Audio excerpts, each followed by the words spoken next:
Hello and welcome back to my channel. Make sure you like and subscribe to my channel. Let's begin. Are you sure this is the right way? Said a muscular man with a deep voice. He was wearing a fitted red shirt with a yellow lightning in the middle of it and a pair of black jeans. He was also wearing a red cap with a logo of Pokeball on it. Pika Pika, Pikapi. Okay, if you're sure, then I trust you. Ash Ketchum was walking with his Pikachu through the Forbidden Forest. He was a 24-year-old Pokemon master traveling the world battling against the strongest trainers he could find. It was a difficult journey for Ash in the beginning, but he was able to overcome all the obstacles and make his dream come true. He grew in height and had become very muscular over years because of all the training he did with his Pokemon. Ash was very proud of all of his accomplishments. Pika Copy, Pikachu said. I know it was in your dream that you saw this place, Ash said. I'm sorry I ever doubt you, Pikachu. Pikachu is Ash's first Pokemon and best friend. The electric mouse was the only consistent companion Ash had throughout his journey and is the Pokemon Master's strongest Pokemon. Pikachu had a mysterious dream the other day that wanted him and Ash to visit this Forbidden Forest, so that is why the two were traveling in the forest. Pikachu was skeptical at first, but he felt like the place was calling to him for help, and the little mouse was not one to ignore someone, or something, in need of help. Ash sighed.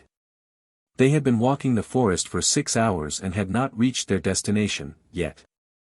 They passed a few more trees before he spoke. How much further do you think it will be? He asked. Pika. Pikachu calmly said. You mean we're here? Pikachu nodded. Ash looked around the forest and saw a small clearing to his left. Maybe we need to go there, he said pointing to the opening. They both walked into the small clearing and noticed that it was cooler than the rest of the forest. The duo stood there for 2 minutes but nothing happened. Ash decided to speak up. Hey buddy, I think we show Dash. The raven-haired trainer was interrupted by a strange ball of light that had appeared out of nowhere. Ash and Pikachu just stared at it mesmerized by it. All of a sudden, the light started taking the shape of a small figure. With bright flash of light, the light disappeared and the small figure showed itself to the duo. Ash was shocked when he saw who it was. See Celebi? The little green Pokemon blinked her eyes rapidly as if it were trying to wake up. She moved her head back and forth looking at both Ash and Pikachu. Celebi then smiled. It's nice to see you too. She exclaimed happily. It's nice to see you, too I guess. Ash said still somewhat shocked. Wait, how are you able to talk to me? Are you doing it telepathically? Pika. Pikachu added. Yes, I am, Celebi answered. It isn't hard for a legendary Pokemon to do if we really want to. Anyways, how are you guys doing? Oh, I meant to say congratulations on becoming a Pokemon Master. I knew it has always been your dream. Ash smiled. Thanks, Celebi, he said. So are you the one who sent Pikachu the dream to come to the Forbidden Forest? Yes, that was me. The time travel Pokemon's smile had disappeared. Her whole demeanor had changed from happy to serious. I knew you wouldn't say no to Pikachu if he wanted to come to the forest, and I have something important I need to tell you. You need to tell me something? Ash asked somewhat concerned. Well, it's more like I want you two to do something. The little green Pokemon paused for a brief moment before she continued. But I don't know if you will both agree to do it because it will change your lives indefinitely. Ash stared at Celebi blankly. He then turned to Pikachu whom had the same blank expression on his face. He didn't know what the time travel Pokemon wanted them to do, but she made it seem like an extremely important task that needed to be done. Okay, Celebi, Ash said seriously. If Pikachu and I can do it, then it shouldn't be a problem. Let me explain before you agree, Ash, Celebi stated. She took in a deep breath before she continued. I want you guys to travel back in time. Travel back in time. Ash yelled. Pika. Celebi sighed. Yes, I want you travel back in time, she explained. There is an event in the past that needs to change to prevent a huge catastrophe that will happen in 2 days. This future event will be the greatest disaster in the history of the Pokemon world. But why do we have to do it? Ash asked. Are we connected to the future event that will happen in 2 days? Exactly. Celebi smiled at his guess. You both are very connected to the people who will cause the major event, and I know you guys can prevent it if you go to the past. Pika Pika copy? Pikachu asked the green legendary. Ash brightened up. Pikachu has a point. He exclaimed. Why can't we just try to prevent it now before it even happens? Celebi frowned at his suggestion. I'm sorry, but that is not a possibility. Why not? Ash questioned. Because you will meet your doom if you were to try and stop it then, Celebi replied. And even if I were to tell you exactly how it happens, you wouldn't be able to change the outcome. Your fate has been sealed by Arceus. Ash was flabbergasted. I will meet my doom if I to stop it now. Pika. The electric mouse didn't know how to comprehend the information being said. Yes, Celebi added. That is why I want to send you both to the past to prevent the idea from ever being thought of in the first place. It will change lives, it will change your lives, but I feel it is the only option left to do. The other legendary Pokemon don't want to do anything because they feel it is not in their place to intervene. I disagree. This event is so tragic I believe it should never happen. That is why I am taking action myself, or in this case, asking you two to stop it. I know your journey to become a Pokemon Master was difficult to achieve, Ash, but I guarantee it won't be this time around. You will become a young teenager again, but you will have the knowledge you have right now as an adult. Ash thought about it for a moment. It seemed like the situation was very important and needed to be resolved before it could ever take place. He had one last question to ask. If I'm going to be a young teen again, where will I be in the past, and what about the Pokemon I caught when I was an older teen or adult? Celebi was grinning from ear to ear. She knew Ash was close to making his final decision. All your Pokemon will remember you when you meet them in their respective regions, she explained. They won't be strong like they are now, but you can train them to be strong again. As for where you will be placed in the timeline, it will be at the end of your Battle Frontier journey. It will help you because when you finished this journey, you had 4 months off before you began the Sinnoh League. Those 4 months could be used to travel to the different regions to catch your Pokemon. Ash nodded. Okay, it sounds like it makes sense, he said. Let me just talk about this with Pikachu before we make our decision. The time travel Pokemon nodded understandingly. Ash got on one knee to talk to Pikachu. So, what do you think? The trainer asked the electric mouse. Pika Pika copy Pi Pika, Pikapi. I know, I was thinking the same thing, that we need to help. Pika Pika. Yeah, we should do it. Pikachu climbed on Ash's shoulder and patted him on the head. Ash stood up before he turned and looked at Celebi. We're in, Celebi. Ash stated. Yay! The little green creature said as it flew in little circles. I knew I could count on both of you. Pi Pika Pika. Pikachu commented. Yeah, you don't have worry about a thing, Ash added. We will stop this tragedy before it even begins. Celebi was ecstatic. Great! She said before she continued. I will send you back in time when you are ready. Oh, and tell you who is the main cause of the catastrophe, because it is not in my power to tell you. You guys will have to figure that out on your own. Ash frowned. That's going to make things a little more difficult than what they already are. Pikachu. Pikachu agreed.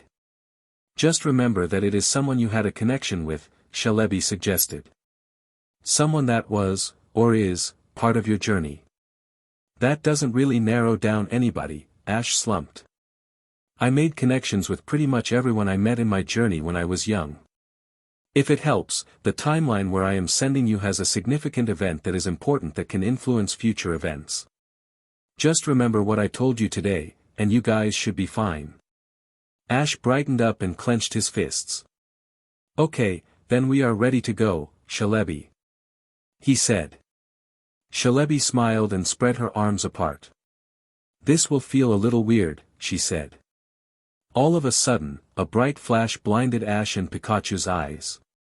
They both covered their eyes with their arms to block the bright flash. After what felt like hours, the flash disappeared, and Ash and Pikachu stopped shielding their eyes. Ash opened his eyes and was surprised to see what was in front of him. He was staring at the Indigo Plateau building. He turned around and saw plenty of people with different Pokémon walking from Anne to the big building. Wow, it worked, Ash thought. We're in the Indigo Plateau, since we are here and it's just after my Battle Frontier journey, that means we are here to watch May in the Grand Festival. Ash looked to his shoulder and saw that Pikachu was still trying to comprehend his own thoughts. Ash felt he should let his companion figure it out for himself. The raven-haired trainer then turned and continued to look at the people walking by. It looks like the Grand Festival just finished, Ash concluded. That means Ma Dash. Hey, Ash. His thoughts were interrupted when Ash heard his name. He saw that his old companions Brock and Max were running up to him. It was weird for Ash to see Brock without Lucy by his side or Max wearing glasses because he usually wore contacts, but he knew certain things had not happened, yet. Ash knew he had to act like they were not different to him. Hey, guys. He said. Where did you guys go? Where did we go? Max said frustratingly. You are the one who said that you were going to the bathroom and never came back. Ash mentally slapped himself. It sounded like something he would have said. Oh, that's right. Ash tried to play it off. Sorry, I thought you said something else. He started to laugh nervously. Brock raised an eyebrow. Are you okay, Ash? Yeah, I'm fine, Brock. The raven-haired trainer was still laughing nervously. There's no need to worry. All right, the breeder said. If you say so. Ash sighed in relief. Hey, have you guys spotted May? Max asked. I haven't seen her since she lost in the Grand Festival, and I'm starting to get worried. Ash's eyes widened when he heard May's name. He knew where she was at and wanted to talk to her alone. He knew what it felt like to lose a major competition and knew how to comfort her. Ash didn't do it in the previous timeline, but he was clueless about emotions. However, he now, though, has a mature mind to handle the situation and be a supportive friend. Ash decided to speak. I know where she's at, he said. But I think I should go alone to see her. Why? Max asked curiously. Because I know what it feels like to lose an important competition, Ash explained. I know how to cheer her up if she's still feeling down. He does have a point, Max, Brock agreed with the trainer. The young boy thought about it for a moment. Okay, I understand. Ash smiled. Alright, when I find her, we will meet you guys in the Pokemon Center, he said. With that, Ash ran with Pikachu on his shoulder to where May was at. Okay, buddy, after we comfort May, we will figure out who is the source of the tragic event of the future, Ash stated. Is that alright? Pikachu. The electric mouse nodded. The two time travelers are determined to prevent the future tragedy from ever happening, but will they be prepared for the changes the timeline will have because they traveled back in time? Only time will tell. It should be somewhere around here, Pikachu. Pika-ka, Pikapi. No, it couldn't have been the room we just passed because it was closed. Ash and Pikachu had entered the Indigo Plateau building 5 minutes ago after they had separated from Max and Brock. Now the only problem was finding the room where May was in. Pika Pika Pie, Pikachu replied to the trainer.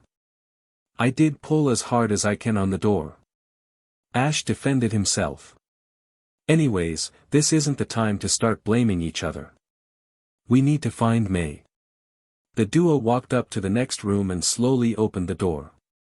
The room looked like a small auditorium. It had 4 rows of 12 chairs in it.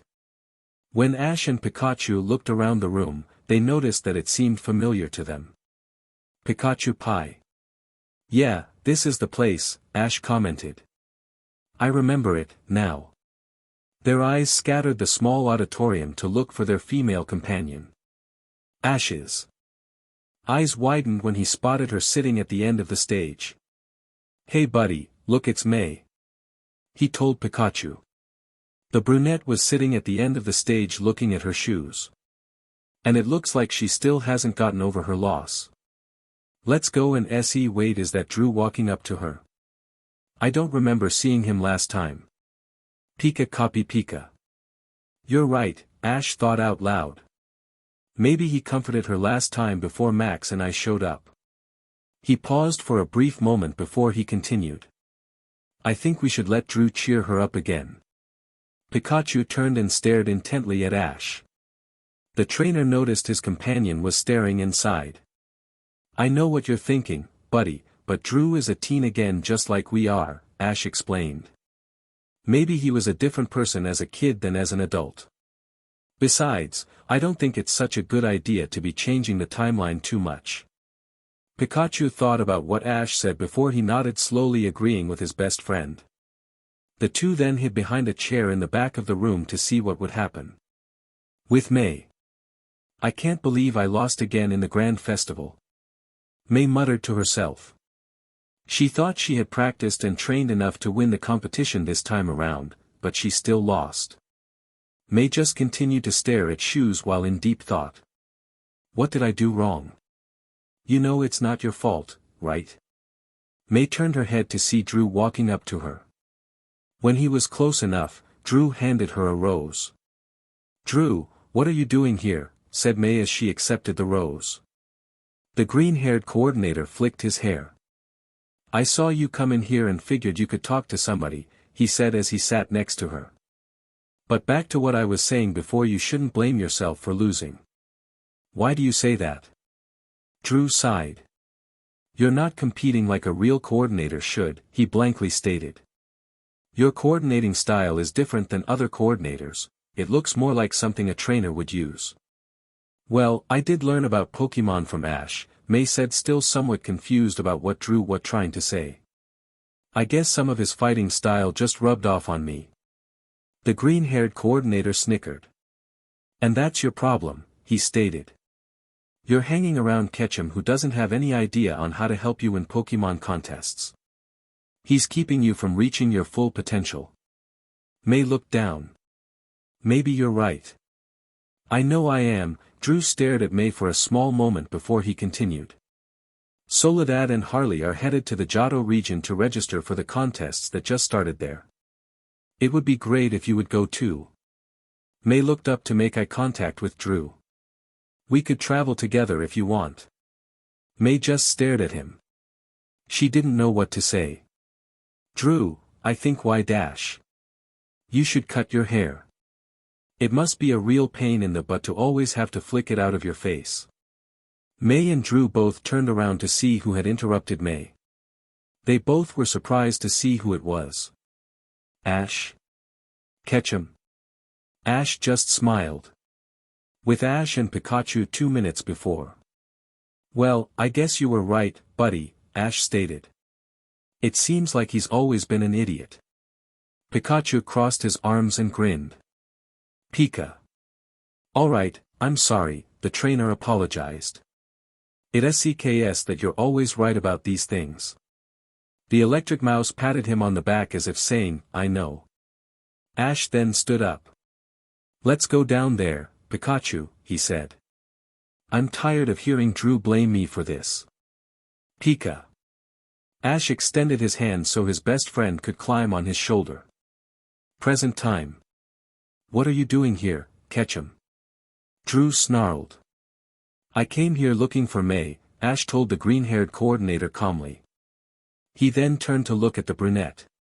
She still had a surprised expression on her face after hearing Ash say things about Drew's hair, but it was still obvious to Ash that she was still feeling depressed. May, is it okay if you and me talk for a moment in private? May's expression turned from shock to concern. She knew Ash wasn't a person to do things in private, so she thought it must be really important. Drew, however, spoke up before May could answer. "I know it's hard for you to understand, Ketchum," said the green-haired teen as he flicked his hair.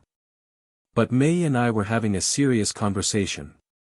So I think it'd be best if you just left." Ash smiled. "Drew, this isn't a good time to be asking May for beauty tips." Drew flushed a deep shade of red. "I wasn't asking her for beauty tips." "So you were trying to give her beauty tips?" Ash was pretending to play a fool. "You and I both know she doesn't need any tips from anybody, especially with a guy with green hair." Drew was getting furious, but May was giggling at the argument. The male coordinator recollected himself before he spoke. "You just don't have any style, Ketchum," he flicked his hair again. "You wouldn't know style if a Mac-Hoke slapped you in the face." "So you guys were talking about fashion?" "I was not asking May for beauty tips," Drew yelled. "Well, you should," Ash stated.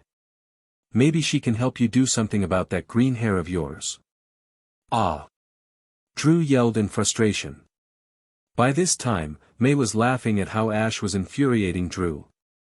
The green-haired coordinator took in deep breath and calmed himself down again. He then turned to May and smiled. "I think it's best if we talk later, May. Until then, think about what I said, okay?" Drew then glanced fiercely at Ash, who was smiling. "Later, Ketchum." With that, Drew walked out of the room, leaving Ash and May alone at the stage. The brunette decided to speak up first. "So what was that about, Ash?" she asked. "I've never heard you say things like that before." "I, honestly, don't know," he pretended to be oblivious about his actions. "I didn't mean for him to get him angry. I was just saying what was on my mind." May thought that seemed like a pretty decent reason for Ash say something so rash. "So what did you want to talk about?"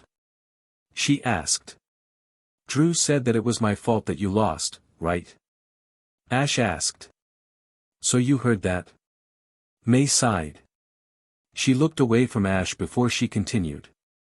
"He said that I battle more like a trainer than I do as a coordinator, and says it is your fault that I do my performances in that way."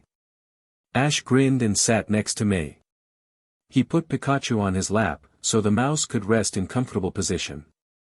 "Well, I think he's right when he says that I influenced your coordinating style, but he's wrong about how you perform more as," Ash told the sapphire-eyed girl. "I don't think you battle more like a trainer or a coordinator." May looked at the trainer with confusion. "Ash, I don't understand," May said. "If I don't battle like a trainer or coordinator, then what do I battle like?"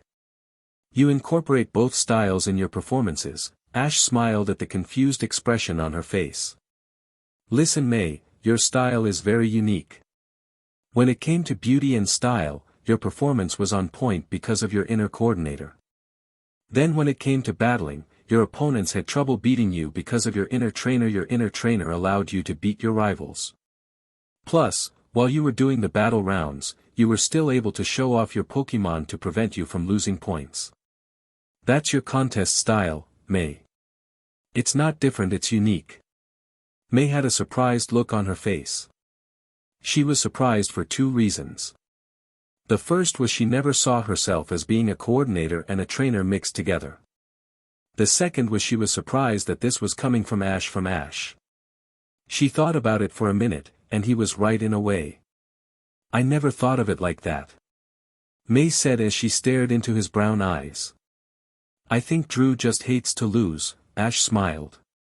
"There's no reason why you should be getting tips from someone you beat. If anything, it should be the other way around." May stared at the trainer. He was right again. "I heard what Drew said about the Johto region," Ash told the Hoenn girl. "I think it's a great opportunity to catch up with your rivals. But, don't let him influence your decisions. You are your own person, and you are allowed to make your own choices based on your own feelings." May was speechless. She knew he was right about making choices for herself. "Ash, you're right," May said as she stood up and made a fist pump. "I am free to make my own decisions. As for my way of performing contests, I think you have a good point. It gives me the edge of mixing both styles because I want to make my Pokémon to be stronger while still showing off their beauty. Ash smiled at the brunette's action. She clearly wasn't sad about losing in the grand festival anymore. If anything, she looked more determined to compete in another one. May then turned to the trainer. "Thank you." She hugged him, which forced Pikachu to jump off Ash's lap. Ash returned the embrace as he put his arms around the brunette. They stood there for a while until Ash broke the hug. May turned her head quickly so Ash couldn't see and blushed. Why did I hug him for so long? May thought. We should probably go find Max and Brock, Ash said to May, who was looking away from him. They are kind of worried about you. May turned her head as soon as her blush went away. You're right, let's go. May said as she walked past the trainer. Ash and Pikachu exchanged glances. I didn't know May got nervous after giving hugs, Ash said to Pikachu. Pika-ka, Pikapi, Pikachu replied to his trainer. You're right, buddy, Ash said. I guess I really didn't hug her when we were younger to find out. Anyways, I think we should start focusing on our mission now. Who knows how long it will take us to figure out who the bad guy is. It's too bad we had to alter the timeline a little. Pika-copy pie, Pikachu said as he climbed on Ash's shoulder. That's true, buddy, Ash added. It's always worth it if we'll help out a friend. The time travelers began to walk out of the room to catch up to May. You think Drew will take my advice about cutting his hair? Pika. Pikachu shook his head. Yeah, I thought so, Ash said disappointingly. At the Pokemon Center. I wonder what's taking Ash so long to come back, Brock stated. Max sighed. This is Ash we're talking about, Brock, he said knowingly. He couldn't remember 30 minutes ago that he left us to use the restroom. The young boy glanced at the entrance of Healing Center. We'll wait 10 more minutes before we start putting up I am lost signs with Ash's face on them. Brock and Max had reached the Pokemon Center 10 minutes after watching Ash leave to find May. Since arriving at the center, the two travelers sat at a table to wait for their other two companions to come back. However, both Max and Brock were getting restless of waiting.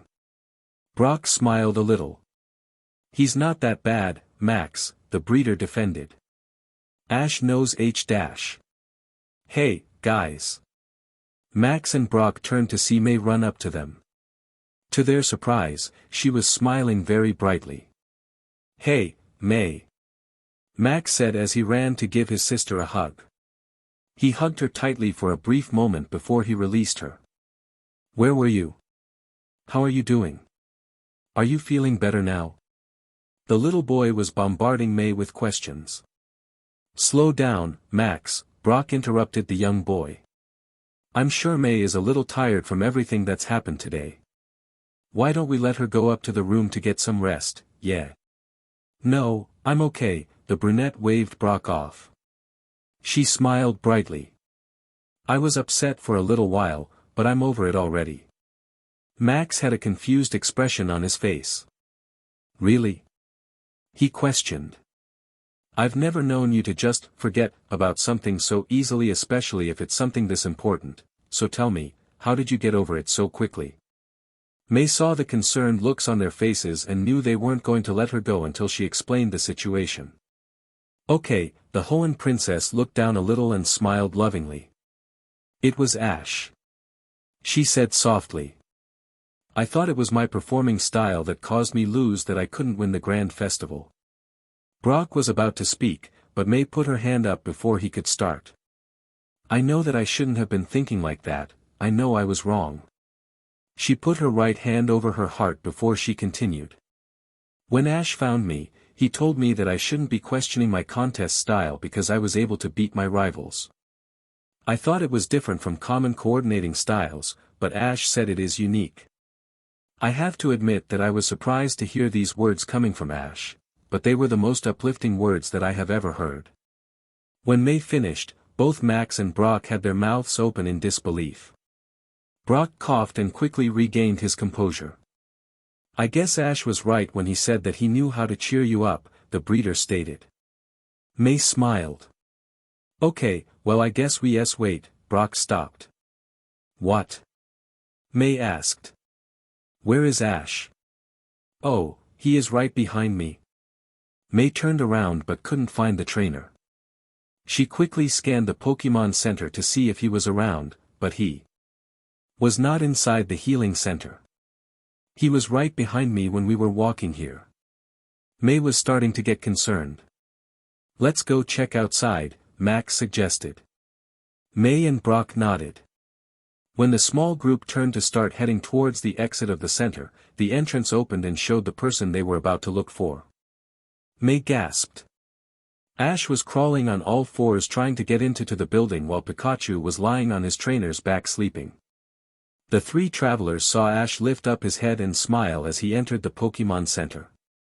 Finally! He yelled before he collapsed face first on the floor inside the center. Ash! With Ash and Pikachu a few moments before. Hey, Pikachu! Ash panted heavily. Pika! Is it just me, or is this the longest route we've ever walked? Pikachu shook his head. Okay, Ash said tiredly. So it's not just me. As soon as Ash and Pikachu caught up with May, they had begun to make their way back to the Pokemon Center. They were going to take the main road when Ash remembered a shortcut through the forest path that he and Pikachu found a few years later to get to the healing center. The raven-haired trainer told May about the faster route and agreed to take it. 5 minutes after walking down the small forest path, Ash had regretted saying anything about it. He was exhausted from walking. He had even asked Pikachu if the little mouse could walk on his own for a while. Ash was hoping it would take some weight off of his shoulders and give him a little more energy to continue walking. However, it didn't change anything, and now Pikachu was feeling tired as well. Ash looked ahead and saw May pass the hill that would lead to the Pokemon Center. When May said we should try and get there as soon as possible, I guess she really just meant herself. Pikachu nodded slowly. The electric mouse was trying hard to continue walking. When they both reached the summit of the hill, they stopped and glanced at it. It was only about 10 feet high, but to Ash and Pikachu it looked like a mountain. Their legs trembled as the two looked at the small hill. The trainer sighed loudly. All we have to do is reach the top and we'll be at the Pokemon Center, buddy. Hi Pika, Pikapi. Pikachu asked. No, I'm not able to carry you. Ash exclaimed. If I'm going to try it, then you're going to try it. Copy Pikachu Pie. Ash smiled. The "I have little legs" excuse isn't going to get you out of this one, buddy. Pikachu crossed his arms in frustration. Ash breathed loudly. Look, we're wasting time and energy arguing. The trainer took a deep breath and clenched his fists. Come on, Pikachu, we've been in tougher situations than this. We can easily do this. Pikachu smiled confidently and clenched his tiny fists. Pika. He agreed eagerly. Then let's do this thing. It took the trainer and the electric type 10 minutes to reach the top of the small hill. When they reached the top, both Ash and Pikachu collapsed on ground exhaustingly. They both were lying on their backs to get some type of rest. Well, Ash said, trying to catch his breath. That was more intense than I thought. Pikachu nodded slowly. Maybe we're not used to our younger bodies yet, Pikachu, Ash concluded. Remind me to add exercise to list of things we have to do when we go searching for the rest of our team. Pikachu lifted his small paw in the air and made a check sign with it, which told the trainer he would remember it later. Ash chuckled. Since when did you get so funny? Pika Pika Copy Pie, the yellow mouse explained. True, we are younger again. Ash lifted his head and saw the Pokemon Center about 20 feet away from them. We're so close to the Pokemon Center. He turned around and lifted his body with arms. I don't think I can walk the rest of the way, Ash told Pikachu. But I'm pretty sure I can crawl. My arms aren't as tired as my legs are. Pikachu sighed. He really had no energy left to keep walking. It's okay, buddy, Ash reassured. You won't have to walk anymore. You can climb on my back and relax the rest of the way. I know both your legs and arms are tired. It's the least I can do for making you walk up that hill. The electric mouse thought about it for a moment before finally agreeing with his best friend. Pikachu slowly got up and crawled onto Ash's back. Once he was safely on Ash's back, the yellow rodent fell asleep from exhaustion. Ash smiled at his friend.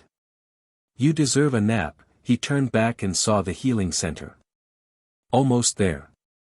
As the raven-haired trainer crawled to the door, he was looking around to see if anybody would help him, but he didn't see anybody. Just my luck. Ash thought. When he finally reached the entrance to the Pokemon Center, the automatic doors opened. It's like they were expecting me. Present time. Everybody had turned his or her head when they heard Ash yell, but only May, Brock, and Max ran up to their companion. Someone please help. May yelled. She had reached Ash first and was now resting his head on her lap. Brock went to check on Pikachu when the electric type fell off of Ash's back. Max was hesitant on what to do for a moment, but he realized the best thing for him to do was to get Nurse Joy. When Nurse Joy saw Brock and May attending to Ash and Pikachu, she gasped.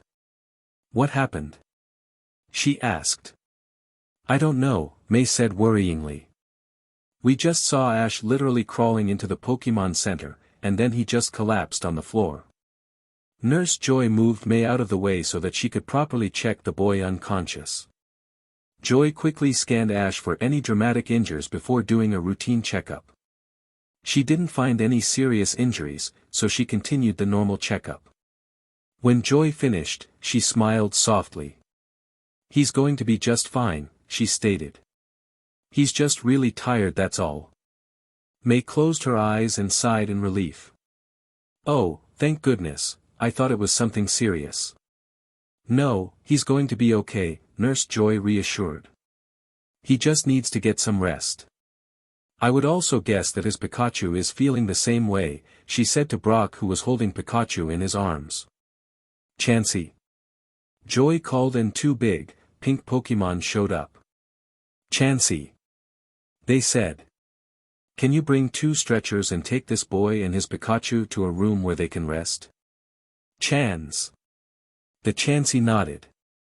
The 2 egg Pokemon left for a couple minutes to bring what Nurse Joy had asked them to get. When they came back, they were each pushing a stretcher to the tired heroes. One Chansey put Ash on a stretcher, and the other Chansey took Pikachu from Brock and put the mouse on the second stretcher. Can we go with him to the room? May asked hopefully. Honestly, the pink-haired said. There is really no need for someone to be in the room with them, as Chansey will be checking on them regularly. May frowned. All right. The brunette said disappointingly. If it makes you feel any better, they both should be fully rested and ready to leave by tomorrow morning. Brock walked up behind May and put his hand on her shoulder. I think Nurse Joy has a point, May, he told the brunette. Let's just go get some dinner in the cafeteria and get some rest ourselves. Ash and Pikachu will be fine, they're going to be sleeping anyways. The Hoenn princess looked at the door where the Chansey took the trainer and his Pokemon. She then put her head down and sighed.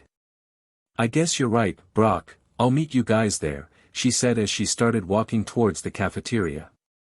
It's nice to see friends care like that for each other, Nurse Joy commented. Yeah, they really are close, Brock stated. He then turned and smiled at the nurse. You know, if you like how friends care for each other, then you'll love the way how I care for you. The breeder exclaimed. I could treat you like you the greatest free egg my year. Max had started to drag the breeder away from the shocked nurse. You know, just because I hadn't said anything earlier, doesn't mean I wasn't around, he explained. I was standing right next to you for crying out loud. I guess I didn't see you, Ag. Brock said, feeling pain from his ear. Well, now you know, Max stated. Now let's go to the cafeteria, Loverboy. Ag, my ear. In the cafeteria. May was poking at her pudding depressingly. If I had stayed behind with them, I could have helped them, and this would have never happened, she thought. It's just another thing I could have done better today. Are you okay, May? Max asked his sister. May looked up and saw the concerned look on her brother's face. Yeah, I'm fine, Max, she lied. Max stared at curiously, but he didn't press on. Okay, if you say so. All three friends ate their food quietly before heading up to their room. They all thought it would be pointless to go somewhere without Ash and Pikachu. In the morning, May was ready to start her day at 6 o'clock in the morning. She dressed herself in the same red blouse and blue biker shorts under her small white skirt she always wore during her journey through the Kanto region. She quickly grabbed her bag, put it around her waist, and left the room where Max and Brock were barely getting up.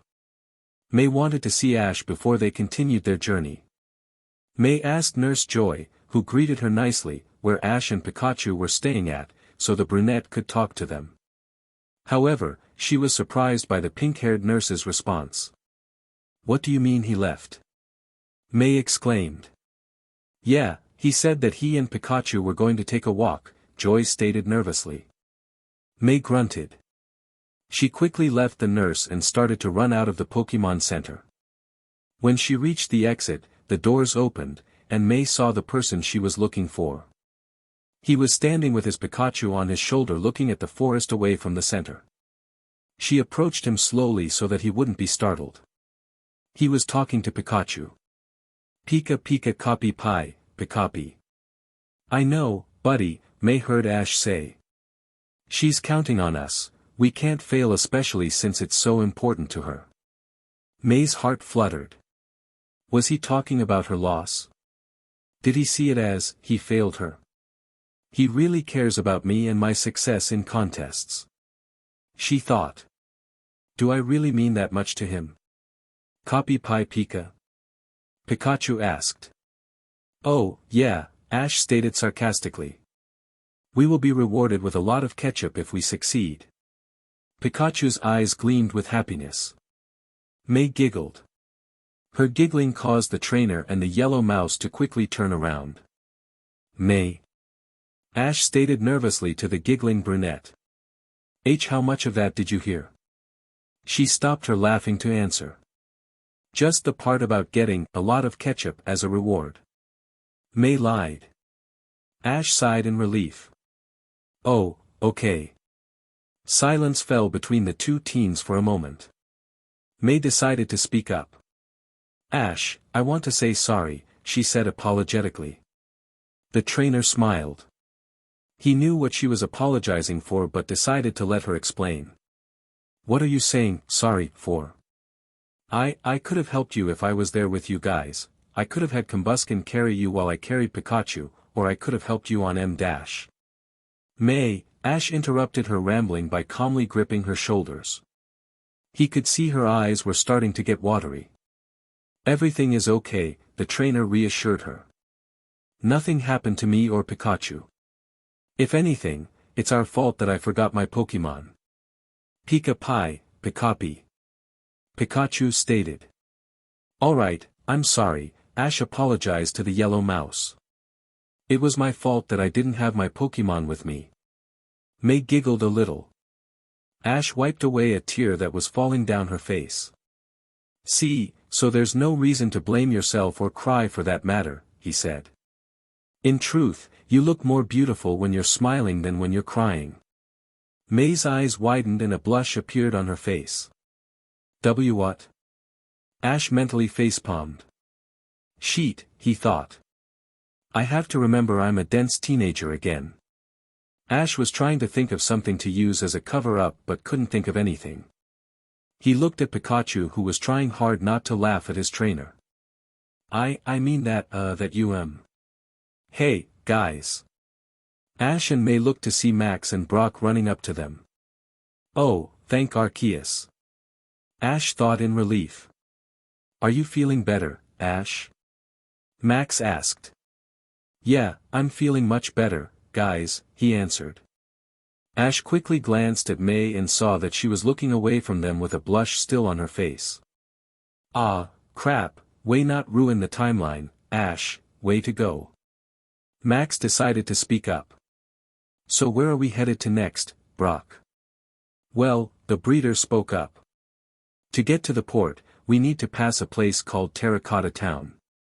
Oh, I heard that it's a really fun town.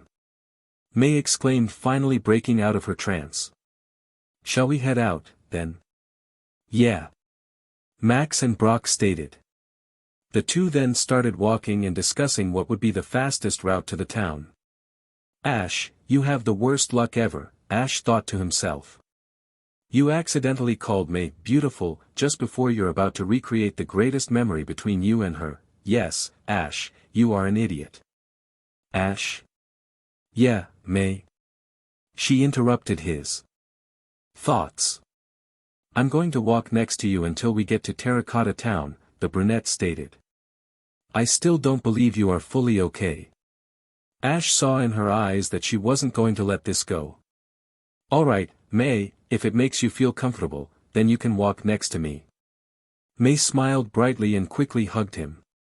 The hug was lasting longer than Ash expected, so he coughed a little to get her attention. May blushed a little as she let him go. Sorry, I just didn't think you would accept my offer so quickly, she admitted. Anyways, we are going to have so much fun in Terracotta Town, I can feel it. They both started walking to where Max and Brock were talking. I think I have some idea. Ash thought. Chapter 4. The group had begun walking through the forest to get to Terracotta Town. They had been walking for about an hour, though, before May actually left Ash's side. It took Ash a while to convince May that he would okay without her next to him. She was reluctant at first, but she finally agreed to leave his side. It was mostly, however, because May wanted to find out how much further it would be before they reached the town. She ran to Max and Brock, who were ahead of her, which left Ash alone with Pikachu lagging behind. Hey, Pikachu, Ash said. Pikachu Pika Pika, Pikachu replied. So you remember too, huh, Ash said as he stared at his friends walking in front of him. We all go our separate ways after the contest. Pika Pikachu. You're right, buddy, Ash replied. It will be easier to do what's on our list after the contest is over. It will also give me the chance to get used to this body. He quickly glanced down to look at his, now, smaller figure. He started to think about the rigorous training he and his Pokémon would be doing after traveling through the rest of the regions. These next few months are going to be rough. Pika copy pie, Pikapi. I would hope not, Ash said worryingly. I know Shalebi told us there was a significant event where she placed us in the timeline, but I don't think it happened back in the Indigo Plateau, or at least I hope it didn't occur back there. After a few more minutes of walking, Ash heard a faint, sharp sound that was getting closer and louder. He instantly knew what it was and quickly reacted to it. Ash moved his head to the right, and Pikachu jumped off his shoulder to dodge the metal arm. While in the air, Pikachu turned and fired an electro ball to destroy it. Predictable. Ash thought. At least my senses are still somewhat sharp like they were in the future. Ash's friends had turned around as soon as they heard the metal arm charge for Pikachu. They gasped when they saw Pikachu quickly avoid the arm and fired a move they had never seen before. Ash saw their reactions and looked towards Pikachu. Pikachu, I don't think we should use any move that you're not supposed to know yet, Ash whispered to Pikachu, whom was on the ground staring at the air balloon. Pikachu shrugged. Team Rocket. Max, May, and Brock yelled.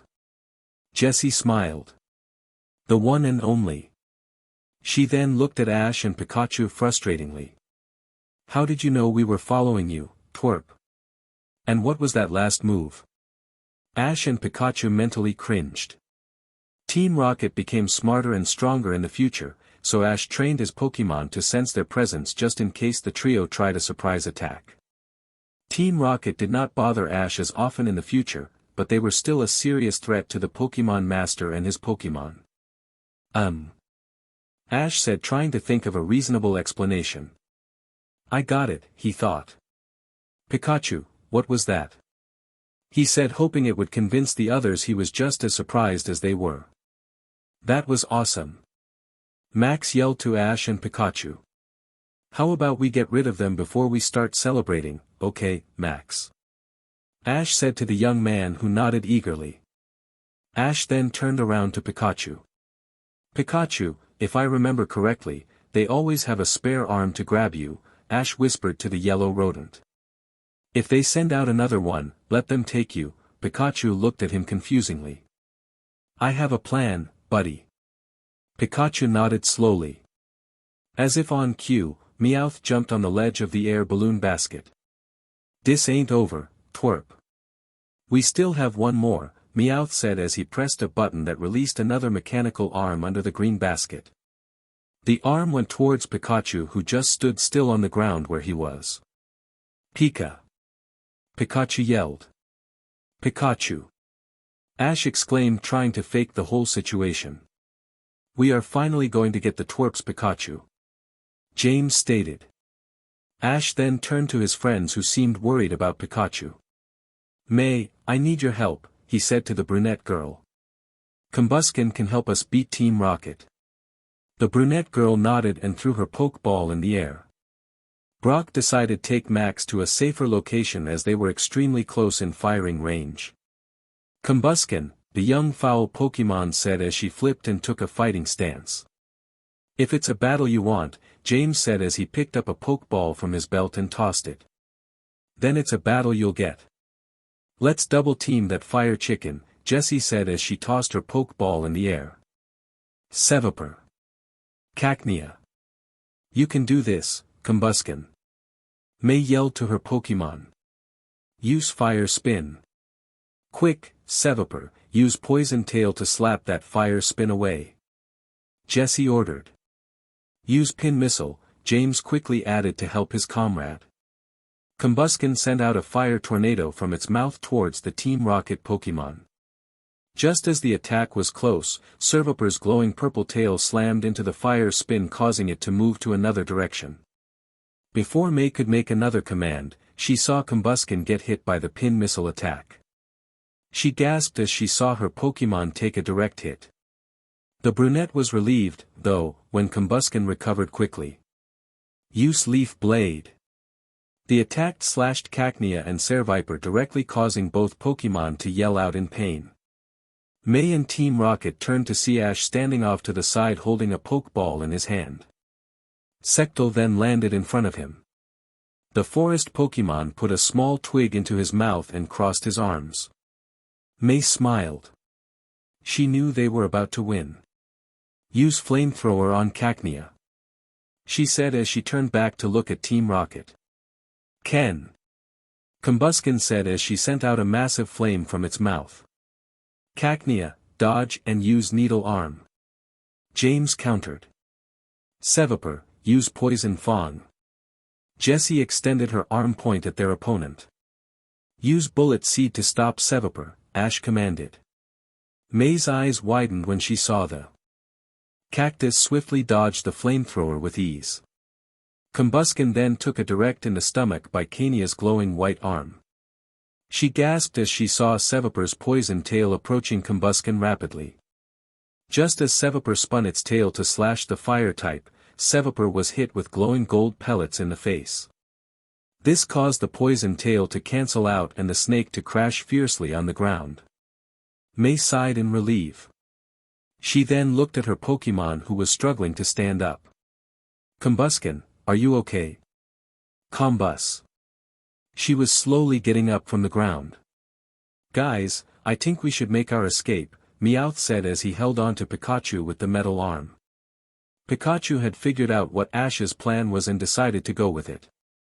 However, he did not like being captured by Team Rocket even if he was only pretending, it made him feel weak. Pikachu sighed in the metallic grip. He really hated this trio. You're right. Let's get away from here, James said. Jessie nodded. Alright, Seviper, use smokescreen. The smoke surrounded the group while the evil gang tried to make their escape. Ash quickly told Sceptile to use Pound on the ground to cause a strong gust of wind to blow away the smokescreen away. It was a trick he learned when he did not want to use a flying type to get rid of smoke. When the smoke cleared, the heroes could see Team Rocket flying away in their air balloon. No! May exclaimed. I can't let them get away, May thought. Ash asked for my help, and I can't let him down, not again. She looked at her Pokemon as it finally stood up. Combusken, please help. May yelled pleadingly. Combusken, the young foul Pokemon exclaimed as she started to glow white. Ash smiled. Well, that took little longer than I expected. He looked up to see how Pikachu was doing. Ash could see that Pikachu was giving him a pleading look, asking if he could destroy the arm. Just a little longer, buddy. I promise. Blaziken, the Blaze Pokemon exclaimed as she flexed her new form. Her legs, arms, and face were a dark shade of red while the rest of her fur was white. Her hands were talons that were surrounded by a small burst of fire in the wrist area. Wow! They heard Max say.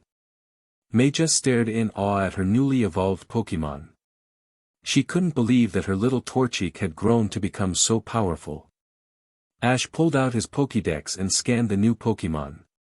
In battle, Blaziken blows out intense flames from its wrist and attacks foes courageously. The stronger the foe, the more intensely this Pokemon's wrists burn, the Pokédex explained. May snapped out of her shock and gave a serious look. Blaziken, let's get back Pikachu, the Pokemon smiled. Alright, use Sky Uppercut. Blaze. Blaziken jumped up and rushed towards the metal arm with great speed. Her fist glowed white as the uppercut connected with the metal, causing it to break and Pikachu to start falling from the balloon. Ah! Meowth said. Quick, attack that overgrown chicken. Jesse and James nodded. Seviper, use Poison Tail. Cacnea, use Needle Arm. The Team Rocket Pokemon charged at the falling yellow mouse who was only smirking. Blaziken use Dash. Don't worry, May, Ash interrupted her. They can't harm him, he saw the Pokemon were getting closer to his Pikachu. Intercept them. Pika. He said as it turned towards the incoming Pokemon. Seviper whipped its tail towards Pikachu fiercely while Cacnea threw its needle arm attack. Pikachu used an iron tail to smack the poison tail away and used the momentum to hit Seviper's head with another iron tail into Cacnea. Team Rocket's Pokemon were then sent flying back to the Meowth air balloon. Ash knew this was the opportunity to get rid of Team Rocket. May, let's finish this, Ash stated. Pikachu, use Thunderbolt. May nodded. Blaziken, use Overheat. She exclaimed. Pikachu fired a massive thunderbolt towards Team Rocket while Blaziken fired a massive flame towards them. The two moves combined as the electricity surrounded the flame and attacked the Team Rocket group. This caused an explosion that made the rocket grunts fly off. We're blasting off again. Team Rocket said. Ash thanked his Sceptile and recalled him back into its Pokeball. He sighed and walked up to May. Well, I'm glad that's over. Ash said as Pikachu jumped on his shoulder like nothing really happened. Thanks, May. I knew you and Blaziken could do it. May smiled brightly. She was about to say something, but Max and Brock reached them. Ash, what was that move Pikachu used to destroy the first metal arm? Max asked as he was excited to hear the new move. Yeah, Ash, May added. I've never seen Pikachu use a move like that before. I don't know. I guess Pikachu must have been working on it on his own. Ash quickly took out his Pokédex to get an explanation. It says it's called Electro Ball. I have never heard of a move like that, Brock said as he rubbed his chin. But just by looking at it, I can tell that it's a very powerful move. Ash nodded towards Brock. He then looked at May, who's smiling at him. So May, what do you think of Blaziken? Ash asked the brunette. She's so awesome. May said as she made a fist. I feel like no one can beat me now. The group nodded. They knew the brunette's confidence needed a boost after the grand festival. They knew that anything good that happened to May would help in some way. In Terracotta Town 2 hours later. Finally, May exclaimed. It took us a long time to get here. Well, we would have got here sooner if it wasn't for Team Rocket, Max explained.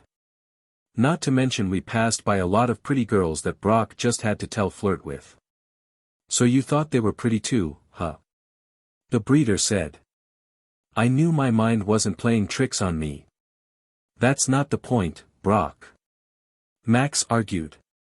We arrived here 2 hours later than what we originally thought we were going to take, the young boy sighed. What do you think about this, Ash? Ash shrugged. It doesn't really matter to me, he said. I mean, as long as we arrived here safely is what's really important.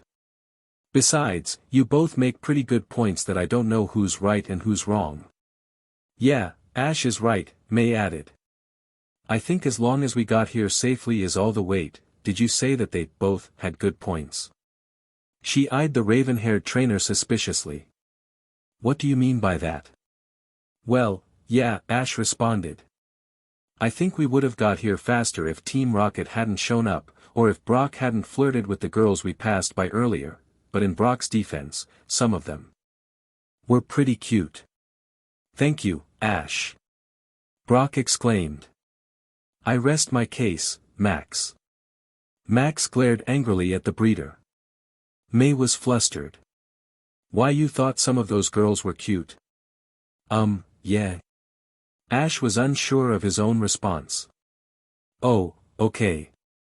May stated lowly. There was a moment of silence before Brock spoke up. Well, I think we should just forget about this whole thing and continue going through the town. We're already here, anyways. He then turned and smiled at Ash. You just keep surprising me today, Ash. First, a new move from Pikachu that you didn't teach him, and then you say girls are cute. Our future adventures are going to be so much fun. You can be my wingman now. Ash laughed nervously while he rubbed the back of his head. Yeah, I guess so, he said. Ash turned and saw May was in deep thought. Why don't we find something to do in this town before we take off to the port? He was hoping it would change the subject. I know there's going to be a Pokemon contest tomorrow. If you guys want to see it, why don't we stay the night and check it out in the morning? Wait, there is going to be one here? May asked with glimmering eyes. She had broken out of her trance quickly after hearing there was going to be a contest. Ash, how did you find out about the contest? Brock asked. I heard a couple of people talk about it when we were walking through the forest. I figured it could be a fun thing to check out. Alright, May stated loudly.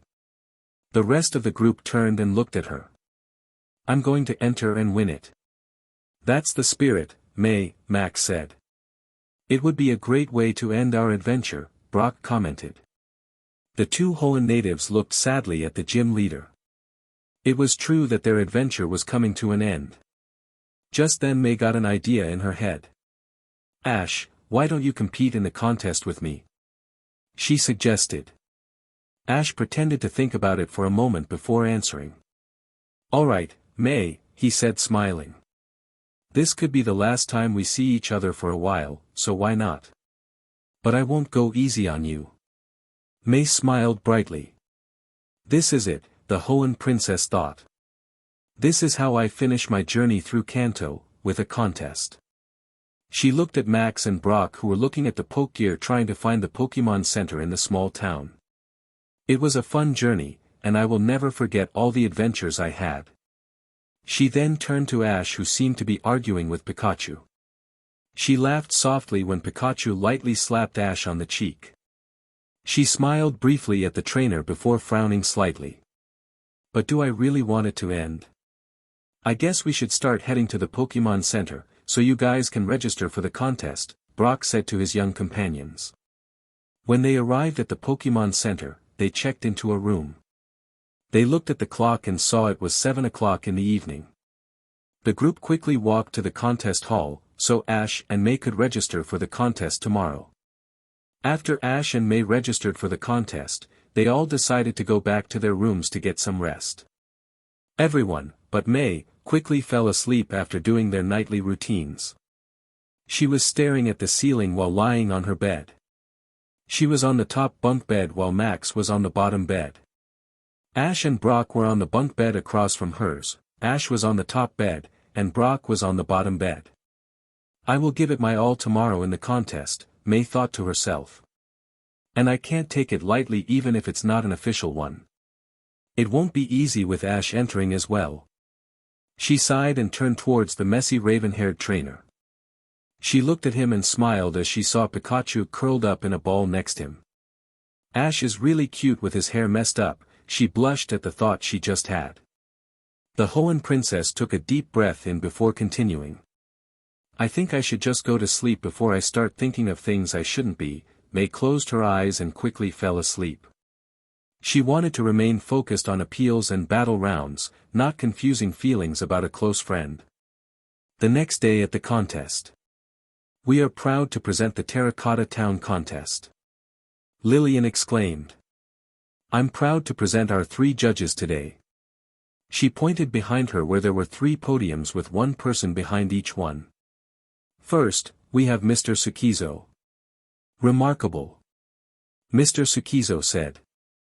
Then, we have Mr. Contesta. It's great to be here, Raoul Contesta said. And finally, we have our very own Nurse Joy from Terracotta Town. I hope everyone has a good time, Nurse Joy said. The crowd went wild as they were excited to see the people appearing in the contest. Brock and Max sat in audience. Their seats were surprisingly close to the stage. Our first contestant is Ash from Pallet Town. Lillian announced. Ash came out with Pikachu on his shoulder. He smiled because he knew it was going to be a better appeal than the last time he entered. Ash promised himself that he would have a specular appeal round every time he did a contest. Pikachu, jump and use Electro Ball. Ash said. Pikachu said as he jumped and fired the ball of electricity in the air. Use Iron Tail. Pikachu slammed his tail on the Electro Ball which caused little yellow sparks to surround the stadium. Wow! Lillian said. Not only was it really beautiful, but I have never seen a move like that before. This Pikachu must be one of a kind. The crowd was so amazed they cheered very loudly. Pikachu, let's finish this, Ash smirked. Spin and use Iron Tail one more time. While still in the air, Pikachu used Iron Tail and started spinning. This caused the yellow sparks in the air from the previous move to gravitate towards Pikachu's metallic tail, surrounding it completely in the process. It took 10 seconds for all the yellow sparks to cover the little mouse's tail. Pikachu then landed softly on the ground. Now use Thunderbolt to finish it, Ash commanded. Pikachu. Pikachu said as he let out the massive jolt of electricity. This caused the sparks on his tail to scatter in the air once again. The thunderbolt formed into the shape of a large circle, and Pikachu smiled as he jumped in the air to be in the center of it. In the end, it looked like Pikachu was in the center of a yellow moon while yellow stars surrounded him. Incredible! Lillian stated. I have never seen anything so flawless before. Let's go to our judges now. Remarkable! Mr. Tsukizo said. I am still impressed with Pikachu's new move. Raoul said. I can tell this Pikachu and its trainer have been through a lot and that is what makes them special, Nurse Joy said. Let's see the score. Lillian said. Everyone looked at the board. They saw a perfect 30.0 on the monitor. The crowd went wild again as they saw Ash and Pikachu walk back to the locker rooms. That was a little too easy, don't you think? Ash whispered to Pikachu, who nodded in agreement. They turned and saw May run up to them. That was so cool, Ash. She exclaimed. It's like that wasn't even your first contest. I guess it was just beginner's luck, Ash lied while he rubbed the back of his head sheepishly. He was grateful that May and Dawn in the future helped him figure out a routine whenever he tried a Pokemon contest. It's my turn now, May said lowly. I'm kind of nervous. Ash put a hand on her shoulder and smiled. You'll be great, May, Ash said, causing the brunette to blush lightly. Just go out there and show them what May Maple can do. He really is something else, May thought. Okay, Ash. The brunette ran towards the contest stage. The auburn-eyed teen looked at the TV and smiled. He saw May do the exact same performance she did the last time he was there. This is going to be fun, Pikachu. Pika. I know, buddy, Ash replied. I'm just trying to enjoy this before we start doing the serious stuff, you know. Pikachu nodded. The trainer smiled and looked back at the TV. He saw May get a perfect 30.0 as well. 2 hours later. We are here with our 2 finalists in the last round of the competition, Lillian announced. On the red corner we have May Maple. And in the green corner we have Ash Ketchum. You ready, May? Ash asked with Pikachu on his shoulder. I'm ready. Please, send out your Pokémon. Lillian announced. Go, Sceptile. Ash said. The fully evolved starter appeared. Sceptile reached behind its back and grabbed a twig to put in his mouth. Go, Blaziken. May said. Blaziken, the Blaze Pokémon said. The 2 Pokémon looked at each other. They knew this was going to be a great match. Ladies first, Ash said calmly. I have never heard Ash say that before, May thought. Blaziken, use Blaze Kick. The Hoenn starter charged at her opponent with her leg engulfed in fire. Sceptile, jump and use Leaf Blade. Tile. Sceptile said as he jumped with his arm glowing green. He slashed at his opponent, which caused Blaziken to fall from the impact. Get up and use Sky Uppercut. May quickly said. Blaze. Blaziken said as she jumped and uppercut the forest Pokémon. Sceptile was sent soaring in the air. Don't give up, Ash stated. Use Bullet Seed. Sceptile used his legs to push himself off the roof and fired Little Energy Ball at the fire Pokémon. Ken. Blaziken cried out. It shouldn't have hurt that much, but the momentum of Sceptile's move caused the Bullet Seed to issue more damage. Wow, Ash is pretty good, May thought out loud. But we're better, Blaziken, use Flamethrower. Blaziken landed the powerful Flamethrower directly into Sceptile. Tile. He cried in agony. Sceptile, quickly grab Blaziken. Ash said. The Grass-type quickly shook of the pain and went after his opponent. Sceptile knew what Ash's plan was and did not need him to explain it. No, you don't, May said. Use Blaze Kick. Perfect, Ash smiled. Dodge and grab its leg. Sceptile dodged the Blaze Kick and quickly grabbed Blaziken's other leg. He then tossed his opponent in the air and jumped. Sceptile then whipped his tail and landed a direct pound attack on Blaziken. Ken. Blaziken cried out. Quick, use Flamethrower while you're falling on Sceptile. Blaziken. Blaziken said as it fired massive flame towards the forest Pokémon. Tile. Sceptile cried in pain. Both Pokémon ended up crashing into the ground, crashed very hard. They both roared as they struggled to get to their feet. Blaze Tile. Blaziken and Sceptile roared as one glowed green and the other red. It seems both Pokémon's abilities have kicked in, Lillian said. One final move from each contestant will decide the outcome. This is it. May thought. Blaziken, use Overheat. Fire a Solar Beam. Ash ordered. Both Pokémon took their time to charge their moves properly. Blaziken was trying to fire the Overheat first, but the Fire type was still trying to recover from the previous attack it took. Both Pokémon then fired their ultimate attacks at each other. Each move dodged each other from colliding with one another, causing them to continue on to their respective targets. The attacks landed directly with Sceptile and Blaziken. Sceptile. Ash yelled. Blaziken, May said worryingly. Ding. Was all everyone heard. Everyone looked at the monitor to see what the final result was. To their surprise, they saw that both Ash and May's points were completely identical. "We have a tie," Lillian announced.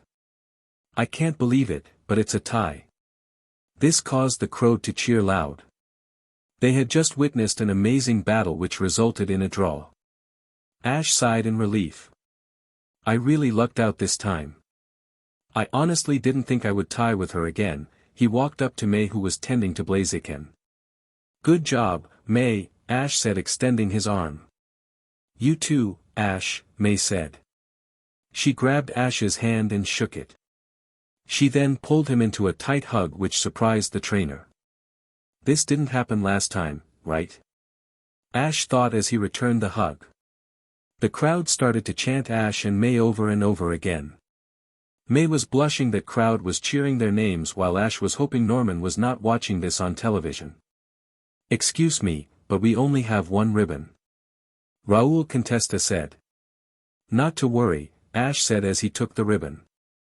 "Septile, use leaf blade to cut it in half." He threw the ribbon in the air, and Septile slashed it with his blade. Ash caught both pieces and handed one to May. "May, wherever you go," Ash said with a smile. "Just know that I'll always be cheering for you. I always remember my friends." May smiled and took her ribbon. She then pulled Ash into another hug. "I think I know what's wrong, May said as she buried her lightly shaded red cheeks into the trainer's chest. Chapter 5. The group celebrated the tie between Ash and May by going out to eat a delicious meal at the Pokémon Center. After the heroes enjoyed a satisfying dinner in the cafeteria, they went up to their room to get some well-deserved rest. The group knew they would be waking up early the next day to head towards the port. The room was fairly small. It had 2 bunk beds and a bathroom. It also had a door that led to a small balcony that gave them a great view of the city. They all agreed it was a nice place to rest for the night. May and Max quickly did their nightly routines, so they could go to bed. They each took turns using the restroom to complete his or her individual tasks.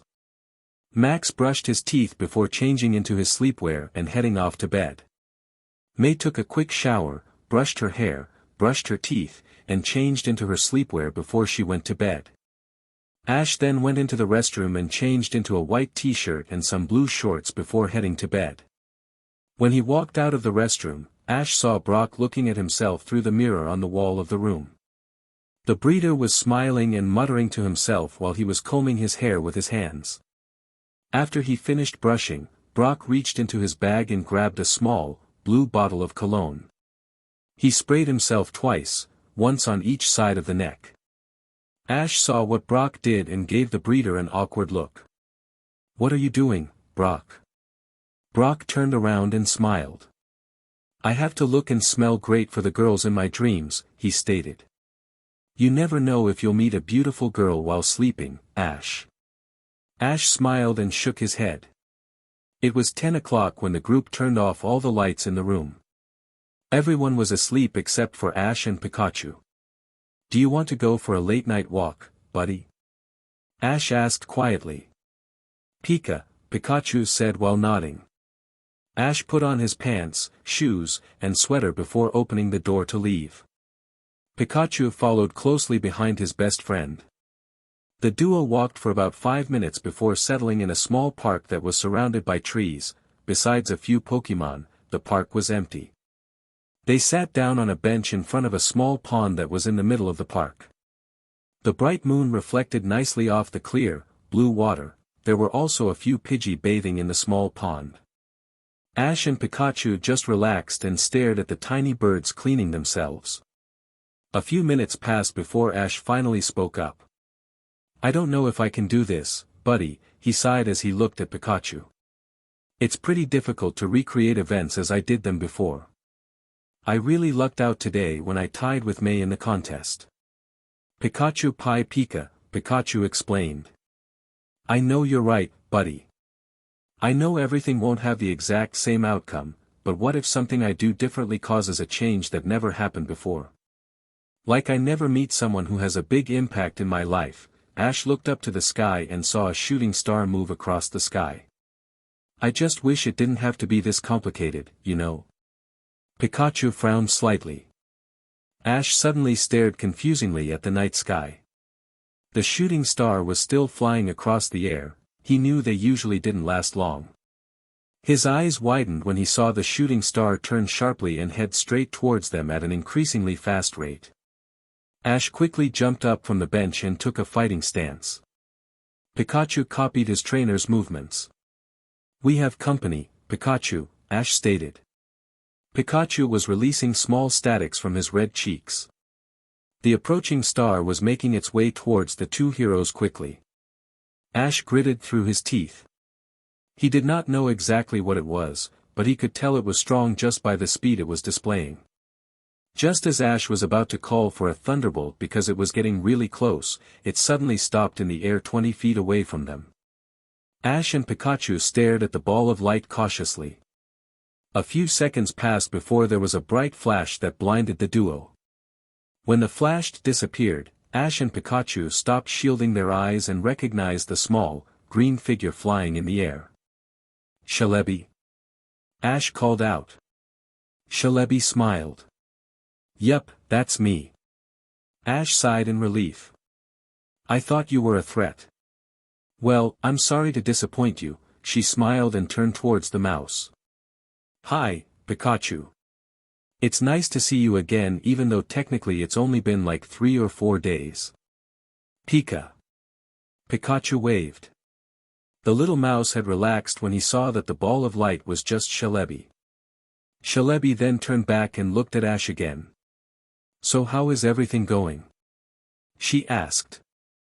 Well, we dash." "Wait, don't tell me." "I know it's going great," Celebi interrupted. "So are you making any progress?" Ash shrugged and tried to speak again. "I think we dash."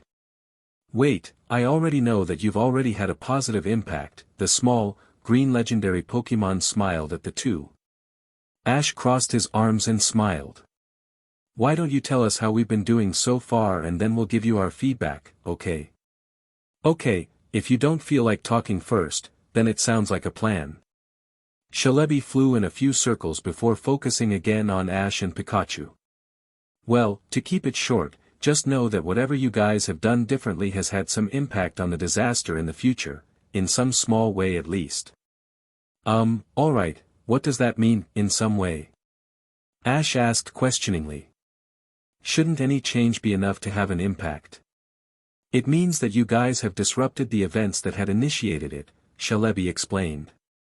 "And no, to your second question. There hasn't been enough change to have some effect, and there is still a great chance that it could happen." Ash rubbed his forehead in frustration. He then thought of something else. "Have we at least done enough to at least change my doom?" he said hopefully. "No. So why did you say we were making progress then?"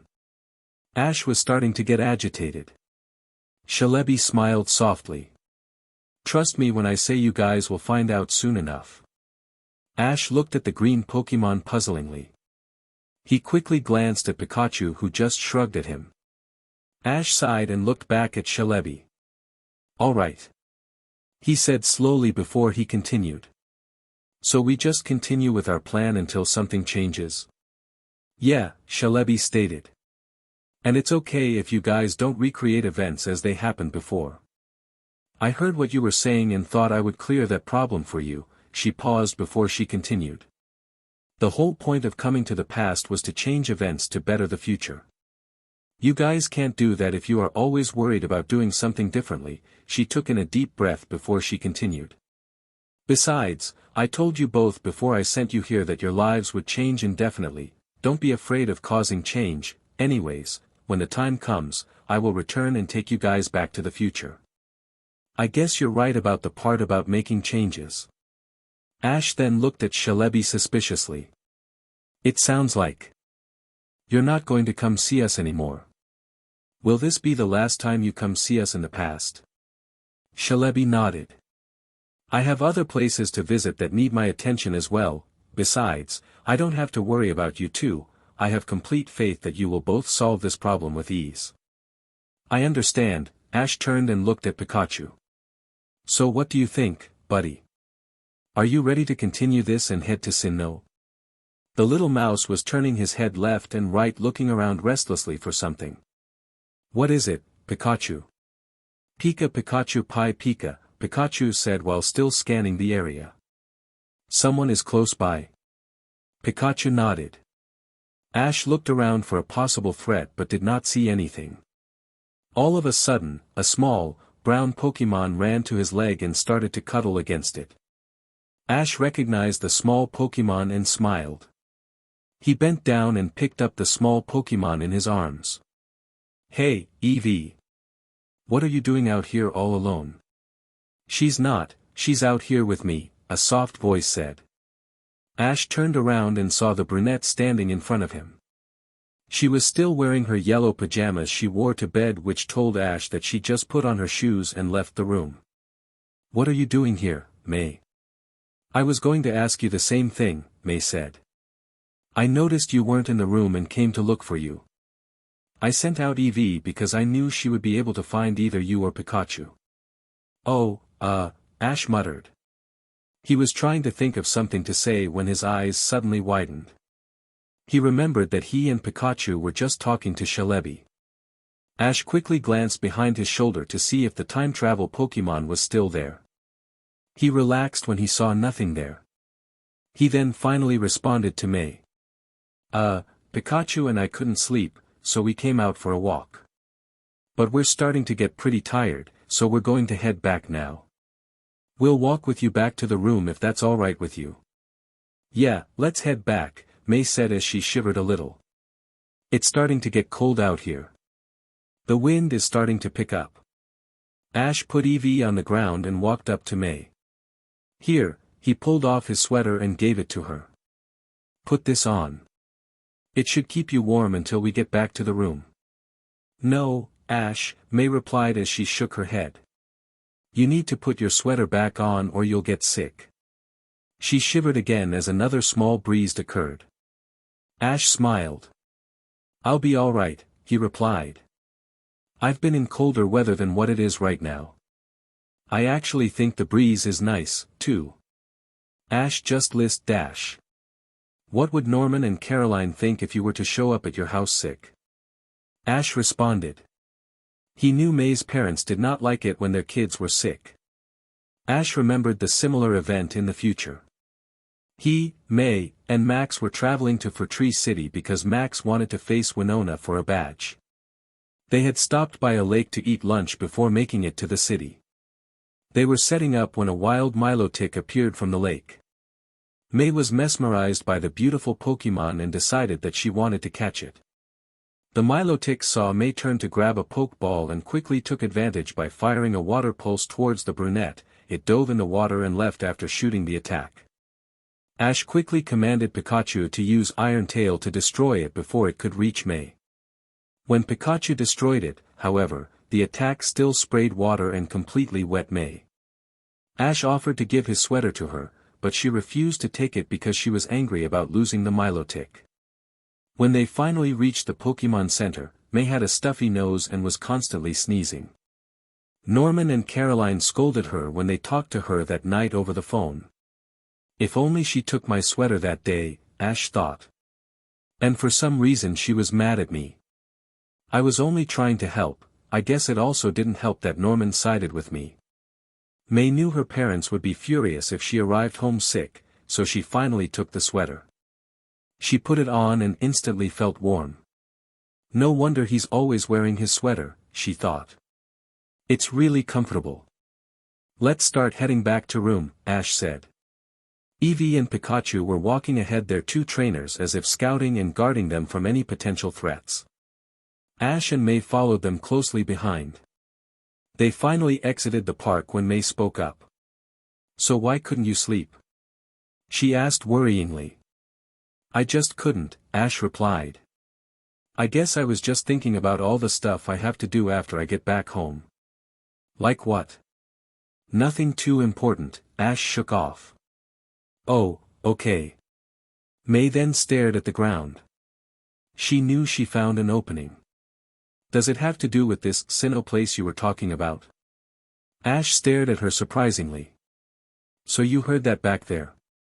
Yeah. What else did hear back there? Ash asked somewhat nervously. May eyed him curiously. She was quiet for a moment before she responded. Just something about you understanding something, and the part about that place. Ash sighed in relief. So are you going to tell about this Sinnoh, or are you going to keep it a secret from me? She said.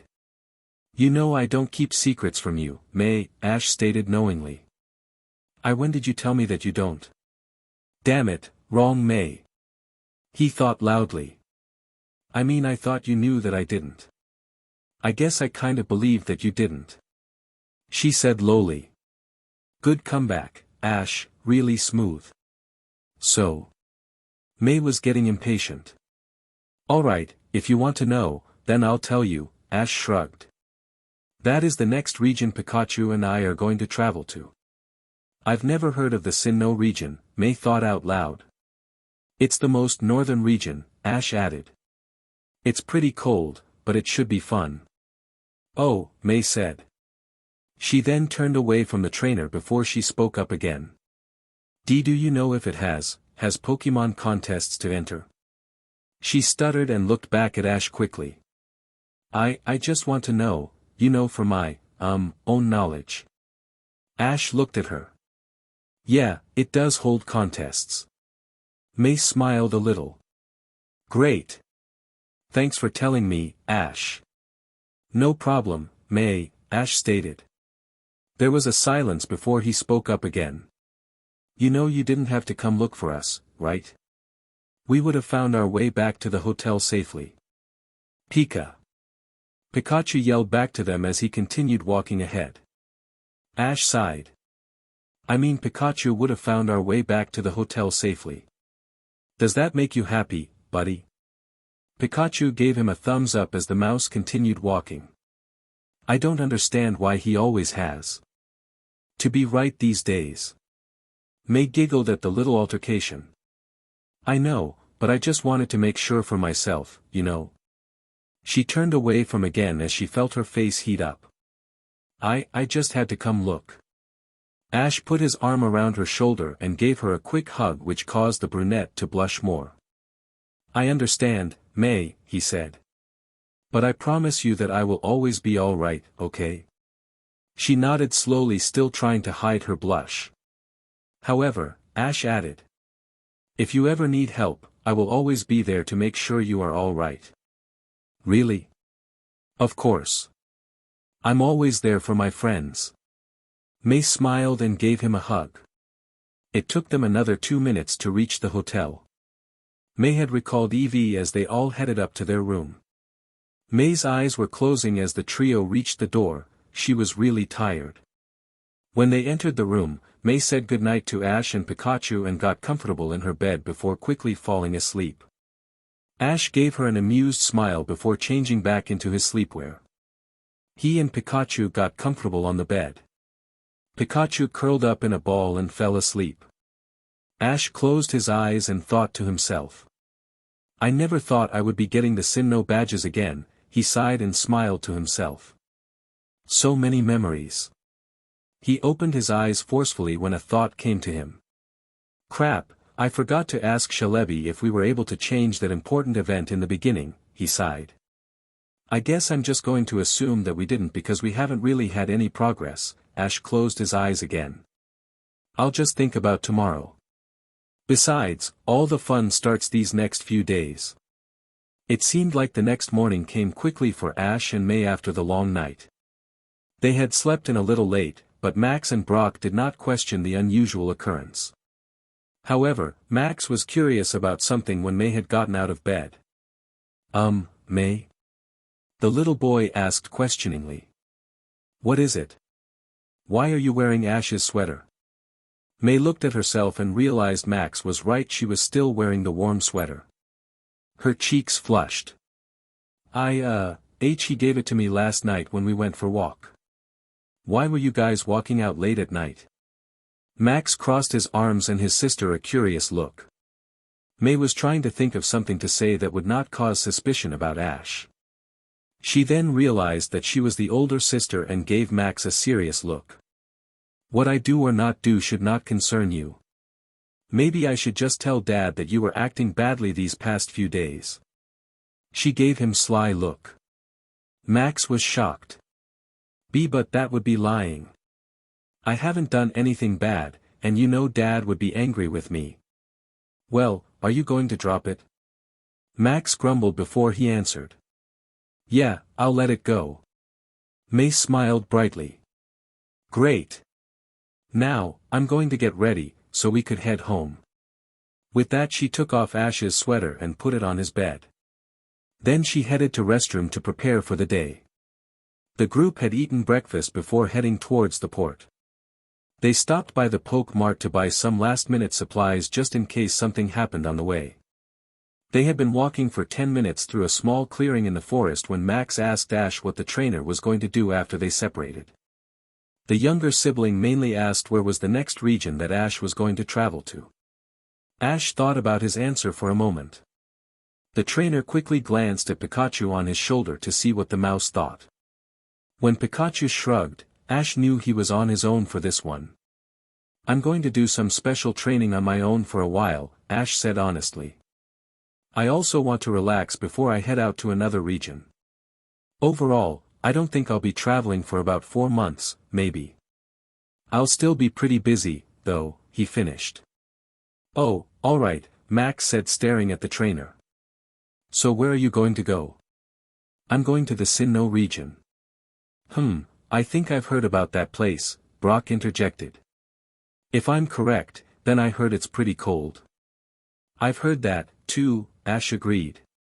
The rest of the journey to the port was pretty quiet.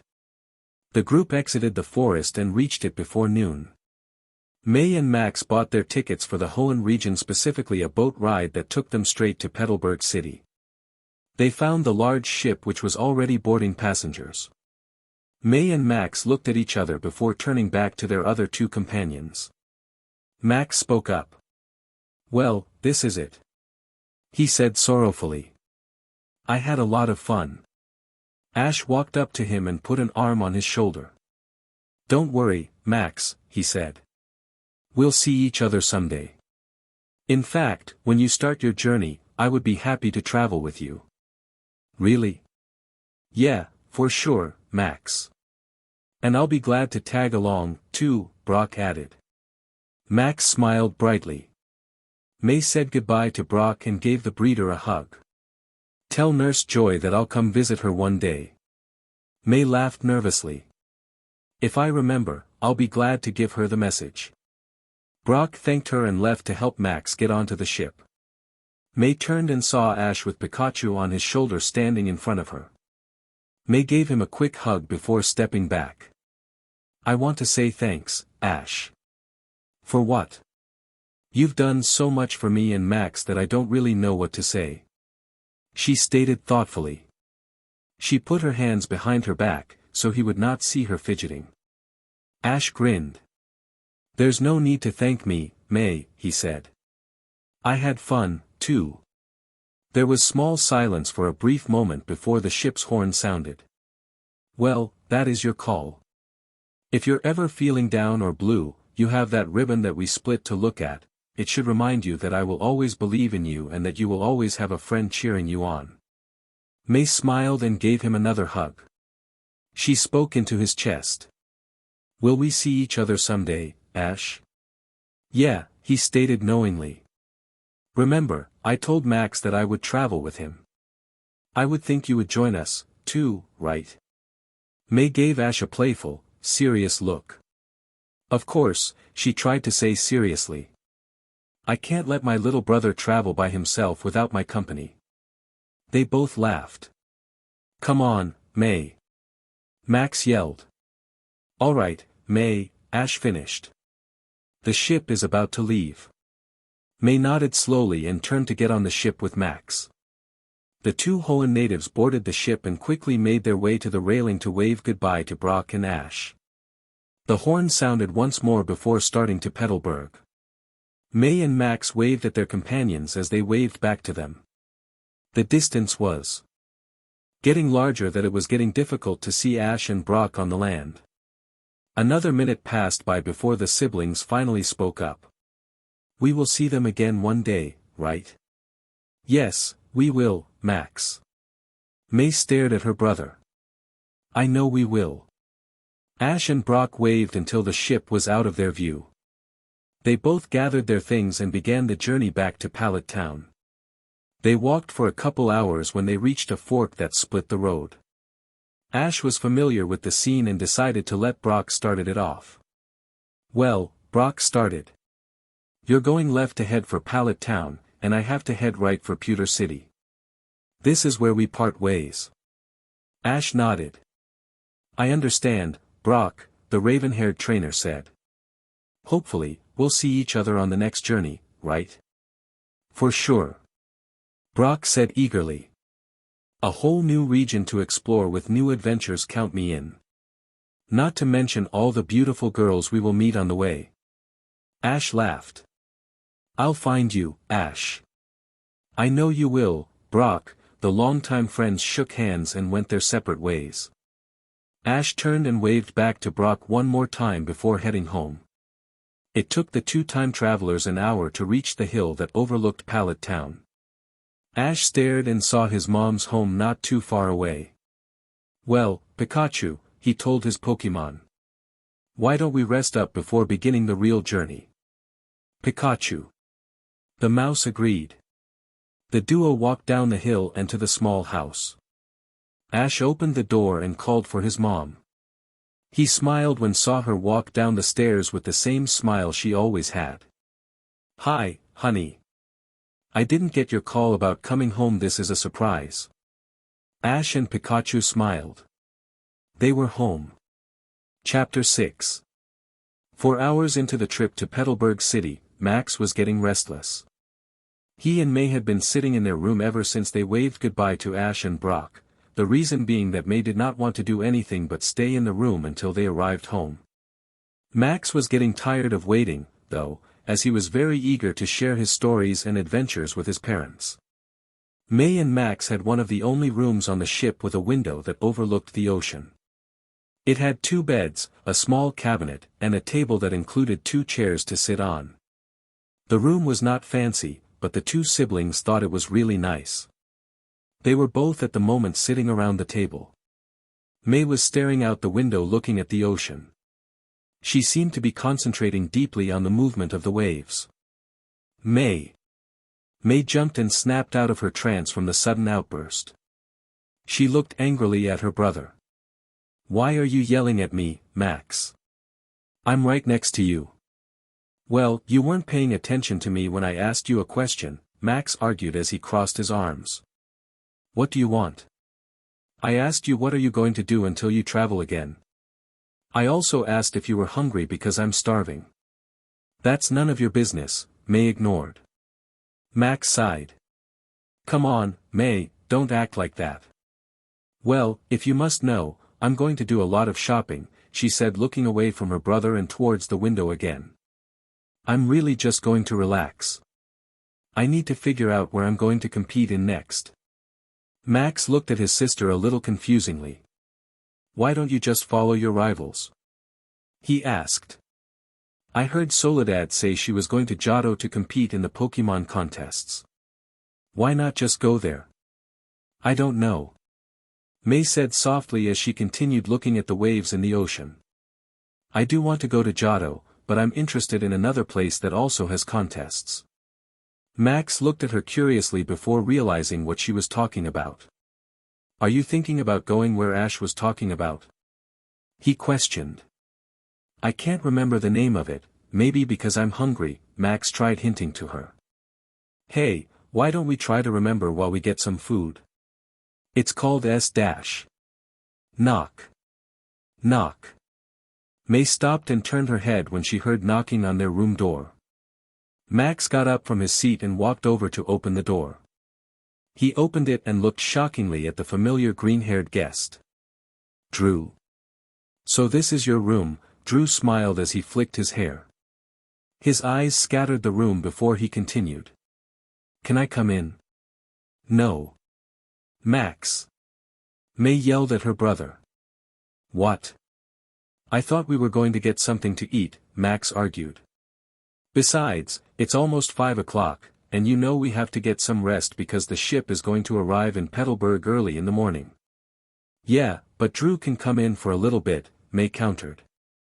Thank you, May. Drew walked past the two siblings and into the room. Oh, I almost forgot here, he handed May a red rose before taking a seat where Max was previously sitting. Thank you for the rose, she said politely. May put it on her bed before turning back to Drew.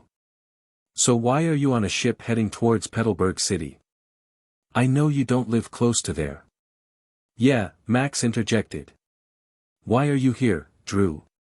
Here to get to some tips from the person that beat you? Max. What? The young boy shrugged to his sister. I'm just saying that could be why he's here. The green-haired coordinator glared at Max for a moment before turning to May. Well, I wanted to talk to you, and I don't mind the walk to my city, Drew flicked his hair. It'll give me time to come up with new strategies to win in future contests. What did you want to talk about? May asked, completely ignoring his last statement. I wanted to know when you plan to leave for Johto. I know the contests start in a few months, he explained. Drew then stood from his seat and looked May in the eyes. I wanted to know if you considered the offer I told you back at the Indigo Plateau, about traveling together. May looked away from him and stared at the ground. I don't know, Drew. The cocky coordinator sighed. It's okay, Drew stated sincerely. I understand. Well, when do you plan on leaving for the Johto region? May sighed. I'm not really sure I'm going to Johto either. Drew's eyes widened. Why, you're not going to give up contests, are you? If it's because you lost to Soledad in the Kanto Grand Festival, just know that I also would have had trouble beating her, too. Max glared at Drew with a dumbfounded look. This guy's an idiot. No, I'm not giving up on contests, May looked up and reassured her rival. I just think I might travel somewhere else. Where? The Sinnoh region, May answered. Ash told me about it. He said it has gyms and contests. So I might travel to Sinnoh. Drew cringed when he heard Ash's name. Ketchum told you this? How did he find out about this place? May shrugged. I, honestly, don't know, she said. She then turned away and smiled softly. These past few days I've noticed a change in him, May paused before she continued. It's hard to describe, but he seems different. He's more mature and well aware of his surroundings, he's more thoughtful, caring, compassionate, and kind. We get it. Max interrupted. May blushed deeply from embarrassment. Drew noticed her expression and decided to change the subject away from Ash. So you want to go to Sinnoh? I don't know, maybe, May replied honestly. But I also want to go to Johto because that's where all my rivals are going. Well, I think you should go to Johto, the green-haired coordinator said desperately. He knew she would be making a huge mistake if she traveled to this Sinnoh place and meet up with Ash. Drew then thought of a good explanation to try and convince May to go to Johto. I think it would benefit you more to travel alone and develop as a coordinator than to travel with a trainer like Ketchum. Trust me, I know what I'm talking about. May put her hands behind her back and stared at the ground thoughtfully. She was not ready to make this decision yet, and Drew was demanding a response from her right now.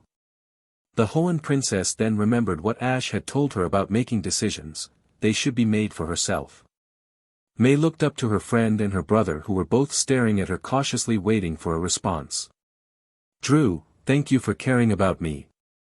May paused before she continued. But I can decide for myself what's best for my career, and I don't like that you're trying to make my decisions for me. I can do that for myself. Max grinned at his sister's comments. Drew realized he said something wrong and tried to correct his mistake. I'm sorry, May, he sincerely apologized. I didn't mean to say or do anything to get you upset. I know you didn't. May responded. There was a brief silence before she spoke up again. I think it's time for me and Max to go get something to eat. Finally. Max said in relief. Let's go because I am starving.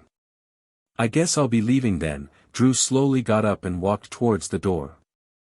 He did not want to say anything else to further damage his situation. Just as he was about to close the door behind him, May called to him. I'll see you around. Drew stared at her blankly for a brief moment before smiling confidently and flicking his hair. He nodded and closed the door. They stared quietly at the door for a moment before May finally spoke up. He was here to get some tips from the person that beat him. She asked slyly to her brother. Max shrugged. I just wanted to see him irritated over the fact that you beat him. May giggled. He did seem pretty upset, huh? They waited a few minutes before leaving their room to get something to eat. After eating a decent meal from the cafeteria, they both headed back to their room to get some rest. They were going to be arriving in Petalburg City early in the morning. They were going to be arriving home in the morning. XXXX. Ash, breakfast is ready. Okay, Mom, we'll be down in a minute.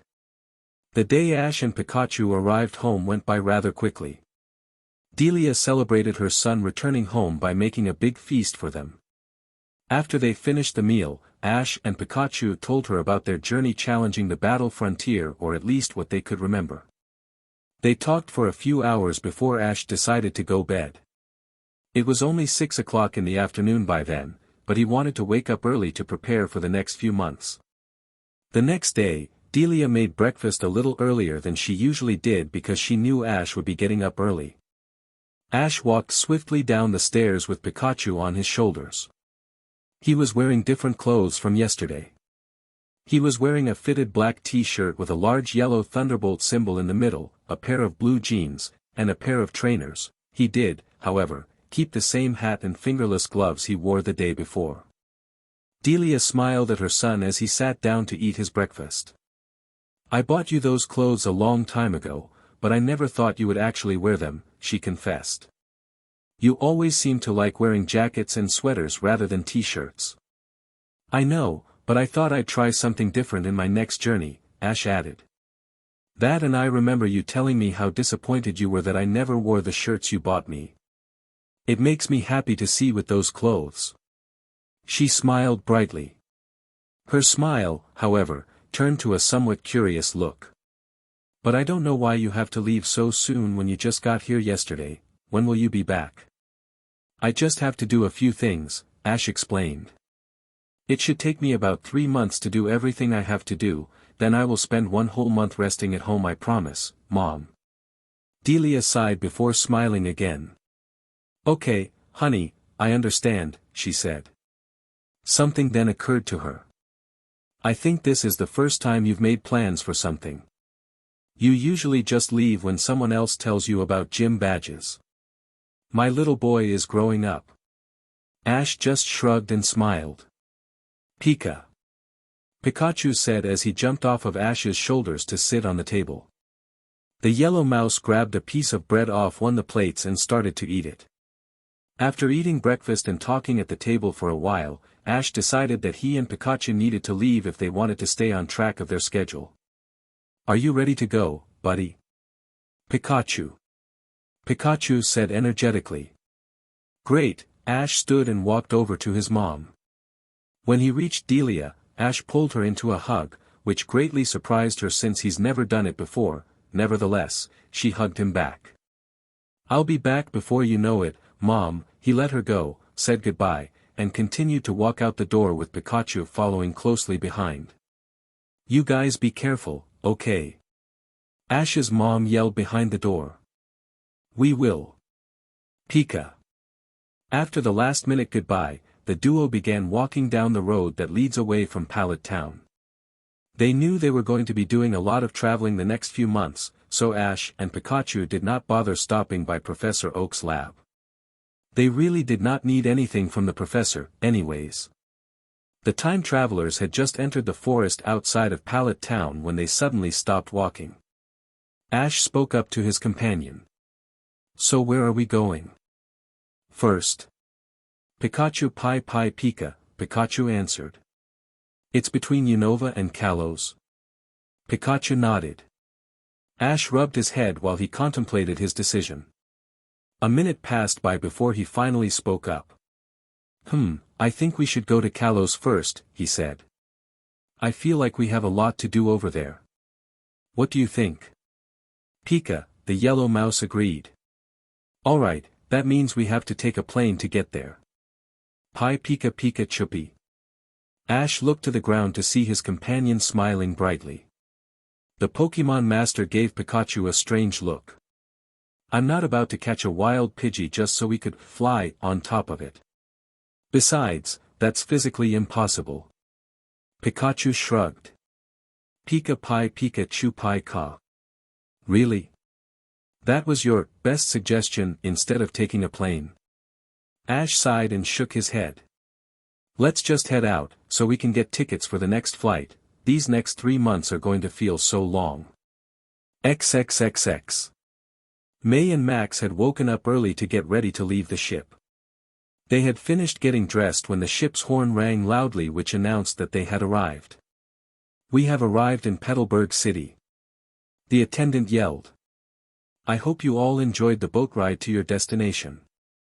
The Maple Kids walked off the ship and continued to walk off the docks. They were not really in Petalburg City, but just outside a small forest path that led to their hometown. The docks were considered part of Petalburg because they were really close to it. May and Max had just entered the small forest path when they recognized 2 familiar faces walking in their direction. They saw who they were and started running to the familiar people. Mom! Dad! May ran and embraced her dad in a hug while Max embraced his mom. After a few minutes of hugging and exchanging hugging partners, Caroline spoke up. We were just on our way to meet you both at the docks, she said as she looked at her children. We were going to wait, May stated. But Max didn't want to wait for you guys. Hey! Max exclaimed. May stuck her tongue out to her brother. Norman chuckled. It's all right. Let's just head home before everybody starts heading this way. I don't want to be recognized this early in the day. They all nodded and began to walk home. It took them about 10 minutes to reach the small house that was next to the Petalburg gym. The gym and house were both small, but when the greenhouse was included in their property, it seemed like the Maple family owned the most land in the city. They walked into the house and sat around the living room. Kenny had greeted May and Max by giving them each a glass of iced tea and a cookie. He told them breakfast would be ready in about 15 minutes, so it was okay for everybody to sit in the living room while he finished preparing the meal. They nodded, and Norman spoke up. So, he said. How was the journey through Kanto? May opened her mouth to speak when Max cut her off. It was great, Dad. He exclaimed. I met so many Pokemon, and Ash beat the battle frontier. It was so cool when he beat Brandon's Regice. Wow, Norman stated. That's a pretty rare and strong Pokemon. Ash must have really gotten strong. While Max and his dad talked about the many Pokemon battles that happened, Caroline turned to her daughter and spoke. How are you, May? May smiled. I'm doing great, Mom. She said. I had so much fun going through Kanto and performing in contests. Caroline smiled. That's great, honey, she was happy to see her daughter smile. However, Caroline's smile turned into a slight frown. I'm sorry about your loss at the Kanto Grand Festival. I know it must have been so difficult to come so close and not make it. May frowned slightly and looked down. It was hard to lose to Soledad. I have to admit I didn't take it well either, she replied honestly. I blamed myself for losing and not winning the entire contest. I thought my way of performing was the main reason I lost, too, like I was performing differently from a real coordinator. Oh, May, you shouldn't think like that, her mom countered. The way you perform is the reason why you made it to the Grand Festival in the first place, not to mention you made it pretty far in the Grand Festival, too. I know that now, Mom, May said softly. Ash made me realize I shouldn't be feeling sorry for myself because he said I did great. he said my performance style isn't different, it's unique, and that's what makes me such a great performer. Caroline had a shocked expression on her face. Ash told you this? May nodded slowly. Are we talking about the same Ash that thought Max was the gym leader almost a year ago? May smiled as she nodded. Yeah, I know, the young brunette said. Her eyes and voice softened as she continued. I couldn't believe it either, but those words came out of his mouth. I don't know, Mom, but Ash has changed in the past few weeks. I can't even describe it in words. He's just really special. Caroline grinned widely at her daughter's dreamy expression. I think I understand, May.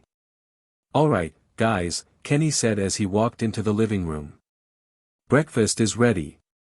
The Maple family enjoyed a nice breakfast together. The talk at the table just included May's plans to continue traveling. She told her parents she was not sure what she was going to do next, but that she was going to be thinking about it as she relaxed at home for a while. The rest of the day went by quickly in the Maple household. By the time they knew it, it was 10 o'clock at night. They all went to their respective bedrooms to get some much-needed sleep. May had changed into some yellow pajamas and headed straight to bed. She covered herself with her blankets and closed her eyes. Well, another grand festival over, and I still haven't won one, she sighed loudly. Oh well, at least I had fun. Now I just have to figure out where I'm going next. May thought of the two destinations where she could travel next. I can either go to Johto or Sinnoh. I have a few months before I have to make a choice, so I might as well and get some sleep. I have a lot of shopping days ahead of me. May smiled as she drifted to sleep. XXXX. May slowly fluttered, her eyes opened. She groaned loudly as she stretched her body in her bed. She turned and looked at the clock on her nightstand and saw that it was 10 o'clock in the morning. May groaned again as she covered herself with her blanket. It was too early in the day for the Hoenn princess. Ever since arriving home 2 months ago, May would not get out of bed before 11 o'clock. She really loved sleeping. I should probably get ready and head out, May thought out loud as she sat up. She changed into a small red blouse, a pair of fitted blue jeans, and a pair of trainers. Her clothes complemented her hourglass figure, which developed as the months passed by. When May finished changing, she headed downstairs to get some breakfast. Max and Norman were already eating while Caroline was in the kitchen helping Kenny cook. Morning, May. Norman cheerfully said. Morning, Dad. What are you planning to do today? May scratched her cheek as she thought about her plans for the day. A few seconds had passed before she answered her dad. I think I'm going to go shopping for a little while, she stated. Then after that I'll probably go to the park. I'm planning on taking Evie with me, so I'll pick her up from the greenhouse after I finish eating. It seems like you have a busy day, Caroline said coming out of the kitchen. Max gave his mom a strange look. A busy day? He thought to himself. All she's going to do is shop and go to the park. Slacketh does more in day than she does. May nodded. After eating breakfast with her family, she retrieved Evie and went straight to the mall with the small Pokemon by her side. If I am going to travel to a new region, I want a new look to show off. May stated out loud. Evie squealed happily. The little brown Pokemon enjoyed shopping with her trainer, which lately had been every other day. Even though May hardly bought anything, Evie still liked the time they spent together. 3 hours of going from store to store in the Petalburg Mall, May had not found anything that she would wear on her next journey. Every time the coordinator did find something she thought looked nice, Evie would shake her head, letting May know that it was not a good choice. After another hour of searching, the duo gave up. May and Evie walked over to a bench in front of a small store and sat down sadly. She sighed. We've searched for over 3 hours and found nothing. May sulked in disappointment. Evie stared at her trainer worryingly. The evolution Pokemon did not like to see May sad. All of a sudden, something in the store window caught Evie's attention. She put her paw against May to get her attention, but it did not work. So Evie decided to jump off the bench and ran into the store. May looked up and saw her Pokemon run into a store. "Evie, wait up!" she yelled. "Evie, where are you?" "Vui." "There you are," May said, a little concerned. "Why did you run off like that?" Evie did not say anything to her, the Pokemon just stared at the outfit she was next to. May looked at Evie, then looked up at the direction her little companion was looking at. May walked over to the outfit and grabbed it. "You like this?" Evie nodded eagerly. "Okay, I'll try it on." May grabbed a pair of shoes she thought would match the outfit and ran towards the dressing room with Evie following closely behind. After a couple of minutes of waiting, May came out of the dressing room. "Well, what do you think?" She did a little twirl to show it off. Evie said, mesmerized by her trainer.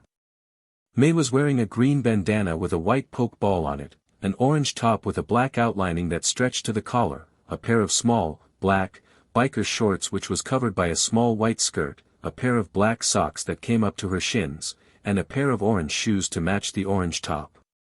"Not bad, Evie," May smiled. "You sure have a good sense of style. I also like the white gloves that come with it, and the green fanny pack is a bonus.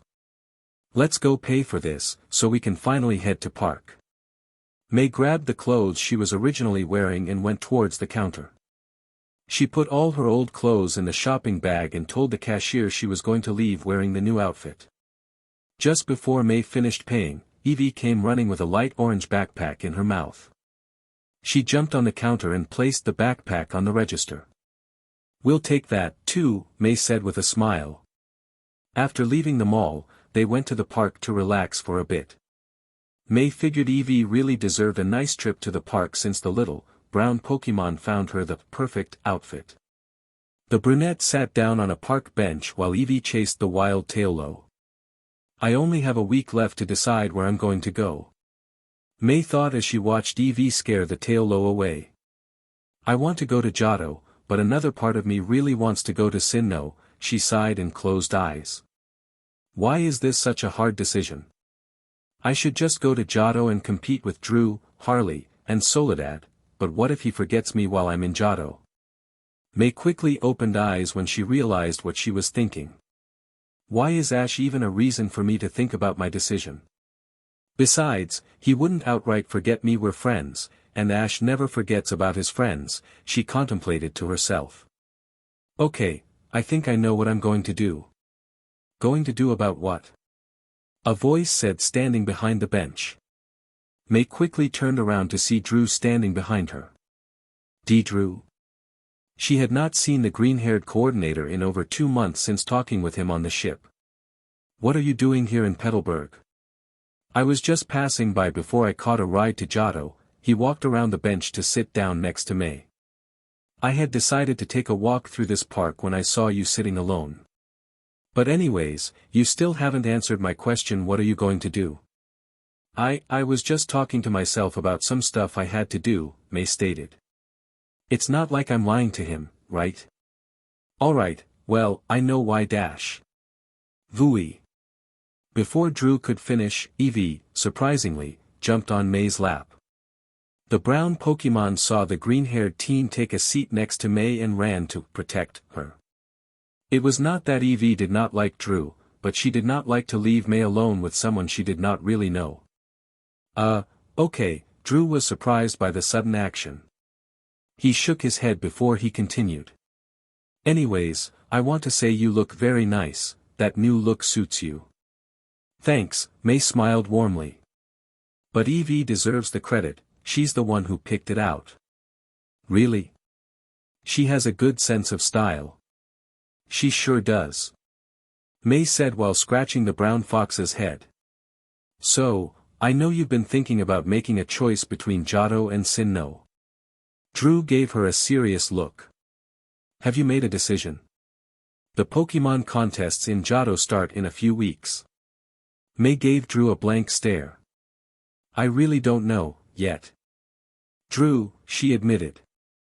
"I want to go to Johto, but another part of me is telling me to go to Sinnoh." Drew sighed in frustration. Why can't you just go through Johto first and then Sinnoh? He said a little arrogantly. Well, I kind of want to travel with Ash again. May confessed. She smiled at her next statement. Plus, Brock said he was going to go, and I really miss his cooking. May, be serious, please, Drew sternly said.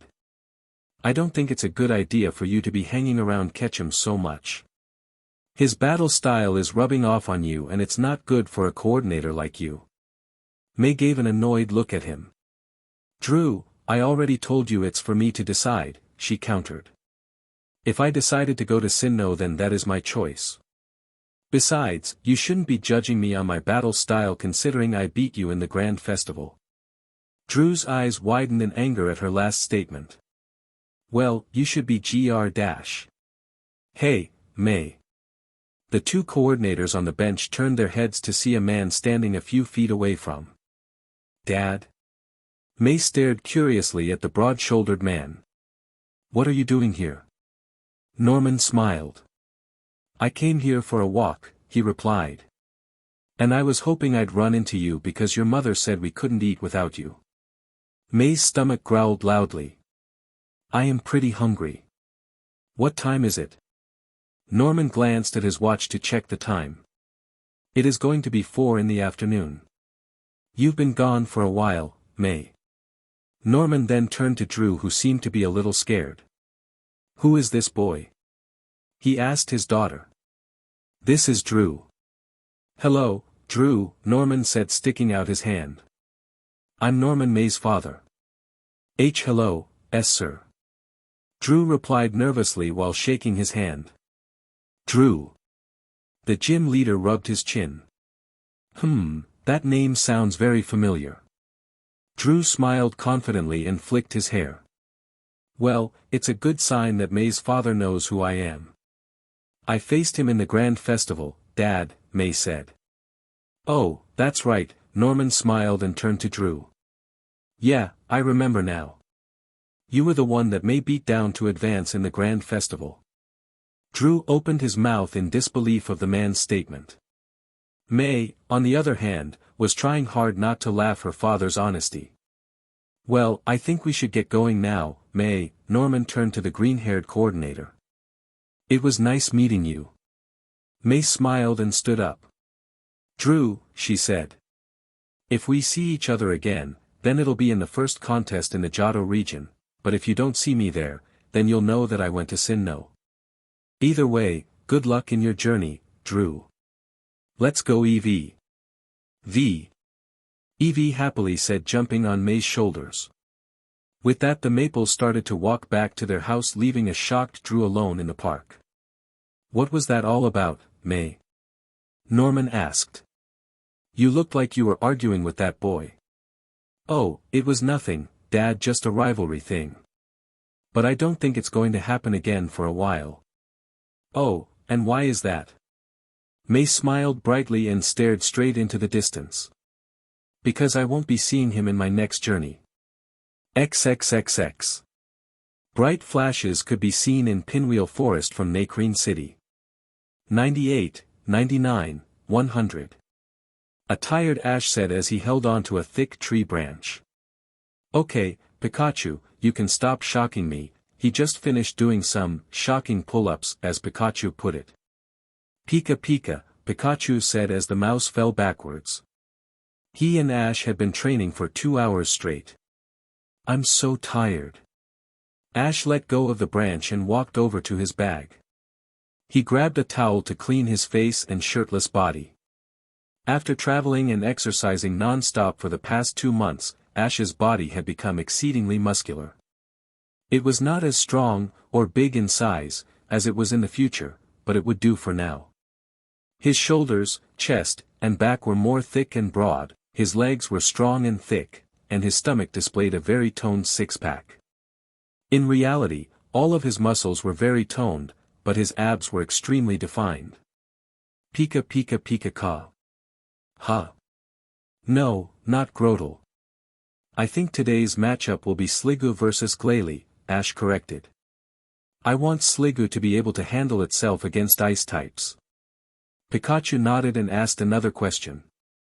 Pikachu Pika Pika. I know Charizard is waiting for us, Ash said. But I want him to get the most training at the Cherisific Valley before we go get him. Besides, he doesn't really need me to train him. He turned to see Snorlax swiftly dodge a leaf blade from Sceptile. Ash smiled at the progress his Pokémon were making. One more month and we'll be ready to take on the Sinnoh League, and save the future. Chapter 7. You're making a big mistake, May. Drew said to himself. He watched quietly while May and her father left the park. He was left alone on the bench to think about the conversation he had just had with May. Drew groaned frustratingly. Why can't she see that Ketchum will only bring her down? Is she that confused? He closed his eyes and sighed loudly. He then slowly opened his eyes and grinned while he flicked his hair. I have a feeling I know where you're going, May. It's a gut feeling, yes, but I'm always right about these things. I have to save you from Ketchum. He stood up from the bench and began walking to the mall where May and Evie shopped. I need to buy a few jackets. From what I've researched, it's pretty cold in the Sinnoh region. XXXX. After the meeting with Drew at the park, the next few days went by rather quickly for May. She mostly spent the days at home with her family and training her Pokémon. She knew it would be a few months until she saw her parents again when she left on her journey, so she wanted to make the most out of being home. May would talk for hours with her mom about anything they could think of, mainly about focusing on coordinating and having fun with friends. Then, she would spend time with her dad by talking about Ash's battles, at least from her point of view, since Max already explained everything to Norman in great detail. It was the morning of the day May was going to leave for Pallet Town. She was in her room packing her things and necessities into her new, orange bag and small pack she bought from the mall. May remembered Ash saying he was going to leave in 4 months to Sinnoh, so she wanted to see him a month before to convince him to leave together. Plus, the brunette wanted to spend time with her friend before they started traveling again if Ash says, yes, that is. Knock. Knock. May turned and yelled. It's open.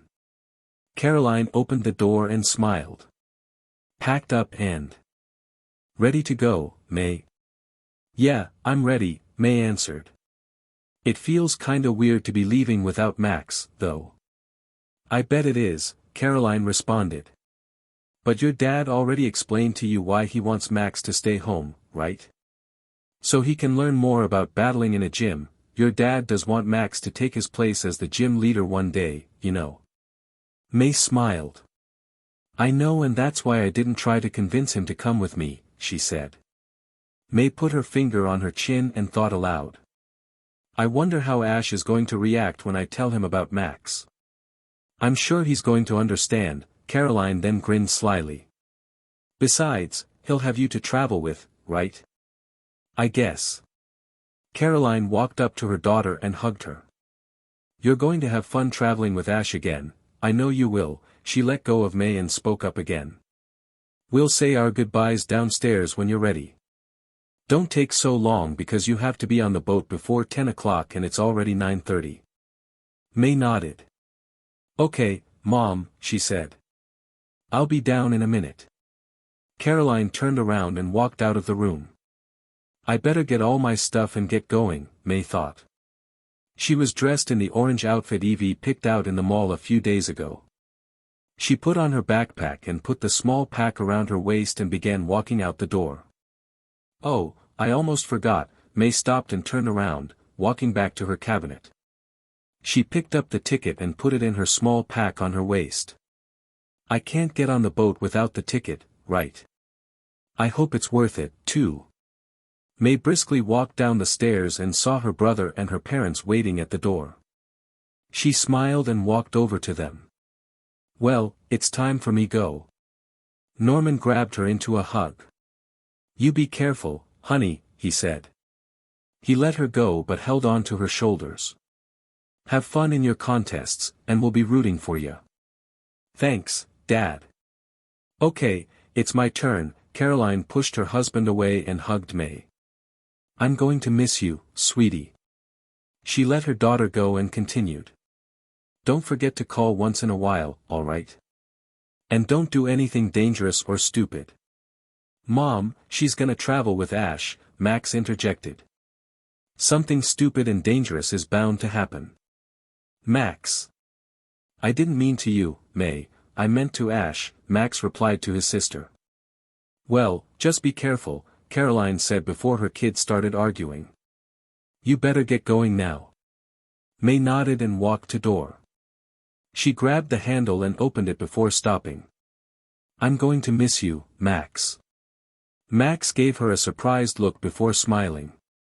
Of course, you are, he said as he pushed up his glasses. I was the grimer who held the group together. May shook her head and smiled before walking out and closing the door. XXXX. It took the brunette about 15 minutes to get to the docks and another 5 minutes to find the boat she was taking to Kanto. The vessel appeared larger than a normal boat but smaller than a ship. Other than the size, the boat was no different from any other. Well, it's supposed to be a luxury speedboat, May thought. Maybe she thought making it bigger would make it look fancier, but I won't complain if the people were right about the time it takes to get to Pallet Town. She remembered walking around Petalburg City one afternoon and hearing a family talk about their vacation through the Kanto region. She heard the parents joyfully commend the captain for arriving in a record time of 3 hours to Pallet Town, at least that is what she heard them say. This promptly convinced May to go visit the captain. Although she was not sure what region she was going to at the time, May thought it would not hurt to have good transportation ready just in case. The brunette shook away the memory and approached the vessel. She saw the captain putting away some cases on the boat. Hey, Captain Aaron. The woman turned around to see May smiling at her. Captain Aaron was a beautiful woman who loved the ocean. She had dark, black hair that came down her shoulders and crystal, blue eyes that matched the sea's clear water. She was wearing a pair of dark, blue jeans with a pair of boots and a black long-sleeved shirt. Every sailor would have loved to travel with Aaron through the ocean. Unfortunately, the beautiful captain liked to travel alone. Good morning, Ms. Maple, she said in her soft voice. Are we ready to go? Yup, May answered. I'm all set whenever you're ready. All right, get on board, so we can head out, Aaron gestured for May to get on. You're my only passenger today, but I still like to make good time. How long do you think it'll take to get there? Said May as she got on the boat. Well, I'm guessing it'll be about 4 hours at most, the captain concluded. The current is nice today, so it could be a shorter ride than that. May nodded and sat down in a seat close to the dark-haired woman. I'm ready, May said as she buckled herself in.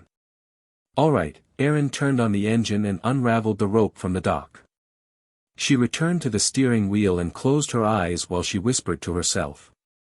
May tried to listen, but only heard a couple of words like guide and my friend. Captain Aaron opened her eyes and smiled. Hold on tight, May. We're gonna take off now. I said was all May said before the boat took off at an incredibly fast speed. Every person on the docks turned their heads to the ocean where they saw a boat moving tremendously quick and heard a 13-year-old girl yelling as loud as an explode. XXXX. How long is it going to take us to get home again? Pi. 6 hours. Pika pika chuppy. Yeah, I guess we are still pretty far. Ash and Pikachu were on the far west side of Viridian City. They were arriving from the Johto region where they had just finished getting Charizard from the Cherisific Valley. Retrieving Charizard ended up being the last stop the duo made before deciding to head home to Pallet Town. It had been a total of 3 months and 1 day since Ash and Pikachu left home on their side mission, so they wanted to get home to keep their promise to Delia. Ash sighed. Well, we're gonna miss breakfast and lunch, but at least we'll be home before dinner. Pikachu, Pikachu said on Ash's shoulder. True, we'll get to have breakfasts and lunches for a full month when we get home, Ash agreed happily. He took in a deep breath and began walking. Come on, buddy. We won't get anywhere if we're just talking, right? With that the duo began making the long walk home. XXXX. Can you see the docks? May. Captain Aaron asked. They were about 400 yards away from the shore and traveling at a decent speed. Aaron slowed the speedboat down a great amount after passing the Giotto waters. She told May they were making extremely good time, that they could cruise the rest of the trip and still be true with her estimate of 4 hours to be exact. It had been 3 hours and 40 minutes since they left the docks from Petalburg. May stood up from her seat and squinted her eyes in the direction they headed. She could make out other ships and people walking along the docks. Yeah, I can see it. It shouldn't take us to get there now, right? No, it should be about 10 minutes from where we are. May smiled. I'm already in Pallet Town, and it's only gonna be 2 in the afternoon. She thought. Ash is going to be so surprised to see me. I mean, of course he is, because I didn't tell him I was coming. Maybe I should have told him. May started contemplating herself. She shook her head and reassured herself. No, I'm sure Ash wouldn't mind if I just showed up to visit him. Asking to travel together again might be a different story, but showing up randomly should be okay. It took a total of 15 minutes to arrive to the shore. Captain Aaron docked her boat and helped May off the vessel. The dark-haired woman smiled at the team. So, what did you think? It was pretty quick, right? I wouldn't have gotten here faster with anyone else, May stated brightly. Aaron grinned. Thank you, May. I hope you enjoy your time here in Kanto. May shook the captain's hand, said goodbye to her, and turned around to walk off the docks. XXXX. If I remember correctly, it should be, there it is. May said as she found the small house. After leaving the port, May decided her best option was to go to Ash's house. For a moment, she thought of going to get some food because she was pretty hungry, but the brunette figured Ash's mom would be making lunch right now, so she took a chance and just headed for Ash's house. She walked up to the house and rang the doorbell. I'm going. A voice inside the house yelled. After hearing the voice, May, suddenly, straightened out her hair and her outfit. She then gave herself a confused look. Why'd I just do that? The door opened and showed a serious Delia. I thought you would be Dash. She stopped herself when she saw it was not whom she thought it was. Oh, Delia said surprisingly before smiling brightly. Hi, May. May smiled slightly.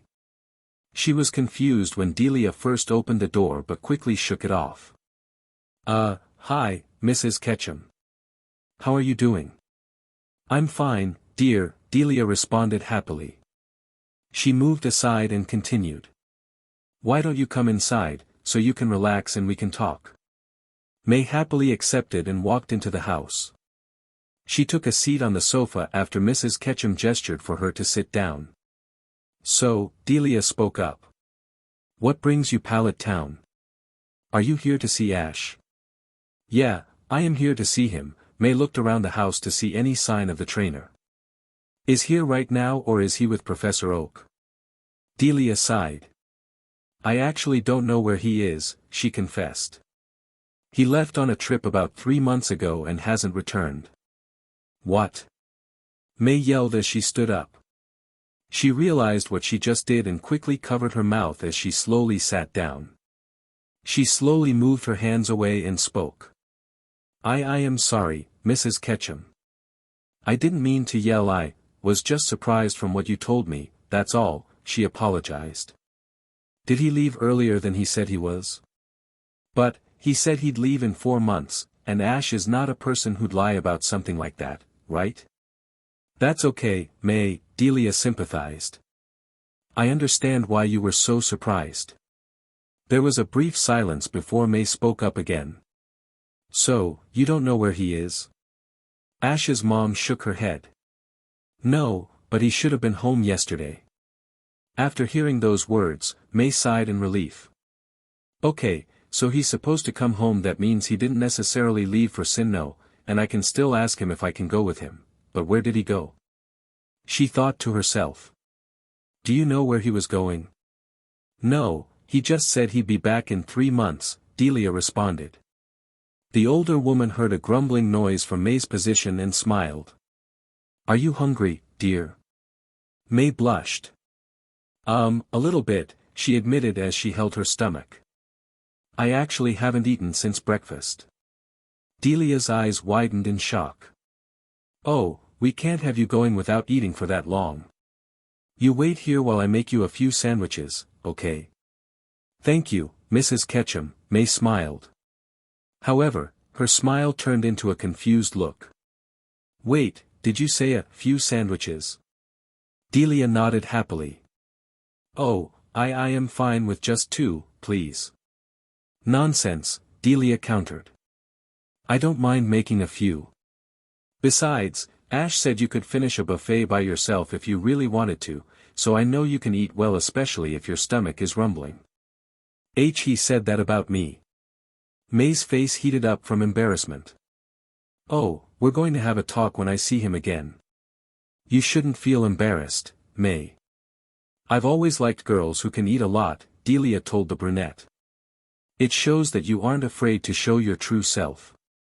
For some reason, May felt less embarrassed and angry towards Ash after hearing those words. Oh okay, I guess you have a point there. I know I do, Delia said as she walked into the kitchen. They should be finished in about 10 minutes if you want to come sit at the table. I'm coming, Mrs. Ketchum. May got up from the sofa and made her way to the table. Where did you go for 3 months, Ash? XXXX. We're finally here, Pikachu, Ash stated. Pika. They were currently standing on top of the hill that overlooked Pallet Town. It took the duo 6.5 hours to reach their hometown. They thought about flying on Charizard, but they wanted to battle any trainer they might meet on the way. To their disappointment, there were no trainers who were willing to face Ash because of the way he looked. His muscular appearance and ripped shirt intimidated most of the challengers, well, at least the male challengers.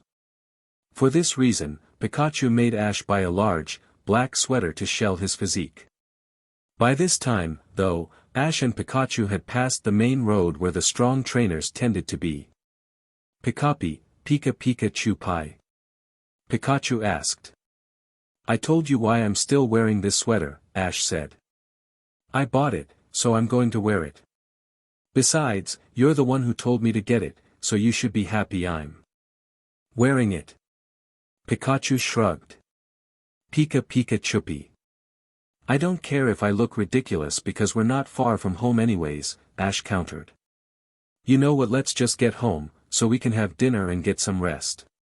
It's only gonna be 5, but I'm pretty tired.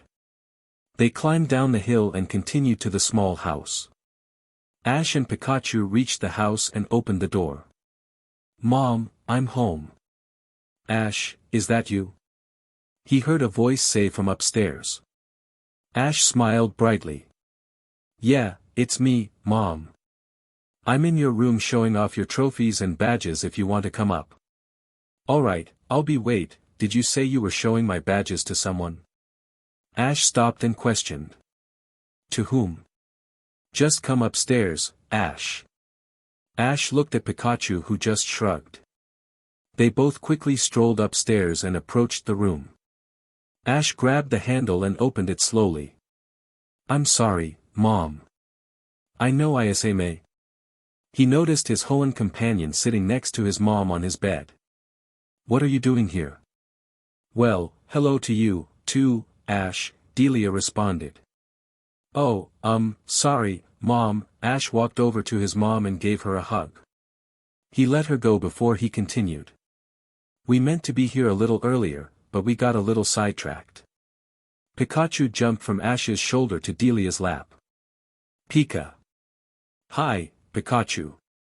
I've missed you, too, said Delia as she gave the Pokemon a hug. Ash turned to May, who was standing by then with her hands innocently behind her back, and smiled.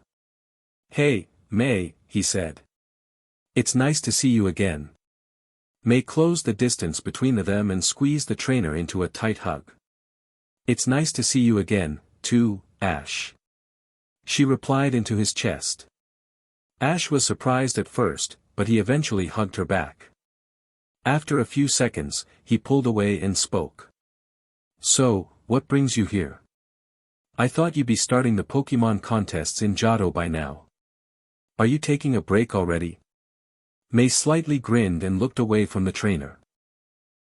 Actually, I didn't go to Johto at all. She said lowly. What do you mean? Ash asked puzzlingly. Well, here goes nothing, May thought. She took in a deep breath before responding. I thought maybe I could, travel with you again, you know, through the Sinnoh region. What the hell did I do wrong this time? This definitely didn't happen in the past. He said to himself. Ash maintained a blank expression as to not ours any suspicion when he first saw May, but it was extremely difficult after hearing May's words and proposition. He knew what younger Ash would have said, so he responded in that way even if he did not want to. Ash knew he had to. Why yeah, it would be so fun for us to travel through Sinnoh together, he told May. Stupid, stupid, stupid. Really? May could not believe even though she had a good feeling he said yes. She jumped for joy and gave Ash another hug. Oh, thank you, Ash. I know we're going to have fun traveling again. I mean, Max won't be with us this time, but I'm pretty sure we can navigate through the region without him. Ash nodded knowingly. That's right, he stayed with Norman to learn more about gym battles. May let go of him and looked shockingly at the trainer. Why yeah, that's exactly it. How did you know? Sheet. What's going on with me today? He thought angrily. It was, just a lucky guess. Ash did not believe himself. May smiled brightly. That was really lucky, then. Ash sighed in relief. Well, Delia interrupted the two teens. She put Pikachu on the bed and stood up. I better head downstairs and start preparing dinner. If I know my son, he must be hungry by now, am I right? After hearing those words, Ash's stomach growled loudly. I guess I am pretty hungry, Ash replied sheepishly as he rubbed the back of his head. Delia smiled. Good, dinner will be ready in 30 minutes, she commented as she left the room. There was a brief silence between the two teens before Ash spoke up again. So, he said. How long have you been here for? May placed her finger on her chin as she answered. About 3 hours. Alright, so you haven't been here for that long. Not really, but... She stopped and backed away from the trainer. May glanced at the clothes he was wearing and gave him an awkward look. Before we talk about anything else, what are you wearing? Ash gave himself a look. It's a big sweater, he stated blankly. Why? It's a long story, Ash told her. Just know that I used it to stop scaring trainers away. What would other people be scared of you? May asked. Besides that, you're home already, so you can take it off because it looks ridiculous on you, Ash. Pika. Really, Pikachu? Ash retorted. Pikapi, Pika copy chew, Pikachu defended. I know you told me that first, but that's not the point, Ash calmed himself and sighed. Alright, I'll take a shower and change while you both go wait downstairs. Are you both fine with that? They both nodded. Good, Ash said. I'll see you guys in a few minutes. Pikachu jumped from the bed and quickly ran out the room. May was walking out the door when Ash called her. May. She turned around and looked at the trainer. Yeah, Ash? Ash smiled. My clothes might look ridiculous, but your outfit looks good, orange and green go great with you. May blushed slightly and turned her head away from him, so he would not see. Thanks, Ash. She stuttered. EEV deserves the credit, though she picked out the outfit. I'll tell her when I see her, Ash paused for a moment. But only you can model an outfit like that, just so you know. May's face flushed deeply red when he finished. I better head downstairs to see if, your mom needs help with anything. I'll see at dinner, okay? Before Ash could reply, she already closed the door. Ash's smile disappeared and he sighed loudly. I knew she'd get flustered, but I had to tell her. I remember she scolded me at Brock and Lucy's wedding for not commenting on her outfits. I say she looks beautiful in the dress, and do I get a compliment? No, I get a talk about how I was really dense when I was younger to see that she always dressed nicely. Well, it's not going to happen this time. He ran his hand through his hair in frustration. Well, judging by what's happened today, it looks like a lot of things aren't going to happen this time. He thought as he took off his large sweater. He was wearing his fitted, black shirt with a lightning bolt in the middle, but there were plenty of holes through it after all the training, which was what frightened trainers. Can't use this one anymore. Ash took off his shirt, revealing his well-physique upper body, and threw the ripped cloth into the trash can under his desk. He briefly looked at all the gym badges and trophies on the shelf and smiled. There's a lot more badges missing, and Z crystals that I still need to obtain. Ash sighed again. Crap, I have to go through the Alola region again. What a weird time that was for me. He finally gathered fresh, new clothes and a clean towel before heading off to the restroom to take a shower. Maybe I could wash all my problems away. XXXX. You can start eating if you want, May, Delia said. No, it's okay, the young brunette replied. I can wait for Ash. At the moment, Mrs. Ketchum and May were sitting at the table. Delia had finished preparing the meal 5 minutes ago, and Ash still had not come down the stairs yet. Everything was ready on the table for dinner, everyone had a plate full of food served, so they were just waiting for Ash. Well, except for Pikachu, who was eating his Pokemon food off to the side of the table. And so the yellow mouse would not feel lonely, May sent out her EV to eat with him. Sorry it took me a while, but I really enjoyed the shower I was taking, Ash said as he took his seat at the kitchen table. He noticed the two women in front of him were staring at him with their eyes wide and mouths opened in a shocking manner. What? He asked. He quickly scanned himself and touched his hair. Did I get something on my shirt, or is there still shampoo on head? He didn't get any response. Come on, you have to give me some kind of hint. Well, Delia said, finally regaining her focus. I guess we just didn't know you were so strong, Ash. You didn't look like that before you left. I mean, your shirt barely fits you. She referred to his shirt that did not have holes in it. We were just surprised, that's all. Weren't we, May? The Hoenn native was still staring blankly at Ash.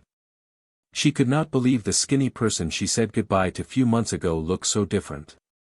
May just stared at the trainer's arms, which were popping out of his shirt as she thought. Ash realized what his mom was saying and spoke.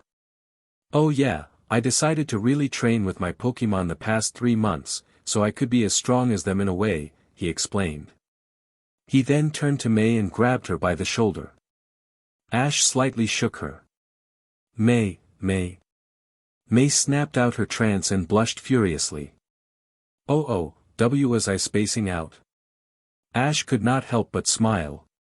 No, not really, he replied. You were just really focused. This caused Delia to giggle. How about we eat before the food gets cold, huh? She recommended. Great, because I'm starving. Ash stated. With that the trio began to eat their dinner happily. However, May would occasionally glance at Ash. Stop looking at him, May, the young brunette kept thinking to herself. It's just Ash. She turned and saw Ash smiling at her. After a few seconds, May sweetly smiled back. Yeah, it's just Ash. Chapter 8. After eating dinner, everybody decided it would be best to go to their respective rooms and get some sleep. It was decided that May would occupy the guest room until she and Ash left for the Sinnoh region. At the moment, Ash was pacing back and forth in his room in the dark, thinking about the unfortunate events that happened this afternoon while Pikachu was watching him from the bed.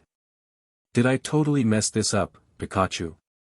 Pikachu Pi Pika, Pikapi. I know I said wasn't going to worry about changes anymore. I mean, Shalebi reassured us that it was okay to, but Ash paused before he continued. But I wasn't expecting this to happen. I wasn't expecting May to come to Pallet Town, nor was I expecting her to ask me if we could travel together through the Sinnoh region. Aye. He stopped pacing and ran his hands through his hair. I didn't plan for anything like this, I wasn't prepared for this, what else could go wrong? Pikachu jumped off the bed and patted the trainer on the leg trying to comfort him. Pikapi, Pika Pika Copy Chew. Ash looked down sternly at the mouse. You're right, this isn't what I really should be worried about, huh? The trainer walked over to the bed, sat down, and slumped. I should be worried about May. I don't know how this will affect her coordinating career and her future actions. Not to mention, I see the way she looks at me, it's kinda awkward. Ash said unsurely, thinking that was the appropriate word. But it's my fault, though. I keep saying the right things when I should be saying the wrong things to her, at least not to draw that kind of affection from her. Do you understand what I'm trying to say, buddy? Pikachu shook his head. Yeah, you do, Ash smiled. You just want me to spell it out for you. Pikachu smiled while he shrugged. Ash chuckled. Well, I'm not going to this time. He got comfortable under the blankets of his bed and closed his eyes. Let's get some rest, buddy. I'll try to stop dwelling on stuff like this. Who knows what will happen in Sinnoh this time around. Pikachu curled up in a ball next to Ash and closed his eyes as well. XXXX. The next morning came quickly for the residents in Pallet Town, specifically for May. She had been awoken abruptly after hearing the Dodrio cry its morning call. She thought it was a threat at first, but she realized after a few seconds it was just an alarm and nothing to be worried about. May slowly got up from the bed and prepared herself for the day. After 10 minutes of getting dressed into her orange outfit and washing up, she walked out of the room and down the stairs briskly. She could smell something delicious through the air. May sniffed and smiled as she walked into the kitchen. Wow, that smells delicious, Mrs. Ketchum. Thank you, May. Delia appreciated. I made a big breakfast for everybody, so I hope you're hungry. I can't wait, May responded dreamily, mesmerized by the food. She then looked around for Ash but did not see him around. Is Ash up yet? Yes, he's out in the garden helping Mimey. Delia said happily. I was surprised when he offered to help outside because he never liked doing it, but he insisted. But you can go bring him inside if you want, breakfast is ready, anyways. Tell him to come inside, so we can all eat together, okay? Oh okay, May slowly walked out of the kitchen and towards the front door. Ash is gardening? She thought as she reached the door and opened it. I would have never guessed he'd do something that wasn't about Pokemon or Pokemon training. She turned and surprisingly saw Ash was really gardening. And he seemed to be really enjoying it. Ash. The trainer turned and smiled. Good morning, May. Ash stated as he sprinkled water over the plants. I just finished, so I'm just watering before I go inside. Oh, and if my mom asks about Mr. Mime, tell her he went to Professor Oak's lab to drop off some herbs, he should be back in a few minutes. Okay, but I just came to tell you that breakfast is ready. Alright, I'll be in a minute, stated Ash, who was still focused on watering. I will. May turned and began walking back in the house when she suddenly stopped. She looked back at the raven-haired trainer and stared at him. She noticed he was wearing the overly sized sweater he had on yesterday. In a way, May was relieved and disappointed that he was wearing it covering himself, but she understood why he wore it. Ash. She said, almost in a whispered tone. Yeah, May. Ash responded. May's eyes widened as he replied. How could he have heard me? She thought to herself. Oh man, I don't want him to think I just whisper his name at random for no reason. Think, May, think. The brunette was trying to think of something quickly. Oh, do you maybe want to have a Pokemon battle after we finish, eating? Yeah, sounds fun, Ash gladly accepted. I think we'd have to battle at Professor Oak's lab, though. There's a lot more space, and I'd like to see some of my other Pokemon while we're there. Is that alright? Of course, May exclaimed. Nice cover-up, May. Okay, then I'll go inside in a minute, so we can eat and head out. Don't take so long because I'm getting hungry. Ash smirked. I won't because I'm getting pretty hungry, too, he replied. Oh, and would you wake up Pikachu for me? I let him sleep in, but I think it's time he wakes up. May nodded and ran back inside the house. 10 minutes after May finished talking to Ash, everyone was sitting at the table eating breakfast. Delia had prepared 2 stacks of pancakes each for Ash and May. There were also a couple of plates with toast, bacon, and sausages for everyone. Delia had made herself a lot less pancakes than the teenagers were eating because she was not as hungry, nor would she ever be the more she thought about it. Delia watched in amazement as Ash and May devoured their pancakes as if they were mere appetizers. I hope I made enough at least for breakfast, Mrs. Ketchum thought and smiled. Ooh, I'm going to be cooking a lot for the next month. Ah, that was delicious, Mom, Ash stated as he finished his last bite. Yeah, Mrs. Ketchum, May added. I think you could rival my mom and Brock when it comes to making the best meals I've ever had.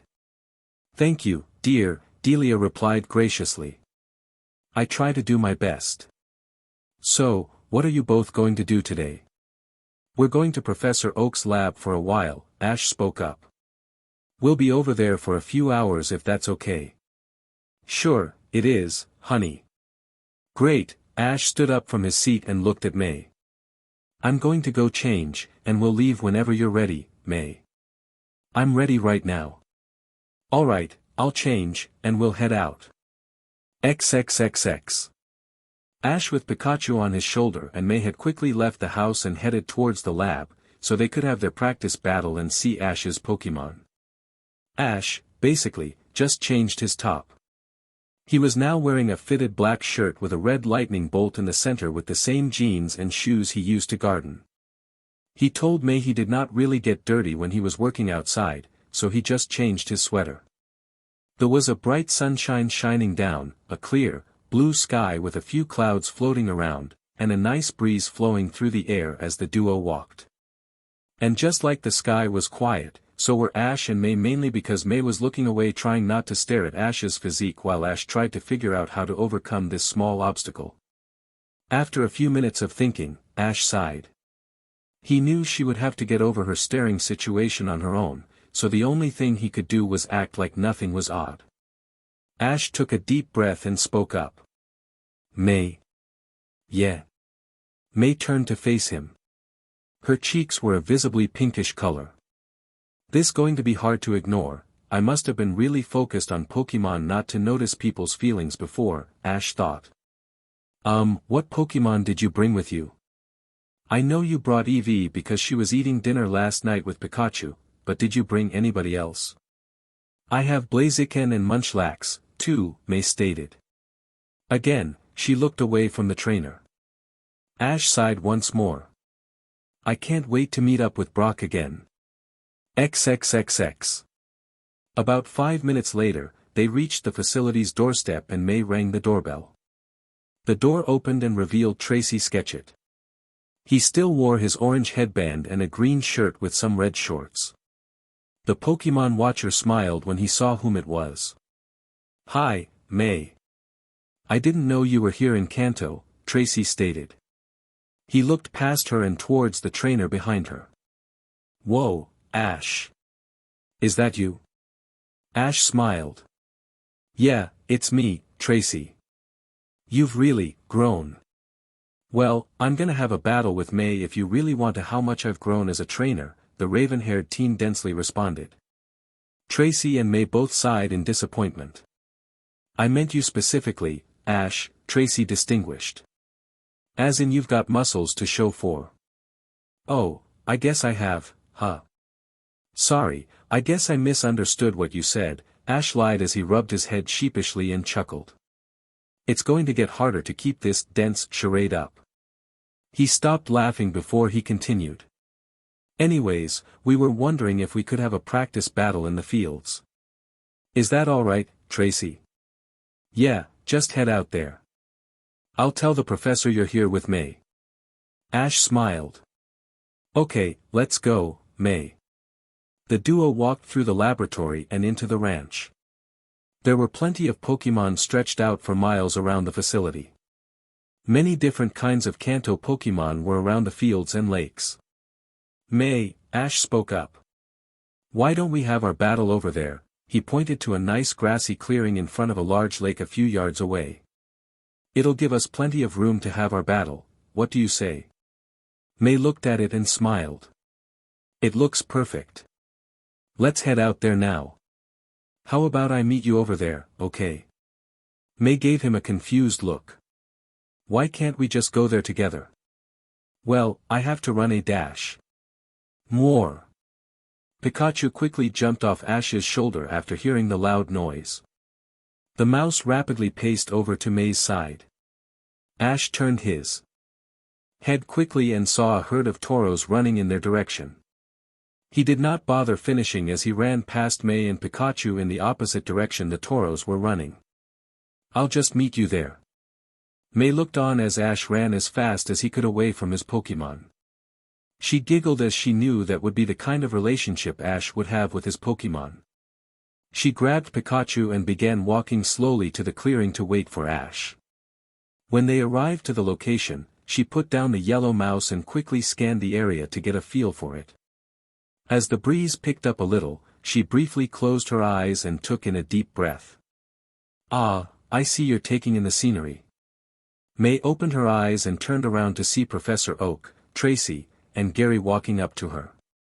I do the same every now and then to remind myself that I am extremely fortunate to work and live in such a place, Professor Oak continued his statement as he walked up to the brunette.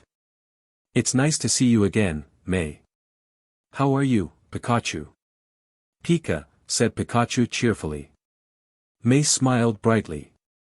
It's nice to see you, too, Professor, she replied happily. She looked past the professor and saw Gary standing behind him. Hey, Gary. How have you been? I'm fine, Gary replied nicely. I've been helping Gramps do some research. I actually just got back from the power plant close to Cerulean City. I was there for roughly 3 months studying the Electabuzz. I've been doing a lot research lately, so I've been less focused on Pokémon battling, but I still enjoy watching it. So, when I heard Ashy Boy was going to have a battle with you, I thought I might as well check it out. Where is he? Oh, he was you dash. I'm right here, Ash cut off May before she could finish. He and Bulbasaur were walking up to the 4 individuals conversing. My toros thought they'd say, hi, to me, and, well, you all know how that turns out. Bulba. Oh, yeah, Ash continued. And Bulbasaur helped me out. If it wasn't for him, I'd probably still be running right now. Pikachu ran over to the grass type and patted him on the back. Pikachu. Bulbasaur, the Kanto starter smiled and replied. So, Ash spoke up again. How's everything, Professor? Everything is great, Ash, the older man stated. He then quickly scanned the young trainer. And I see you've been training yourself just as much as your Pokémon. Yeah, Gary added. I actually didn't believe Tracy until I saw you right now. I've been getting that a lot lately. Ash then turned to May. Are you two ready to have our battle, May? HM. Oh, yeah, she put on a confident look and clenched her fist. Let's get started. Great, Ash turned to Oak's assistant. Do you mind officiating the battle, Tracy? No, I don't mind at all, Ash. XXXX. Professor Oak and Gary retreated so that Ash and May could have enough room for their battle. Once they were at a good distance, the 2 relatives waited for the battle to start. Tracy waited for May and Ash to take their places on opposite sides of the field. Are you both ready? They both nodded. Alright, Tracy yelled. This will be a one-on-one battle. Begin. Go, Munchlax. May said as she tossed her Pokeball in the air. The big eater Pokemon appeared from the ball. He raised his hands in the air and smiled with his mouth wide open. Lax, Munchlax stated. Munchlax, ha, Ash said. He then tossed his Pokeball in the air. Snivy, I choose you. The small, green Unova starter appeared on the field in front of Ash. Vi, Snivy said as she crossed her arms. XXXX. I've never seen that Pokemon before, Gramps, Gary told his grandpa as he stared at the Pokemon Ash sent out. Do you know anything about it? Just that Ash caught it 2 months ago in a region called Unova. He said it was the grass starter that the Unova region offered to young trainers, Professor Oak informed. He then chuckled. If you're surprised by this little one, then you should see the other Pokemon that he's caught recently. Gary turned and stared sternly at Ash. XXXX. Ah, when did you catch this cute, little Pokemon? Ash smirked. I wouldn't take her looks for granted, May, he warned. Snivy is just strong as most my other Pokemon. Snivy closed her eyes and smiled confidently. You're right, May concluded as she regained her focus. Munchlax, use Body Slam. Lax, the normal type yelled as he ran to Snivy. When he was close enough, Munchlax jumped in the air to land the Body Slam at full force and weight. Just as he was about to collide, however, Ash made his move. Stop the Body Slam with your Vine Whip. The Unova starter quickly used Vine Whip to intercept the attack. Snivy sustained Munchlax in the air tightly in the vines. She then hauled back her vines and fiercely slammed Munchlax against the ground. She released the vines and stepped back. May gasped. Munchlax, she said. Come on, you have to get up. The normal type slowly arose from ground. He took a lot of damage from Snivy's counterattack. May smiled confidently. Yes. Alright, use metronome. Munchlax picked up his hands and began waving his fingers back and forth in a mesmerizing rhythm. After a few seconds of waving, he finished and excitedly raised his hands in the air, which caused a bright flash that blinded everyone. When the flash disappeared, everyone noticed that Munchlax was gone, too. Where'd he go? May looked around for her Pokemon. Ash stayed focused. Stay alert, Snivy, he stated. Munchlax could be anywhere, even underground. Snivy looked around the field to see any movement on the surface, but did not notice any strange variations. All of a sudden, a faint sound could be heard getting louder and closer. Ash looked up and saw Munchlax falling at incredible speed. Snivy, look out! However, it was too late as the falling Pokemon was too close for Snivy to dodge. Munchlax!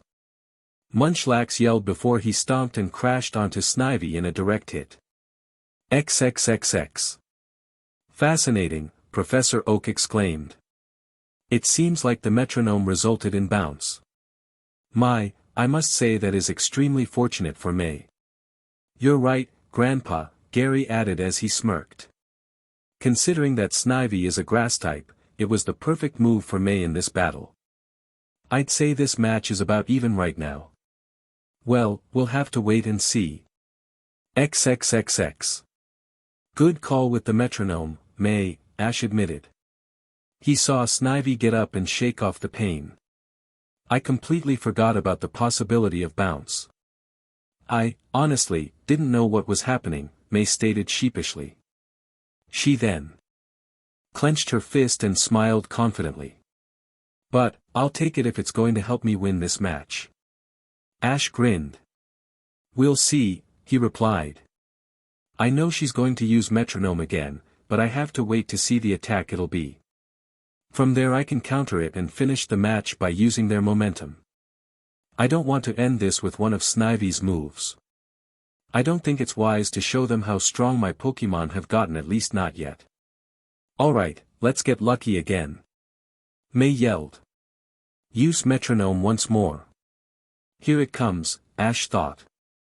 Get ready. Snivy took a solid fighting stance and focused on her opponent.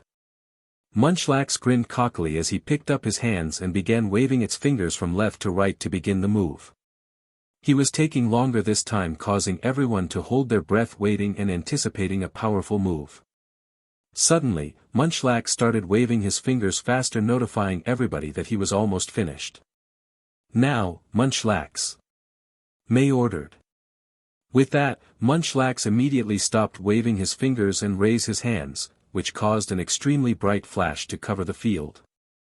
Everyone, including Ash and Snivy, who were trying to stay vigilant and see the move, covered their eyes. After a few seconds, the bright flash disappeared. Ash quickly regained his concentration to see what Munchlax had conjured with the metronome. To the trainer's surprise, though, the little, chubby Pokémon was still in the same position. In fact, Munchlax was not moving at all. May looked at her Pokémon in a confused, but concerning way. Munchlax." Munchlax was staring with his eyes wide open and a large grin on his face to Snivy. Suddenly, and surprisingly, he fell face forward onto the nicely cut grass. "Munchlax." May ran over to her Pokémon as quickly as she could.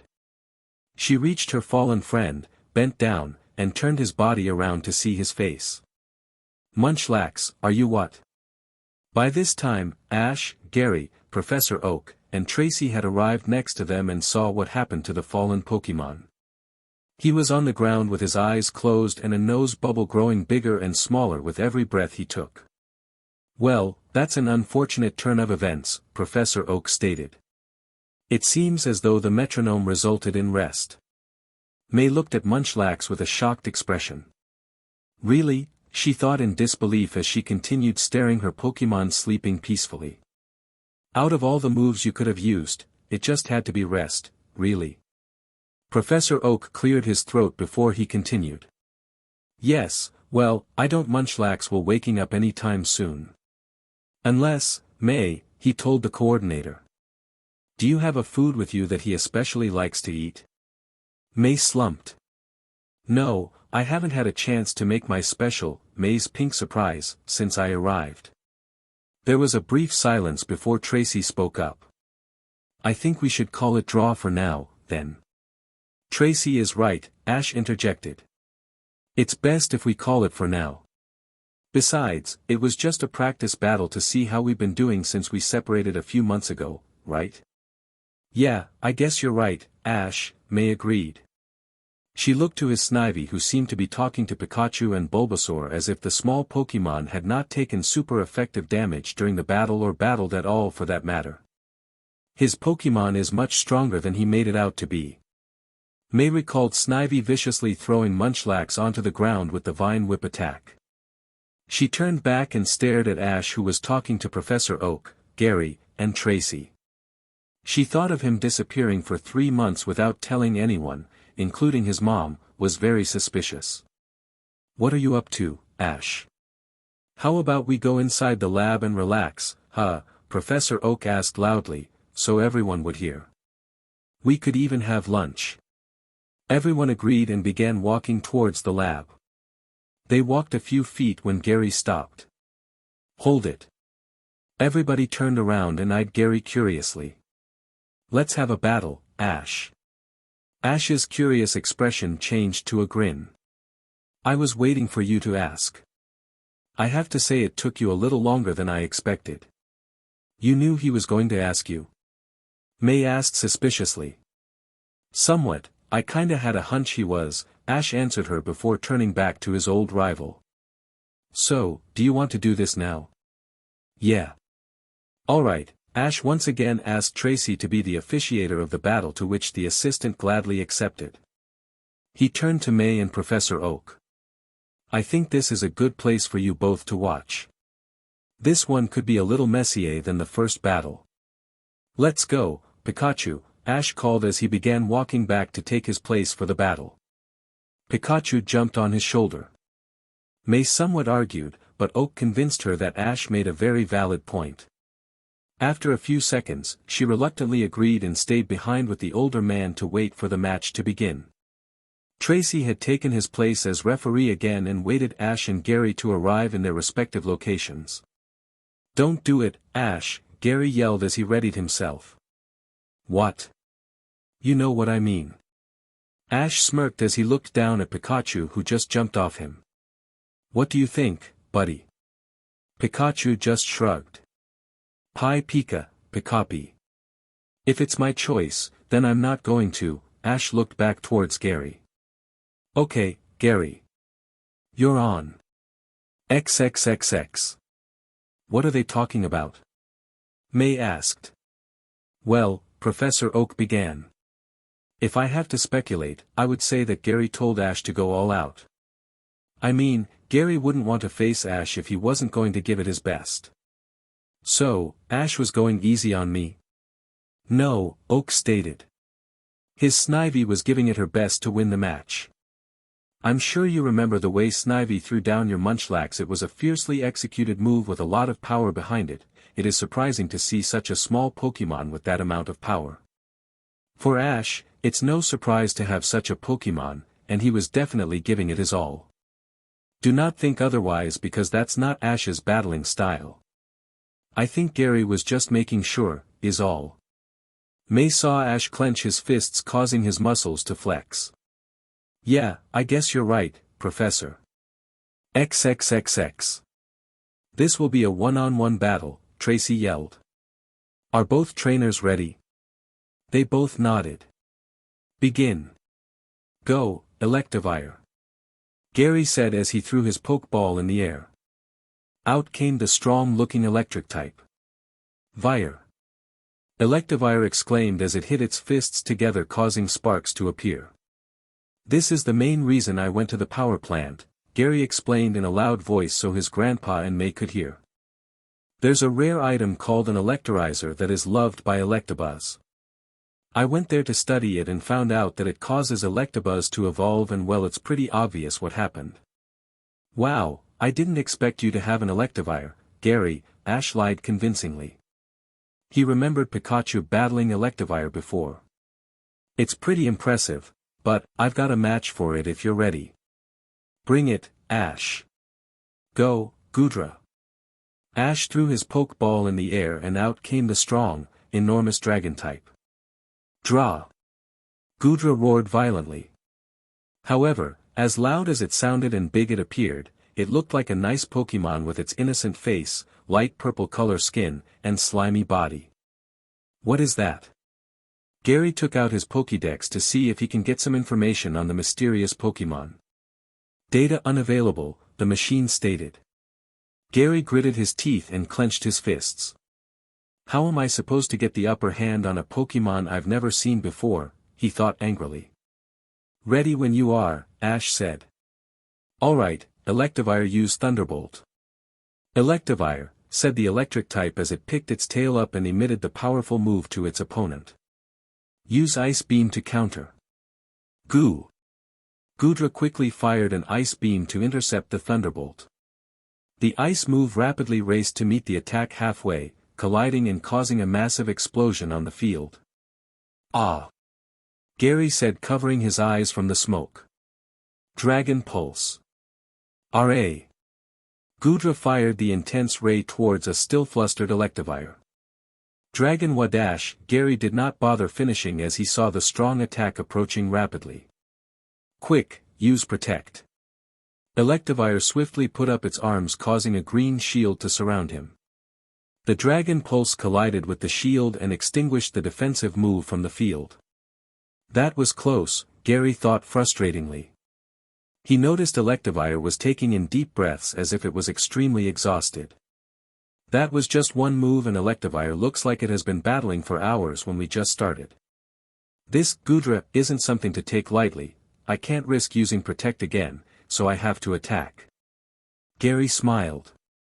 "Alright, it's my turn. Electivire, get in close and use Iron Tail." The electric type took in a deep breath and leapt forward to charge Goodra. When it was a few inches away, Electivire spun and whipped the Iron Tail against Goodra's face. The attack collided brutally, causing a sound wave to echo across the ranch. Electivire smiled as its tail was still on the dragon-type's face. However, its smile disappeared as Gudra slowly turned its head with the full force of Electivire's tail still attached to it. Gary's initial smile after the iron tail landed, turned to an expression of panic. Don't let it recover. Use Thunder Punch repeatedly. Electivire lifted its tail from Gudra's face and quickly encased its fists with thunder to attack. The yellow Pokémon began colliding punches with Gudra's body and face. It rapidly increased the speed as it continued attacking. Gary smirked. I have you on the ropes now, Ashy boy. Ash grinned back. I actually just won.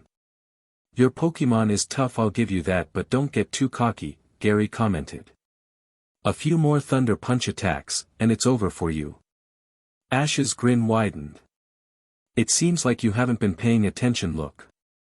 Gary noticed that a red aura was surrounding Gudra and that it was getting brighter with each Thunder Punch that collided. What's going on? I didn't hear you call an attack. You're right. I haven't, yet, Ash said. He allowed Gudra to take a few more hits before he continued. Alright, I gave you your chance, Gary, so now it's my turn, grab it. Suddenly, Gudra grabbed one of Electivire's arms with its large ears. The dragon then lifted Electivire up and slammed it ferociously against the ground. Now, unleash your bite attack. Gary's eyes widened. Use Protect, he said, panicky.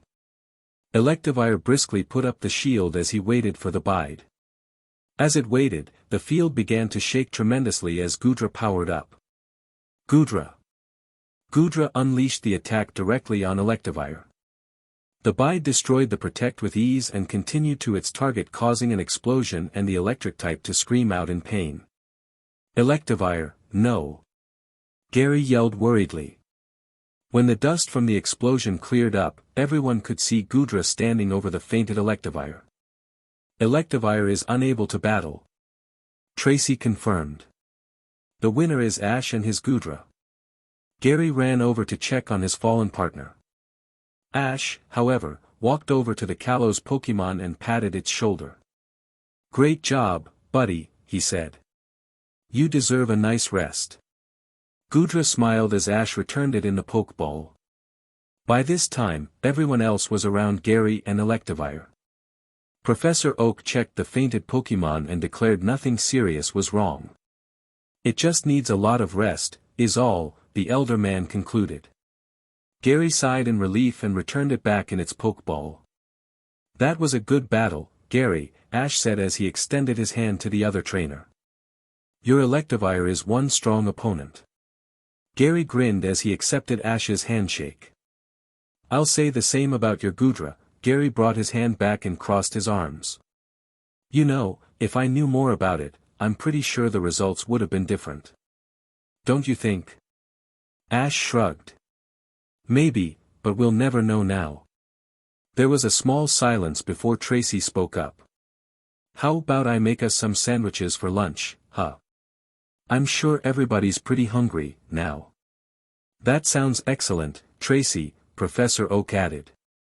Let's head back to the lab, so we could have a nice lunch. Yeah, that sounds wonderful, May added.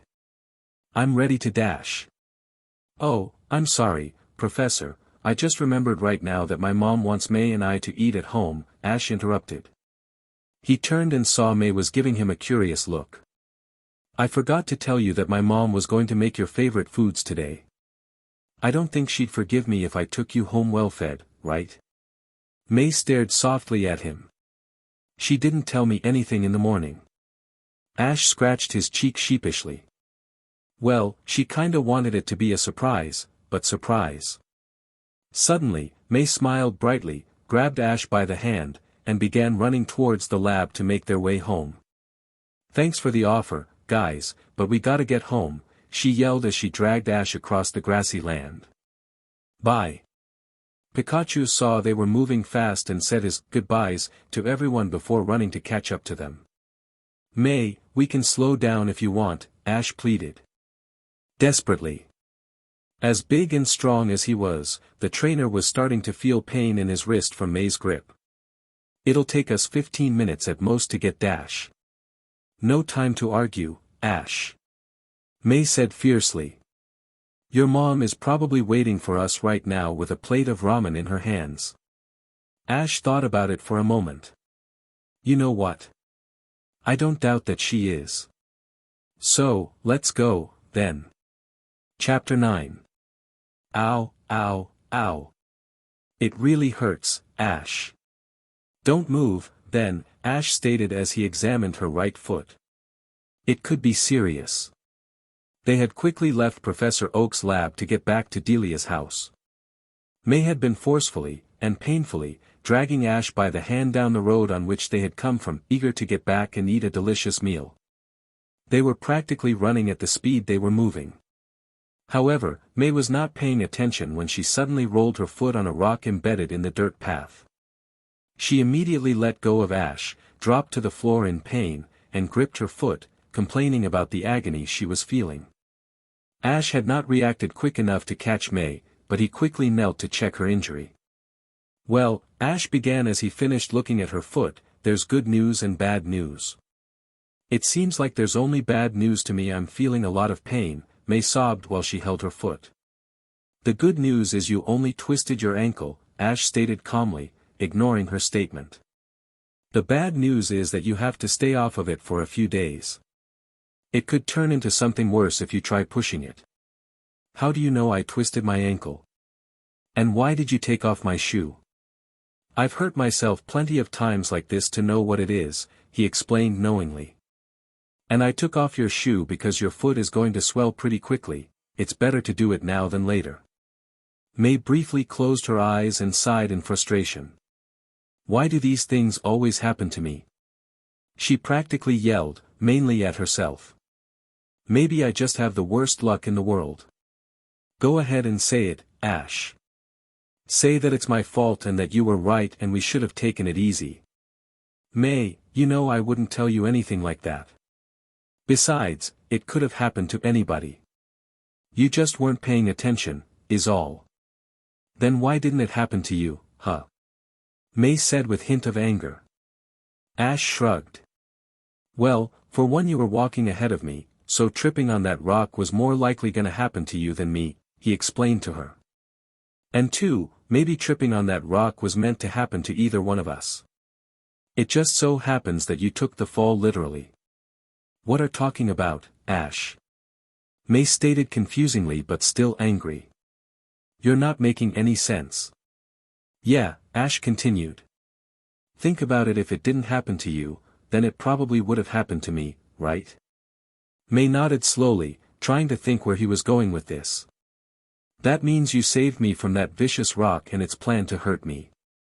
So, instead of being frustrated and angry for getting injured, I think you should be happy because you saved me, May, you saved me, and I should be saying thank you.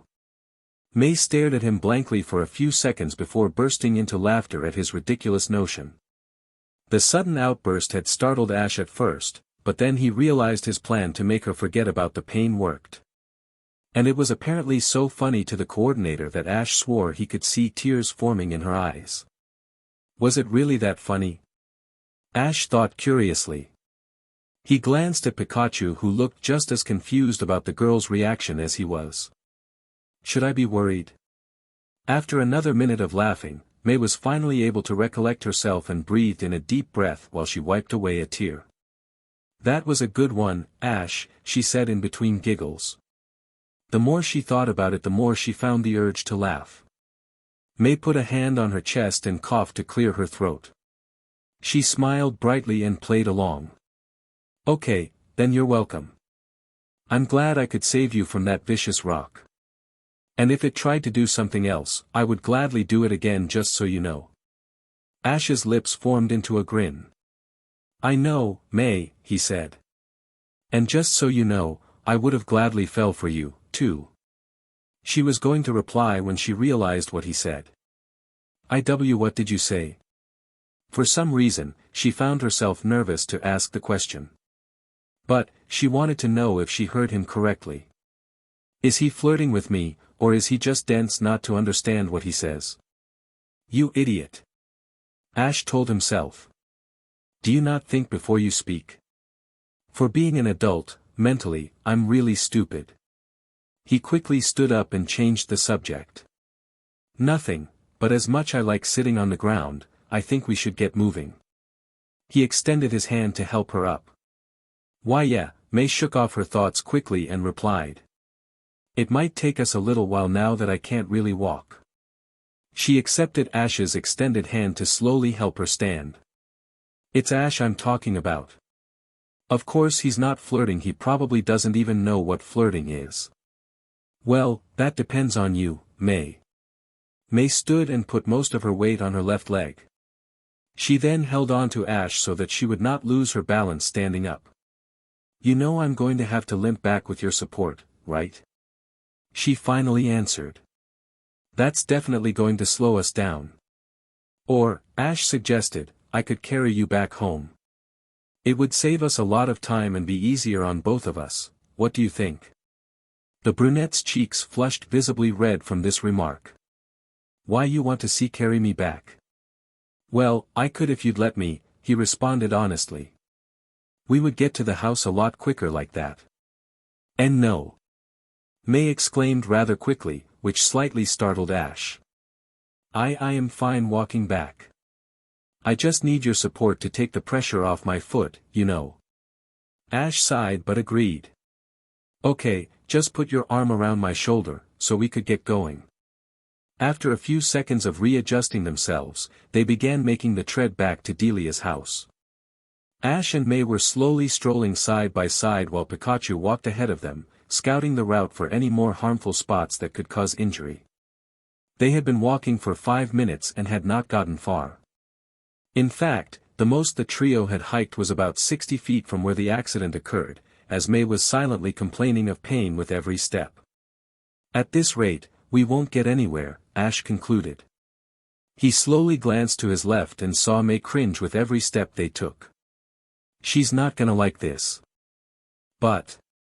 He inhaled deeply and mentally and physically prepared himself for the struggle that was about to happen. May. Yeah. She looked towards Ash and smiled, trying to mask the pain she was feeling. Why Ash, what are you doing? The trainer had suddenly put his right arm which was holding her shoe under May's legs and his left arm behind her back, so the coordinator would be safety supported in his arms. Relax, Ash insisted as she struggled to get down. There's no need to be stubborn about this. Just put me down, Ash. She struggled for a few more seconds before the trainer spoke again. Look at me, May. She ignored his comment and continued to struggle. May, Ash said a little louder, but gently. Look at me.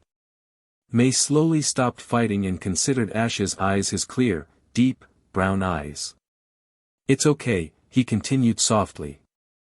I want to carry you back home, let me do this, please.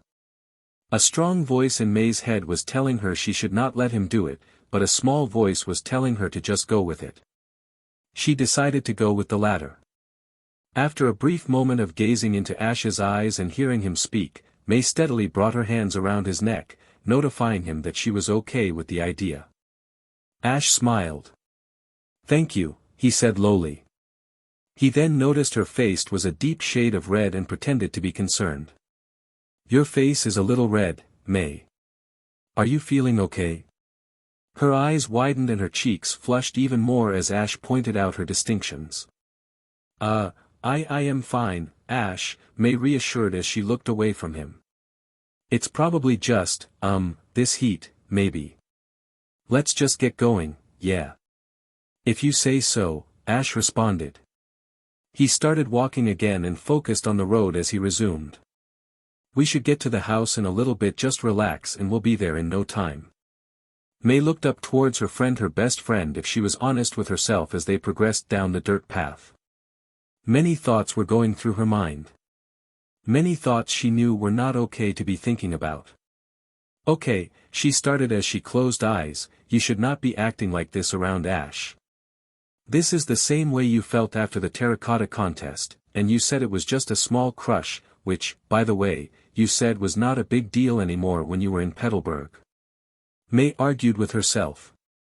I know I kept thinking about him while I was trying to decide where I'd go, but I shouldn't be feeling like this about him.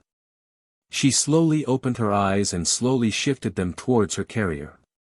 A small smile crossed her lips as she viewed him elegantly. But, why can't I? Is it really bad to feel this way about him? I mean, he's helped me throughout my journey and career. May closed her eyes once more and inhaled deeply. She then unconsciously snuggled into Ash's chest. Well, right now this feels comfortable and right, so I'll just take this moment in. Maybe I can get some advice from my mom later without actually telling her that it's about Ash. Ash glanced down and saw May snuggle into his chest. Well, I might have just hurt our relationship, he said before giving himself a curious expression. No, wait, I think I made it confusing to her. I hope she understands that I was just trying to help her. He thought about everything that he's been doing to May and realized it would not be likely for his last statement to be true. What am I supposed to do then? XXXX. They had finally arrived at the house 10 minutes later without another incident occurring. Ash cautiously put May down to stand when they were next to the door. He opened it slowly and helped her inside so that she could sit down on the couch. Pikachu closed the door behind them. Ash, May, Pikachu. Are you all back? Yeah, we're back, Mom, Ash replied as he helped May lie down on the couch and elevate her injured foot under a pillow on the arm of the couch. Delia walked into the living room. I was about to call Professor Oak to oh my, what happened? Her initial smile when she walked into the room disappeared as she viewed the scene. I'm fine, Mrs. Ketchum, May reassured, which did not work as she slightly winced in pain. Ash says I just twisted my ankle. Delia ran back into the kitchen and to the refrigerator. She grabbed an ice pack and raced back to the two teens.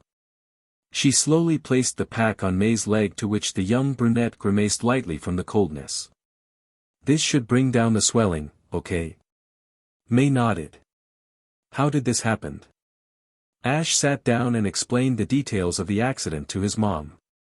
He began his story after the battle with Gary and continued up to where May hurt her ankle. And that's why we took a while to get back home, Ash finished. May gave him a curious glance, noticing something was missing in his story. He didn't tell her that he carried me here. Delia glanced carefully at May and then back at Ash. Well, she began, at least you're all back home now. It could have been a lot worse. She turned to May again and continued.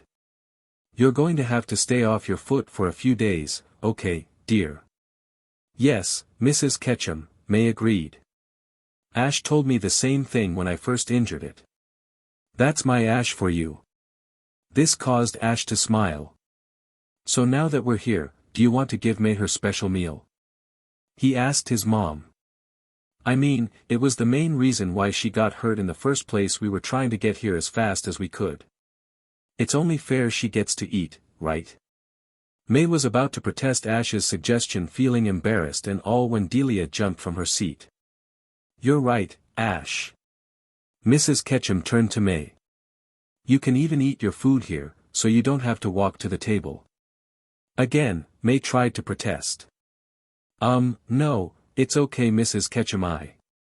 No buts, the older brunette interrupted sternly.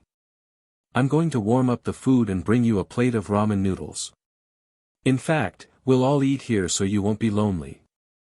And before she could give May a chance to respond, Delia walked away into the kitchen. May turned to Ash with a blank expression, not knowing how to interpret what just happened. Ash merely shrugged. What can I say?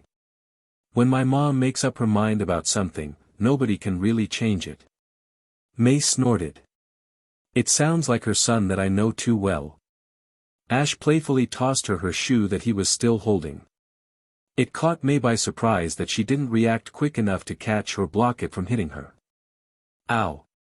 She said as she giggled. You're lucky I'm hurt. That's why I'm taking advantage of right now, Ash replied slyly. You're going to be sorry when I get better, May warned playfully. You won't even see it coming. We'll see when that time comes. Silence fell upon them as they waited for Delia to return with the food. Ash suddenly stood and began walking into the kitchen. I'm going to see if my mom wants any help with anything. You want something while I'm in the kitchen? Maybe something to drink? I'm fine, thanks, she said as she sat up to watch him leave. Hey, Ash. The trainer stopped and turned around. Yeah. Why didn't you tell your mom that you carried me back?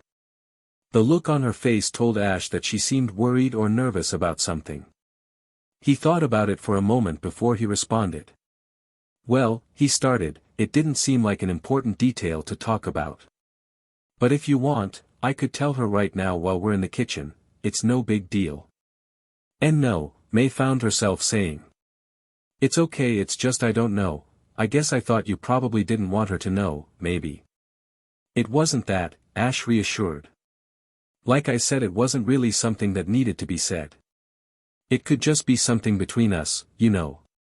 All right. Ash turned and continued walking into the kitchen. May watched him leave before lying back down. Something between us, huh? She softly smiled. Sounds nice. 5 minutes later, they were all eating the delicious meal in the living room, so May wouldn't have to walk to the kitchen table with her injured foot. May thoroughly enjoyed the magnificent ramen noodles that were made specifically for her, some of the best noodles if she admitted to herself. While they ate, Ash and May told Delia about their enlightening battle and the unexpected ending with Munchlax falling asleep. Delia could not help but feel sorry for the Pokemon. Maybe he was just tired from everything else that happened, and the metronome understood his feelings. Ash and May both had chuckled at her statement, but May ultimately agreed with the older Ketchum. Yeah, that sounds like my Munchlax. The evening approached rather quickly in Pallet Town that day. Delia informed May that the couch opened to become a bed, so the young brunette could sleep in the living room until her ankle healed. Ash fixed everything for his friend, so his mom would not have to do anything. He grabbed the extra sheets and blankets from a closet in the hall and arranged them on the bed so that everything would be ready for May and she could just go to sleep. Delia said goodnight to the two teens and Pikachu, and then retired for the night. Pikachu did the same a few minutes later and ran upstairs to Ash's room, leaving the Ash and May alone. You should get some rest, May, Ash stated after sitting in silence for a couple of minutes. It was a pretty long day, and a lot things happened. You mean like me injuring my leg, May said blankly. Yeah, mostly that one. Ash made sure May's ankle was wrapped correctly before making his way up the stairs. He stopped halfway and turned to look at May, who was making herself comfortable under the sheets. Have a good night, May. The brunette looked towards the trainer and replied. Good night, Ash, and thanks again for, carrying me back. No problem, May. Ash continued up the stairs and into his room. He closed the door when he was inside and walked over to his bed tiredly. Pikachu was already lying comfortably on his favorite spot on the mattress, peacefully with eyes shut to sleep. Ash patted his friend on the head before he spoke. I know you're not asleep, Pikachu. The mouse slowly opened his eyes and looked up at the trainer. Pika copy Pika Pika. It doesn't matter if you look convincing because I can tell when you're sleeping and when you're not, Ash said knowingly. Why were you pretending, anyways? Pikachu Chu Pika. You listen better when your eyes are closed. Pikachu nodded. Okay, you've never mentioned anything like that before, Ash replied, somewhat surprised at the statement. He then stood up and walked over to a dresser to get some nightclothes. He began to change into some shorts and a t-shirt as he continued. Alright, I'll bite. What were you trying to listen to? Pikachu smiled as he explained. Pikachu copy Chu Pika Pika. Why were you trying to listen in on me and May? Pikachu shrugged innocently. Ash eyed the yellow mouse cautiously. What are you? Wait, do you think I'm flirting with May when I talk with her? He said incredulously. Again, Pikachu just shrugged at the allegation. Well, I'm not, Ash said a little loud as he walked back to the bed and sat down on the edge. I mean, I guess I am, but I don't mean to, it just slips out like that. Pikachu finally stood up from his position and paced slowly next to Ash. Pikapi, Pi Pika Copy Chew. Ash sighed in defeat. You're right, he replied softly.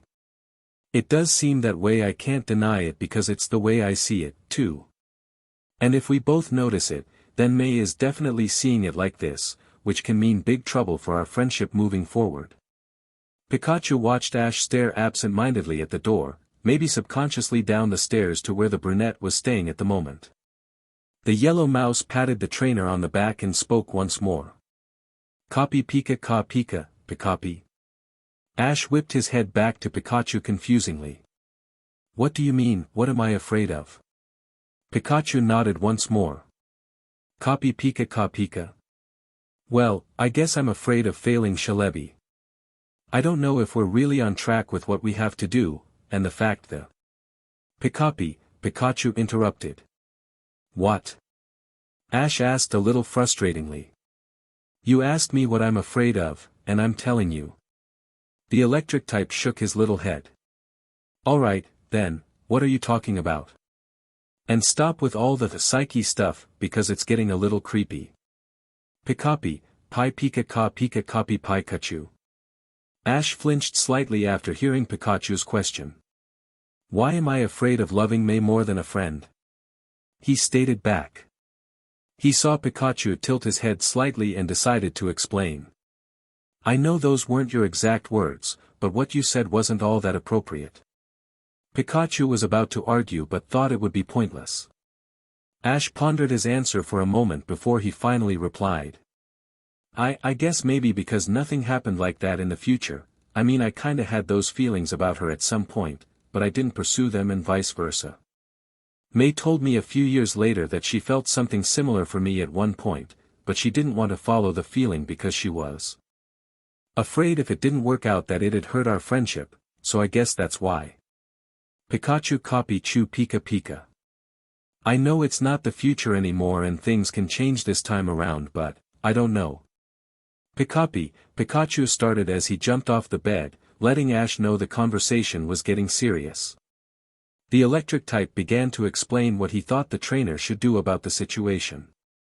It took about 2 minutes, but Pikachu thought he did the best he could to help Ash with this problem. So, Ash said as Pikachu finished, you're saying that I should be open to the idea of dating May because the future we know doesn't exist anymore. Pikachu nodded. And it wouldn't be fair to May or any other girl for that matter because I'm not allowing change in my life. Pikachu nodded once more. And so, I should just let it happen, like you said. Again, Pikachu nodded. Ash sighed slowly and tiredly as he proposed his best friend's proposition. He thought about how simple it sounded, but how difficult it would actually be to do. There was a brief silence before any of the two spoke again. Ash was the one to break the silence. Alright, he began in low voice. If it's meant to be, then I will let whatever relationship with May happen, but I won't specifically go chasing after her because it wouldn't be fair to her. I know too much about her that well, she basically wouldn't not like me. Pikachu thought it was a start. You're right, buddy, Ash concluded, finally understanding what Pikachu was trying to tell him. I've been saying that I'm not afraid of making changes to the past, but I haven't really been doing anything to embrace it. The trainer smiled brightly when Pikachu jumped back on the bed and patted his arm. Thanks, Pikachu. Now, let's get some rest. The duo got comfortable on the bed and quickly fell asleep. After the deep conversation they just had and everything else that happened today, Ash and Pikachu quickly fell asleep, not able to resist the urge to sleep any longer. XXXX. May slowly opened her eyes to the sunlight peering into the house through the window. She realized it was the only downside to sleeping in the living room. There was a large window where sunlight could pierce through and cover the entire room. Ash must have forgot to close the curtains before he left last night, she thought as she covered her head with the blanket, thinking it would help. It didn't. May groaned as she tossed the covers off. Might as well get up, then. She was going to slide her feet off the bed when she remembered her ankle. Oh right, I should probably take it easy. Good morning, May. Delia cheered when she walked into the room. Did you sleep well? How's your leg? May had finished getting her feet onto the floor when she replied. I'm doing okay, Mrs. Ketchum. My foot doesn't feel as bad as it did yesterday. That's good to hear, dear. May rubbed her eyes and yawned. Ooh, I'm sorry, Mrs. Ketchum, she apologized for yawning in front of her. I guess I'm still a little tired. Delia giggled at the younger brunette. You can lay back down if you want, May. No one is going to bother you. I promise. Thank you, but I think it's time I get out of bed, she admitted as she stretched. I have to get used to waking up early, anyways, since we're going to be leaving to Sinnoh pretty soon. I think today is a good day to start. Delia eyed May curiously as she giggled again. Ash thought the same way when opened the curtains at 9 o'clock. So he did close the curtains last night, May thought to herself. Oh, I guess he was thinking like me. Well, 9 is not bad if I say so myself. It's actually 11 o'clock, dear. Ash opened the curtains 2 hours. What? May exclaimed. She realized she yelled and quickly apologized before she continued. So I've been asleep for an extra 2 hours, she said in a lower tone. Yes, and I was going to wake you, but you look so peaceful. May covered her face in embarrassment. I overslept with the sun hitting my face.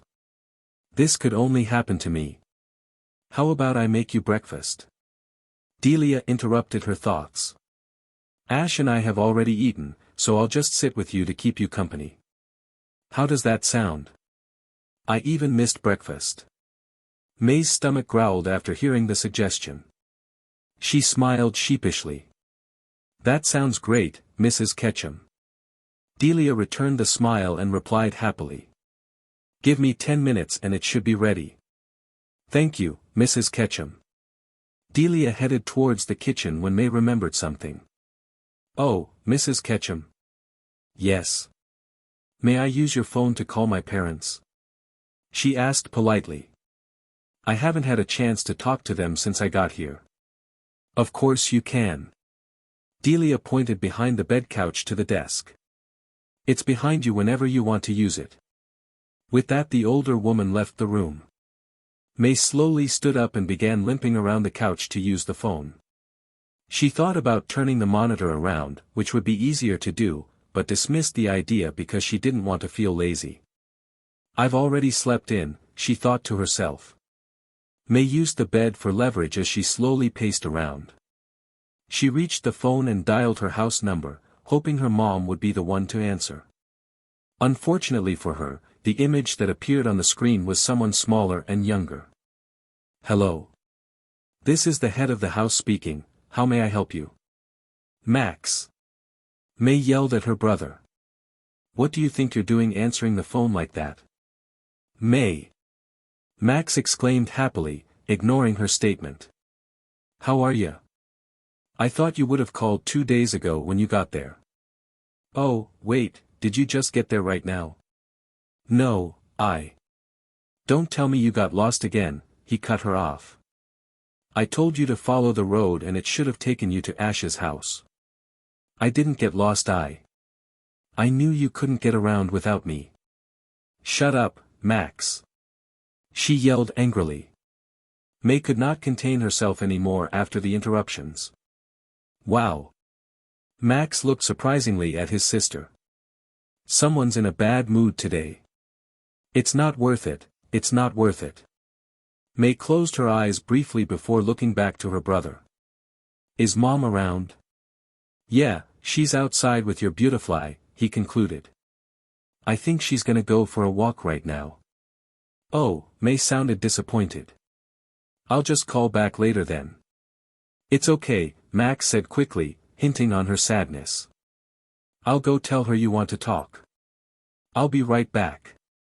She smiled slightly as she watched him put down the phone and quickly head outside. To her surprise, though, he returned a couple of seconds later and picked up the phone. Wait, is Ash there? Let me talk to him and you can talk to Mom later. Max. All right, he said. But is he there right now? May shrugged honestly. I think so, maybe be in the garden. Oh right, training for the next region. May shook her head. No, like he's actually gardening in the garden. Max gave her a confusing look. Really? Yeah, I'm not kidding. He paused for a moment for continuing. No, Max shook his head as he proceeded, that can't be right. It has to be some type of special training he's hiding from you. I'll have to ask him about it when I get a chance, but I saw it with my own eyes, May responded. There was a small silence when she then remembered why she was on the phone. Max, go get Mom before she leaves. Oh right, Max put the phone down and headed out. A couple minutes passed by before an older-looking version of May appeared on the monitor. Hi, May, Caroline said. How was the trip there? Did everything go well? May smiled brightly. Yeah, Mom, everything went fine. Great, Caroline stated in relief. Max said you got there the day you left, how come you didn't call? May rubbed the back of her head sheepishly. I kind of forgot with everything that was happening. All right. Caroline appeared irritated but decided to let the subject go. Well, as long as you're okay is all that matters. Well, mostly. May briskly glanced at her injured ankle before responding.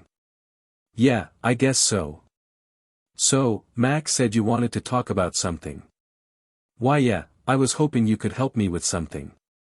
May stuttered, suddenly feeling nervous. I'm having a hard time understanding what I'm feeling. Caroline smiled as she nodded knowingly. Is this about Ash? May blushed slightly as her mom pointed it out. How did you know? She quickly looked towards the kitchen to see if Mrs. Ketchum was coming back.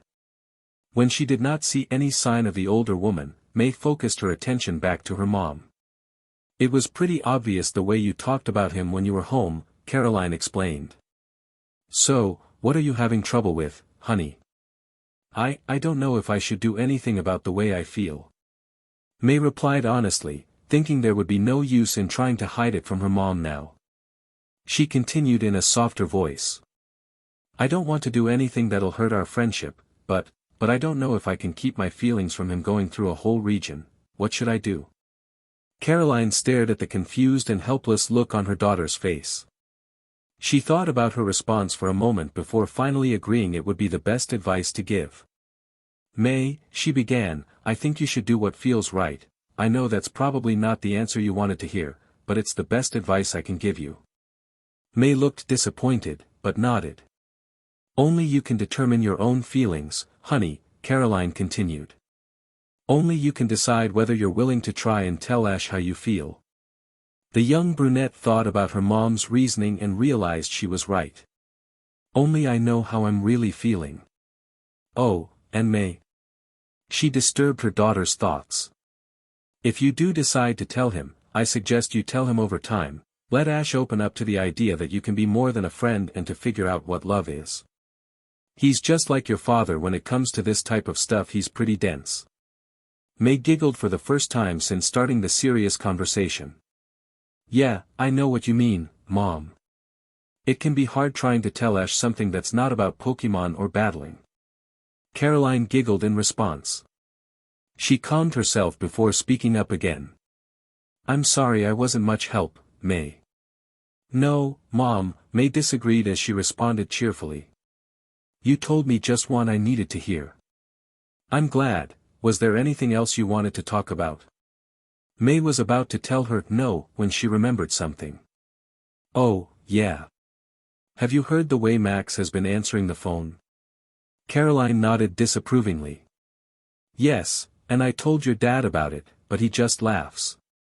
He said he called the house one day from the gym, which you know just has the phone, and Max answered that way and thought he called the wrong number. May rubbed her head in embarrassment. That sounds like Dad. Again, there was brief silence before May decided it was time to say goodbye to Mom. Okay, Mom, I think. She stopped as the front door opened, revealing the person she and her mom were just talking about. "Mornin', May," Ash said with Pikachu on his shoulder as he closed the door behind him. "How are you, Mrs. Maple? Is that you?" Caroline's face on the monitor showed a look of utter shock. Ash's muscular physique completely surprised the woman. That could not be the boy she saw a while back, right? The shirt this man was wearing barely fit him. She recollected herself and responded. Yes, it's me, Ash," she managed to say. She speedily glanced at May before looking back at Ash. "I can't believe that's you, though. It seems like you've grown since the last time I saw you. I've been getting that a lot lately." He turned to May before continuing. "I'll put everything away, so you don't have to do anything, all right?" May simply nodded and thanked him. "All right," Ash stated as he turned his attention back to Caroline. "I'll leave too alone, Mrs. Maple. It was nice to see you, and please tell Norman and Max I said hello. "I will, Ash," she said happily. "Take care." Ash left with Pikachu to let his mom know he was home before he started to put everything away. May profoundly watched Ash leave before turning back to her mom, who was smiling slyly. "What?" was all May could say. Caroline laughed at her daughter's response. It took her a moment to calm herself and speak. "Remember what I said, May," she concluded, still grinning. "I will talk to you later, all right?" "Okay, Mom. I love you, honey." "I love you, too." May finally hung up the phone and limped back around the desk. She decided to sit on the couch that didn't open, so she wouldn't have to get up when Ash wanted to put everything back. Ash returned holding a plate of food in his hands. "Here you go, May," Ash said as he gave her the plate of food. "My mom didn't want you to bother walking to the table again, so she had me bring it here." He then proceeded to put the mattress away and fix the couch. "Thanks, Ash," May said as she began to eat. "So, were you out in the garden again?" "No, I went to Professor Oak's lab for a while." "You should have woken me up," she said, somewhat disappointed she didn't go with him. "I would have gone with you." "Really, with your hurt ankle?" "Oh, right. Besides," Ash stated as he put the cushions on. "I just went to give the professor Snivy's pokeball. I forgot to leave when we rushed out of there." May winced as she remembered how badly she was dragging him. "Sorry about that." "No need to apologize. It gave me a reason to go see my Pokemon today." He sat down as he finished. The sheets and blankets folded neatly next to him. "I don't plan on going back until we set out for Sinnoh." "You mean you're not going to train for a whole month?" Ash nodded. "I think I've trained enough for now, and I promised my mom I'd relax for before we left." May continued to eat as silence fell upon them. "Where's your mom and Pikachu?" she asked as she finished her last bite. "They're outside in the garden with Mr. Mime," Ash said. "Pikachu felt bad for sleeping in yesterday and decided to help them today." "I've been meaning to ask you about that, Ash," May inquired. "Why and when did you start gardening?" Ash shrugged. "My mom told me to try it one day to relax and clear my mind, and it worked. I've never stopped since that day." "But your mom said you didn't enjoy doing it," she questioned. Once again, Ash shrugged. "I can change, can I?" May relaxed in the couch and thought deeply about his comment. "True, you can change. We're gonna want to relax these next few weeks, too," he said as he got comfortable on his couch. "The Sinnoh region isn't going to give us time to relax like this." "What do you think is going to happen in Sinnoh, Ash?" Ash viewed her expression and could tell she was waiting to hear a specific response. He merely smiled and replied. "A lot of surprising things, May." Chapter 10. Ash and May were slowly making their way to the port to get a ride to Twinleaf Town, the first town of the Sinnoh region. Pikachu was riding on Ash's shoulder as they walked down the clear, dirt path away from Pallet Town. May was slightly leading the way, eager to start the new journey with her friends. It took a few days after the incident for May's leg to properly heal and for her to walk without feeling any pain. And even though she could travel again, the teens mostly spent their time with Delia at the house. There were days where Ash invited his mom and May to a late-night walk, but he didn't ask too often. As he promised, he wanted to spend as much time with his mom before he left. May enjoyed every moment she spent with Ash and Mrs. Ketchum. She thought it would be something she could get used to if her friendship with Ash ever changed to something else. Her face would blush at the occurring thought, so she would try focusing on coordinating to regain her composure. She told herself she was not enamored with Ash, just really loved the idea of she and Ash becoming more than friends, which May believed to be different meanings. This idea, though, and coordinating were the reasons she was very eager to get to the Sinnoh region. Hurry up, you guys. We could have spent more time with my mom before we left, you know. Ash told the brunette as they walked. She was practically dragging him to port with the way she was hurrying him. We still had plenty of time before we had to leave. We still do. May pouted. Since when are you so laid back to get to another region with new badges and Pokemon? Besides, your mom was already getting tired of us. I didn't hear her complain. Of course she's not going to tell you, Ash, you're her son, she said before focusing on the path again. She clasped her hands together in anticipation and stared at the clear sky. Ooh, I can't wait to register for the Pokemon contests and start my training to win the grand festival there. Ash merely sighed. He knew there was no point in arguing now as they were only a few minutes away from the port. So, you're going to be dressed like that the entire trip? May said, changing the subject. Huh? Ash quickly glanced at his clothes before looking up to May. She was probably referring to his nicely fitted black shirt with a large, yellow thunderbolt in the middle and not his blue jeans, hat, or trainers. Mostly, he replied. I did buy a jacket that I'll use when we head north. It tends to snow up there. Oh, May said lowly. She was glad and disappointed to know he would be staying like that. Glad that she would get to see his aspects, as she put it, but disappointed that every other girl would, too. Ash noticed her expression and decided to cheer her up. Hey, you're the one who didn't want me to wear the sweater I wore when I first got home, he said in a playful tone. It worked as May smiled and crossed her arms. I was not going to travel with you wearing that ridiculous sweater, she stated sternly. Your arms didn't even go all the way through the sleeves. Pika pika copy pie pie. Pikachu chimed in from Ash's shoulder and laughed. I didn't look that bad, Pikachu, Ash defended. What did he say? May asked curiously. He said I looked like a brunette with big legs. May laughed as she pictured the image. I knew you looked like a Pokemon. I just couldn't figure out which one. Ash let his two friends laugh for another minute before stopping them. As much I enjoy being made fun of, he said to get their attention, we better get going before the Beedrill wake up. XXXX. When the trio arrived at the port, they saw the docks were empty apart from a couple of ships. Ash explained to May that Pallet Town, for most people, was not a very popular destination. The people that did come to the small town were either on business or knew of its serene atmosphere to vacation to. He then continued by saying the ships that did dock in Pallet Town arrive from other cities, which can be from either Hoenn, Johto, Sinnoh, or other cities of Kanto. May was surprised at first, but she thought it made sense. They found their ship and quickly boarded it, so they would be on the vessel when the time came to depart.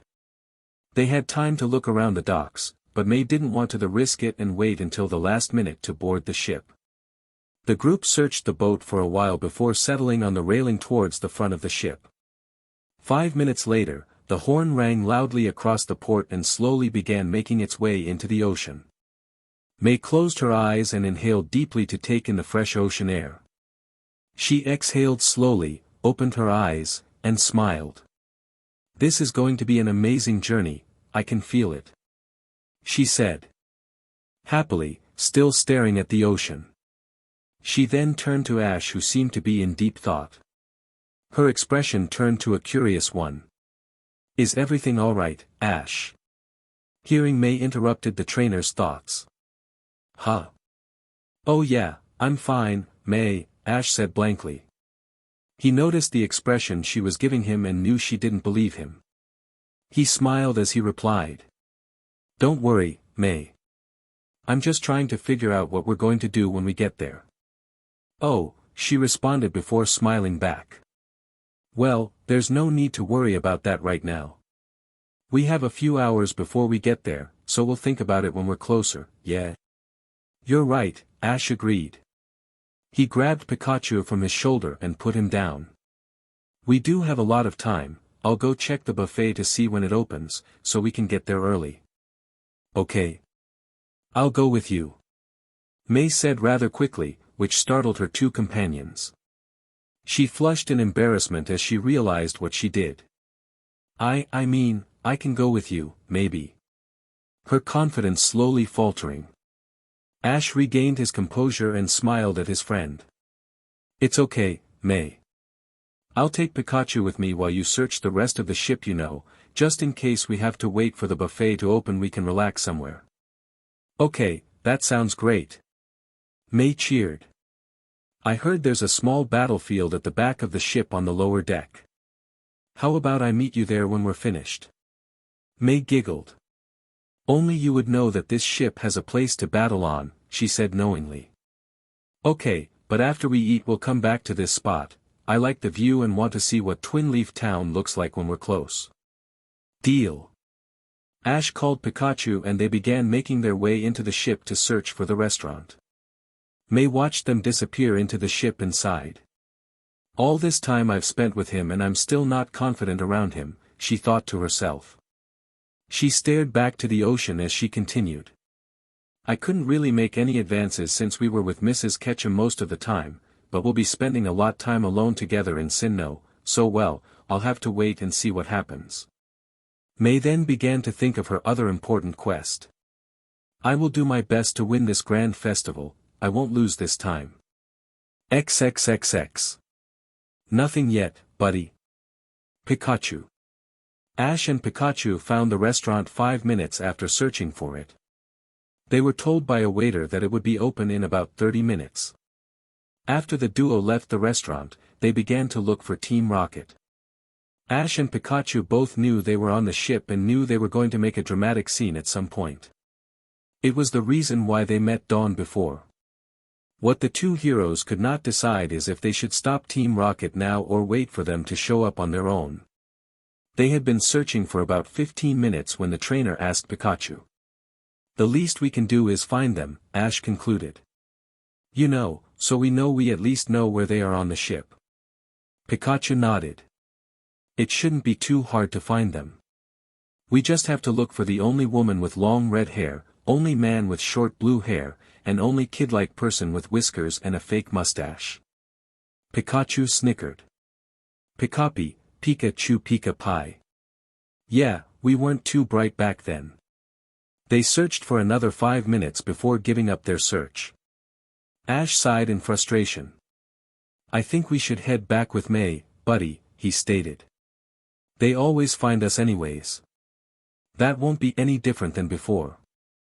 Pikachu agreed, and they began making their way to the battlefield on the ship. They were walking when Ash spoke to his friend. I hope there's some strong trainers on board, Pikachu, he stated hopefully, rounding the corner to the field. We didn't do this last time, so I'm hoping it will be fun. Do you think we should go? Pikachu interrupted shockingly, which caused Ash to look at him concerningly. The mouse merely pointed to the field. Ash looked towards the field thinking there was a match Pikachu was impressed by but nobody was battling. The trainer looked past it and spotted May and quickly understood what Pikachu was talking about. Ash's eyes widened in utter disbelief. Pikachu, is that Pie? They duo saw May uncomfortably leaning on the railing of the ship talking with the green-haired coordinator, Drew. XXXX. Wow, this is amazing. May exclaimed as she saw the battlefield below. She leaned over the railing taking in the view. Ash was wrong when he said this was a small battlefield. This looks like something my dad would use for his gym battles. The field was established by most of the lower deck. There were tables and chairs around, so people can watch the battles on the same level. However, they could also stay on the upper deck and watch from above. And most people stayed on the upper deck believing it would give them a better and safer view of the battles. Nobody was battling at the moment, so May decided to go down the stairs and search the lower deck. Many people were sitting around the tables or taking in the view of the ocean. She decided to do the latter as she wanted to know if she could still see the docks of Pallet Town. This would let her know if they had traveled far since the ship set sail. She walked to the railing and peered the ocean once more.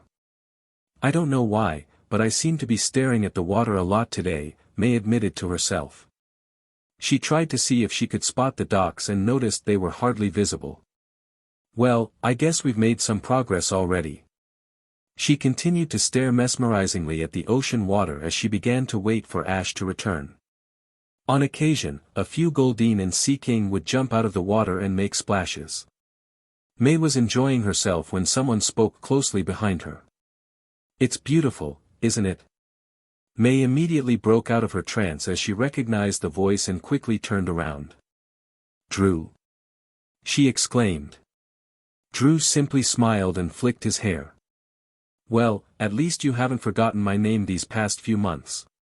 He pulled out a rose and gave it to May as he comfortably positioned himself next to her. Drew then stared at the water like she was a moment ago. It's calming to look at the waves, they're steady and easygoing. May was still in disbelief when she accepted the rose. Drew, what are you doing here? She asked curiously. She noticed he did not change his apparel, but he did seem a little taller. I thought the Pokemon contests in Johto started a while ago. Shouldn't you be there? Competing? I didn't go to Johto, May, Drew said blankly. He then turned to face her and slowly smiled. I'm going to compete in the contests in Sinnoh. What? May stuttered. She did not expect him to change his mind and travel to Sinnoh. She thought she would be starting something new, making new rivals in this new journey. May wanted to know what changed his mind. I thought you said you were going to go to Johto with Harley and Soledad. Drew smirked and flicked his hair once more. I was, but then I realized that you were my biggest rival. If you weren't going to be in Johto, there wouldn't be any competitors good enough to face me. What about Soledad? May questioned. She beat me, so shouldn't she be the one you want to beat now? Soledad is great, I'll admit it, but she doesn't challenge me like you do, May. Oh, okay. May's cheeks flushed after hearing his statement. But, she was beginning to feel uncomfortable with the conversation, so she decided to change the subject. So why are you on this ship? If you are going to Sinnoh, I would have thought you'd want to arrive early to prepare for the contests. Drew sighed in irritation. I did, he said. I actually left yesterday. This ship makes few stops before arriving in Sinnoh, something I wish they would have told me before I bought the ticket. The last stop it was going to make was just right now in Kanto. There was an odd silence before any of the two spoke up again. I had a feeling you were on the ship, May, Drew stated. I searched for a while when I first got on, but stopped when I didn't see any sign of you. Oh, we just got on from Pallet Town, May said, which made her think of Ash and Pikachu. She then realized something odd. Wait, how'd you know I was going to the Sinnoh region? I didn't tell anyone where I was going. Drew smiled warmly. We're friends, May, he said lowly. I had a really good feeling you would be choosing Sinnoh over Johto so that you could find Ketchum and travel with him. I went with my gut, and I was right. I also had good feeling I'd find you first, so I could convince you to travel me through Sinnoh. Drew, you know. Hear me out, May, he interrupted. I know Ketchum helped you in the beginning, but maybe it's time to go in a different direction. I could help you and you could help me. So, before you get there and go looking for Ash, putting emphasis on the trainer's name, maybe you can give some thought about us traveling together. May knew Drew meant well and knew it would help in a way to travel with him, but she really wanted to travel with Ash. Besides, I already decided this a while back, and I'm with Ash right now. For some reason, this thought made her smile brightly. The green-haired coordinator smiled, interpreting May's expression to be good for him. Thanks, Drew, Pika. The two coordinators turned around and saw Pikachu running towards them. In a quick instant, he jumped into May's arms, which caused her to giggle. Is that Ketchum's Pikachu? Drew glared at the electric type. Sorry, we're late, Drew heard Ash say from behind them. We kinda got lost on the way back. So, this is what she meant when she said, we got on from Pallet Town. I thought she was talking about her and Pokemon, specifically Eevee. I guess it makes more sense since she did get on the ship in Pallet Town and not Petalburg. Drew breathed in slowly to regain his composure and flicked his hair. He knew how to deal with the trainer easily. He turned around slowly and spoke. I thought that was your Pikachu, Ketchum. I could tell by how slow it was. He stopped when he viewed the person who he called Ketchum. Ash could tell Drew was surprised by his physique and size, as the green-haired teen kept staring at his body thoroughly with his eyes wide. This was making Ash feel uncomfortable, so he coughed to get Drew's attention. Drew, my eyes are up here, Ash said, pointing to his face. May covered her mouth to keep herself from laughing. Drew, on the other hand, was getting angry. However, he didn't want to show May that Ketchum was getting the better of him, so he merely crossed his arms and smirked. Sorry, I was just little surprised by how much you've changed in so little time, is all, he stated. Though, I'm not surprised that you chose bronze over brains. It was only a matter of time before you figured out which category you belonged to. After hearing Drew's statement, May suddenly felt angry. She was not sure if Ash understood what the green-haired teen meant, but she did and knew it was not very nice. She was going to respond when Ash responded first. Oh, so I guess you've chosen neither, huh? He said sympathetically.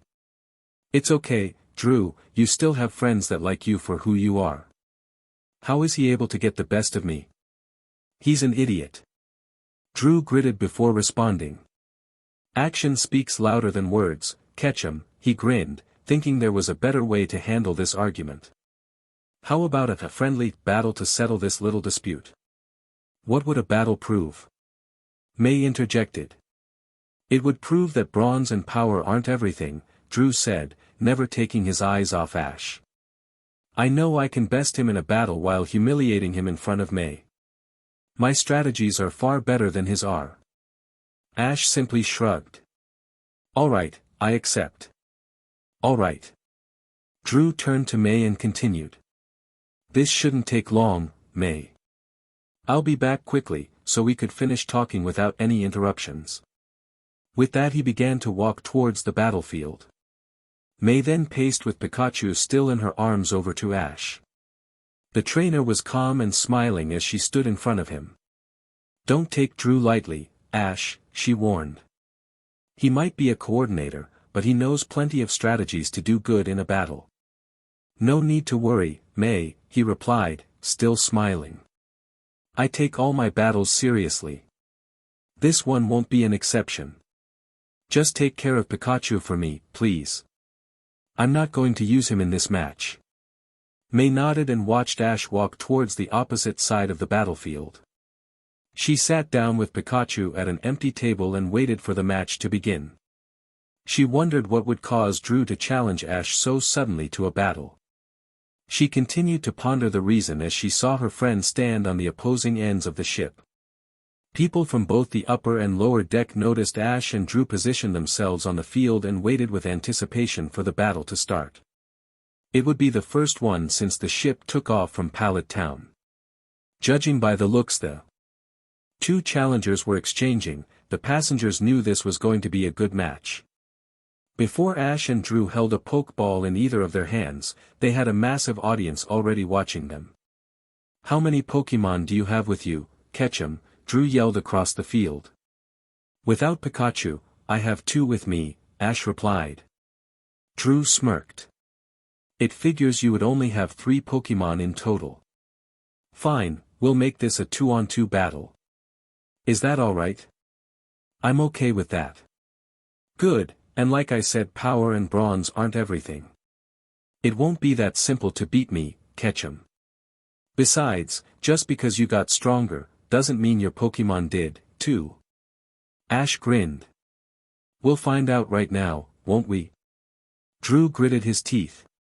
Alright, let's begin. Go, Flygon. He pulled out a Pokeball and threw it the air. The mystic Pokemon landed loudly on the field ready to fight. Arr! Flygon roared towards Ash. Okay, I choose you, Totodile. Ash threw his Pokeball and out came the small Johto starter. Totodile appeared with its jaw clenched shut and arms to the side. It glared intensely at Flygon, surprisingly intimidating the dragon Pokemon with its look. The audience, and Drew, also did not like the way the water type's appearance was. It seemed somewhat menacing. Totodile then slowly made its way towards the middle of the field before raising its arms and closing its eyes, which creeped out the crowd furtherly its weird actions. All of a sudden, Totodile broke into a large smile and began dancing happily in front of everybody. The people on the upper and lower decks, who initially feared the small Pokemon, were now enamored with it. They began making, and, so cute, remarks to Totodile. Some passengers even took pictures of it with their cameras. Drew, who seemed slightly frightened by Totodile at first, was now laughing at its ridiculous actions. That's one strong Pokemon you have there, Ketchum, he said sarcastically. I know, Ash responded, noting and ignoring Drew's tone. But I'm tired of talking. Let's begin. Idiot, Drew thought. Flygon, use Sandstorm. Roar! Flygon called out before flapping its red-trimmed wings fiercely, causing the field to be covered in a sand stream. Everyone, with the exception of Ash and Totodile, shielded their eyes from the sand being thrown around. Totodile was still dancing excitingly as nothing had occurred. Now, Flygon, get in and use Steel Wing. Drew commanded. Flygon flew rapidly towards the dancing Pokemon to connect its attack. When it was close, the dragon threw its wings back and launched them towards Totodile. However, without breaking character, Totodile easily dodged the Steel Wing. Flygon turned around and continued a barrage of steel wings to collide against the moving opponent. Unfortunately, Totodile was too fast and dodged all of them with ease. At this rate, Flygon will be too tired to do anything else, Drew concluded. Use Flamethrower at close range. Ash knew it was time to act. Use Water Gun to counter. Totodile finally opened its eyes and fired the strong water move. Dill. The two attacks collided, pushing the two Pokemon away from each other. And after a few seconds, the Flamethrower began faltering to the Water Gun. Drew knew he had to change tactics. Break it off and fly up. Flygon obeyed and quickly did as its trainer said. Now use Dragon Breath. Flygon sent the powerful attack to Totodile, who had started to dance again when they stopped the previous moves. Use Hydro Pump. Totodile stopped and fired its powerful attack to intercept the Dragon Breath heading towards it. The attacks clashed and caused an explosion on the field. The strong wind caused by the impact made the sandstorm disappear. When the dust finally cleared, everyone could see Flygon in the air and Totodile on the field dancing. I'm tired of seeing that little thing dance. Drew clenched his fists. You're not going to beat me by countering, Ketchum. Flygon, get in and use Steel Wing. The mystic Pokemon somersaulted in the air before rapidly approaching Totodile. Its wings, once again, turned metallic and sharp as it headed to its opponent. When Flygon was a few inches away, Ash exploited the opportunity. Totodile, jump and use Ice Fang. He commanded. Drew's eyes widened when he heard the move. Ice what? Tio, said the water type while dodging the Steel Wing. It was able to jump on Flygon's back and hang on tightly as it flew in the air. Totodile's sharp teeth then became engulfed in ice, preparing the ice fong. Each tooth looked like a small icicle. "Dill," said Totodile as it launched the attack on Flygon's neck. "Arr!" The dragon yelled in pain. It could not maintain itself in the air and crashed harshly on the ground. Totodile jumped before it could crash onto the ground with its opponent. "Finish it with water gun," Ash yelled. The water attack directly hit Flygon on the back, causing it to cry in more pain. When the attack finished, everyone could see Flygon on the ground with swirls in its eyes. "Dill," Totodile said as it jumped and danced, which caused the audience to cheer. Drew saw his Pokémon on the floor unconscious and returned it in its Pokeball. He could feel his anger rising as he saw Totodile, once again, jumping and dancing excitedly. He took in a deep breath to try and calm himself. "I have to stay calm," he told himself. "If I start to get angry, I could lose focus on the battle. I still have a chance to come back." Ash thanked Totodile for the match and quickly recalled it into the Pokeball. He then pulled out another one before he spoke to Drew. "We can stop now if you want, Drew," he suggested. "The first battle was really good that we could just end it here. What do you think?" Drew smirked and flicked his green hair. "I know you're afraid I'll come back, Ketchum, but we said this would be a 2-on-2 battle, so we'll keep it that way." He then withdrew another Pokeball and threw it in the air. "Go, Absol." "Soul," said the Dark-type Pokémon. "Absol, huh? I thought he would have used his Rosalia," Ash thought. "You're right, Drew. We did say this would be a 2-on-2 match and that's what it'll be. I choose you, Infernape." "A what?" was all Drew could saw. "Infernape," roared the Pokémon as it flexed its body. The Sinnoh starter appeared on the field ready to fight. The fire on its head was burning brightly, and its yellow symbols on its shoulders, hands, knees, and chest stood out from its white and brown fur across its body. Some of the passengers, those most likely native to Sinnoh in the audience, recognized Infernape and were anxious for the match to start. They knew the fully evolved Pokémon would make it a good battle with powerful moves against Absol. However, they also pondered if they knew the trainer. Not many people have Sinnoh starters that do not make it to the Sinnoh League. They wondered if he ever competed before. "I've never seen this Pokémon before," Drew admitted frustratingly. "But, I can tell it's a fire type, which gives me the advantage by using Absol." He thought of a quick strategy before calling out to his Pokémon. "Alright, Absol, let's start by using Flash." Absol's eyes glowed brightly red and performed the attack. Absol. A bright light covered the entire field, causing everyone to shield their eyes. Infernape turned its head away while covering its eyes from the flash attack, as well. Drew knew this was his chance to attack. "Use Water Pulse." "Soul!" Absol yelled as it fired the ball of water to Infernape. The water pulse bolted across the field and landed directly against its target, which caused an explosion. Drew smiled. He probably doesn't even know what happened just now, he thought cockily. However, his expression turned to one of disbelief as he saw Infernape still standing in the same position. On the contrary, the Pokémon did not even appear to have taken damage and seemed ready to launch its own attack. I think I've underestimated Ketchum this time," Drew admitted angrily. He thought of the previous battle and how the little Totodile was able to overpower his strong Flygon. "I don't know what he did these past months, but he's not the same. I'll have to stall him while I come up with a strategy." Ash could tell Drew was thinking deeply and decided to wait before calling an attack. "What's the best you can come up, huh?" he whispered to himself. The coordinator thought the best strategy was to continue with what he knew coordinating. "Absol, send a barrage of water pulses into the sky." Absol scattered the attacks in the air and waited for the next demand. "Now jump and use Iron Tail on all of them." "Absol!" Absol exclaimed as it jumped and its metallic tail destroyed all the water pulses. With every water pulse that was hit, water started to pour on the field. It looked like it was raining with the sun still shining brightly. Absol looked glorious in the middle of it all. That should give me few moments without fire moves, Drew concluded. He quickly glanced at May and saw she had a look of admiration for the display that just happened.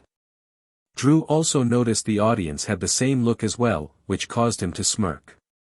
I can't say I'm surprised by their reactions. Come on, Ketchum, do your worst.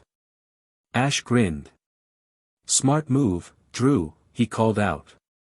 I know. Drew flicked his hair. What can I say? I can make battling look beautiful and make you Pokemon's moves useless. Are you ready to lose? I was actually thinking the exact same thing, Ash commented. Alright, Infernape, end this with close combat. Drew's eyes widened when he heard the move. He had never of it, but it sounded very powerful. His suspicion was right with what happened next. Suddenly, Infernape began sprinting rapidly towards a shocked Absol. When it was within arm's reach, Infernape launched its fists against the Dark-type's face and body. The fire Pokemon was pulverizing Absol badly that the audience could hear each fist that collided. Infernape threw its right fist across the body once more before Ash spoke up. Finish it. With its final impact, Infernape introduced its leg to Absol's body, causing Absol to crash harshly against the ground. Infernape, said the Pokemon when it finished the attack. Everyone could see swirls in Absol's eyes and knew the battle was over. They all clapped towards Ash and Drew, thanking them for a great match. Drew, on the other hand, was still in utter shock. He could not believe the speed and power Ash's Pokemon displayed against his Pokemon. He had never witnessed his Pokemon get hit so badly before. Drew was upset, but he decided now would not be the best time to let it out. He recalled Absol and walked over to Ash, who had already thanked and returned his Infernape. The coordinator showed a calm look as stood in front of the trainer. You surprised me today, Ketchum, he said coolly. I'll admit I underestimated you, so you may have gotten lucky, too. Ash chuckled his stupid remark. Yeah, probably. Drew quickly looked past the trainer and saw May slowly making her way towards them. He decided to do something rash but hoped it might work. You know I can do more for May in her contests, right? He said honestly. No, but I'll see where this is going. Ash had a feeling he knew what Drew was going to ask but wanted to be sure. Maybe, what are you getting at, Drew? Why don't you let May travel with me through the Sinnoh region? He suggested in a friendly tone. She can learn more traveling with another coordinator than she would a trainer. What do you think? Ash sighed. I can't tell her what to do, he replied. He was not too fond of the male coordinator, but Ash knew he was a part of May's life before and did not want to change that. Then why don't you let me talk with her? Drew continued in a whispering tone as May was getting closer. Just give me a few minutes to talk with her alone so that I could try and convince her. Ash was reluctant but knew he had to let May make this decision on her own. Okay, Drew. What's okay, Ash? May said, walking up from behind him. Oh, Ash said, turning around and seeing May. He knew, however, how to respond. Drew just wanted to know if he could get a rematch later. I told him we could, but it would be later when I have a few badges. Is he blackmailing me into another match? Drew decided he would talk to him about it later. He turned to May. Yeah, I told him I hadn't trained in a few days, so I was a little out of it. May was suspicious because Ash had not trained for an entire month, so a few days for Drew should have gave him the advantage. But, she thought it would be best to let it go. Okay, she cheered. I'd like to see that rematch. Drew then quickly glanced at Ash, notifying him to make his exit so they could talk. Ash reluctantly nodded. He grabbed Pikachu from May's arms and began to make his way. Thanks, May. Well, how about I leave you two alone to catch up, huh? Wait. May quickly responded. I thought we were going to get something to eat. We could go eat if you want, May, Drew suggested. He thought eating at the restaurant would be the perfect place to talk with her. Besides, it looks like. Excuse me. The trio turned around to see who politely interrupted their conversation. They noticed a girl around their age standing next to them. She had long, brown hair that came down her shoulders and was wearing a green summer dress with a pair of green sandals that complemented her light, green eyes. Maybe on vacation, the trio thought. She was a very beautiful girl. She was standing with her hands behind her back with shy expression on her face. I was wondering if you would like to battle. She shyly asked Ash. Ash was slightly surprised at first, but he regained his composure and smiled. Yeah, sounds like fun, he replied nicely. I'm sorry I didn't catch your name. Oh, my name is Andy. Her face flushed with embarrassment. I am sorry, I'm just little nervous, that's all. My friends encouraged me to come talk you, she said, smiling towards Ash. May, suddenly, felt something in the pit of her stomach. She was not sure what it was, but she did not like the way it felt. How about we wait for you to finish so that we could all go eat? She asked Ash. It's okay, May, Ash reassured. You and Drew go on ahead, I'll catch up with you both after I'm finished. And like I said, it'll give you guys time to catch up. Great, Drew interjected while grabbing May's hand. Come on, May, let's go get a table and wait for him there. May slowly began walking away from Ash, leaving him with the beautiful stranger named Andy. She saw Ash say something to the green-eyed teen which made her giggle and blush. May felt the feeling in her stomach stronger than before. Am I jealous? No, I'm probably just hungry, maybe. She thought as she saw Ash lead the blushing teen to the battlefield. Maybe not. Chapter 11. May and Drew had quickly arrived at the restaurant after leaving Ash in the battlefield. They were seated at a table and decided to wait for him to show up before they ate. They were quiet at first, thinking about the events that just happened and how odd they were for different reasons. Drew still could not believe he lost to Ketchum so easily, and May still could not comprehend why the beautiful stranger did not settle well with her. However, the silence did not last long as Drew thought he would make good use of the time Ash was giving to him. So, are you excited to compete in the Sinnoh contests? He asked. He wanted to slowly bring the subject up. May was still in deep thought, but she heard the question. Yeah, it should be fun. I suggest you start thinking about new performances and strategies, Drew said while crossing his arms. This will be more competitive than the Kanto and Sinnoh contests. It won't be easy to get through the appeal rounds with mediocre performances. May focused more on the conversation as he started to talk about contests. She was beginning to worry and scare by his descriptions. What do you mean the Sinnoh contests are more competitive than the ones we've competed in? She asked curiously. What makes them so different? Well, Drew started, besides the fact that we dress up for the contests, many of the best coordinators originate from Sinnoh. There's even a gym leader that takes time off to do coordinating, it's a big deal there. I did a lot of research before getting on the ship and it turns out the judges seem to be tougher there, too. Wait, we have to dress up, too? She questioned, wanting to make sure she heard him correctly. Yeah, though, I'm not sure if it's really mandatory, he admitted. But, I think it's best we do, so it shows that we're serious about competing. I'm pretty sure everybody does it, anyways. Oh, okay, thanks for the heads up. Drew knew this was his chance. May, he began, I can tell you're starting to worry about the contests, and it's normal for you be. He reached his hand across the table and put it on top of hers.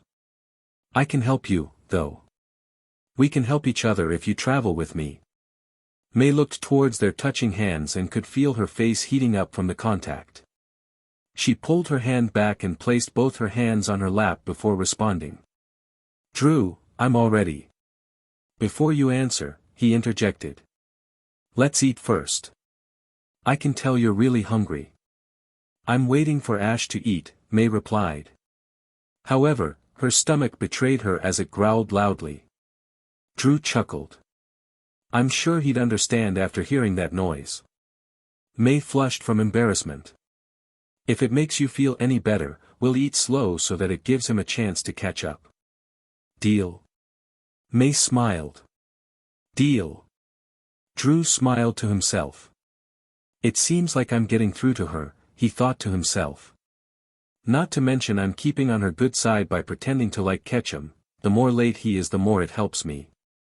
The two coordinators got up and gathered a few plates full of food to bring back to the table. Moreover, May brought back a few plates full of food while Drew had one plate with a decent amount of food. When Drew asked her if she brought some of the food for Ash, May hesitated and shyly replied it was only for her. The green-haired teen knew it would be better for him if he didn't push the topic further. May and Drew both ate slowly as they promised to give Ash time to show up and join them, but he never arrived. They ate for about 30 minutes and there was still no sign of the trainer and his Pikachu. They had finished eating and May knew Drew would want an answer to his question, but she seemed too worried about Ash to start up the conversation. Drew, however, was feeling very confident and spoke up. I don't think you should be worried about Ketchum, he initiated, noting her distracted expression. Maybe he was challenged by more trainers to a battle, he paused for a moment before continuing casually. Or maybe he's still with that girl, Andy. After hearing his words, May quickly focused on Drew. Drew nodded. Yeah, I mean she is rather beautiful. He could tell his words were affecting her and continued. I know Ash isn't very aware of these things, but I think he knows a beautiful girl when he sees one. As she did when she first left Ash with Andy, May was beginning to feel something in the pit of stomach. Suddenly, and surprisingly, she stood up and grabbed her things. Sorry, Drew, she apologized. I think something is wrong with Ash and I need to find him. The green-haired teen realized he went a little too far and decided to take his chance that the trainer gave him. Wait, you still haven't given me an answer. Yet. May sighed. Drew. She paused before continuing in a soft tone. I'm going to travel with Ash again. It was one of the main reasons why I came to Sinnoh in the first place. She sat back down before continuing again. I know I'd learn a lot as a coordinator traveling with you, but, I honestly think it would take away the fun of being rivals. If we learned from each other, there would be no competition between us because we know how to beat the other's weaknesses. I don't want to change what we have because it's special to me. Isn't it to you? Drew was shocked initially, but then he simply flicked his hair and smiled. You're right, May, what we have is special, and I don't want to ruin it. May smiled brightly. Great, why don't we? She stopped when a loud explosion interrupted her. What was that? Drew asked, standing and scouting the area. I don't know, but it sounded like it was coming from outside. Let's go see. The duo ran out of the restaurant onto the deck and heard another explosion towards the front of the ship. They ran around the corner of vessel and saw Ash battling against Team Rocket. Pikachu was battling against both Cacnea and Seviper. Ash. May said as she ran to his side. Ash heard her but did not bother turning around, fearing that Team Rocket would take advantage of the opportunity. Go, Blaziken. May threw her pokeball in the air and out came the Hoenn starter. Blaze! Exclaimed the fire type. The fire around her wrists burned brightly and she flexed. Use flamethrower. Blaziken opened her mouth and the massive fire attack raged towards Team Rocket's Pokémon, who were surprised by the sudden move. James, though, was able to act before the flamethrower reached them. Cacnea, use pin missile to block it. Cacnea pointed its needled arms towards the flamethrower and launched the white missiles to intercept it. The missiles raced quickly and collided with the fire move, causing an explosion on the deck.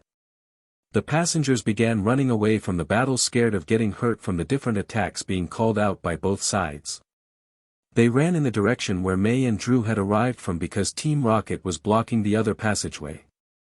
Well, I thought you'd be traveling alone, twerp, Jessie hissed at Ash. Ash ignored the statement and noticed Drew was getting ready to join the battle. "Wait, Drew," he ordered, which stopped the coordinator. Team Rocket said they knocked out a few security guards and trapped them in a closet on the lower deck. "May and I can handle the battle while you go down and look for them." Drew was about to protest when May joined in. "We'll be fine, Drew," she reassured. "Go find the guards, please." "All right, I'll go." The coordinator reluctantly agreed. He turned and disappeared around the corner. "It seems the twerp is confident about this battle, Jess." "Don't be a scaredy cat now, Meowth," Jessie countered. She then looked at May and spoke up. "So, the twerp head is here, too, huh? We'll be glad to take that overgrown chicken off your hands along with Pikachu if you want." "Not in your life, old lady," May yelled back. "Old lady? Why, you spoiled brat," Jessie said angrily. "Seviper, use poison sting." "Viper," said the Pokemon as it ready to fire an array of purple stingers toward Blaziken. "Blaziken, use flamethrower once more." Both Seviper and Blaziken fired their attacks at the same time and speed meeting in the middle and colliding, which caused minor explosion. Jessie gritted her teeth. "We need to rethink this, Jessie," James suggested. "One twerp was alright, but we weren't prepared for two of them." She slowly nodded, which acknowledged he was right. "I think I got a plan that just might work," Meowth said. He quietly explained it to them while staring back at Ash and May, not wanting to explicitly show them they were planning something. "So, what do you think?" "Sounds good to me," James chimed. "I'll start it off then," Jessie stated, focusing on May again. "Use poison sting on Blaziken, Seviper. Send a pin missile attack that way, too, Cacnea." Cacnea lifted its glowing white arms once more and fired the white missiles while Seviper opened its mouth to fire another array of purple stingers towards Blaziken. May was not expecting the two moves against her, but Ash was predicting they would double-team her and countered quickly. "Pikachu, use Thunderbolt to stop the attacks." "Pikachu," said Pikachu as he jumped and launched his powerful electric attack to intercept the moves. The Thunderbolt quickly destroyed the pin missile and poison sting headed for Blaziken. Suddenly, however, a metallic arm with a rubber hand grabbed Pikachu in the air. "Gotcha!" Meowth exclaimed while retracting his machine with Pikachu perfectly placed in between. "I knew you couldn't resist playing the hero and took advantage of it." "Don't worry, Ash," May said confidently. "I'll get him back." "Blaziken, get close and use Sky Uppercut." "No, wait a second, May," Ash yelled, but to no avail. Blaziken was already sprinting at full speed with her fists closed ready to launch the attack. When she was a couple of feet from Team Rocket, Blaziken crouched before throwing her right fist in the air against the mechanical arm. Unfortunately, neither May or Blaziken saw Jessie throw a pokeball in the air. "Dustox, use Psybeam."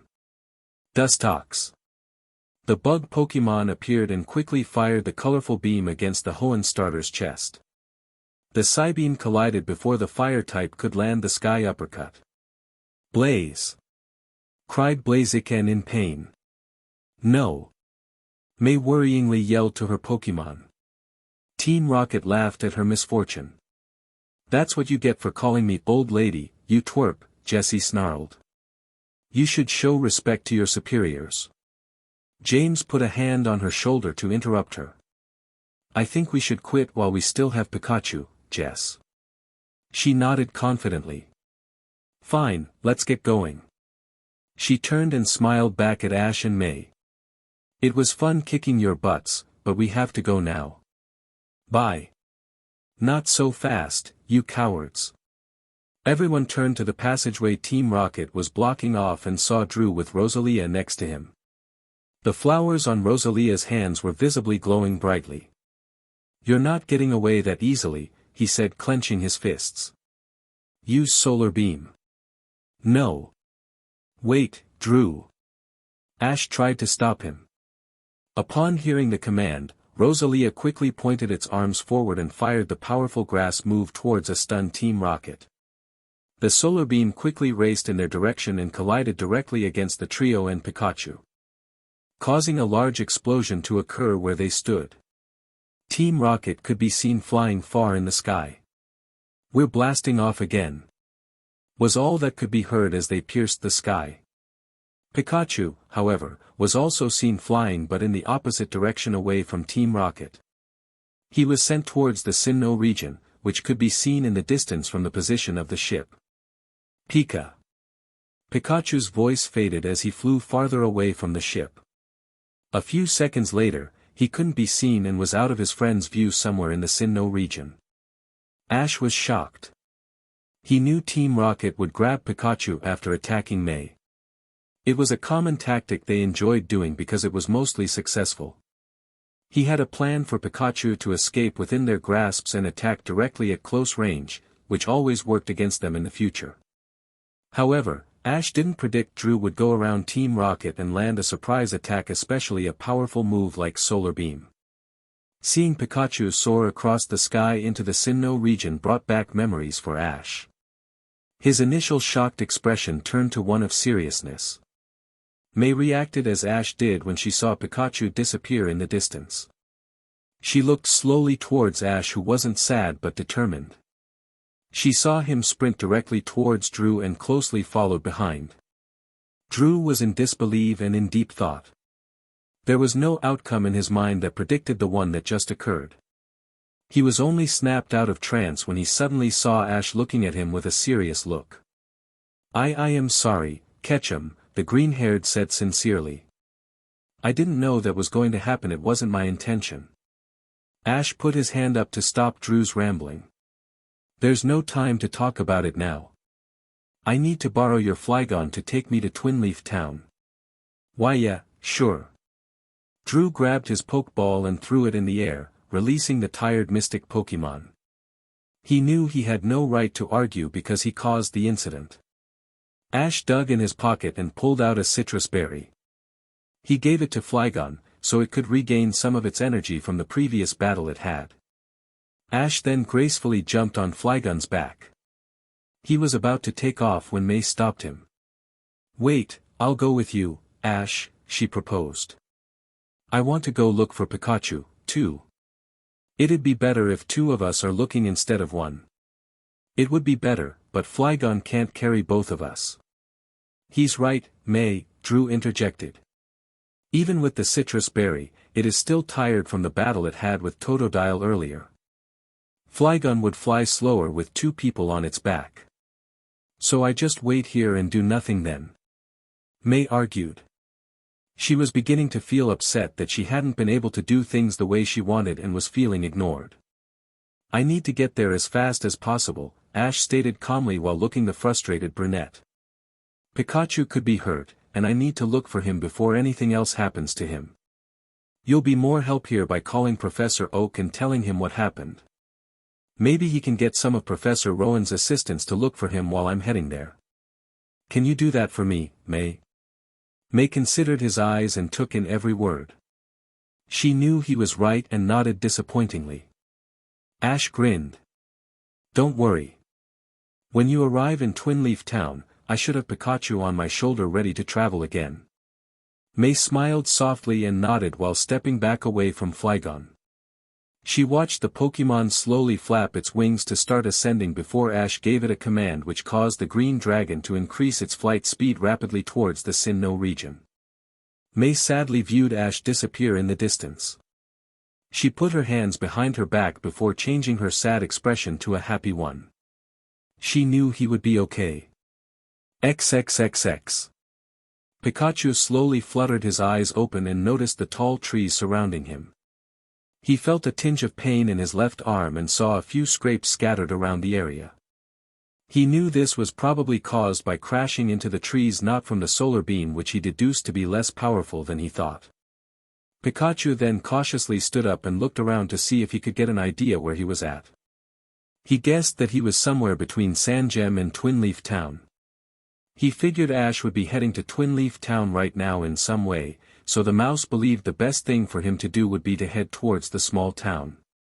It took Pikachu about 5 minutes to find the main road, so he can begin making his way.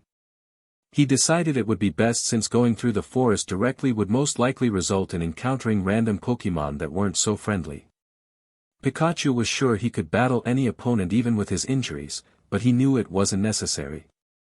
The yellow rodent looked in both directions before deciding that heading right would lead him to Twinleaf Town. Pikachu had walked for 10 minutes when his ears perked up from a far sudden noise behind him. It was getting closer. He recognized the sound and knew a bike was approaching his direction. The yellow mouse quickly jumped into a nearby bush, not wanting to get noticed by the traveler and be misjudged as a wild Pokémon. Unfortunately, Pikachu heard the bike make an abrupt stop in front of his hiding position and knew he had been compromised. "Oh, wow! That was a Pikachu!" a soft voice exclaimed happily. Pikachu's eyes went wide in disbelief as he recognized the voice. He peeked his head slowly through the bush to make sure his assumption was right, and he was. Unbelievably, it was Dawn. He jumped out of the bush and saw the teenage blue-haired girl smiling at him. Not once in Pikachu's mind did he think he would run into her. It never occurred to him. She was wearing her white beanie with a pink pokeball in the middle, her black V-neck tank top with a white undershirt and pink skirt, and her pink knee-high boots with black socks underneath. He was happy, yet annoyed, about seeing her. He was happy that he found someone he knew but very annoyed that she had the same determined expression as she did before to try and capture him. He sighed to himself. Maybe there were some things that couldn't be changed with time travel. "I knew it," Dawn said, pumping her fists in the air. She pulled out a pokeball from her bag and enlarged it. "You're going to be the first Pokémon I catch in my journey. Go." She threw the ball fiercely at Pikachu. Pikachu pretended to be intimidated as the pokeball raced in his direction, but he merely turned around hastily and whipped his tail, hitting the ball back to her. Dawn caught the pokeball sent back to her and stared at Pikachu sadly. "Ah, why didn't that work? He must belong to somebody already," she pouted. She then noticed Pikachu's arm was slightly red and became worried as she approached the yellow Pokémon. "Oh, are you hurt?" Pikachu lifted his small arm to show her his injuries. They were minor, but he knew Dawn would be concerned enough to help him. "You are hurt," Dawn concluded after seeing the red marks closely.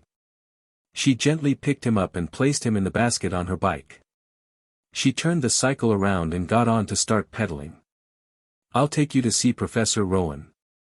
He'll fix you up no time, okay?" Pikachu said, whipping his head around to look at her. "Pikachu Pi Pika Pika Pika," he pointed in the opposite direction towards Twinleaf Town. He wanted to meet Ash instead of being healed. "Hey, no need to worry," Dawn reassured with a smile. "Professor Rowan is in Sangem Town going this way. You just relax and enjoy ride." Pikachu slumped and rubbed his head with his right hand. Even when things started looking well for him, today was not the yellow mouse's day. It took them 10 minutes to arrive in Sangem Town. Dawn was really concerned about Pikachu's wounds and pedaled very fast to the town. As she continued to the professor's lab, she wondered how Pikachu received the injuries to begin with.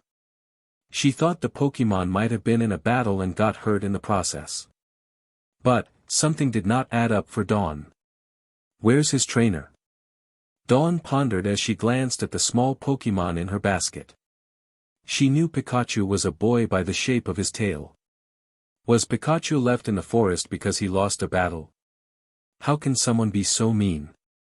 She was getting angry at thought of someone leaving a Pokémon because it lost a match. This trainer better hope I never meet him, or her, I guess.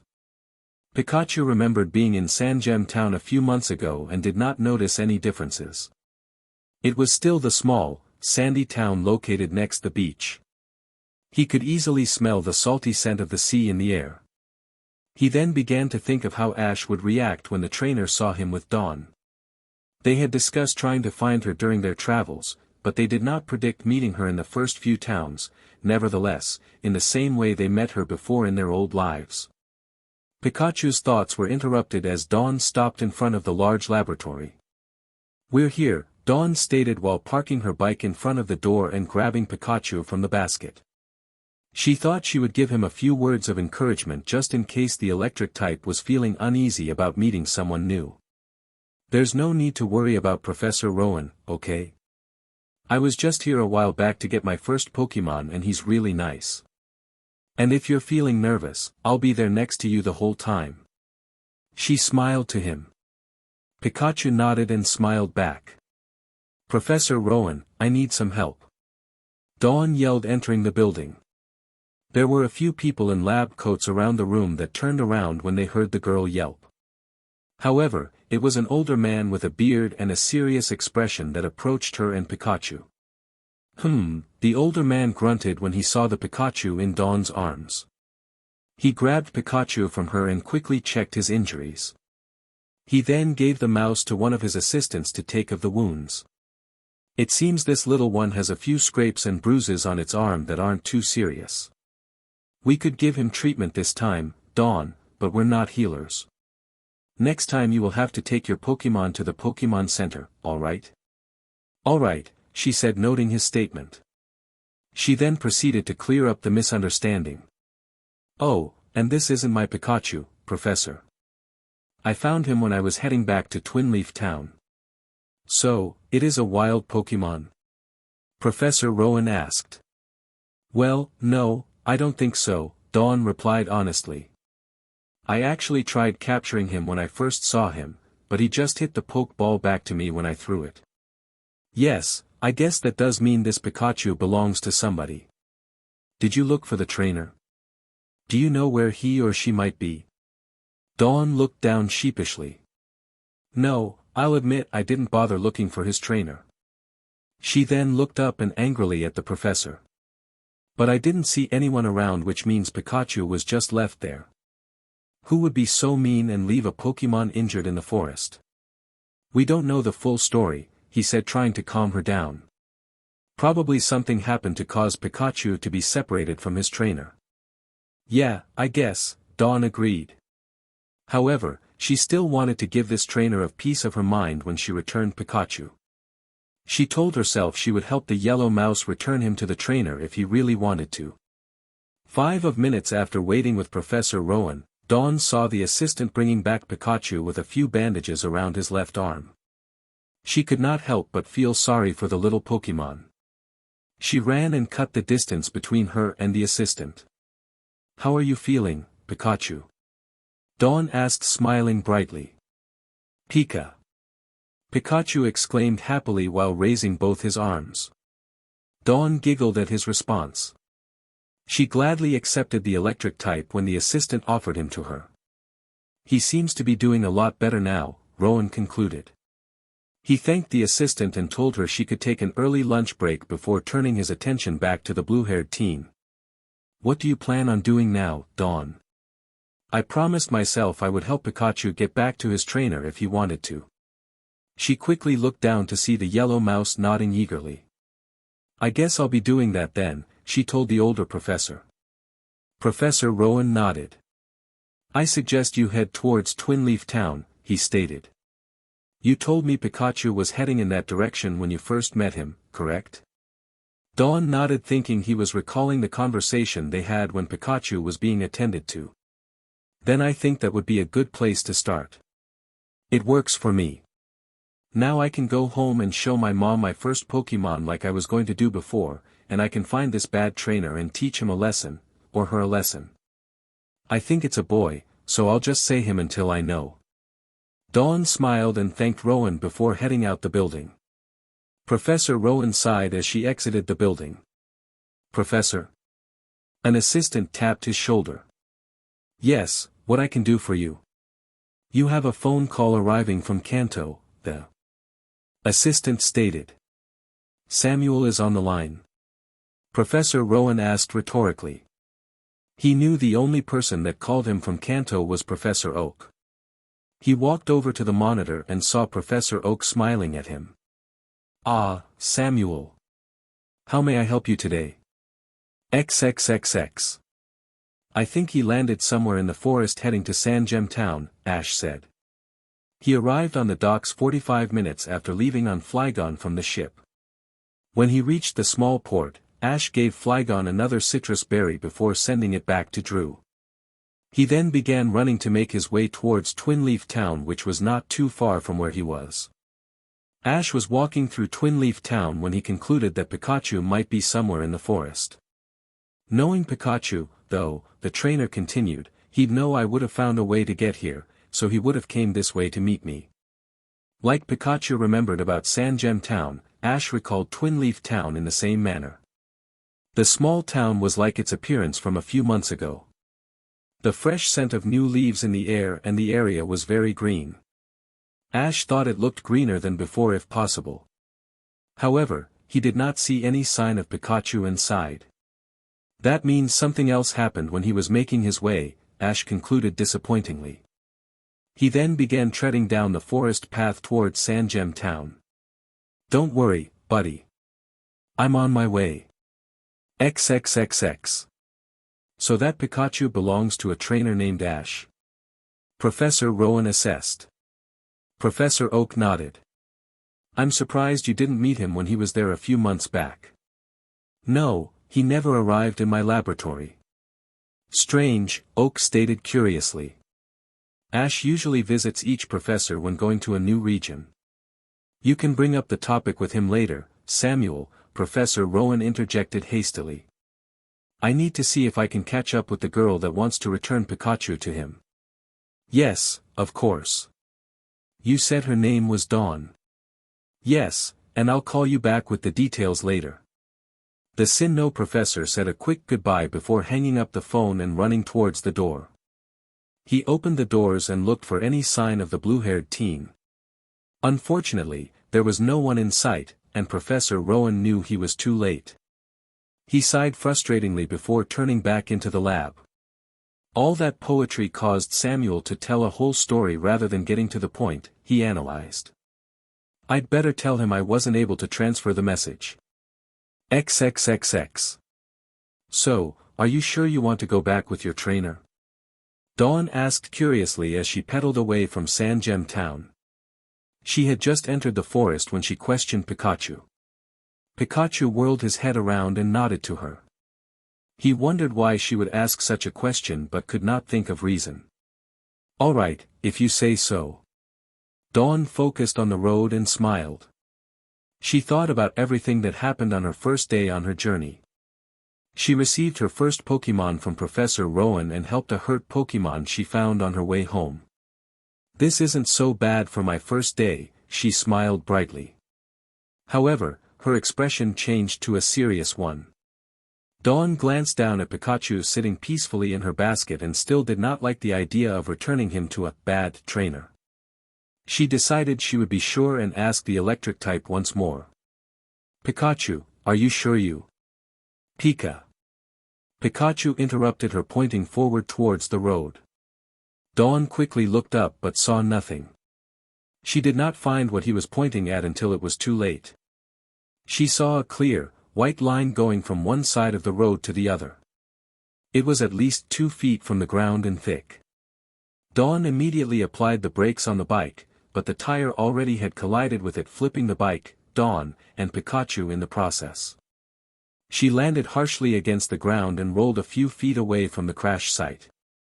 Dawn struggled to get up, feeling pain a lot in her knee. She glanced at her leg and noticed a large scrape on her right knee. She grimaced at the sight before slowly rising to stand. The blue-haired teen looked for Pikachu, but he was nowhere to be found. Suddenly, she heard a hissing sound coming from the trees. She rapidly scouted the area with her eyes but saw nothing. However, a large, red spider jumped from the tree and startled Dawn. She concluded this was making the strange noise. Aria! The Pokémon exclaimed. Dawn was terrified as the menacing red Pokémon approached her slowly. But, her eyes widened when she remembered someone who could help her. She quickly glanced to her left and saw her bag on the floor. She knew what to do, but she needed to wait for the right moment. Dose, said the Pokemon as it fired a string of web towards the blue-haired teen. Now is my chance. Dawn ducked, barely dodging the attack, and ran to her bag. She briskly opened it and pulled out a Pokeball. Yes. Go, Piplup, she said, throwing the capsule in the air. Out came the little, blue Pokemon. Piplup. Piplup stated proudly. However, his expression turned to one of nervousness as he viewed his opponent. You can do it, Piplup, Dawn encouraged. The red spider fired another string of web, but this time towards the water Pokemon. Dodge it, she commanded. Piplup shook off his initial nerves and quickly jumped to dodge the attack. Now use Bubble. The water type opened his mouth and bubbles were sent flying to the spider. The attack landed directly against its face, causing the Pokemon to scurry away. All right. Yeah. Dawn exclaimed happily with her victory. It was her first successful battle. She ran towards Piplup, who standing with his hands on his hips confidently, and gave him a big hug. You did it, Piplup. He merely nodded cockily while accepting her praise. Unfortunately, the celebration did not last long. Suddenly, Dawn could hear hissing sounds coming from every direction in every tree. She let go of Piplup and quickly looked around. In an instant, 6 more red spiders jumped from the trees and landed in front of her and her Pokemon. She was about to call an attack when one of the red Pokemon fired an array of purple stingers that hit Piplup directly. No! Dawn yelled as she knelt to attend to her Pokemon. He was awake, but he did not seem to have any energy left to stand. Dawn noticed all 6 of the spiders' mouths open and knew they were going to launch another attack on them. She clutched Piplup tightly and shut her eyes forcefully to wait for the attacks. But they never came. Instead, she heard an explosion occur in front of her between the red Pokemon. She opened her eyes slowly and joyfully smiled when she saw who was in the middle. It was Pikachu. She opened her mouth to acknowledge him when a strong voice cut her off. All right, Pikachu, use Thunderbolt. Pikachu. Pikachu roared as he jumped and fired the attack. The Thunderbolt collided with all the spiders, and they all rapidly turned around to get away from the strong mouse. Dawn had whirled her head to see who called out the move and could not believe her eyes. She looked to Pikachu as he performed the move and could not register that the powerful attack came from the small Pokemon. Now, though, she was staring again at the strong trainer mesmerizingly. Her gaze was broken, however, when Pikachu spoke to her. Pikachu smiled. Oh, Dawn blinked her eyes before smiling brightly once more. Thank you so much, Pikachu, she praised. I thought I was done right now. I don't think Pikachu would have forgave himself if he let something like that happen to you, the strong trainer said as he approached them. He knelt next to her and noticed her confused expression. Oh, I'm sorry. My name is Ash Ketchum. Pikachu, here, is my best friend. He patted the electric type's head, causing the mouse to smile with glee. Dawn's confused expression turned to one of anger. So, you're the one who left Pikachu in the forest hurt? Ash remained calm and replied. How about I tell you what happened after I help you and your Piplup, huh? After hearing Piplup's name, she immediately focused her attention on the blue Pokemon. I have to get him to the Pokemon Center. He's hurt and... No need to worry, Dawn, Ash stated, trying to calm her down. I can help him if you let me. Why, you can? Yeah. Ash opened his bag and pulled out some supplies. He gently grabbed Piplup from a stunned Dawn and applied the medicine. Within seconds, the Sinnoh starter slowly blinked his eyes with energy. Dawn smiled. Piplup. You're okay. Piplup stated while patting his chest. Ash then pulled a few berries from his bag. Here, he offered. These will give you your strength back after that intense battle. Piplup gladly accepted the food and instantly felt better.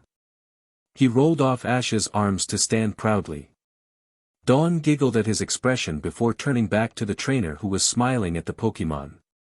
Is he really a bad trainer if he's like this? She looked to Pikachu who was playing with Piplup now. Pikachu doesn't seem scared by him. Now it's time to take care of you, Ash interrupted her thoughts. What? I don't need tending to, she argued. That knee says otherwise. Dawn became conscious of her knee which caused the pain to return. She cringed as she felt it stronger than before. Your adrenaline from the battle must be wearing off, Ash commented. My what? Dawn asked. Ash chuckled. The excitement from the battle caused you to forget about your pain for a while. But, now that the battle is over, it's coming back and much worse, I bet. Dawn nodded understandingly. He pulled out some disinfectant from his bag. This might hurt a little. What? Then don't put it on. She argued. Ash grinned. I have to or else it might get infected. You don't want your mom to get mad, right? Dawn blinked at him questioningly. You know my mom. No, he lied. But I just assume every mom would be concerned for her child's safety, right? Dang, he's right, Dawn agreed mentally. Alright, but go easy, okay? How about we do this, Ash thought he'd suggest. You can grab onto my arm and squeeze it as hard as you can when you're feeling pain. Deal? You want me to hurt you? Is that what you're saying? I mean you can try. Dawn stared at his muscular arms and blushed at the thought of hanging onto one tightly. I've never hugged another boy before, especially one as strong as him. Kenny is not even close to his size. She then thought it might be a way to get back Ash. I can use this chance to hurt him like he left Pikachu. He said he'd tell me the full story after, but this might be my only chance. Yeah. I'll do that. I wonder if he'd suspect I'm squeezing him tightly on purpose. She's gonna try and hurt me. Ash sighed mentally. I can tell by the expression on her face. It's the same way she looked at me when she thought I burned her poffins a few years back. Piplup used a bad timing bubble beam as I was getting out of the shower to get back at me. In my defense, though, I thought she was talking to Pikachu. I told her not to leave me alone while she went shopping with her mom. I wonder why she's mad at me this time. Ash urged her to latch onto his arm. Still flushed from her face, Dawn slowly brought her hands around the trainer's bicep. You have a good grip. To be honest, it's kinda, hard because your arms are pretty big. She looked away while blushing. Oh, great, you've done it now, Ash, the trainer scolded himself. Alright, just hold on tight. Why don't you just itch? She yelled, never finishing her statement as Ash poured the liquid on her knee. Dawn squeezed his arm extremely hard. She was really trying to hurt him now, if not for Pikachu, then just to get back at him for doing this. There. Ash finished. That wasn't so bad, was it? Easy for you to say, she pouted. You weren't the one receiving the disinfectant. No, but you were hanging on to arm pretty hard. Oh, Dawn said sincerely. She realized she kind of overdid it, seeing her nail imprints in his arm. Ironically, she apologized. I am sorry. I didn't mean to. Ash raised his hand to stop her and smiled. No need to worry, Dawn. I told you it was okay. I say that a lot, too. Dawn slightly smiled at him before realizing something. How do you know my name? I don't think I told you when we met. Ash grinned. Pikachu told me. He lied again. Well, in a way he did, since I didn't know he was with you, he contemplated. You can talk to Pokemon? Dawn asked astonishingly. With Pikachu, I guess you can say that, he admitted. More like I understand how my Pokemon are feeling. I can make a strong interpretation of what they are trying to tell me. But you said Pikachu told you my name, so you can definitely do it. Like I said, it's more of thing with Pikachu than any other Pokemon. After hearing his name, Pikachu jumped on Ash's shoulder. I'm just really close to him, that's all. He's been with me since the start of my journey. Dawn stared him thoughtfully and sighed. There's no way he can be a bad person, she admitted. He cares too much about Pokemon and people to be, but I still want to hear the story about they got separated. Ash, suddenly, stood up and extended his hand out to her. Come on. I'll take you home, so you rest for a bit. You know where I live? No, he lied, but I'm willing to guess you're from Twin Leaf Town. Why yeah, I am. So, I'll walk you home. I'm heading back that way, anyways. He is a nice person. Dawn smiled. Okay, but let me just grab my bike, so we can go. Ash's eyes went wide as she turned to get her bike. He quickly glanced at Pikachu, who was covering his own eyes from embarrassment. Ah! Dawn yelled, looking at her charred cycle. What happened to my bike? Pikachu hid his face furtherly in his hands, ashamed he still had a thing for destroying his female companions' bikes. There really are some things that time travel could not change. Chapter 12. The ship's horn rang loudly throughout the port as it safely docked. Thank you for your patience, the captain's voice announced over the monitor. We hope you enjoyed the cruise and hope you enjoy your stay here in Twin Leaf Town. Please follow the attendant's instructions as you exit the ship. Thank you. All right, everyone, said a man in the attendant's uniform near the exit ramp. He clapped his hands to get everyone's attention. Please walk as you are leaving. We don't want anyone to get hurt, so please no running. And exit in an orderly fashion. Despite the workers' guidelines, May and Drew were moving quickly through the crowd going down the ramp. Excuse me, May would say, getting through people. She bumped into a few individuals while trying to make her way.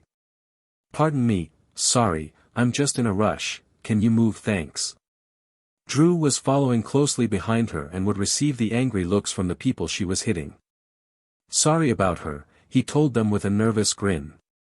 She just, really has to use the bathroom, when you gotta go, you know. The people would then nod in understanding and smile at Drew, to which he would sigh in relief. When they reached the docks, May and Drew began looking to see if they could find Ash. But he was nowhere to be seen. He said he'd be here when we docked, she sighed frustratingly. She then turned to Drew with a stony look. We should have taken Flygon when it got back to the ship. We might have gotten here sooner if we did. Drew began to defend himself. It took Flygon almost 2 hours to drop off Ketchum and come back. We were only an hour away when it finally showed up on the ship. It wouldn't have been worth it to put Flygon through that kind of strain. You know, Ketchum would have thought the same. May sighed once more. She knew he was right. May. Is that you?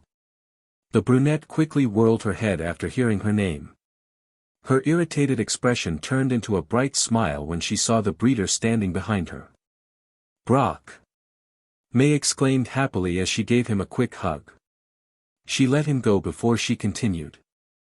I didn't think I'd see you here, well, here in the port, that is.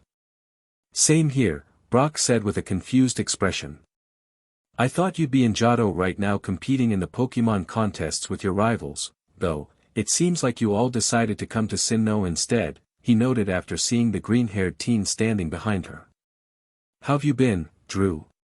Drew flicked his hair. I've been fine. I'm just trying to be. We can skip the introductions for later, May sternly interrupted him. She turned to Brock again. Have you seen Ash around? No, he said while shaking his head. I was actually going to look for him while I headed to Twin Leaf Town. I always end up finding him somewhere. We could look together if you want. Unless you and Drew want to leave already to register for the contests. I could tell Ash that I saw you here in the Sinnoh region. I'm sure he'd be surprised to hear that. Huh? May questioned. She then realized what he was trying to say and wanted to clarify the misunderstanding. Oh, no, I'm not here traveling with Drew, she stated, waving her hands frantically to dismiss the idea. I actually came here with Ash. Okay, now I'm confused, Brock said while crossing his arms. Why isn't Ash with you then? May proceeded to tell him the events that occurred on the ship. She began from the moment that Ash and Drew battled to when Ash flew on Flygon to go look for Pikachu. She glossed over eating lunch with Drew since it was irrelevant. Brock clenched fists infuriatedly. So, Team Rocket is here, the Sinnoh region, too, those three never learn, he commented before continuing. You said Ash promised to be here by the time you guys arrived, right? May frowned and nodded. Okay, so that means something else must have happened. Ash is not one to say one thing and do another. If that's so, then we should go look for him, Drew interjected. Brock and May both nodded in agreement. They all turned to head to Twin Leaf Town when someone called out to them. Excuse me, exclaimed a womanly voice from behind. They all looked to see a woman with short, red hair that came down to her neck standing close to them. She was wearing a stripped white and gray dress with white boots that came up to her knees. However, her most distinct feature seemed to be her eyes. They were beautifully sharp and piercing red, which allured the trio's focus.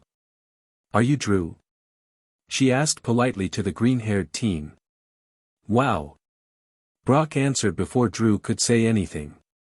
He pushed him aside and swiftly grabbed the woman's hands.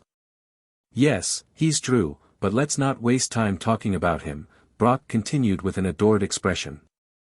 Let's talk how beautiful destiny is for bringing us together at this very moment. Our love for each other will be brighter than those gorgeous eyes of yours. The woman laughed nervously as she pulled her hands away from the breeder. I think it's just my eyes and my destiny that will be bright. Aha!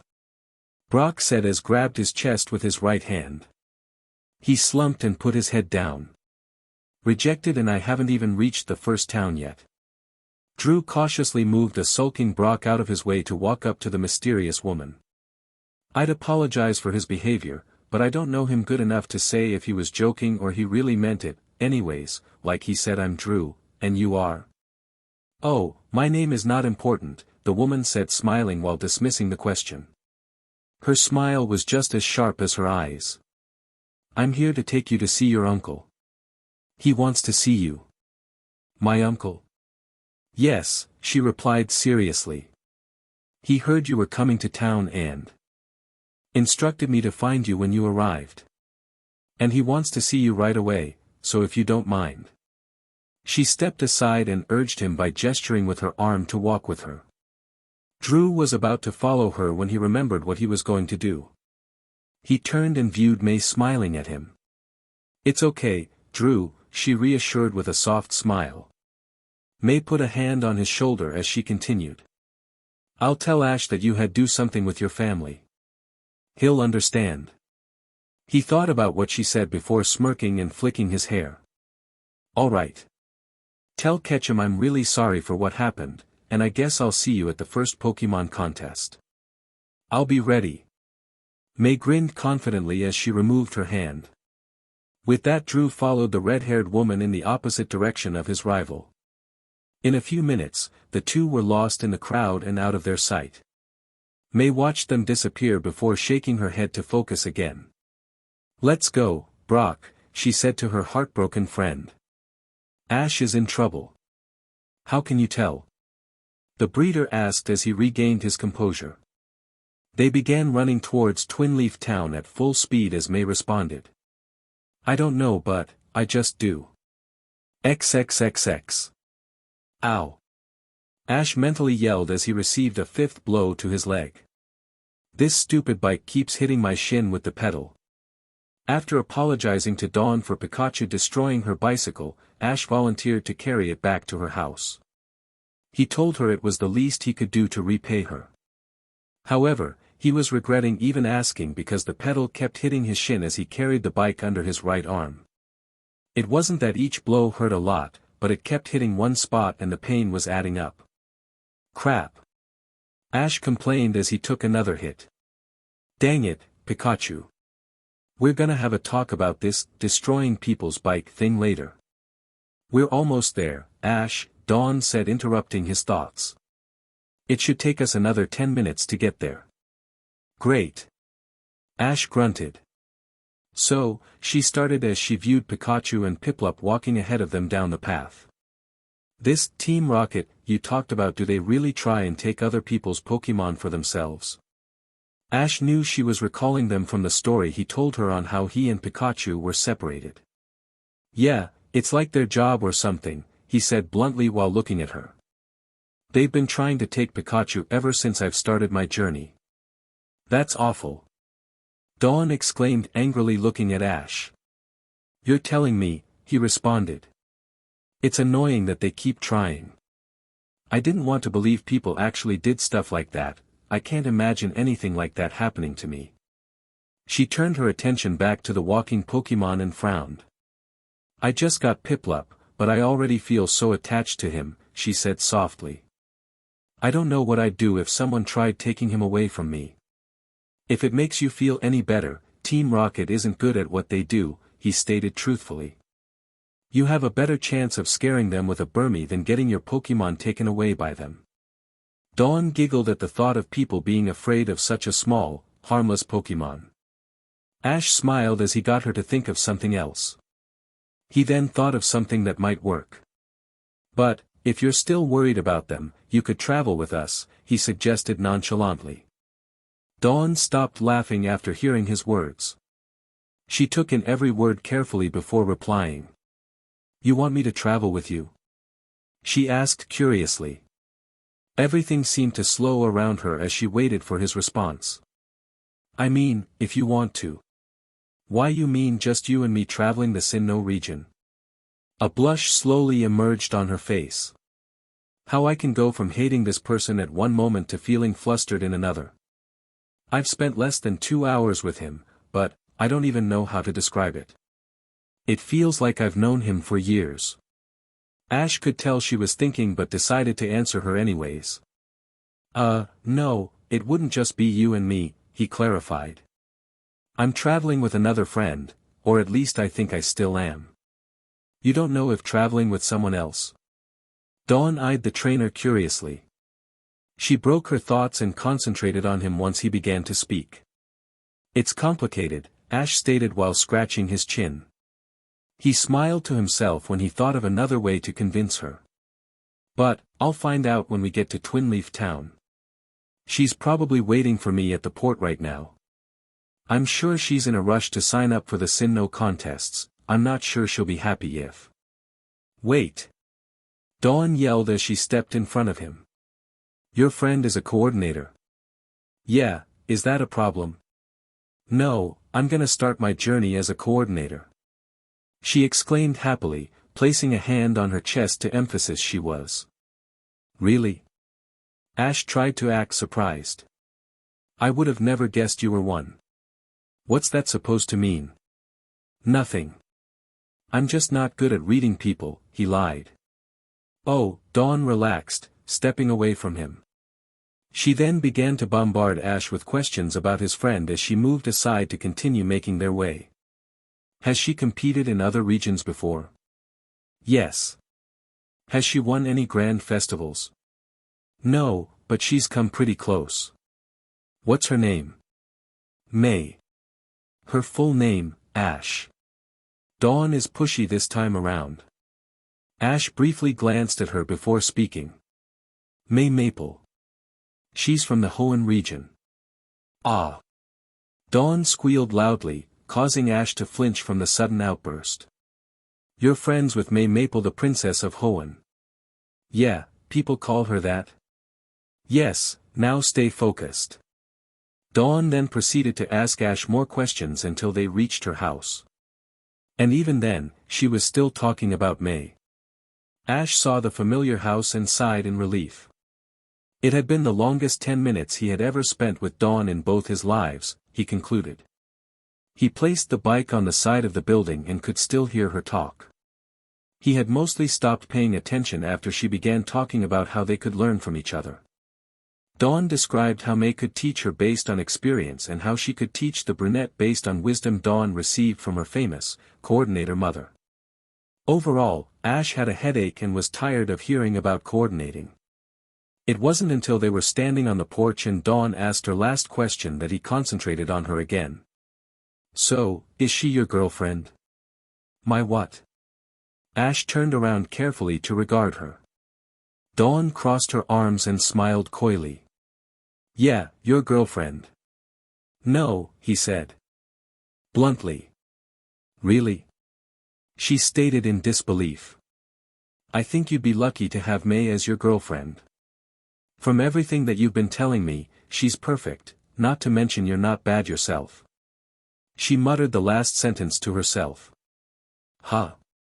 Nothing," Dawn said, grinning nervously and waving her arms to dismiss him. "Nothing important." "I knew I heard talking coming from outside," a voice interrupted as the front door opened. A woman, who Ash knew as Dawn's mother, was smiling and looking towards Dawn. "I thought you'd be back earlier, but I see you've been busy." She glanced over to Ash as she finished. "Hi, I'm Dawn's mom, but you can call me Joanna." Ash grinned and extended his hand to greet the older woman. "It's nice to meet you. Dawn talked about you the whole way here." "Pikachu." Pikachu said, running up the porch and onto his trainer's shoulder. "Oh, and this is Pikachu," Ash continued while patting his best friend. Joanna had accepted Ash's hand and greeted Pikachu with kindness. "I met Ash when I was on my way back," Dawn explained to her mom. She smiled and jumped when she remembered about Piplup. "Oh, Mom, I got my first Pokemon from Professor Rowan."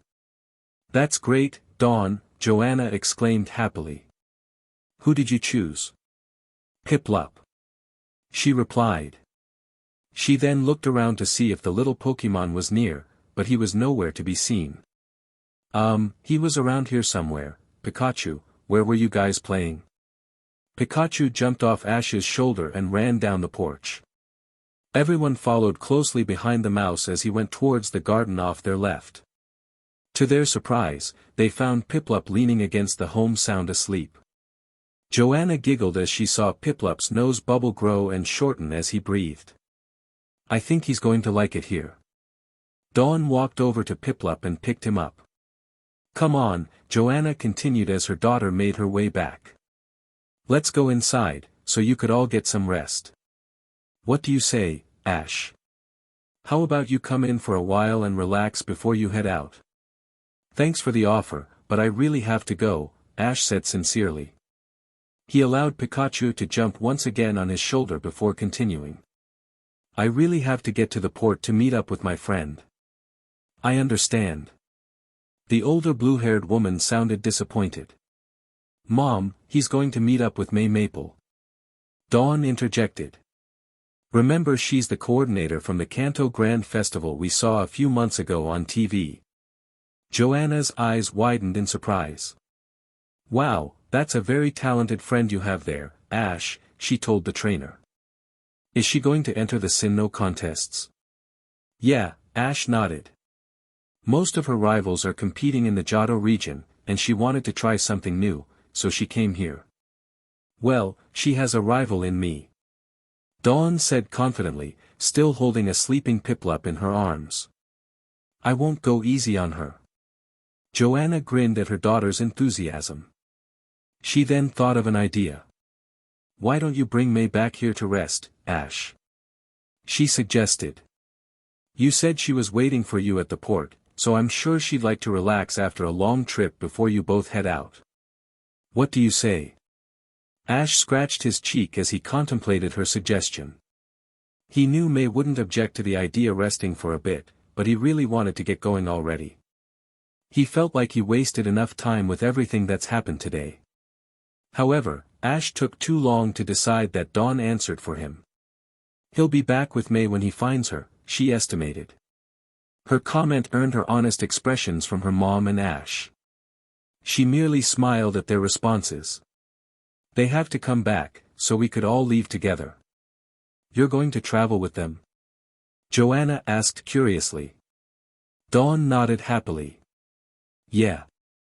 Ash offered me the chance to go with them, and I think it's the best thing for me to do." "That's great to hear, honey. Ash was slightly surprised at first, but then he realized his plan worked and congratulated himself mentally on a good job. Okay, he spoke up. I'll be back in a little bit, then. We'll wait for you here, okay?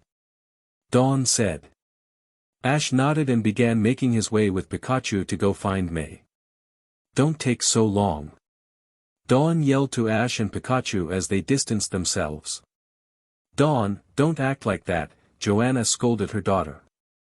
He just became your friend and you're treating him in that way. The young blue-haired teen's expression turned to a soft one as she regarded her mom. It's weird, Mom, she began in low tone. There's something about him that seems so familiar and so comforting. It's hard to describe in words, but I don't know. Okay, let's go inside and you can explain this weird feeling, Joanna suggested with sly smile. It's not like that, Mom, Dawn said, noting the look she was receiving. Whatever you say, dear, the older woman teased as they began making their way back to the house. I saw the way you kept glancing at him. Mom. Hey, I'm just saying what I see. Dawn sighed. Well, it's kinda hard not to look.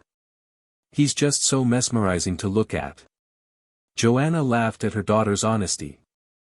I understand, dear, she admitted as she thought of how strong the trainer appeared physically.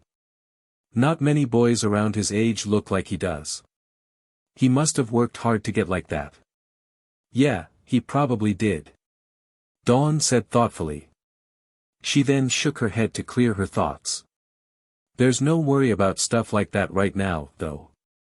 I'm more focused on winning Sinnoh contests. That's my girl, Joanna thought proudly. Besides, the teen continued. I think he likes May but won't admit it.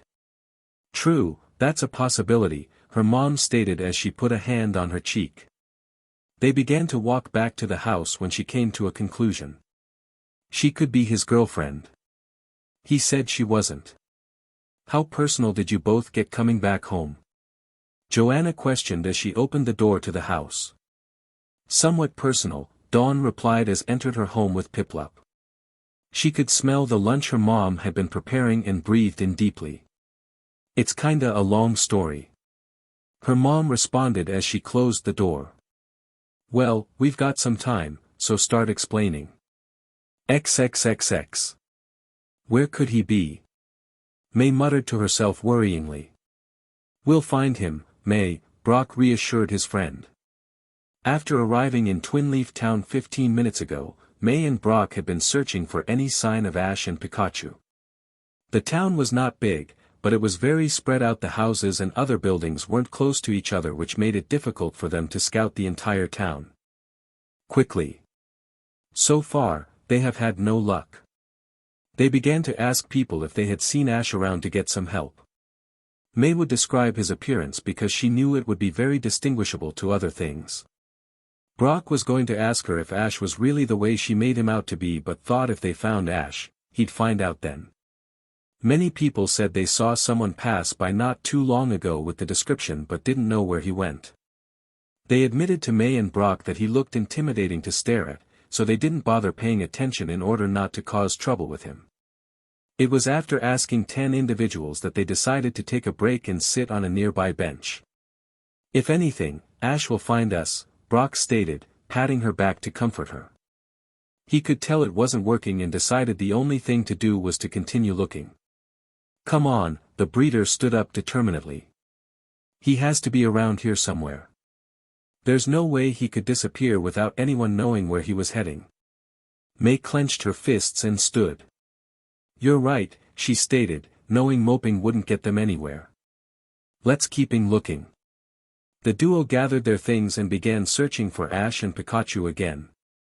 May thought it would be helpful to split up and ask everyone this time. She told Brock to ask everyone that was passing by on the road, and she would knock on people's homes to ask those individuals. They both agreed that they would meet up in 10 minutes with their findings. May began going door to door of different homes with less success than before. Nobody had seen anyone with the description she was giving them. It was until she arrived in front of a nice, brown home with beautiful off to the right that she received what she was looking for. She sadly walked up the porch and knocked on the door. She didn't believe this house would be any different from the rest. When the door opened, May saw a blue-haired girl around her age smiling at her. "Hi," May began, grinning slightly to be nice. "My name is May, and I'm looking for—" "You're May Maple," the teen interrupted excitingly. She took a deep breath and recollected herself. "Sorry. You're looking for Ash, right?" May's eyes quickly perked up. "You know who I'm talking about?" "Yeah," the blue-haired teen smiled brightly before realizing something. "Oh, I'm sorry again. My name is Dawn. I'm a friend of Ash." "Why, you're a friend of Ash?" May was taken back by her comment. Dawn nodded eagerly. The brunette, now, really viewed the girl in front of her. She admitted this girl was really beautiful and her figure was almost as developed as hers. May shook her head to clear her thoughts. "I can't be acting like this right now," she told herself. Is he in there right now?" She found herself nervous to know the answer to her question. Dawn gave her a confused expression while shaking her head. "No, but that's weird," she stated. "He said he was going to look for you and come back here." "He was going to come back here?" "Yeah, with you," Dawn said happily. She then clasped her hands in excitement. "I'm sorry for acting like this, but I just can't believe you're here. You're a wonderful coordinator, May. One of the best according to Mom." Oh, I'm not all that," May blushed from the comments. "Don't try to down yourself," the blue-haired teen argued while crossing her arms. "From what I've seen and from what Ash said about you, you're amazing. He talked about me to you?" "Yep," Dawn said nodding. For some reason, this caused May to smile warmly to herself. Dawn noted her sudden change in expression before continuing. "Yeah, I wanted to know everything about you," she shyly responded. "Since we're going to be traveling together." "We are?" May asked. "Yeah, Ash invited me to travel with you guys. He thought it would be fun for us since we're coordinators." May smiled brightly and clasped her own hands. "You're a coordinator, too?" Dawn nodded eagerly once more. "Hey, May. Did you have any luck?" May and Dawn both whirled around to see Brock walking up to them. "Yup!" she exclaimed. She stepped aside, so Dawn and Brock could see each other. "This is Dawn. Ash invited her to travel with us through the Sinnoh region. It's nice to meet you, Dawn. My name is Brock. Any friend of Ash is a friend of mine," the breeder said with glee. "The more, the better. It's nice to meet you, Brock. Brock is also the cook in the group," May added to Dawn. "Oh, good," Dawn said in relief, placing a hand over her stomach. "I honestly didn't know what I was going to do about food when I was going to travel on my own." They laughed for a bit before Brock spoke again. "So, where's Ash and Pikachu? Are they inside?" "No, he said he was going to look for May at the port," Dawn recalled thoughtfully. "But why don't you guys come in and wait for him here?" "I don't know." May contemplated as she rubbed her arm. "I mean, if he thinks I'm still over there, shouldn't we go look for him?" "True," Brock agreed. "I'll go with you guys to look, but we should still wait about 10 minutes before we head out," Dawn suggested. "He could be on his way right now for all we know, so we better wait to make sure. There are many ways to get to the port that if we head out now and take one path, Ash could have taken a different one, passing us, and we'd just be going back and forth." "You have a point there, Dawn," Brock admitted reluctantly. "We should wait a bit, May, just to make sure."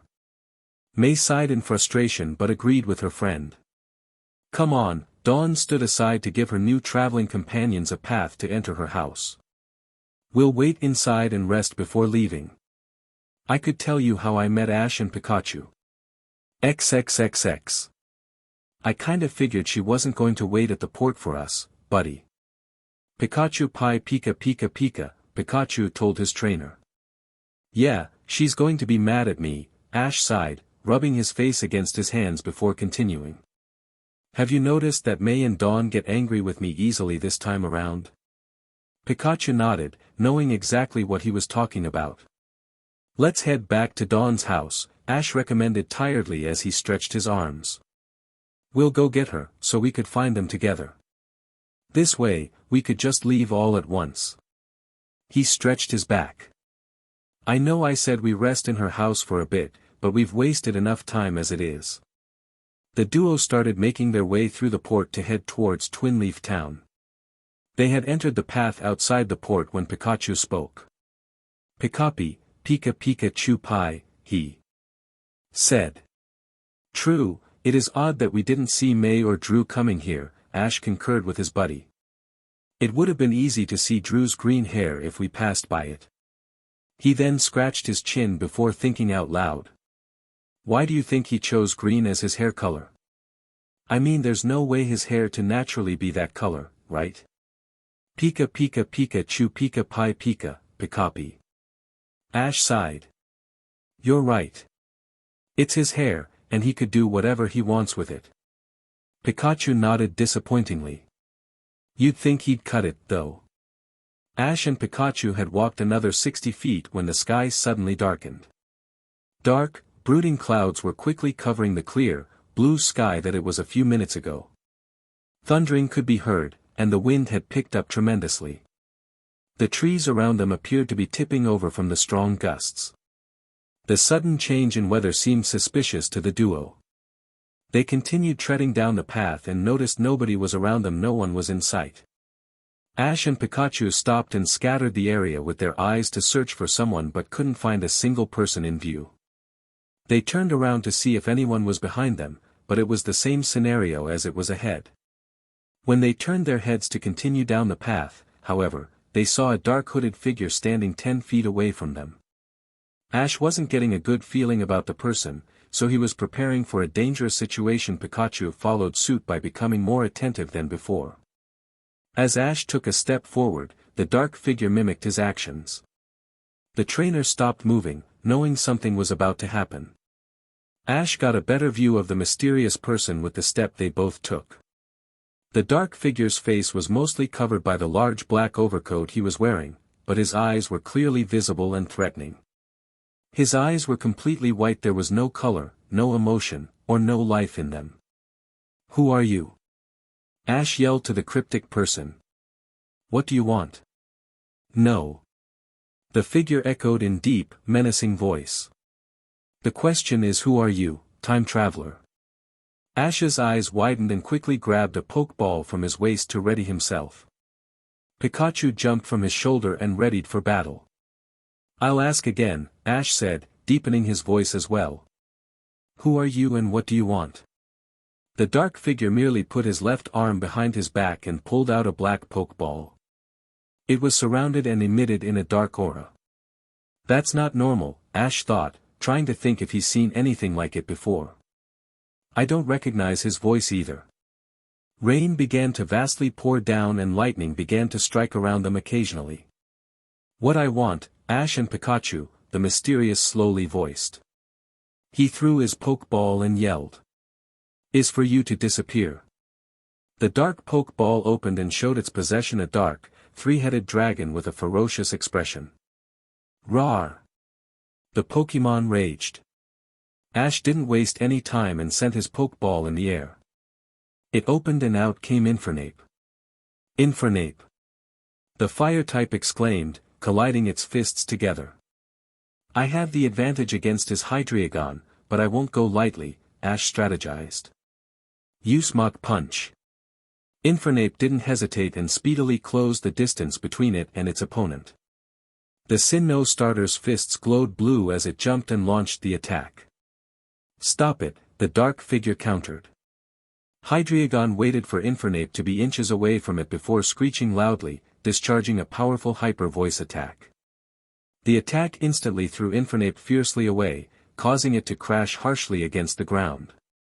However, the fire type quickly rose to its feet and retreated to Ash. You can't escape fate, he continued as he pulled out another black pokeball and hurled it into the air.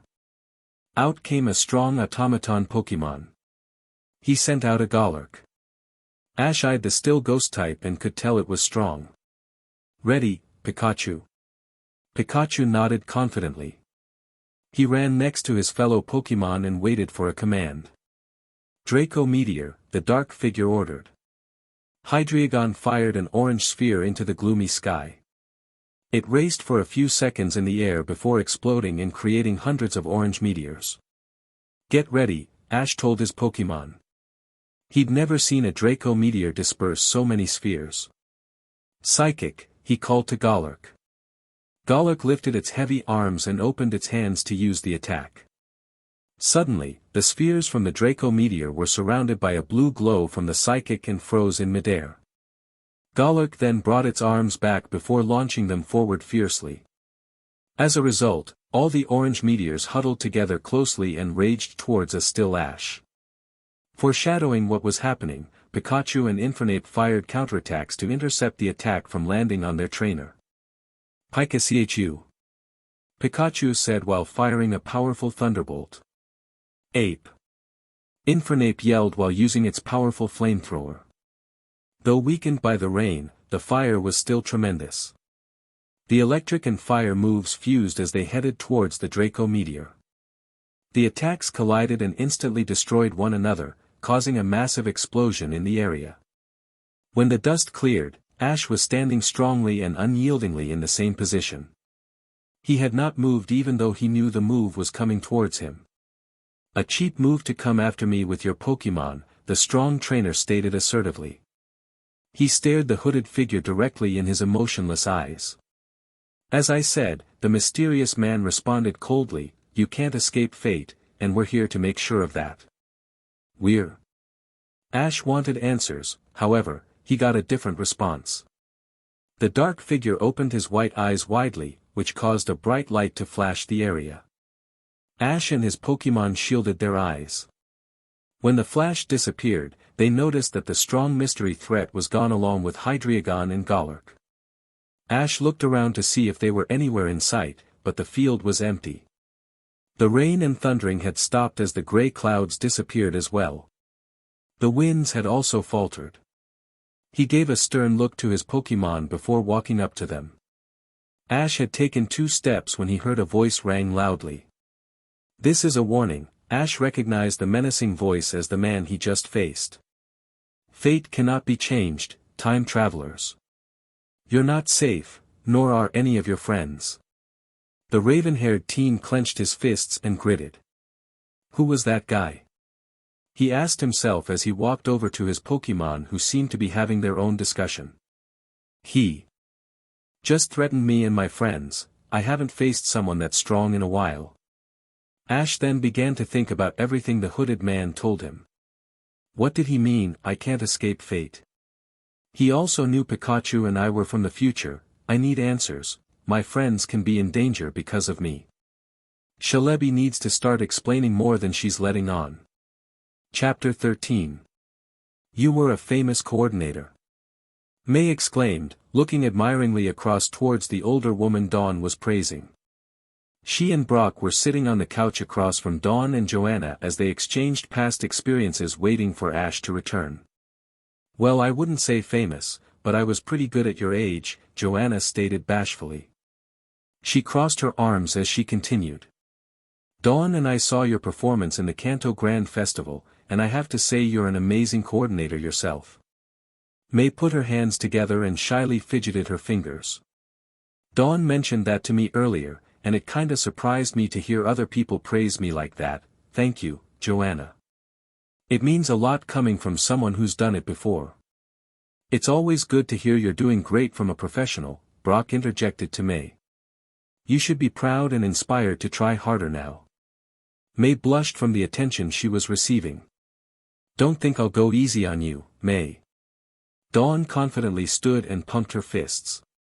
It might be my first time doing contests, but I've had a great teacher to show me the ropes. I'm going to win the Grand Festival year. Well, I didn't come to Sinnoh to lose, May said smiling, also standing up to match Dawn. We'll just have to wait and see when the time comes. Deal. We will settle this in the finals of the grand festival. Brock and Joanna could feel the tension between the two teens as they stared at one another. Joanna decided they'd be able to express themselves more if they were alone. Brock, she spoke up unsteadily. You were saying you like to cook. Why yes. Yes, I do. He was feeling the uneasiness in the room as well. Great. Joanna clasped her hands in excitement. I was about to prepare dinner if you want to help. I'd love to. Brock said as he began walking with her out of the living room. When they away from May and Dawn, he asked her if it was a good idea to leave them alone. Yeah, Joanna replied knowingly while briefly glancing back at the two girls. I think it'd give them time to actually talk without any adults around. There aren't many girls here around Dawn's age, so I thought it'd be nice for her to talk with May. Besides, she knows that if she breaks something in this house there will be consequences. Brock chuckled when he heard her threaten Dawn. He remembered how strict he was his brothers and sisters. Now that I think about it, he responded after reminiscing. I don't think May spends time with girls her own age either. Then I think I did the right thing, don't you think? There was a strong silence between the two teens when they were left alone. May was sitting and looking around the room, trying not to make eye contact with Dawn. She couldn't think of anything to talk about besides coordinating, and she felt that they had talked about it too much already. The brunette, on the other hand, was thinking something completely different. Dawn was resting her head on her hand on the couch arm. She was looking attentively at the brunette and trying to figure her out, trying to read her. When her mom and Brock left them, she noticed something oddly familiar about May, as if they had met before. However, Dawn could not think of any place where they could have met. She then realized she's felt this sensation once before. I remember feeling like this in the forest when I was walking with Ash, she thought, still staring at a nervous May. I felt something with Ash that was so comforting and safe, and with May it's more like a trusting feeling. Maybe she feels the same about me, well, maybe not right now. Dawn noted May's attempt to avoid making eye contact. I should break this awkwardness with something light and subtle. Okay, I think I got it. So, she began hesitantly, instantly getting May's attention. How long have you and Ash been going out? May's face extremely reddened. What? I guess that wasn't light or subtle, Dawn admitted to herself after hearing her reaction. Oh, did I say something wrong? May smiled shyly and waved her hands dismissively. And no, well, yeah, it's just that Ash and I aren't going out, she clarified while laughing nervously.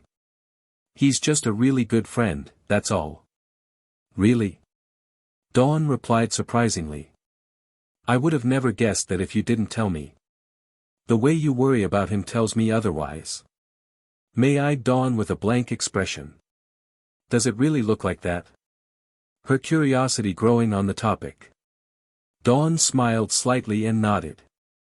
The brunette looked away and slowly began to glide her right hand up and down her left arm nervously. She thought if Dawn could see it without Ash even being here, it would be obvious to anyone who looked her way when they traveled. Am I missing something? Dawn asked herself. She thought May would have a different reaction after hearing she and Ash seemed like a couple. Unless, the brunette began think, unless she doesn't like Ash, no, that can't be it. She seemed curious to know if they actually look like a couple, not to mention she's acting awkward again when I told her it did seem like it. Dawn's eyes widened when she figured it out. May? Yes. May looked to Dawn and softly smiled, dismissing her initial flustered expression. Does Ash know you like him? May slightly flinched after hearing the question. She lightly grinned before responding. Is it really that obvious? She's not even trying to deny it. Maybe she does feel the same trusting feeling. Dawn gave her knowing look. Well, yeah. You'd have to be pretty dense not to see it. May sighed. Yeah, I was afraid it was that obvious, she replied disappointingly. And no, he doesn't know that I like him, or at least I think he doesn't know. Ash is one of those pretty dense people you were talking about. I'm not even sure he knows what love is, actually. I'm not so sure about that, Dawn stated as she placed a finger on her chin, thinking about the time she spent with Ash. He seemed like he had idea of what it was. I mean, I asked him if you were his girlfriend when we were walking in the forest, and he said no, so I think he knows something about it, at least that it has to do with another person. Oh. May then gave her a confused look. Wait, if you already knew Ash and I weren't going out, then why'd you ask me? Dawn sheepishly scratched her chin. I have to admit I forgot until now when I thought about it, she laughed nervously. To be honest, I was trying to do something to break the silence. May began to laugh lightly as well. Yeah, it was pretty awkward, huh? She said in between laughs. I'll admit it was getting creepy. Right? Dawn agreed. The two laughed a little longer before the brunette recollected herself and spoke up again. I'm sorry for bringing it up, May, she said sympathetically. She walked over to the brunette and sat next to her. If you want, I could help you with your problem. What do you say? Why, you'd really help me? May eyed Dawn cautiously. Yeah. I'd love to. She responded happily. I mean, how hard can it be, right?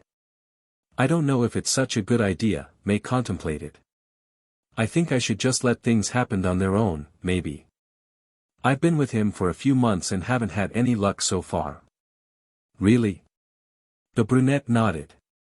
Okay, but that's all about to change with my help. I promise. After mulling the proposal for a minute, May grabbed Dawn into a friendly hug, which surprised the teen. Nonetheless, she reciprocated the embrace. Thank you, Dawn, May said gently as she pulled away. It's weird, being that we just met and all, but I feel like I can trust you with just about anything. She does feel the same way. Does this mean anything? Dawn nodded and smiled in response. I feel the same way, just don't think this means I'll go easy on you in the contests. That promise is different from this one. May smirked. Of course, it is. They both laughed, having fun in a way neither of them has ever had before. Crack. What was that? May stopped worryingly when a loud noise echoed the house. It sounded like thunder.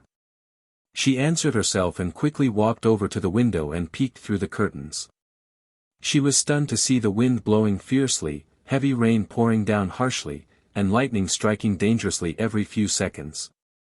Dawn walked over and saw for herself. It was just sunny a few moments ago, she stated in amazement, taking in the scenery. That's so weird, I didn't see any clouds when I was walking home with Ash. May exclaimed, cutting her off.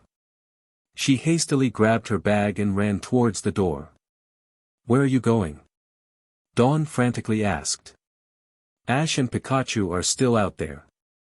May turned the handle and opened the door, which caused the strong winds to enter the house.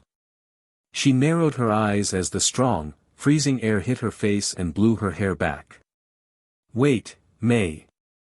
Dawn said as she covered her eyes with arms. Don't try to stop me, Dawn. I'm coming with you. No one is going anywhere. Joanna yelled to the girls as she entered the living room. It's too dangerous to go out right now. She's right, May. Brock agreed as swiftly made his way to shut the door. But what about Ash and Pikachu? May argued. I'm just as concerned as you are, but they'll be fine, Brock answered calmly while locking the door. You and I both know they've been in tougher situations before. There's no need to worry about them. Besides, it wouldn't do us any good if we got caught in the storm, too. But May couldn't think of anything to counter him. She knew he was right, she knew they were right, and there was no way they would let her leave the house. She merely slumped her head and shoulders in defeat and began walking towards the couch. Dawn quickly wrapped an arm around her, trying to comfort her. Come on, she said in soft voice. She helped May and began leading her out of the room. Let's go to my room to fix your hair. The air really messed it up. May nodded uncaringly. Then you can do my hair, 'cause it's your fault I look like a Bidoof's chin. What's a Bidoof? Brock and Joanna heard May ask as they left room. A Pokemon you don't want to look like. Joanna sighed. I can tell you are going to have trouble with these teens. It wouldn't be a journey with Ash if there was no trouble, Brock commented knowingly. So, I'm guessing he makes your life interesting. Yeah, but it's not like he goes looking for trouble. It just seems to. Find him. Joanna finished as Brock trailed off. Yeah. He slowly walked over to the door, realizing something odd. Do you hear that? The woman listened intently but couldn't hear anything. She shook her head to the curious breeder. Exactly. Brock slowly opened the door and was in disbelief. The storm had stopped completely. The sky was clear, and the sun was shining brightly. There was no wind blowing or gray cloud in sight. Joanna could not believe the scene.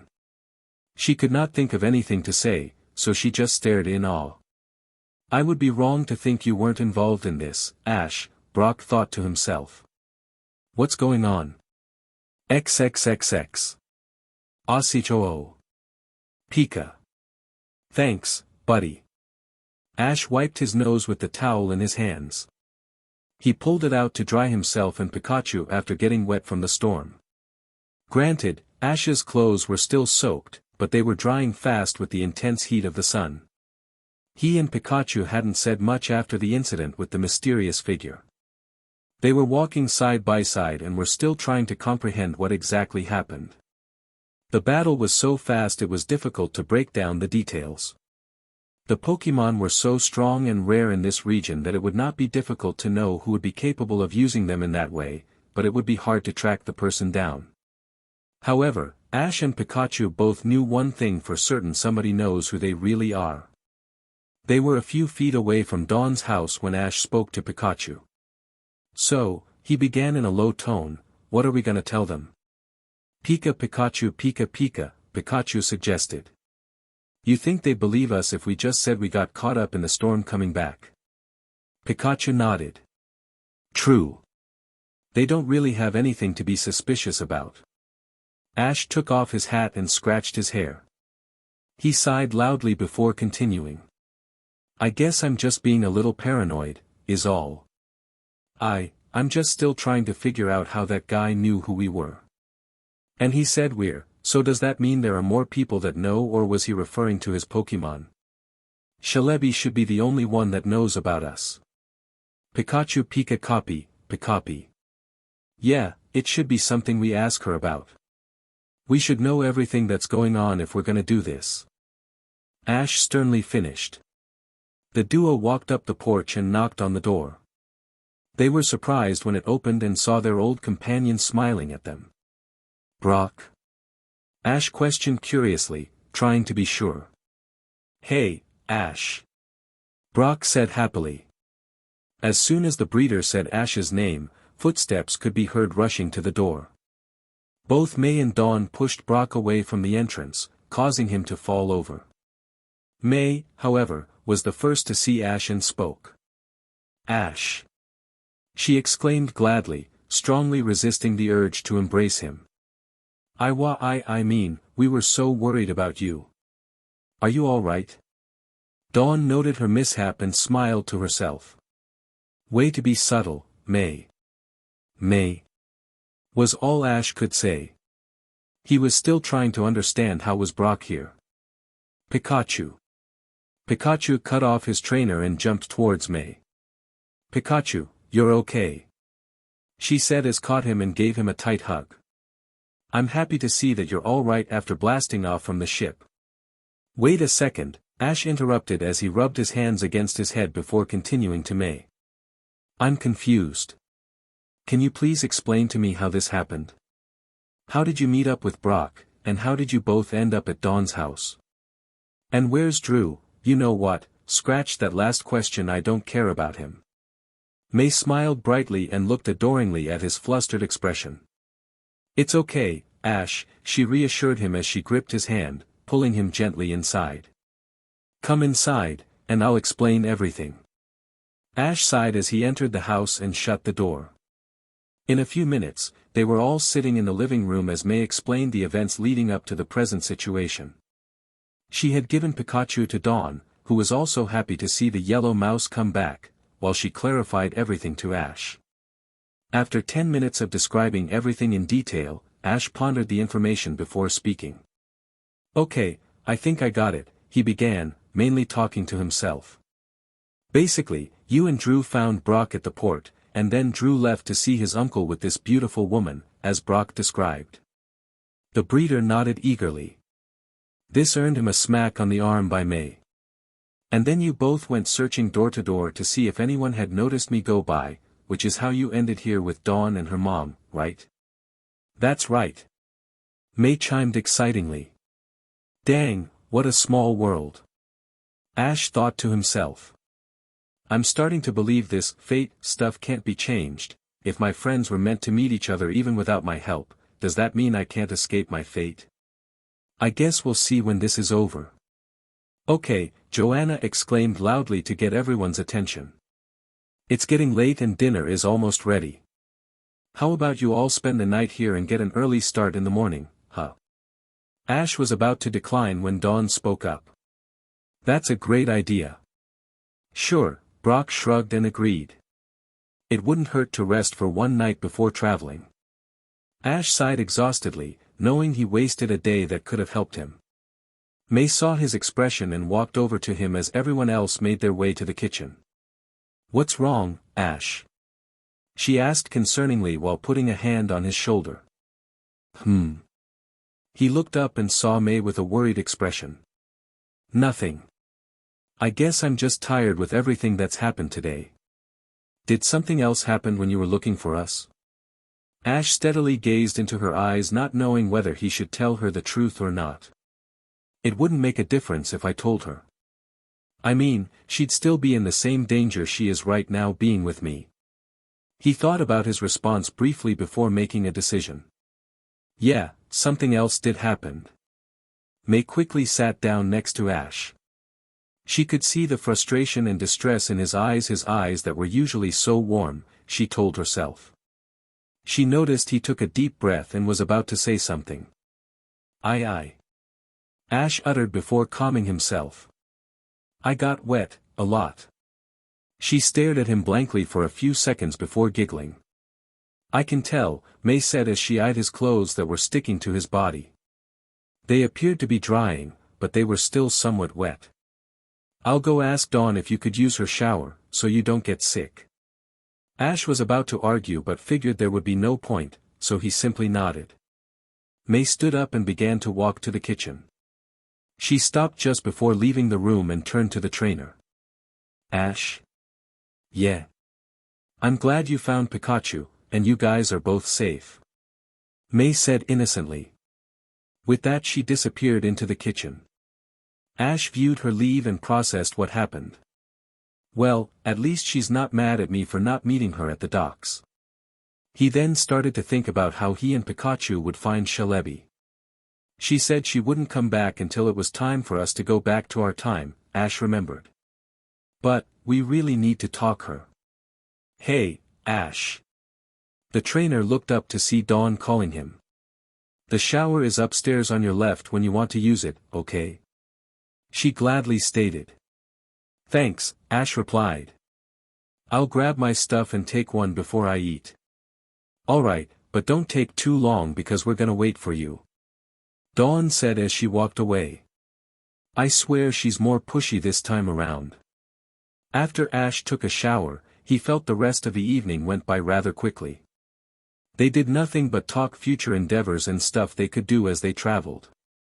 Brock then had asked Ash what he was doing when the storm happened and what it was like. The trainer simply responded that he and Pikachu were making their way from the docks when the rain started.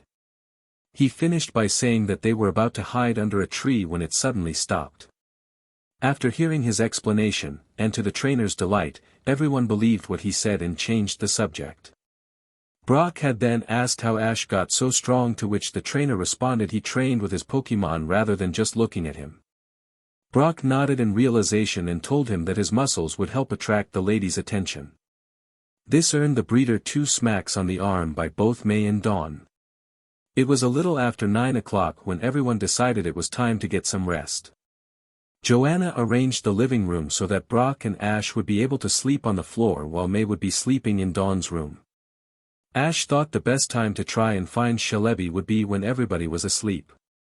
He didn't really think he would find her, but Pikachu suggested to go for a walk like they did last time when she appeared. The mouse believed they'd get lucky like before. The time travelers waited about 2 hours under the warm blankets they were given before making their move. Ash slowly turned his head to look at the sleeping breeder. When he heard Brock snore, the trainer alerted Pikachu it was their moment to act. Ash gradually removed the blankets and put on his shoes. He was already wearing his jeans while lying on the floor as he knew it'd waste time to take them off earlier and put them back on later. He then went into his bag and pulled out a blue sweater to keep himself warm. With that he signaled Pikachu to jump on his shoulder, and they quietly headed out of the door. The duo walked for 10 minutes before stopping in a clearing in the middle of the grassy fields. It was easy to view where they were heading as the full moon illuminated the vast land like a light in a house. Luckily for Ash and Pikachu, there was no one in sight. The trainer breathed the fresh air deeply before speaking to his companion. "So, what do we do now?" "Pika pika pi pika," Pikachu said thoughtfully as he placed his paw on his little chin. "Pikachu pi pika pika." "Really?" Ash said, crossing his arms as he gave the rodent a stern look. "I should get you some ketchup while you think of something that might work." Pikachu shrugged his little shoulders. "Pikachu pika pika, Pikapi." "What do you mean, if I say so?" "I didn't say that's what I was gonna do." Ash countered. "I was just repeating what you said. Pika copy pika." "I'm not going back on my word because I didn't say anything." He, echoed a childish voice. "You guys are funny." Ash and Pikachu quickly stopped arguing and turned around to see who was laughing. To their surprise, there was no one in sight. "Do you see anything, buddy?" Ash whispered to Pikachu. "Pi. DMN. Of course, he doesn't see anyone," the strange voice responded happily. "I haven't made myself visible, yet." On cue, a small, bright flash appeared in front of the trainer and his Pokémon and blinded them. After the light disappeared, the duo could see the Pokémon they were searching for. "Hi, guys!" Shalebi exclaimed. "I kind of figured you were gonna need me to show up sooner than we thought." Both Ash and Pikachu were shocked at first but knew they should have expected a weird and surprising entrance from Shalebi. Ash was the first to shake off his initial reaction and knew he had to get to the point. "Shalebi, we ran into someone earlier today who knew." "I know, Ash." She interrupted disappointingly. "I wouldn't have come otherwise if I didn't." "Who was he?" The trainer hoped to get answers. "Honestly, I don't know," she frowned, turning away from them shamefully that she wasn't able to answer their question. "They won't let me see his face, they wouldn't let me see any of their faces. They are being extra cautious about who gets to know what they look like." Ash gave her a confused look. "Are you saying there is more than one person out to kill us?" Shalebi turned and slowly nodded. "Pikachu Pi." "Yeah," Ash agreed. "How many?" 5. "There are 4 other trainers like the one today trying to kill us?" Ash repeated, wanting to be sure. Shalebi nodded once more. Ash rubbed his hands against his face in frustration. He looked towards Pikachu and saw he was still processing the information. The trainer then remembered something Shalebi said. "Wait, you said they won't let you see that guy's face," he said. "Who's they?" The legendary Pokémon nervously glanced back and forth between the Ash and Pikachu. She knew they were not going to like the answer she was about to give them. "I can't say." Ash grunted angrily. He was not getting any information that could help them. "You have to understand," Shalebi tried to reason. "If I give away that information to you both right now, then they'll come after you right now and end your lives at this moment. Pikachu Pika? Pikachu asked. I know, Ash complied with his buddy. Why don't they just do it and get it over with? They want to do it discreetly, Shalebi responded. If they wanted to, they could get rid of your entire existence, but doing that would affect the world in ways they don't want. Killing you in this timeline wouldn't be as severe. Ash chuckled slightly as he rubbed his hands against his head. This is sounding so stupid and hard to believe the more I hear, he exasperated. He shook his head to clear his thoughts before continuing.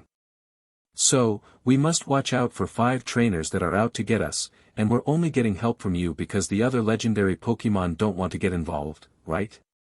I guess that's not too bad, Ash finished in a sarcastic tone. Shalebi giggled and crossed her arms. You guys are funny. And, no, I'm not the only one that's trying to help you. There's one other legendary Pokémon who has been helping. Ash and Pikachu's eyes widened in excitement after hearing her statement. Okay, the trainer spoke for both. Who is the other? Jirachi. Shalebi exclaimed. That's actually not bad. Ash smiled to a perplexed Pikachu. Remember when we met Jirachi in the past? The legend says that when it awakens, it could grant any wish for an entire week. Pikachu smiled in realization. Well, the green Pokémon interrupted. That's not entirely true in this case. What do you mean? Ash asked. That's what the legend says. That legend is only true if Jirachi awakens after sleeping for 1,000 years, she clarified. I had to wake it up earlier, so it could help with our situation. When I did that, Jirachi was only able to grant one wish. Alright, he said, still with hope. At least we still have the one wish you said it could grant when it woke up, right? Am I right? Shalebi slowly shook her head. After seeing her response, Ash sighed loudly. Let me guess. He trailed off. I used it to give you both your younger bodies, Shalebi finished. Chapter 14.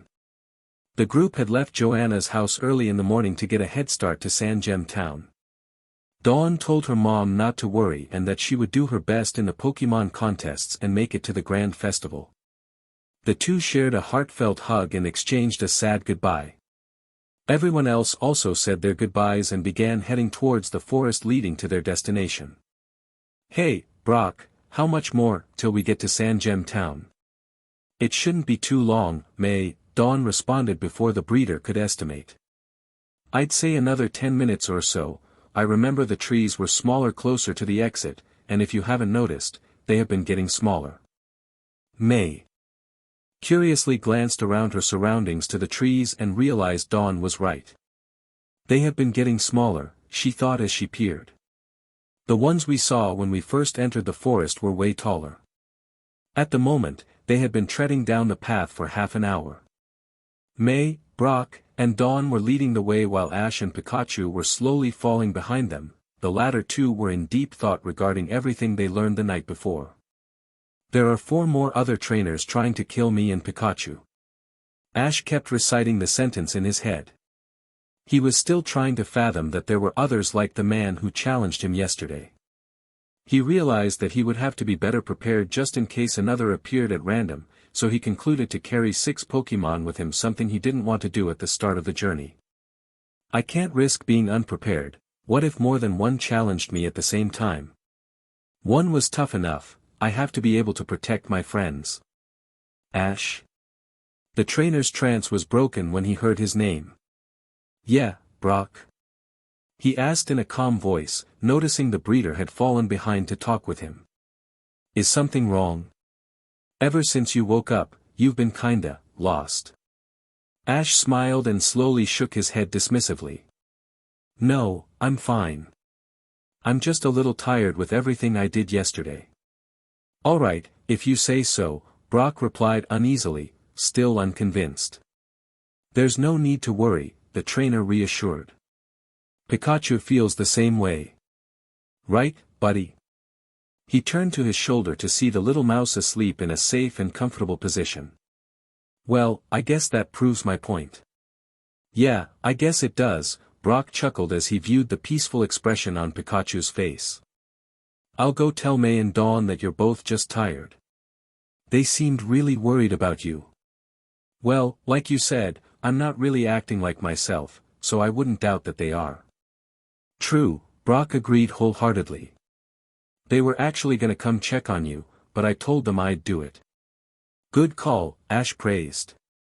I don't think they would have believed a word I said even with Pikachu asleep, and even if they did, I doubt they'd let me walk on my own for the rest of the way. Don't worry, he eased. I'll keep them walking ahead of you until we reach the lab or until you catch up. Sound good? Thanks, Brock. I appreciate it. With that, the breeder increased his pace to meet up with the girls and tell them what he knew. When Brock was away at a safe distance, Ash spoke up. Nice job, buddy, he commended his Pokémon. Pikachu, the little mouse said lowly, still in the same position with his eyes closed to keep the illusion. You know, for a moment, you had me convinced, too. Pika Pika Pikachu. Ash sighed. Yeah, alright, you have gotten better from a month ago. Pikachu patted his friend's shoulder for admitting the truth. Pikachu. Pie. It's gonna be dangerous for everyone around us from here on out. Pikachu just listened intently as he continued. There's no telling what these people will do to stop us. If they're trying to kill us because we're trying to change the future, then I think they'll do anything and everything to get the upper hand. That means hurting our friends. Ash could feel little sparks of electricity emitting from Pikachu's red cheeks, probably from anger. The trainer decided he would get to the point before he started thinking of rash ideas, too. I don't think I'm going to use you in any gym battles. This time Pikachu opened his eyes surprisingly. Pie. Yes, really. Ash glanced forward to see his friends. May and Dawn seemed to be laughing at something Brock did because he was sulking as they walked. I need you to always be at full strength just in case something happens unexpectedly. Do you know what I mean, buddy? Pikachu was silent at first. He had always been a part of collecting gym badges with Ash for as long as he could remember, so to be asked not to was unthinkable. But, he understood the circumstances were different right now and knew his best friend had a bigger role for him to play. Coming to that realization, the yellow mouse smiled and pumped his fists while nodding. Ash returned the smile and patted his head. Thanks, buddy. I knew you'd understand, he said appreciatively. But if you really want to, I'll use you in whatever battle you want. Pikachu thought about it for a second before replying. Pie Pika Pikachu Pika, Pikapi. You only want to battle in one gym match? Ash interpreted. Pikachu nodded. Okay, which one? Pikachu Pika Pika. The last one. Ash thought about the gym leaders and tried to remember which one his friend was referring to. That's Faulkner, right? Pikachu grinned confidently as he explained his reasoning for choosing the electric-using gym leader. Alright, I think I understand, Ash began as he gathered his thoughts. You want to face him because he's cocky, right? The mouse nodded again. And you want to humiliate him by beating him by yourself? Pikachu nodded once more. Ash sighed after hearing his reasons. However, after a few seconds he began to chuckle. That would be pretty funny, huh, he said as he grinned. Alright. He's all yours if that's what you really want. Don't be too confident, though, he is a tough trainer, let's go catch up with the others. The rest of the walk in the forest was quite fast. After Ash and Pikachu caught up to the trio up ahead, it took another 5 minutes to depart from nature and enter Sandgem Town. From there, it took a few more minutes to reach the professor's lab. Dawn was the first to reach the entrance to the facility and turned briefly to speak to her new friends. You guys are going to like Professor Rowan. She said happily. He's nice, wise, and has a grandpa vibe to him. He kinda sounds like Professor Oak, Brock commented earnestly. They're probably good friends. Dawn's eyes widened and mouth opened slightly in disbelief. You know Professor Oak? She questioned hastily. The trio nodded smoothly. Ah! Dawn screeched, which caused everyone to cover their ears with their hands. You have to introduce me to him one day. I'd love to meet him. Let me guess, Ash said knowingly as he brought his hands down. You're a fan of his poetry, am I right? He thought telling this truth would not arouse suspicion. She nodded eagerly. Who isn't? Dawn exasperated. They're so beautiful and touching, oh, they just speak the words of my soul and heart. Wow, that's creepy, Ash thought.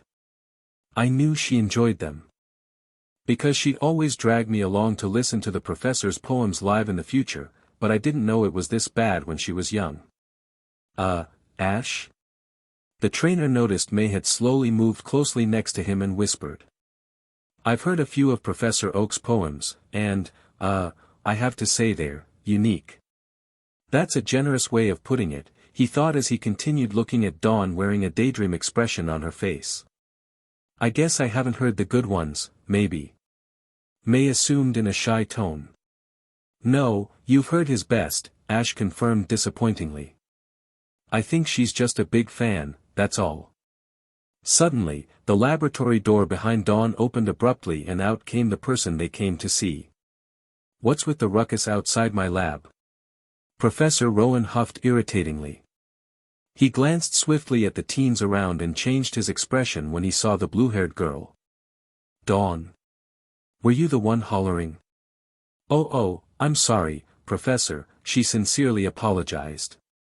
I just got excited over something my friend said. Dawn then realized something. She moved aside and gestured the professor to view her companions. These are my new friends I made yesterday. I'm going to be traveling with them through the Sinnoh region. It's nice to meet you all, Rowan said after everyone introduced themselves. He then walked over to stand in front of Ash and Pikachu before he continued. I knew who you were when I first saw you, Ash. I've heard a great deal about you from Samuel. To say he praises you highly would be an understatement. Ash merely smiled and replied truthfully. Well, I've learned plenty from Professor Oak to be grateful for. He told me you were in the Sinnoh region a few months back. He believed that you visited my laboratory then, but I told him no, which surprised him greatly. Was there any specific reason you didn't? Everyone glanced at Ash after hearing the professor's statement. May, especially, was intently regarding Ash, not knowing what to make of it. So, he did come to Sinnoh by himself, she grasped in her thoughts. I guess that explains all the new Pokemon he has, the question is why. If he didn't challenge the gyms, was he here just to catch Pokemon? But why couldn't he wait until now? May heard Ash reply that he was just passing by and too busy to visit. There has to be a reason why. Very well. The old man was satisfied with the response and figured he should address the real reason he approached the trainer. I'd like to ask you for a small favor, he began. There's a young man around your age in my lab looking to battle a couple of trainers. After hearing the way you were from Samuel, I assumed you and Dawn would show up today to clear up the misunderstanding with Pikachu and visit my lab, so I told him to wait while you both arrived. Seeing that there are more of you, however, I'll let you decide amongst yourselves who will battle him. That is if you accept my offer. Of course, Professor, Ash gladly inclined. I have a feeling I know who it is, too. Rowan nodded and asked them to follow him inside the lab to make their way to his outer facility in the back. As they were walking through the large building, Rowan thought he would describe the young man waiting. I should warn you, the old man said seriously without turning his head. The trainer waiting has a unique way of viewing his Pokemon. He continued conversing while leading the group down a long hallway. I, myself, don't condone his methods, but every trainer is entitled to do and believe as he or she pleases. However, I think he may change after meeting you, Ash. Yeah, it's him, Ash concluded. So, what is there to warn us about? Brock questioned curiously. He thought there was nothing about the mysterious trainer that sounded threatening. You all seem like decent children that know about Pokemon, Rowan inclined as they approached the back door. He turned the handle and opened it as he finished. You'll understand in a minute. The lab's backyard was similar to Professor Oak's own ranch. There was a vast grassland with many new Pokémon unknown to Brock, May, and Dawn. The lakes were slightly smaller than the ones Oak possessed, but the beautiful low-cut grass compensated for it. The group could see a purple-haired teen with his hands in his pockets staring away from them into a lake. Go ahead and walk up to him, the professor suggested. He knows you're coming, so you won't startle him. I need to return and make sure my comrades are continuing their research on evolution. I'll go with you, Professor, Ash added. I want to talk to you about something if that's okay with you. Rowan nodded. Very well. Follow me, he gestured. Ash turned to his friends quickly and flashed them a smile. I'll be back in a minute, he promised. You guys go ahead and challenge him, but don't take him lightly, he looks pretty strong. He turned away before any of them had time to respond. Brock, though confused at first, shrugged and told the girls to follow him to the strange teen's position. As they closed the distance, they noticed the purple-haired teen's apparel. He was wearing a blue-black jacket with gray baggy pants. Surprisingly, he turned to face them when they were a few feet away from him. He held a very serious expression as he studied Brock, Dawn, and May. Hello, the Mysterious said in a calm tone as he bowed. He looked back to them and continued. My name is Paul, you're the ones that Professor Rowan said would challenge me. Hi, Paul. I'm Dawn. She exclaimed. And yes, we are. It's nice to meet you, Paul. My name is Brock. And I'm May. The brunette added gleefully. Paul nodded to everyone and continued to glare at them. He did nothing as his expression sustained on the trio for a little while longer, which began to make Dawn and May feel uncomfortable. Suddenly, he started walking towards them, slightly startling the girls. However, he nonchalantly treaded past them, leaving them by themselves in front of the lake he positioned earlier. Where are you going? May called out as she watched Paul. I'm leaving. But, aren't we supposed to battle? Brock interjected. You're not worth my time. Excuse me? Dawn asked. The irritation in her voice was clear. Paul stopped and turned to face them. I said none of you would be worth my time, he stated, his tone was calm. I can tell just by looking at your faces that you're not strong enough to take me on. Appearances don't say much if you ask me, Brock retorted as he crossed his arms. He didn't like the teen's tone. Really? Paul said sarcastically. I guess that's why nobody asked you, then. He began making his way back to confront his would-be challengers. He continued his remark as he stood fiercely in front of them. I suppose you're gonna say that power and strength don't determine the outcome of battles, right? Or something along the lines of friendship and whatnot. Well, yeah, May sassily replied. Winning Pokémon battles is not only because of powerful Pokémon, but the bond that the person shares with their Pokémon as well. She smiled as she remembered everything she learned since she began her journey. It's about the love you have for them that determines battles, and even then, winning isn't everything. As long as you both had fun, everyone is a winner. Brock smiled confidently and proudly after May finished, while Dawn was giving the brunette an admiring expression. However, the reaction was the opposite for the purple-haired teen. Paul glared intently at May before responding. Whoever taught you about Pokémon is full of shit, he said plainly, causing everyone to gape. Do you really believe that love and friendship win battles? You all are more stupid than I thought. Alright, fine. I'll give one of you the chance to prove me wrong in a battle. Paul grabbed a Pokeball from his belt and enlarged it. If you beat me by some miracle, I'll apologize for calling you stupid, but if I win, the both of you, he pointed at Dawn and May, have to skip the first 2 Pokemon contests. May and Dawn's eyes widened as they gasped at his proposal.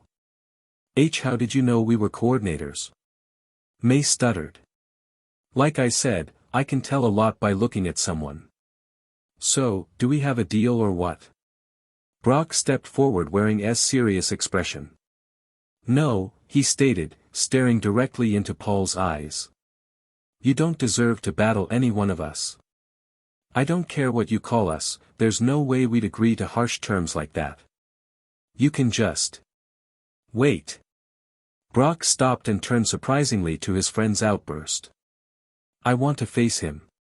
May declared as she stepped past the breeder, the seriousness and confidence in her eyes were evident. I'll agree to your terms, Paul. But May, Brock began before feeling a hand on his shoulder. He saw Dawn shaking her head. Let her do it, the blue-haired teen stated while smiling. She needs to do this, and I believe in her to win for both of us, and you should, too. Brock thought about it for a few seconds before sighing and nodding. All right. He looked back to May and smiled. I believe in you, May. You can do it. May nodded and focused her attention back to Paul. I can't let him get away with insulting us, she thought. He doesn't care about hurting other people's feelings. Are we going to do this, or are you just gonna look at me? Paul arrogantly said. This is one of the first people Dawn met on her journey, a big JRK. He made fun of my friends and what we believe in, what Ash has taught us, May thought angrily. She pulled out a poke ball and threw it in the air. Go, Evie. Out came the little brown fox smiling and ready to battle. After all that dramatic stuff, you sent out an EV, Paul insulted as he stepped back to give room for the battle. That's disappointing. I'm going to prove to you power isn't everything. I believe in my Pokemon. Fine, but you'll regret it. Paul threw his pokeball in the air. Magby, stand by for battle. B. Magby growled when it appeared. Eevee, use Swift. May yelled. Eevee jumped in the air and quickly fired a barrage of glowing, white stars towards a still Magby. Take it, was all Paul said. The red Pokemon hastily brought its hands over its face as the stars collided against it, causing it to wince in pain. The more the Swift landed, the more Magby grimaced in pain and was being pushed back. Break it off. After hearing the order, Magby clenched its fists tightly before rapidly swinging them away from its face, destroying the rest of the Swift attack. Don't let it recover, May called to Eevee. Use quick attack to get close. V. The brown Pokemon swiftly landed on the ground and jolted at incredible speed toward her opponent. She was a few inches when Paul reacted. Use Fire Punch. To everyone's surprise, when Eevee dove at Magby, the fire-type leisurely bent its body backwards, dodging the attack. As Eevee was hovering it, Magby's fist engulfed itself in fire and launched it into the brown fox's gut, causing her to fly up and yelp. Eevee. May yelled concerningly as her Pokemon crashed into the field a few feet from her. She saw her slowly get up. Can you go on? Vui. Eevee weakly, yet confidently, stated. Great. The coordinator then began to think of a strategy. Eevee's best attacks are from far away, but they don't seem to be doing anything at a distance, that's it. Magby, use Ember, Paul commanded. Magby fired tons of fire pellets at a rapid pace. Dodge and use quick attack once more. May countered. You don't learn fast, do you? Paul commented. Stop and wait for it. The fire type halted its Ember attack that was missing the zigzagging target and took a defensive stance. Eevee increased her speed tremendously after the Ember stopped and rapidly headed to Magby's position, confident in her trainer's strategy. She was a few feet away when she heard another demand. Shadow Ball. Paul, not anticipating the attack, reacted hastily. Block it. However, it was too late as the dark ball was inches away from Magby. The attack crashed against Magby's little body, causing an explosion and it to fly back. Yeah. Good job, Eevee. May praised as her Pokemon stood strongly in front of her. She returned her attention back to the field as the smoke cleared. To her surprise, Magby was still standing. I'll admit I didn't expect that strategy from you, Paul said. He smirked as he continued. But, that was a one-time thing. Magby, use smog. The fire Pokémon breathed in deeply before puffing out a large amount of dark purple smoke in the air. In a few seconds, the noxious gas surrounded the field, causing the recipients to cover their mouths and noses. EEV, try not to breathe it in, May said in between coughs. Suddenly, the smog reduced its range to only surround EV. She knelt as the scent and attack felt stronger. Finish it with Ember. Magby. It yelled as it fired another set of pellets towards the smoke-covered EV. The ember had barely touched the noxious gas when it erupted around the brown fox. EV. May shouted. When the dust cleared, everyone could see the small Pokémon fainted on the ground. May quickly ran over to her fallen friend and picked her up. Evie, are you okay? Vui. Evie responded weakly with a small smile. Thank goodness, you did great out there, Evie. You deserve a long rest. May pulled out her Pokeball and recalled her. Brock and Dawn had run over to her location and were standing behind her when she stood up. I'm sorry, Dawn, I thought I could prove him wrong, but I ended up losing both our chances to compete in 2 contests. I'm really sorry. There's no need to worry. I believed in you to battle for both of us, remember, Dawn smiled and placed a hand on her shoulder reassuringly. I knew there was a chance you could lose, but I wasn't worried about what would happen in the end because that's what friends do. It's weird, I hardly know you, but I trust you so easily. May smiled compassionately. To tell you the truth, I feel the same way, it is weird, but I don't mind. We're all just weird in our own way. Brock added, causing the girls to laugh. Their moment was interrupted by a stern voice. I guess our battle didn't teach any of you anything, Paul said, holding his normal expression. Everyone returned his intensity. Well, a deal is a deal. I'm not going to keep tabs on both of you, he said looking at May and Dawn. But, I hope you can at least keep your word. It's very easy to do, even for weak trainers. Don't worry, Dawn calmly replied. We're not heartless people like you. Paul slightly chuckled. You think I'm heartless? That tells why. He's not heartless, Dawn, a voice said behind the purple-haired teen. He's just weak. Hearing those words caused May, Dawn, and Brock to smile, but it caused Paul to turn around slowly with a serious expression. They saw Ash with his arms crossed and Pikachu on his shoulder. Who are you? Paul asked sternly, eyeing the man from head to toe. My name is Ash Ketchum, and this my buddy, Pikachu, he said as Pikachu waved to the teen. How old are you? Paul questioned, not knowing if he was talking to someone his age. I'm 15, Ash stated. I think I'd greet you, but you insulted me, so there's no point. Besides, I'm guessing you're friends with these people, Paul gestured his head towards the trio behind him, so I'm not the one who's weak. Do you want to test it with a battle? Ash suggested. No, there's no need. I already beat one of you losers, so it wouldn't be worth my time. Paul began walking past Ash as he continued. Just because your physical physique is strong doesn't mean your Pokémon are, too. How can you tell? Like I told your friends, I'm pretty good at reading people. We can prove if you're right with a battle. I can tell you're hard of hearing, so I'll tell you one more time I'm leaving. Ash watched as Paul was making his way towards the exit of the facility. He knew what he had to say to get the purple-haired teen coming back. He smiled when he thought of Paul having to make his way back to battle. The raven-haired trainer allowed him to get some distance before calling out. That's too bad, Ash said loudly so Paul could hear. I thought I'd beat you down just like I beat Reggie. Paul stopped suddenly and stood facing away from the group. What did you say? The calmness in voice sounded very threatening. Gotcha. Ash grinned as he knew he'd won. I said you're not as good as your brother. I saw the way you battled against May, and Reggie is way stronger. He understood that power isn't everything, and he put up a good fight. Power is everything, Paul said seriously, turning around to make his way towards Ash's position. That is why he probably didn't win against you.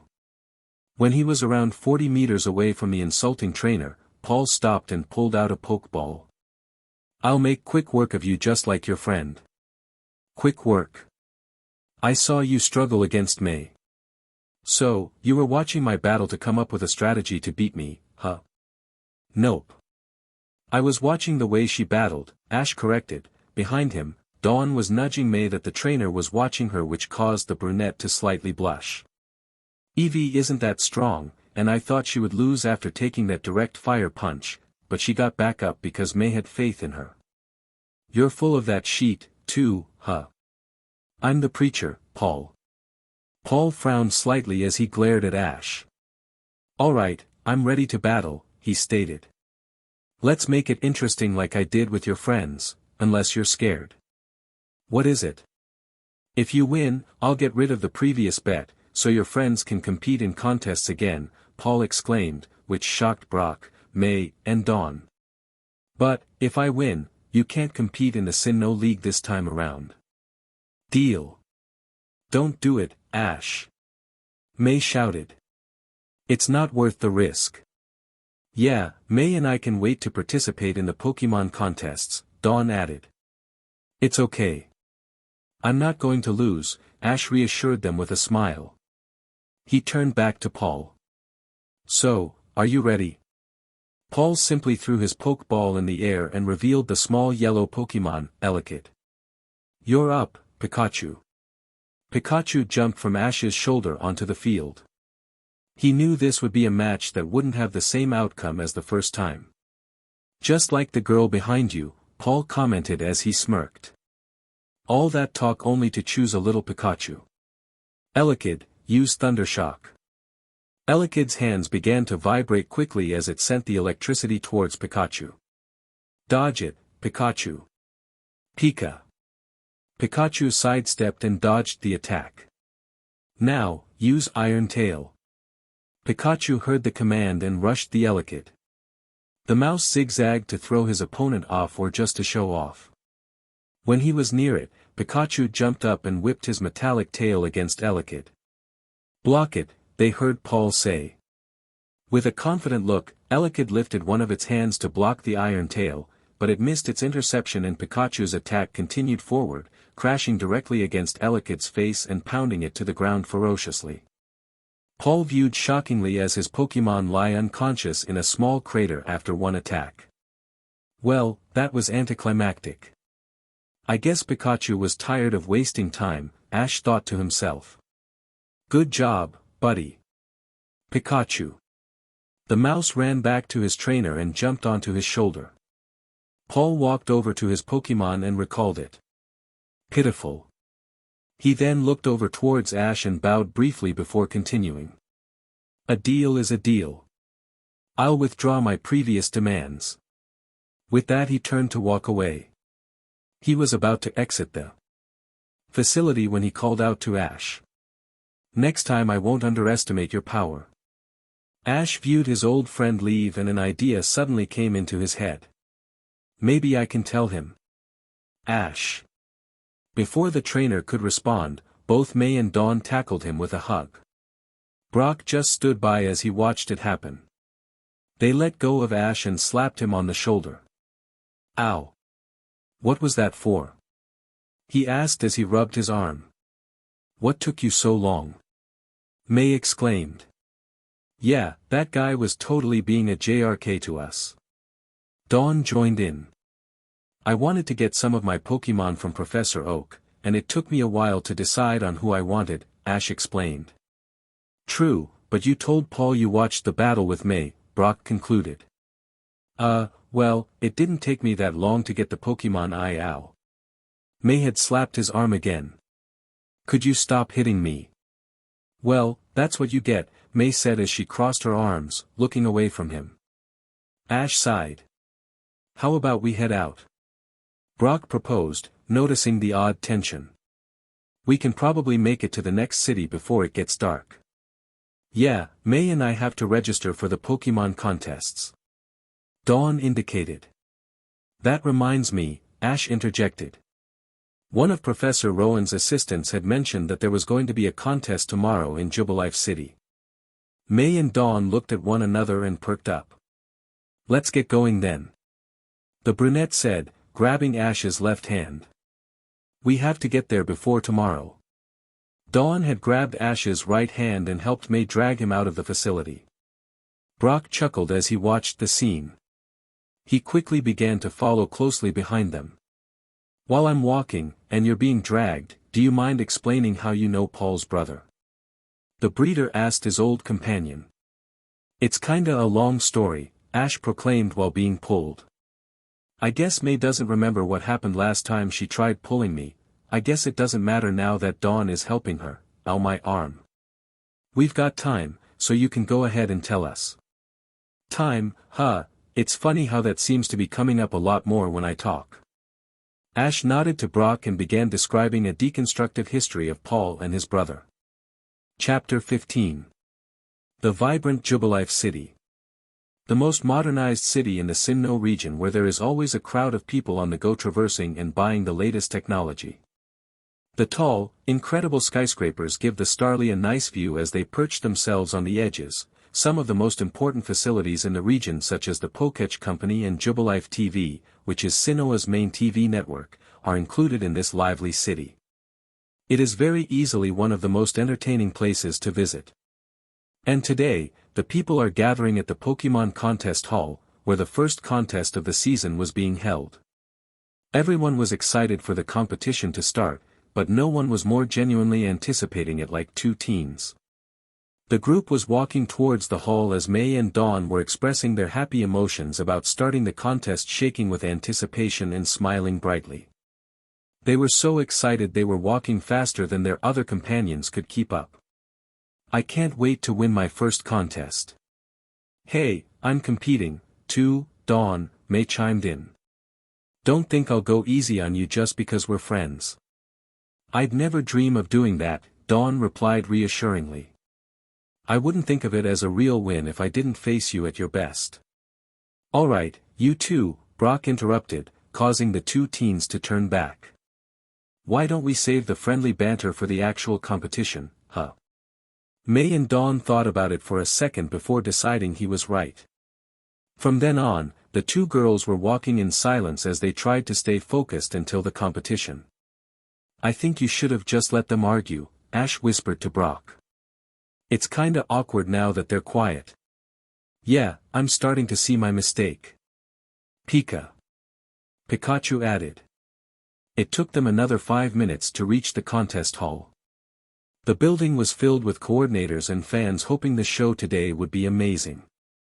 May and Dawn both took in a deep breath and exhaled slowly.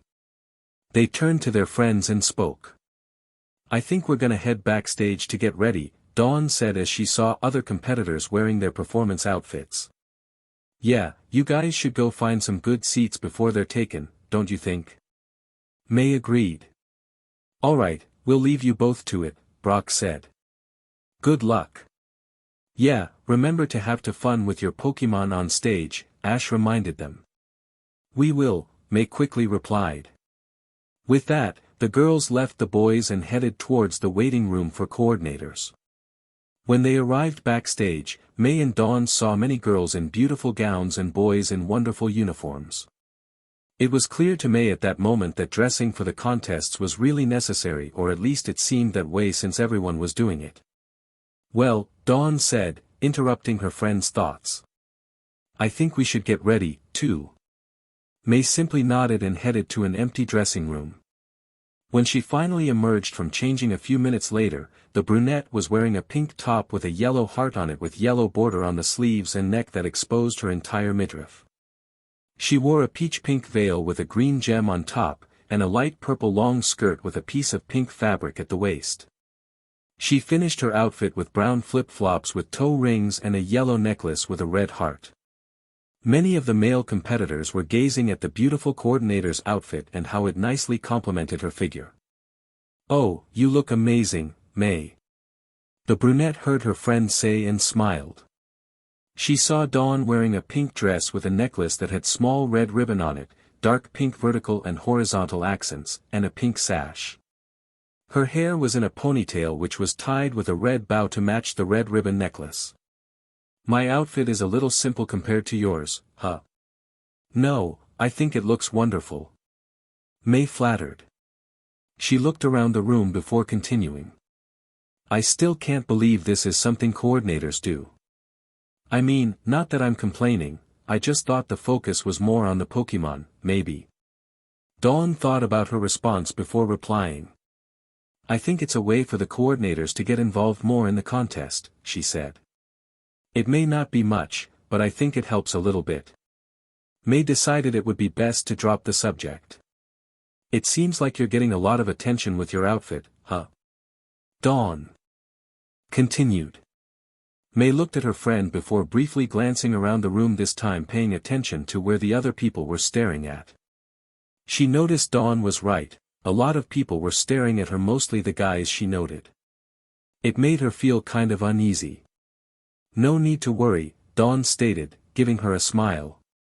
The only person you should be worried about is in the stands. May thought about what she said and blushed slightly. I don't think we should be talking about that right now, maybe, the brunette laughed nervously, trying to hide her red cheeks. Yeah, you're right. Dawn slyly grinned and decided to leave her with one more comment. I'm just saying I think Ash is gonna notice how great you look today. May blushed a little more after hearing those words. I shouldn't be thinking about that right now, she thought to herself. I should be focusing on the Pokemon contest. She took a deep breath and exhaled slowly. One thing at a time. Dawn walked away smiling and thinking confidently. I'm gonna do my best to win this contest, she told herself. Then I'm gonna make my clueless friend compliment May after this is over. XXXX. ACHO. Pika. Thanks, buddy, Ash said. Are you coming down with a cold? Brock asked worryingly. I don't think so. It's probably some dust in the air, Ash stated while rubbing his nose with his index finger. Look, the contest is about to start. XXXX. Hello, and welcome to the Jubilife City Pokemon Contest. My name is Lillian, and I'll be your host for this spectacular event. She exclaimed. Before we begin, let's introduce our judges for today. She moved aside and gestured to the three individuals behind the podiums. First, we have Mr. Tsukizo. Remarkable. The man stated. Then, we have Mr. Contesta. Let's start this Pokemon contest year off amazingly. And last but not least, we have Jubilife City's own Nurse Joy. I'm hoping to see all the contestants having fun today. Excellent. Jillian said as she pumped her fist in the air. Now that we've introduced our judges, let's begin with the appeal rounds. The crowd erupted in cheers after hearing her statement. Our first contestant is May from Hoenn region. XXXX. Oh, wow. Look how beautiful that outfit is, a woman said. Yeah, and May looks amazing herself, a guy added. Brock heard a few more similar comments and decided to tell Ash about it. Don't you feel a little odd knowing that people find May attractive? The breeder asked in low tone. It could be how revealing the outfit is. Ash merely shrugged and smiled. I don't think May sees it that way, he replied, looking back to stage to see May smiling. Besides, as long as she's happy with what she's wearing, it doesn't matter what other people think, right? Yeah, I guess you're right. Brock said. He sure has matured in just a few months. Great. Now, let's see how she does. XXXX. Eevee, take the stage. May threw a pokeball in the air, revealing the little brown fox. Vui. She said, smiling to the crowd. Use Swift. Eevee jumped and spun horizontally while firing a barrage of stars. Her movements caused the Swift to spin in circular fashion like a vortex. Everyone was in awe from the performance. Now, use Shadow Ball. Eevee landed on the ground and stopped the swift attack. By this time, there were stars slowly falling from the ceiling like feathers. She quickly launched a dark purple ball in the air, which raced upwards but stopped shortly before hitting the ceiling. It then began to descend towards the ground in the brown Pokémon's direction. May smiled and continued. Let's finish this with an iron tail. Said Eevee as she jumped towards the ball with a metallic tail. Only a few inches from the shadow ball, she whipped her tail and crashed fiercely against it, causing it to explode into little shards. The shards then rapidly scattered and marvelously hit the falling Swift from before, which expelled into yellow and purple sparkles in the audience and surrounding her small body as she landed. Amazing! Jillian commented. May used the shadow ball like a Draco meteor to destroy the Swift and cause the room and Eevee to sparkle. The crowd erupted in cheers as May and Eevee bowed towards them. Let's see how our judges scored the performance. Mr. Sukizo and Nurse Joy gave the appeal a 10 while Mr. Contesta gave it a incredible. A score of 29 out of 30 for the first contestant of the night. It seems she set the bar high for the others today. XXXX. Only 1 point from getting a perfect score, Brock stated impressively. She must have really worked hard on that routine. Ash nodded. Yeah, I'm amazed Eevee was able to master Iron Tail in such a small time, he said. I know Pikachu helped her, but it's still pretty impressive. Pikachu smiled and crossed his arms after hearing the praise. Pikachu. No, it doesn't mean you deserve ketchup for dinner. Pikachu merely shook his head in disappointment. XXXX. That was amazing, May. Thanks, Dawn, the brunette said as she blushed. She had made her way backstage after receiving her score only to be greeted by the happy brunette. I'm sure you'll do great, too. Just go out there and have fun. I will do my best. Wow, she got a perfect score. A voice yelled randomly. May and Dawn both turned to the person who made the announcement before quickly looking at the monitor to see the coordinator on stage. They saw a girl around their age bowing to the audience as they shouted in glee. The teens noticed her short, red hair and her light blue cavalry uniform that clashed with it. They also noticed the small gray Pokémon next to her, which May remembered seeing at Dawn's house. I didn't get to see her performance, May said lowly. Me neither, Dawn responded. It must not have been long because you just got back from doing yours, but I'm guessing the judges loved what they saw. Excuse me, a woman wearing a headset tapped Dawn on the shoulder. You're the next contestant, so you should make your way to the stage when you're ready. Oh, okay. Thanks for letting me know. The woman smiled and walked away, leaving the two teens on their own once more. Well, I guess I should be going now. No need to worry, Dawn, May encouraged. Everything is going to be just fine. Dawn laughed. You sound just like me. What can I say? It's a good line. XXXX. Our next contestant is Dawn from Twinleaf Town. Go, Buniri. Dawn exclaimed as she threw a pokeball. Out came a small, brown bunny hopping on the stage. Buniri. The Pokémon cheered. Let's start off by using Bounce. The brown Pokémon briefly squatted before jumped tremendously high in the air, adding in a few somersaults, poses, and kisses directly at a certain electric type in the stands. XXXX. Ash nudged Pikachu, who was on his shoulder face palming Buniri's actions, and whispered to him. How lucky are we that Dawn just happened to run into the same Buniri we knew from before and that she fell for you again. Ash slyly grinned. Pikachu menacingly looked at his trainer before speaking intimidatingly. Pikachu Pikapi. Ash chuckled. You could threaten me all you want, he stated as he patted his head. I'll just enjoy this moment until that time comes. XXXX. Use Ice Beam on the stage. Dawn commanded. Buniri fired the powerful beam on the ground, causing the entire area to be encased in ice. She also created a few pillars around the stage which caused everyone aside from Ash and Pikachu who had seen a similar appeal before to stare in wonder. Do your thing, Buniri. The normal type came down on one of the ice pillars and used it as a ramp to go down to the stage. As she was gliding across the arena, she was posing and doing flips. Beautiful, Jillian remarked as the audience watched the performance with adoring eyes. The whole stage has become an ice rink and the star is Buniri. Let's finish it with our big finale, Dawn announced. Use bounce one more time. Bunry, the Pokemon said as she hopped in the air again. She did a couple of more somersaults before descending onto one of the pillars on her fluffy ears. She slowed down as she reached the center of the stage and struck a final pose on one ear, which caused everyone to cheer. And what a wonderful finish! Jillian said admiringly. Let's see what our judges thought about the performance. It was remarkable. A great way to show off the Pokemon's skill and beauty, Mr. Contesta expressed. I agree, Nurse Joy added happily. I haven't seen a routine like this before.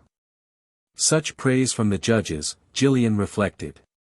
She asked them to score the performance, and the final result was 28 points. What a way to continue a breathtaking debut in Pokemon contests this year. It doesn't end here, though. We'll have our next contestant in just a few moments. XXXX. That was incredible, Dawn. Thanks, but you still scored better than I did, Dawn clarified to May. As far as I'm concerned, we both did equally good with our appeals, May said while putting a hand on her shoulder. I think we both did enough to make it to the next round. You think so? I know. I think so, a voice interjected. The teens turned around to see the red-haired contestant who got a perfect score smiling at them. Sorry, I didn't mean to interrupt your conversation. I just thought I'd throw some encouragement your way, she continued. I'm Zoe, by the way. Oh, it's nice to meet you, Zoe, Dawn returned the smile. My name is Dawn. And I'm May, thanks for the praise, the brunette stated shyly. It really helps. No worries, Zoe declared happily. I really enjoyed watching your performances. Thank you. May gave her a saddened look before continuing. We kinda missed your appeal, so we can't really praise it, sorry. But it must have been amazing since you got a perfect score, Dawn quickly added. Zoe giggled slightly. Don't worry about it, she said. It wasn't my best performance, but it got me through to the next round. If you say so, May said puzzledly. It wasn't her best routine and she still did perfect, she must be a really tough coordinator. The red-haired girl nodded. Come on. They're about to show who's moving on to the battle rounds. May and Dawn followed their new acquaintance to a monitor where the host was about to speak. And now that the appeal round is over, it's time to see who the 8 coordinators will be moving to the battle rounds. Take a look at the big screen and see our contestants. May and Dawn saw their pictures, as well as Zoe's image, on the big monitor and sighed in relief as Jillian continued. Thank you to all our other competitors today. We'll be taking a short break before we begin our first match in the next round. The trio went back to sit on a bench and relax for a while. See, you guys didn't have anything to worry about, Zoe exclaimed as she crossed her arms. Now, we just have to focus on the battle rounds, and with that being said, I won't be going easy on you, Dawn. What? The blue-haired teen said confusingly. Zoe merely pointed back to the monitor where a bracket showed how the coordinators were placed against each other. Dawn saw she and Zoe were on the left side of the bracket and May was on the right side of it. She had to face another coordinator before facing the red-haired teen, but Dawn would be the first one out of her and May to battle against their new acquaintance. I didn't even pay attention when they decided the matches. I'm expecting to go up against you in the semifinals, Dawn, Zoe said standing up from her seat. She clenched her fist and smiled competitively to the brunette. Is that a promise? Dawn grinned confidently and clenched her own fists. Yeah, that's a promise. Good. The next time we see each other will be on opposite sides of the stage. With that, Zoe walked away, leaving May and Dawn on their own. As she distanced herself from the pair, she briefly glanced back and saw May listening and thinking as Dawn was saying something to her. This should be a fun Pokemon contest. When she turned back to continue walking, she abruptly bumped into something hard and began to fall back. Zoe closed eyes and was expecting to hit the ground, but she never did. Instead, she opened her eyes to see a strong arm holding on to her. "Oh, sorry," he said as he helped her stand. He scratched the back of his head in embarrassment. "I guess I wasn't looking where I was going." "And no, I'm partially to blame as well," Zoe said, recollecting herself. She briskly glanced at the person in front of her and noticed his well-built physique. "I didn't see him competing earlier." He chuckled. "I guess it's alright to even out the blame then," he replied. "Pika Pikachu Pika. Yes, I knew where I was going, but you distracted me." Zoe saw the mysterious man argue with the Pikachu on his shoulder and gave him an odd look. "Sorry, I'm kinda in a rush," the trainer said as he smiled and walked past her. He turned quickly and waved to her. "Good luck in the rest of your contest." Thank you, Zoe." Stated, still a bit lost about the person she just met. "Pikapi, Pika Pika Pikachu." She heard the Pokemon say. "Oh really?" the man responded sarcastically. "And how do you know she likes ketchup?" "Pika Pika Pie. Just because she has red hair doesn't mean she likes ketchup, and you know that." Pikachu shook his head disappointingly for the second time today. "What's up with you and ketchup today?" Zoe smiled and shook her own head as she turned and walked away. "I guess that's one way to run into her," Ash whispered to Pikachu. They saw May and Dawn talking, but the trainer thought he would get what just happened out of the way. "I don't even remember how it happened last time." "Do you?" Pikachu shrugged. "Yeah, I guess it's not important anymore," he finished. As he got closer to his friends, Ash noticed Dawn say something to May that caused the brunette to quickly look his way and stand. "Hey, Ash," May happily stated. "What are you doing back here?" "I just came to congratulate both of you for making to the next round." "Where's Brock?" Dawn asked curiously. "He decided to wait to get a better look at Nurse Joy, so I shouldn't leave him alone for too long," Ash responded, thinking back to what the breeder mentioned. "I don't want him to do anything crazy while I'm not around." "Something's wrong with that guy," Dawn said as she rubbed her hands against her head frustratingly. She thought it was a small habit Brock had since she had seen him flirt with women they had passed by in their short travels, but she noticed it was something that would get out of hand if not regulated. She stood and straightened her dress.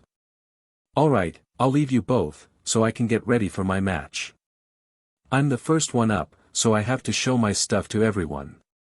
"Yeah, show them what you're made of, Dawn," May encouraged. "I'll be waiting for you in the finals." Dawn nodded eagerly and quickly left her friends. "Feeling a little confident, are we?" Ash grinned and crossed his arms. May returned the smile but scratched her chin a little nervously. "Yeah, I just did that, so she'd think I'm ready, too. I'm actually kinda nervous being that it's my first contest in the Sinnoh region." "You shouldn't be," Ash said, placing a hand on her shoulder. "You're doing great like you always do." May could feel her face heat up, so she shyly looked away from the trainer. "Well, I just came to see how you both were doing." He ignored her reaction to the last statement, removing his hand from her as well. "Oh, and I wanted to say watch out for Zoe." What?" May was taken back by his words. "What do you mean watch out for her?" "I've heard she's a really good coordinator from the people sitting around us." She did get a perfect score, so I could understand why people would say that about her, and it's funny that you mention it because I was thinking not too long ago she was being modest about her skills when we talked." "You met already?" "Yeah, just a few moments before you showed up, actually."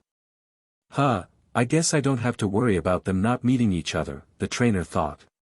"Well, I know if you both do your best, you could be better than her," Ash finished. He looked at the monitor and saw everything was almost set up for the matches. He began to walk away as he continued. "Alright, I better make my way back to my seat.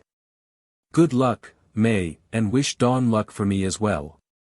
"I will, thanks. XXXX." The early battles went by quickly as Dawn, Zoe, and May all advanced to the semifinals. At the moment, May was finishing her match with the other coordinator who made it through. She was using Squirtle against the boy's Gibble, which was challenging since she had never seen one before. "Let's finish this bite," the boy commanded. "Dodge, and use Ice Beam," May countered. Squirtle easily evaded the Gibble's chomping teeth and fired the powerful ice attack directly against its back. The small dragon type fell forward on the ground with swirls in its eyes, which the judges hastily noticed and displayed an X on their podiums. "Gibble is unable to continue," Jillian announced. "So, the winner of this round is May and Squirtle.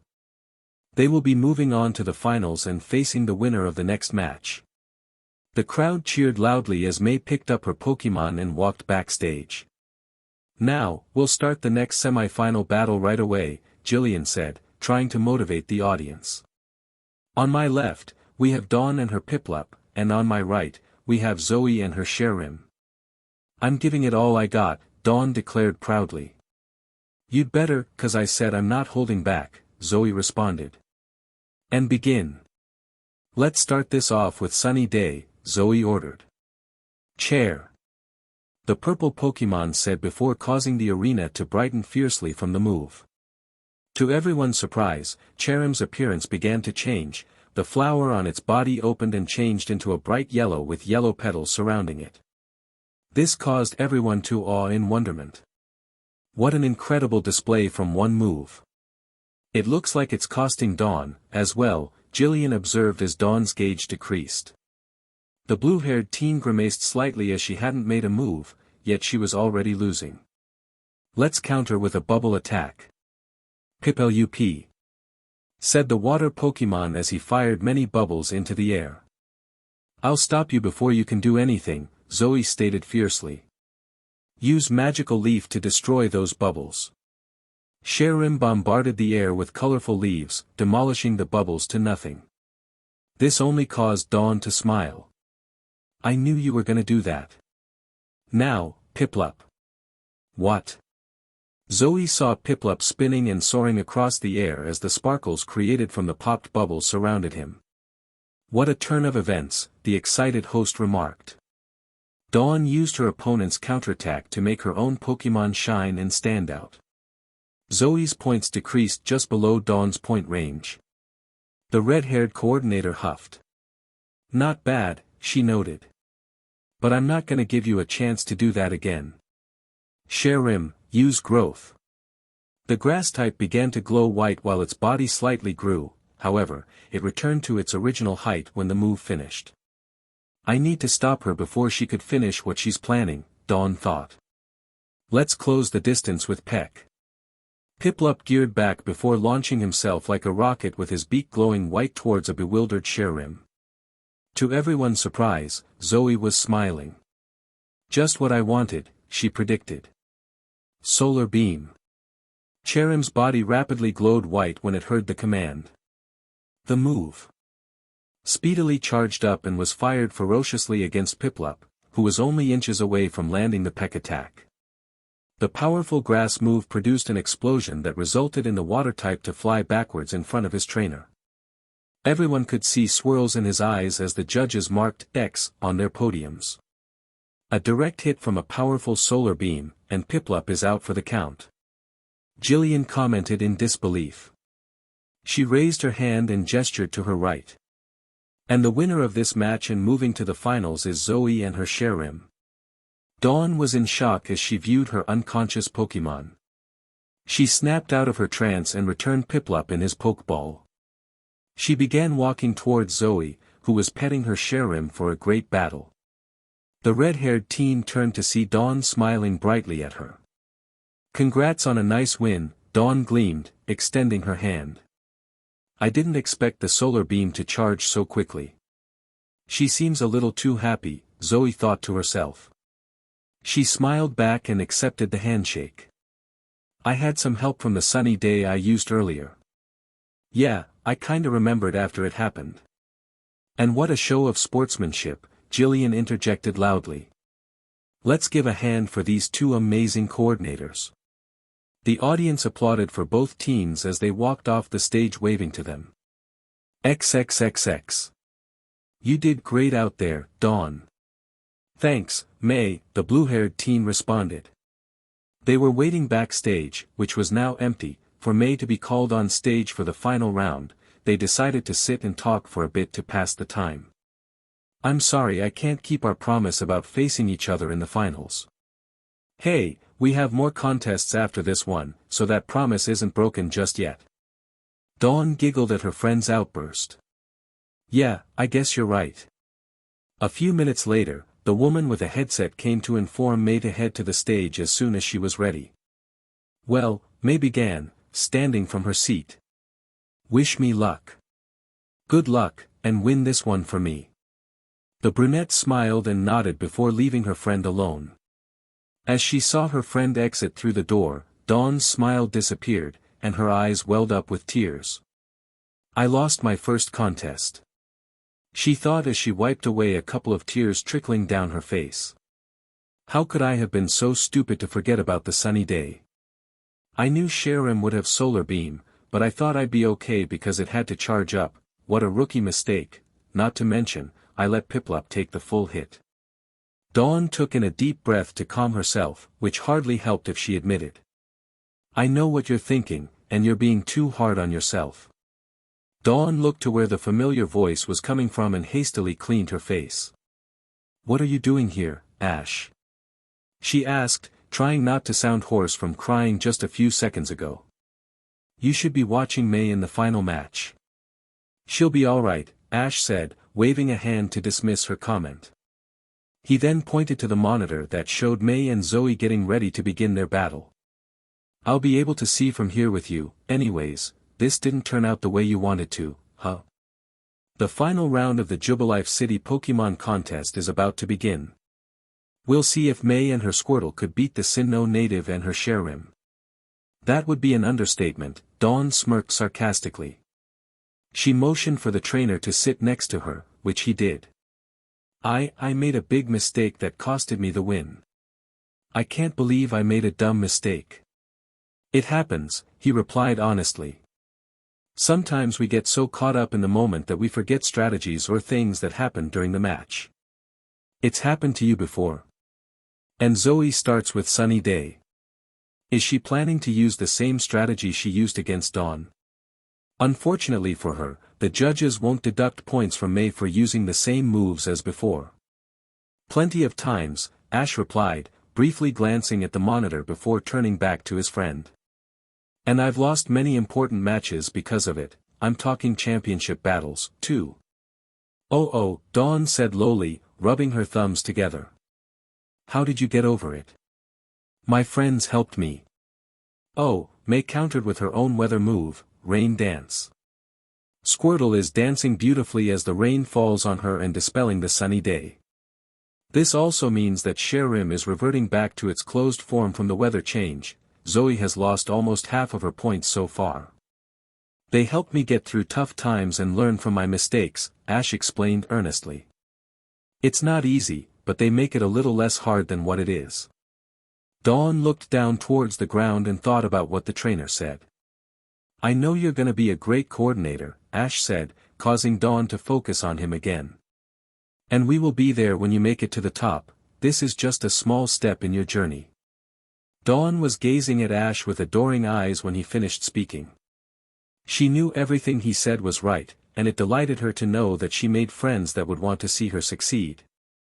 She could feel some tears welling up again, but the emotions were different. They were happy tears. Suddenly, Dawn wrapped Ash into a tight hug. He was surprised at first, but he eventually returned the hug. It was a few seconds after that she released the embrace and stood up. All right. Dawn cheered, wiping her face. I'm gonna go change, so I can watch the rest of May's match. Great, Ash said smiling.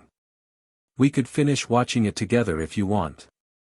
She nodded before racing to the changing room. Before she entered and closed the door, Dawn turned back and contently looked at the trainer. Thanks, Ash, she stated warmly. I'm happy it was you that came to talk to me. The trainer merely smirked as she disappeared. After she was out of sight, he sighed deeply. I'm too used to comforting them after they lose a Pokemon contest, Ash thought as he rubbed his eyes tiredly. He remembered all the future contests he went to and remembered there was a lot ice cream buying after a loss.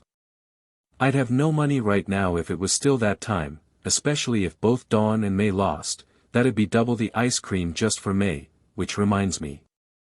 He looked at the monitor as the match was still going on. I think I would have been alright. XXXX. Only 30 seconds left on the clock, and the score is all tied up. Jillian exclaimed, squeezing the microphone enthusiastically. Zoe has been keeping this a close match, and May isn't letting up. I think it's all gonna come down to one last move. Both Squirtle and Cherim appeared to be exhausted, but they looked eager to win. They knew this last attack would be the deciding factor in the contest. Zoe was slightly frustrated. Every plan she came up with would be countered quickly without a struggle. She thought it was a miracle that the score was even after all this time, but it made her feel confident that the next command could either win or lose the competition. It meant that everything up to this point was irrelevant, and what would happen next was all that mattered. May was feeling tried. She did not know how she was able to get Squirtle to evade or block the continuous attacks from Cherim. However, she knew she had to make this next attack count, or all the hard work she and Squirtle displayed today would be in vain.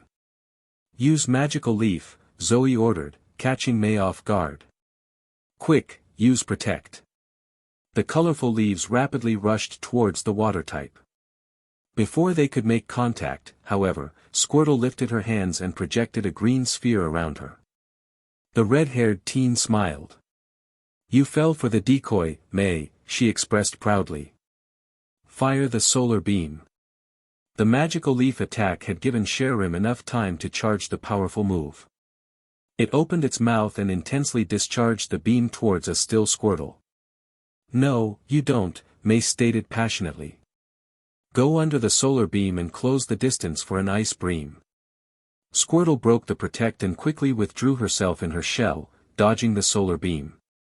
With the minimal room the grass move was hovering above the ground, she began spinning directly under it and moved swiftly towards a stupefied Cherim. Now. Squirtle squirt. She said as she peeked her from her shell a few inches away from Cherim and blasted a direct ice beam attack on the grass type's body. Chair. Cherim, no.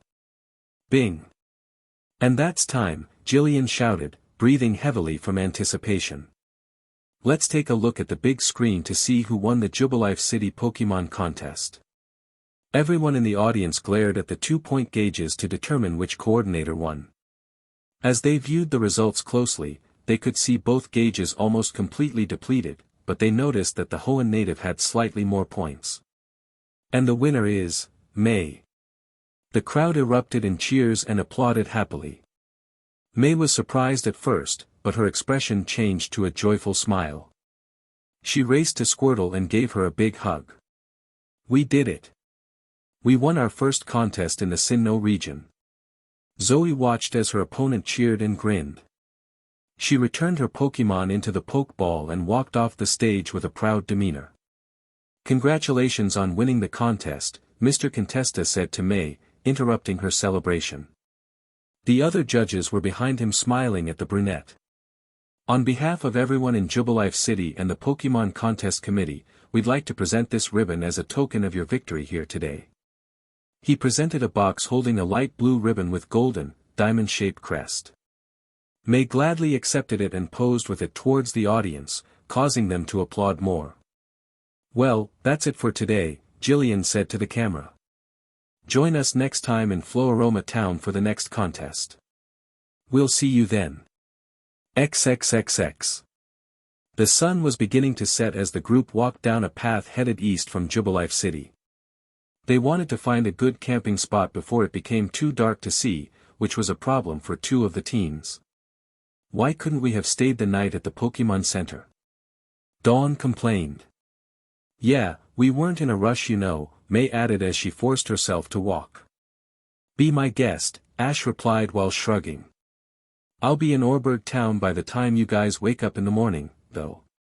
What Ash is trying to say is that we've wasted a lot of time, and we should be moving at a faster pace, Brock explained to the girls.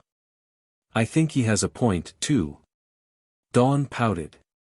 Fine, but only because after his gym battle, we could head to Floaroma Town for the next Pokemon contest. And I'll be waiting to face both of you there, a voice said from behind them. They turned and saw Zoe standing with her arms crossed. She was wearing an orange vest over a burgundy long-sleeve shirt, blue jeans that came just below her knees, brown boots, and a small gold necklace. She also had a pair of black glasses that stood out in her short, red hair. She walked over to May and extended her hand. I just came to say congrats on winning today. I know I left a little early, but I wanted to get my Pokemon healed as quickly as I could. May accepted the gesture and smiled.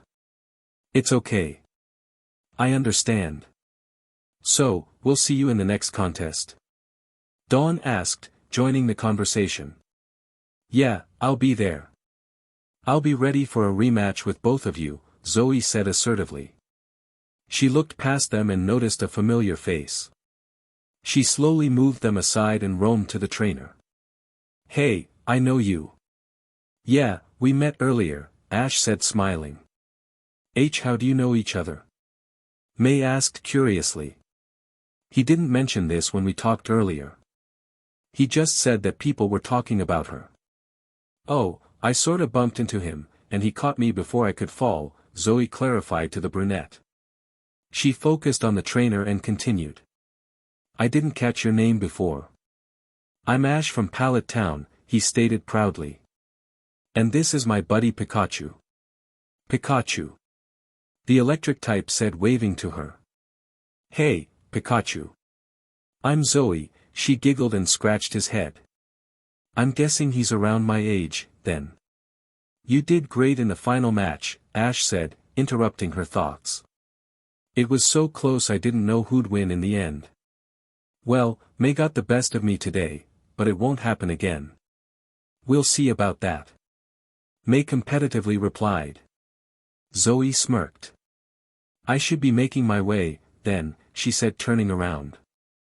Oh, just so you know, Pikachu, I like ketchup.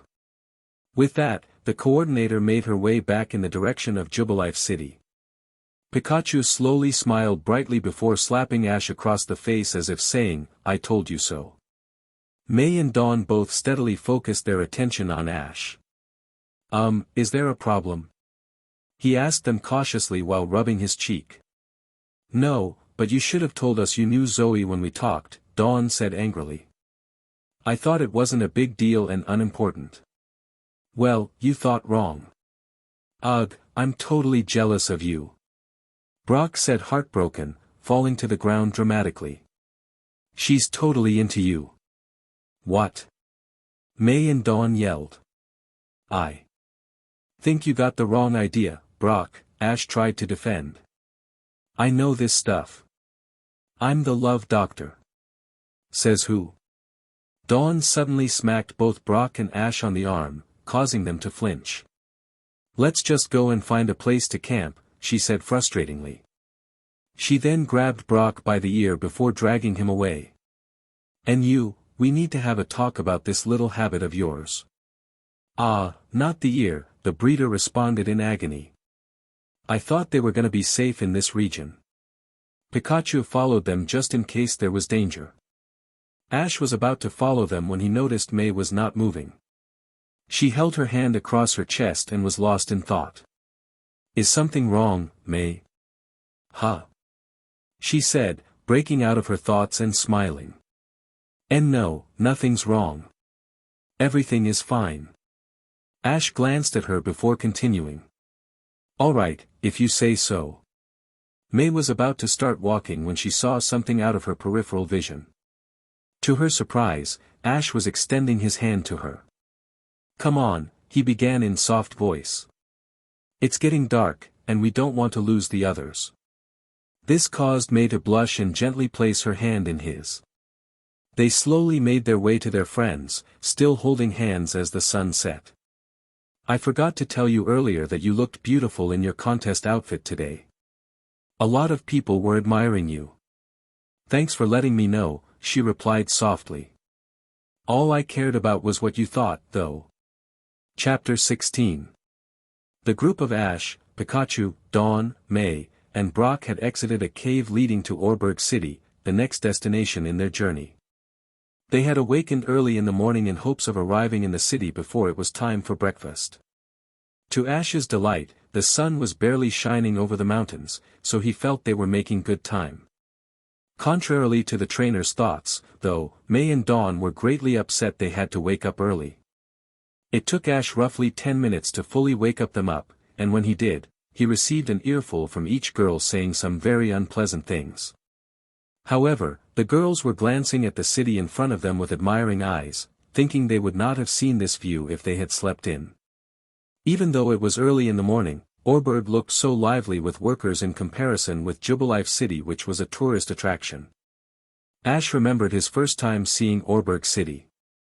He thought the vibrant and energetic mining town was very different from any other place he had visited in Sinnoh, as it was blessed with precious natural resources, and he believed the people were very fortunate to live there. Ash turned to see the group staring at what he knew to be the museum where some of the exhibits of the coal mine were examined. It was not until Dawn spoke that his thoughts were broken. "Is that the gym over there?" she said, pointing to a large building across from the museum. It had a huge poke ball in front of it. "I mean, it looks like one to me." "Yeah, that's definitely it over there," Brock replied earnestly. "Brock used to be a gym leader," Dawn, May added, smiling at her friend. "So, you can believe him when he says it is." "Oh, that's so cool!" Dawn exclaimed, looking at the breeder with admiration. "I would have never guessed you were one. Why did you stop?" "Well, I didn't really stop, but I'm taking a break to find something special. You see, after I battled Ash a few years ago, it opened my eyes to new possibilities, and I just decided it was time to go on my own journey and find that one thing I could be passionate about like he was," he happily answered. "My brother has taken over for now, so I left it in good hands." Before the blue-haired teen could respond, Ash interjected his thoughts. "As much I would like to reminisce, we should probably start walking towards the gym," he commented. "I would like to face the gym leader as soon as possible." "That's our Ash," May said coyly while crossing her arms. "Only thinking about battling gyms. Shouldn't we have breakfast first before we do anything?" "Yeah, I'm pretty hungry myself," Dawn chimed in, gripping her stomach. "You woke us up really early today, so you owe us that much. You all can go eat, and I'll meet you at the Pokemon Center when I finish my battle." They saw Ash and Pikachu began walking ahead of them, quickly leaving them behind. "Sheesh, why is he in such a rush?" Dawn asked confusingly as she watched the trainer distance himself. "It's not like it's going anywhere, right?" "True, but Ash is very persistent and impatient when it comes to gym battles," Brock answered. He slightly chuckled before continuing. "I guess it's fair that you both skip breakfast for now. He did rush when you had to get to your contest yesterday. But there's a certain time we have to register by, so it's different fro." "Brock does have a point," May interrupted the brunette politely. "We can wait to eat for a little bit until Ash beats the gym leader." "It was your suggestion, though," Dawn thought curiously. "There's no doubt she really does like him if she's willing to skip meals." "Oh, okay," Brock said in surprise, thinking it was odd for May to hold off on eating. He looked in Ash's direction and noticed he was getting farther away from them. "If that's the case, we should probably catch up with them. They're walking pretty fast." "Right," both girls said in unison. "Excuse me," said a stern voice from behind, stopping the group. The trio turned around and saw an older man smiling at them. He was wearing khaki pants with a nice dress shirt and shoes, a white lab coat over his suit that matched his short, white beard, and a pair of reading glasses in the shirt pocket. The trio noticed he was carrying a large bag on his back and a suitcase in each hand. "I just arrived in the city and was wondering if you could point me to the Orbird Museum." Oh, well, we also just arrived, so we don't really know where it is," Brock clarified, returning the old man's politeness. "Sorry we're not much help." "Oh, that's quite all right," the old man grinned while shaking his head. "I should apologize for thinking you were natives and jumping to conclusions. Well, I'll see if I can find it on my way to the Pokemon Center." He walked past the trio before continuing. "You kids be safe, okay?" Wait, Dawn called out. "We can help you find the museum if you want." The old man had a surprised expression from the girl's outburst, but it changed into a warming smile after hearing her proposal. "Normally, I wouldn't want to bother youngsters with my troubles. But these cases are heavy for an old, broken man like myself," he mentioned as he turned to face them. After hearing the bags were heavy, the group could see his arms were shaking. "If you all don't mind, I would be delighted if you could grab these suitcases." "No problem," Dawn said as she paced to him and grabbed one from the stranger. She almost dropped it as she received it. "Holy crap. This thing is heavy. It's like if he's carrying rocks in here," she thought while tightening her grip to lift the suitcase. "No wonder he has broken bones." "I can take the bag off your back, and my friend can take your other suitcase," Brock offered. He gently helped the old man remove the bag while May grabbed the other suitcase. As Brock and May stepped away to give the man space, the breeder whispered to her. "One of us should meet up with Ash, so we'll help this guy get to the Pokemon Center and then you can head off to the gym. Dawn and I will help him find the museum." "Sound good?" May briefly glanced at her friend before nodding. She was going to offer help to the elder man before Dawn said anything but was torn between meeting up with Ash and assisting the stranger, so the compromise that Brock gave her a sense of relief. May was going to aid in some way and be able to see Ash's match. "Oh, you all are too kind," the old man exclaimed as he stretched his body. "I'm too old for this kind of stuff, but I don't trust the young people in my department to deliver such important work." He laughed slightly as he rubbed his beard. "Oh, where are my manners? My name is Cole." May, Dawn, and Brock greeted Cole and introduced themselves respectfully. "It's nice to meet all of you," Cole said smiling. "I am really grateful to have run into you all. If you don't mind me asking," Brock inclined nicely. He struggled to stand up straight as he spoke. "What do you have in your luggage?" "It's pretty heavy." "Rocks." "I knew it." Everyone turned to Dawn after hearing her outburst. She laughed nervously as she scratched her cheek. "Sorry," she said in between laughs. "I just kinda thought that's what was in here." "Why are carrying rocks with you?" May questioned, turning back to Cole. "They're fossils to be exact," he explained. Cole noticed the teen's interested expressions and grinned as he pressed on. "Yes, fossils from Pokemon who lived way before our time.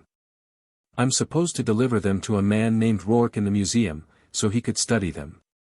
Normally, they wouldn't be so heavy, but we haven't fully excavated them from the ground minerals because we lack the tools back in our lab, so they still have weight to them." "Well, we don't mind helping you find this guy to give him the fossils," Dawn said. "Yeah, we'd be happy to help," Brock added. "We'll stop by the Pokemon Center first to get something to eat, and then we'll look for the museum together." "A splendid idea," Cole said happily. "In the meantime, would you mind telling us more about these fossils?"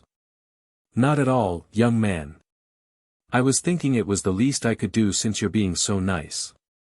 With that, the elder man began describing the different kinds of Pokemon the fossils were rumored to be as they headed towards the city.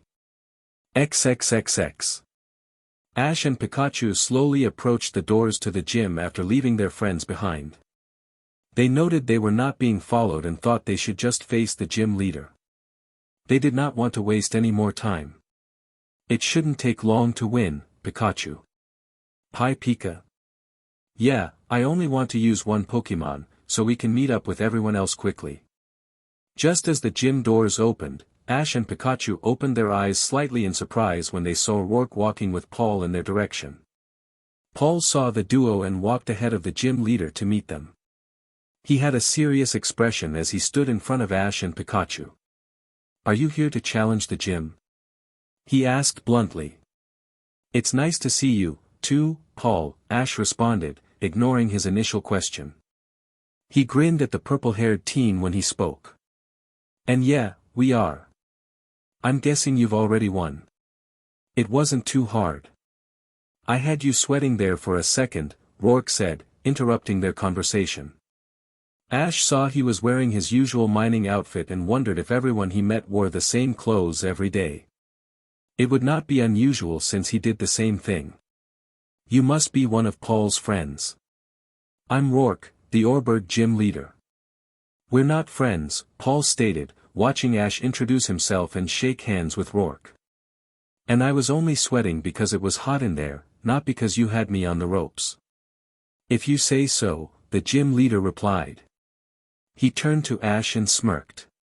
"So, I'm guessing you're a challenger, then. If you are, we can battle right now if you want." "Yeah, we're ready if you are," Ash said confidently. "It would be a one-on-one match since most of my Pokémon are still recovering from their earlier match. Is that alright?" "That's fine by me." Ash, along with Pikachu, began following Rourke further into the building to the battlefield, leaving the purple-haired teen. "Hold on," Paul stated, causing them to stop and turn around. "May I be allowed to watch the match between you and this fool?" he asked the red-haired man. Rourke viewed him for a second before responding. "Sure, I don't mind if Ash doesn't," he said. "What do you think?" "It's fine with me," Ash shrugged dismissively. "I don't see the harm."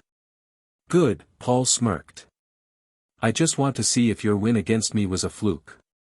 "It wasn't, but you can still watch how a real trainer battles." Paul frowned angrily. How about we head to start the battle, huh?" Rourke laughed nervously. There was a lot of tension between the two trainers and knew he should stop the banter before it got out of hand. They're definitely not friends. XXXX. Are you sure you don't want to stop at the Pokémon Center? We can take break and eat breakfast like you all wanted to.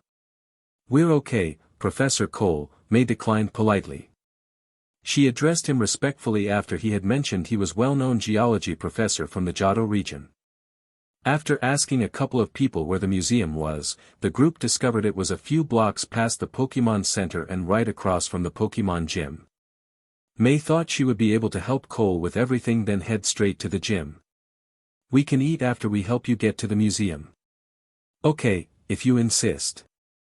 It took them another 5 minutes to reach their destination. They were tiredly standing in front of the glass building in awe.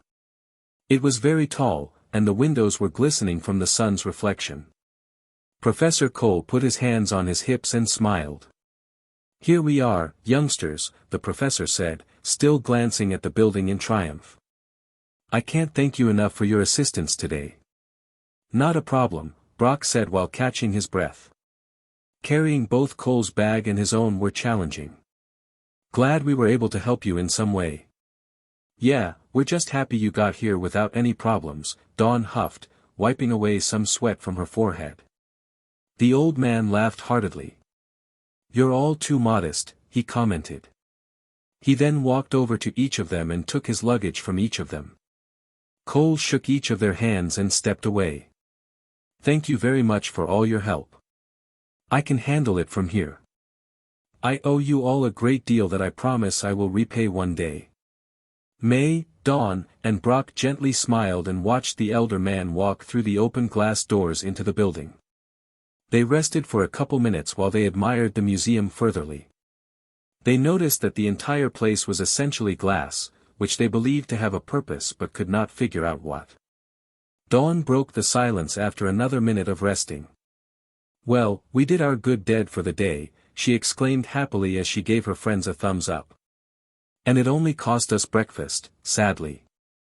Don't worry, Brock reassured, regaining some his energy. I have some snacks we can eat until we find a place. They should keep us full for a while. Perfect. The blue-haired teen clasped her hands in gratitude. We should have them while we head over to the Pokemon gym. I'm pretty sure Ash has already started, right? After hearing Dawn's comments, May perked up, turned around, and started heading towards the gym. Come on, you guys, she told them as she jogged. We don't want to miss his first gym battle in the Sinnoh region. No need to worry, May, Dawn said, following closely behind. She realized they were not going to eat those snacks but decided to let it go for now. I'm sure the match is still going on. We'll be able to make it in time. I hope we do. Crack. The trio stopped in their tracks and quickly turned around after hearing loud glass break from the building they recently left. They gazed at the top of the museum where they saw large pieces of shattered glass dangerously falling from the air. Amid the disaster, a large gray Pokemon flew into the sky. Arr! That's an Aerodactyl. Brock recognized. It doesn't look too friendly if you ask me, Dawn nervously noted. She could see a menacing look across the Pokemon's face. She saw the giant Pokemon circle the museum a few times before noticing a dark purple ball form in its mouth. I think it's gonna attack. Arr! The Aerodactyl roared as it fired a powerful beam towards the building, causing an explosion and a fire inside museum. That was a hyper beam. And a pretty strong one at that, May fearfully stated. She saw the Pokemon circle the building once more before quickly soaring away from it and nosediving towards them at an incredible speed. Run! The trio swiftly turned and desperately tried running away. Realizing it was pointless, though, May, Dawn, and Brock rapidly dove to the ground just before the Aerodactyl collided with them. They slowly lifted their heads to see it sail towards the Pokemon gym. What was that all about? Dawn thought out loud as she stood and wiped her clothes. There's time for to think about that, May determined anxiously. It's headed towards the gym, and Ash doesn't know about it. We have to go now. Brock and Dawn both nodded. Yeah, let's go. Stop. Thieves. Yelped a familiar voice. They looked behind only to see Professor Cole chasing three recognizable faces holding the luggage that they helped the old man recently bring. Team Rocket.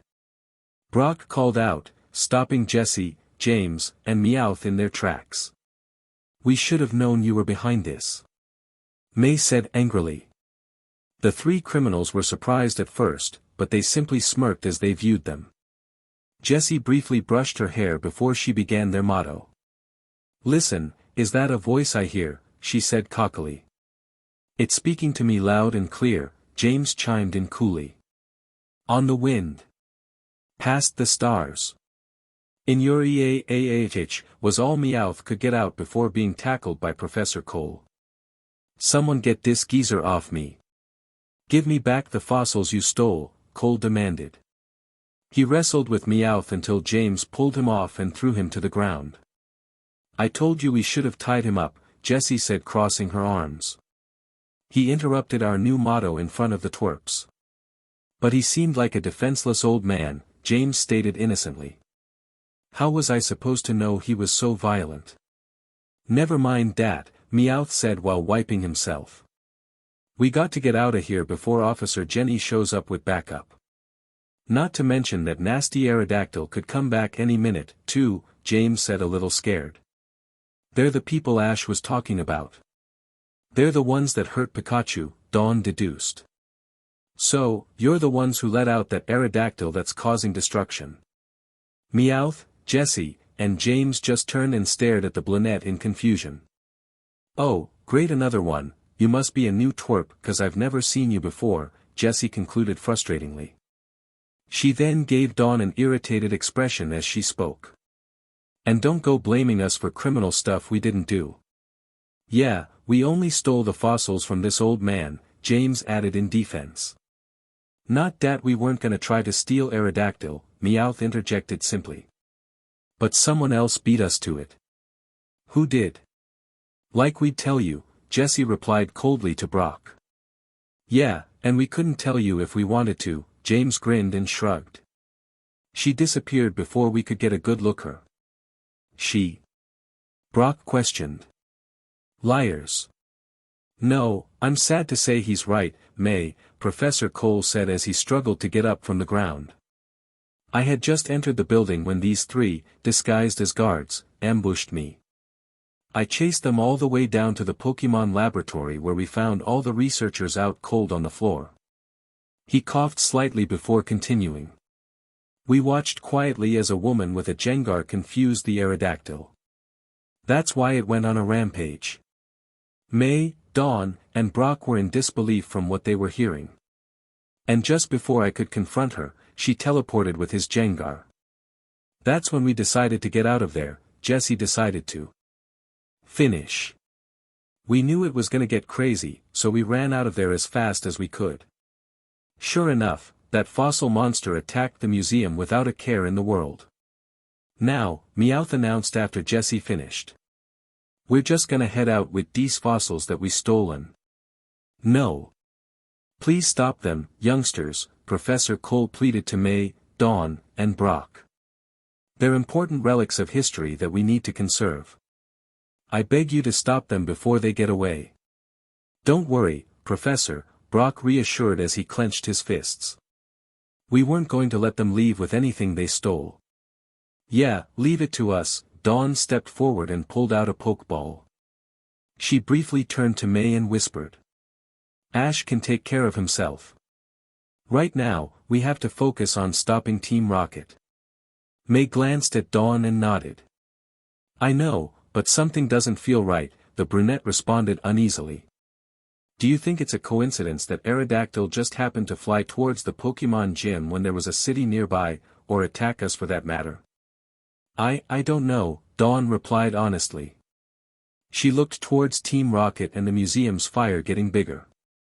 That's something we can think about later.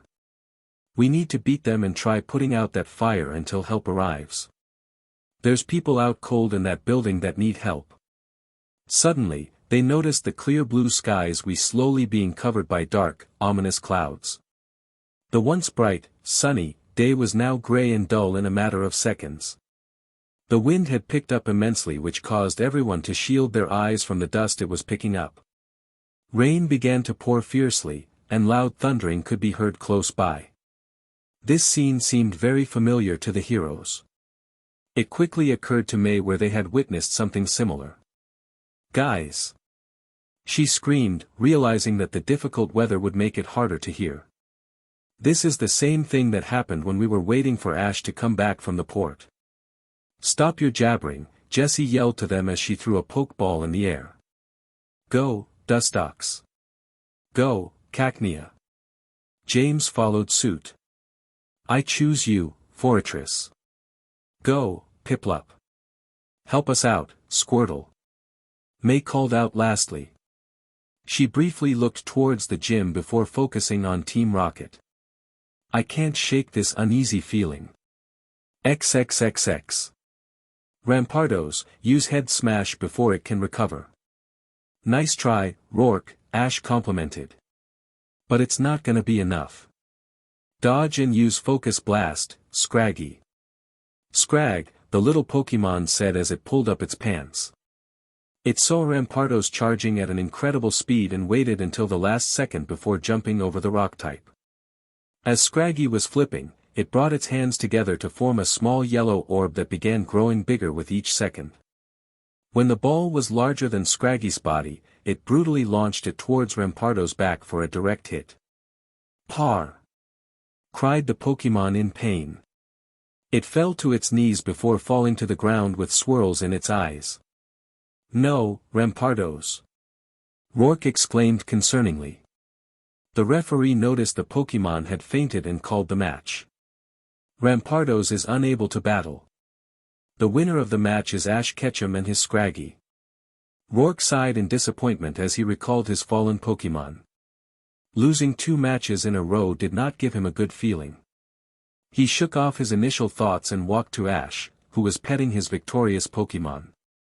That was a good match, Ash, the Orberg gym leader said when was next to him. I am honored to present you this cool badge. Take it as symbol of your win here today at the Orberg City Pokemon Gym.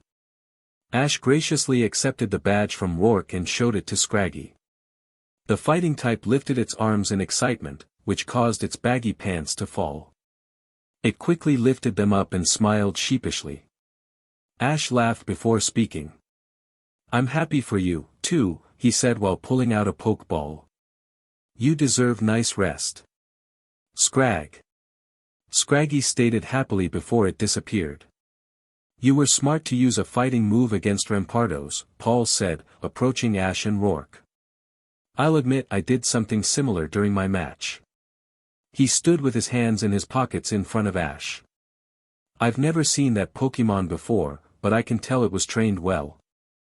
I won't underestimate you the next time we battle, and I'll be sure to go all out. Ash grinned and crossed his arms. Good, he replied as Pikachu mimicked his actions on the trainer's shoulder. It should be more interesting the next time, then. The two trainers stared at each other intensely until they heard doors to gym open harshly. They turned to see a dark-haired woman, wearing a similar mining outfit as Rourke, panting severely. Tiredly, yet eagerly, she ran towards them in a hurry. Rourke! She called out desperately. There's a problem at the museum. You need to get there as soon as possible. Whoa, slow down, Rourke stated calmly while raising his hands. What kind of problem are we talking about? Boom. Everyone heard the explosion and looked around to see where it was coming from. What was that? Paul questioned. It's the Aerodactyl we revived a few days ago, the woman finally said. It got out. What? How? Rourke said in shock. Not even waiting for a response, he ran past the worker and towards the exit. This sounds like Team Rocket's doing again, Ash thought. He whispered to Pikachu. Follow him to make sure he's alright. Okay, buddy. Pikachu nodded and leaped from the trainer's shoulder to go along with Rourke. Ash turned to Paul who was trying to assess the situation. We should follow him, too. He doesn't have any Pokemon left to take down the Aerodactyl if he has to. Paul glanced at Ash seriously for a few seconds before responding. As much as I hate to admit, you're right. He doesn't have any Pokemon left to take down the Aerodactyl, and I doubt your little Pikachu will be enough. Ash was going to argue about Pikachu, but thought it was not worth it right now. Good. Let's head. RR. They quickly glanced up to view the cause of the sound and noticed that the building was shaking tremendously. Ash's eyes widened when he realized what was happening. Move! He shouted at Paul. The raven-haired trainer grabbed the woman and dove to the ground on top of her to shield her while Paul rapidly dove in the opposite direction of the pair. At that moment, a dark purple beam pierced and destroyed the roof and field where they were recently standing, causing a large explosion. Dust covered the entire battlefield which was making it difficult to see anything. Ash thought this would be the perfect to check on the worker he was protecting, so he lifted his head to look at the woman and spoke gently. You okay? Ash asked concernedly. He noticed she only had small cut on her forehead above her left eyebrow. Why yeah, I'm fine, she replied weakly while rubbing her head. That's good, Ash relaxed, slowly standing up. He helped her stand and checked on his old friend. Paul. Are you alright? I'm fine, he heard the trainer say. Murkrow, blow this dust away. Moor. Suddenly, Ash felt the woman hang onto his arm as the gust of wind aggressively cleared the smoke from the air. He could see Paul and noticed he had a few scratches on his face. Ara. Both trainers saw the Aerodactyl descending into the building through the hole it made in the ceiling with the hyper beam. They saw it slowly flap its wings and land gently across from them on the battlefield. Surprisingly, rain began to pour harshly through the roof of the gym and great thundering echoed through the building. Does this seem familiar to you, Ash Ketchum? An angelic feminine voice resonated frighteningly. A figure mysteriously appeared from behind the Aerodactyl, and Ash's body tensed when he saw the person's eyes. They were clear, white eyes with no pupils that reminded him of the hooded figure from a few days ago. However, everything else about this person was different to Ash. He noted this individual covered only her nose and mouth with a mask that was marked with an X across it and allowed the black cloak to hang like a long cape. He could see her long silver hair draped to the sides of her beautiful face that complemented her empty eyes. It clashed with her black skin-tight bodysuit that came down to her upper thighs, black opera gloves, and knee-high boots. The trainer considered her gorgeous figure for a second before realizing the peril they were in. "Paul, I need you to listen to me," Ash decided to make a move before anything began. "I need you to take this woman and leave to find Rourke. He could be in danger." "No way," he replied arrogantly, enlarging a pokeball. "I have a score to settle with that Aerodactyl. Not to mention that lady next to it seems to be controlling it." "Listen," Ash frustratingly demanded. "I can stall them for a while, but I need you to leave and find the other Pokémon that she came with. It could be more dangerous than the Aerodactyl." Paul slightly flinched and looked surprisingly at Ash. "What other Pokémon?" "No time to explain. You'll know when you find it," the Kanto native informed. He pulled out his own Pokeball and enlarged it. "Head to the museum where Rourke said he was going." Paul gritted his teeth but thought if Ash was really persistent and passionate about this, then it might be true. He swiftly returned Murkrow as he ran to Ash's side to grab the worker by the hand and race towards the exit, leaving Ash and the mysterious stranger alone.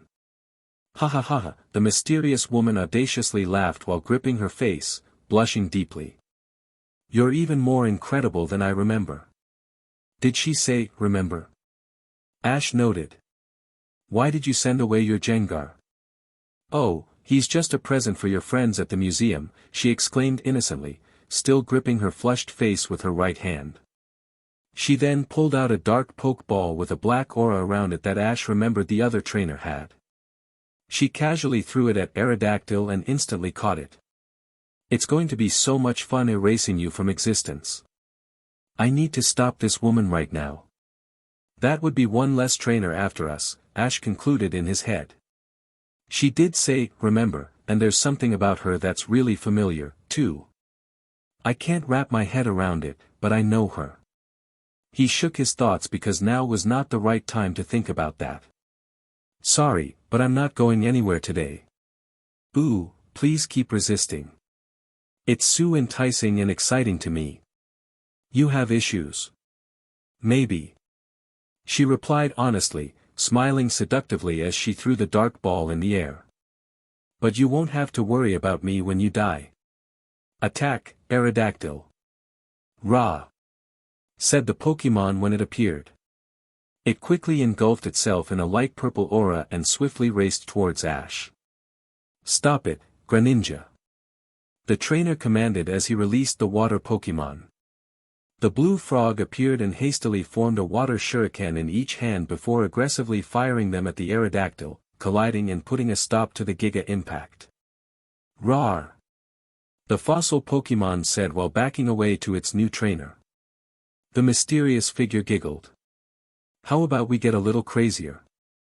she suggested. "I didn't think you can," Ash looked at curiously.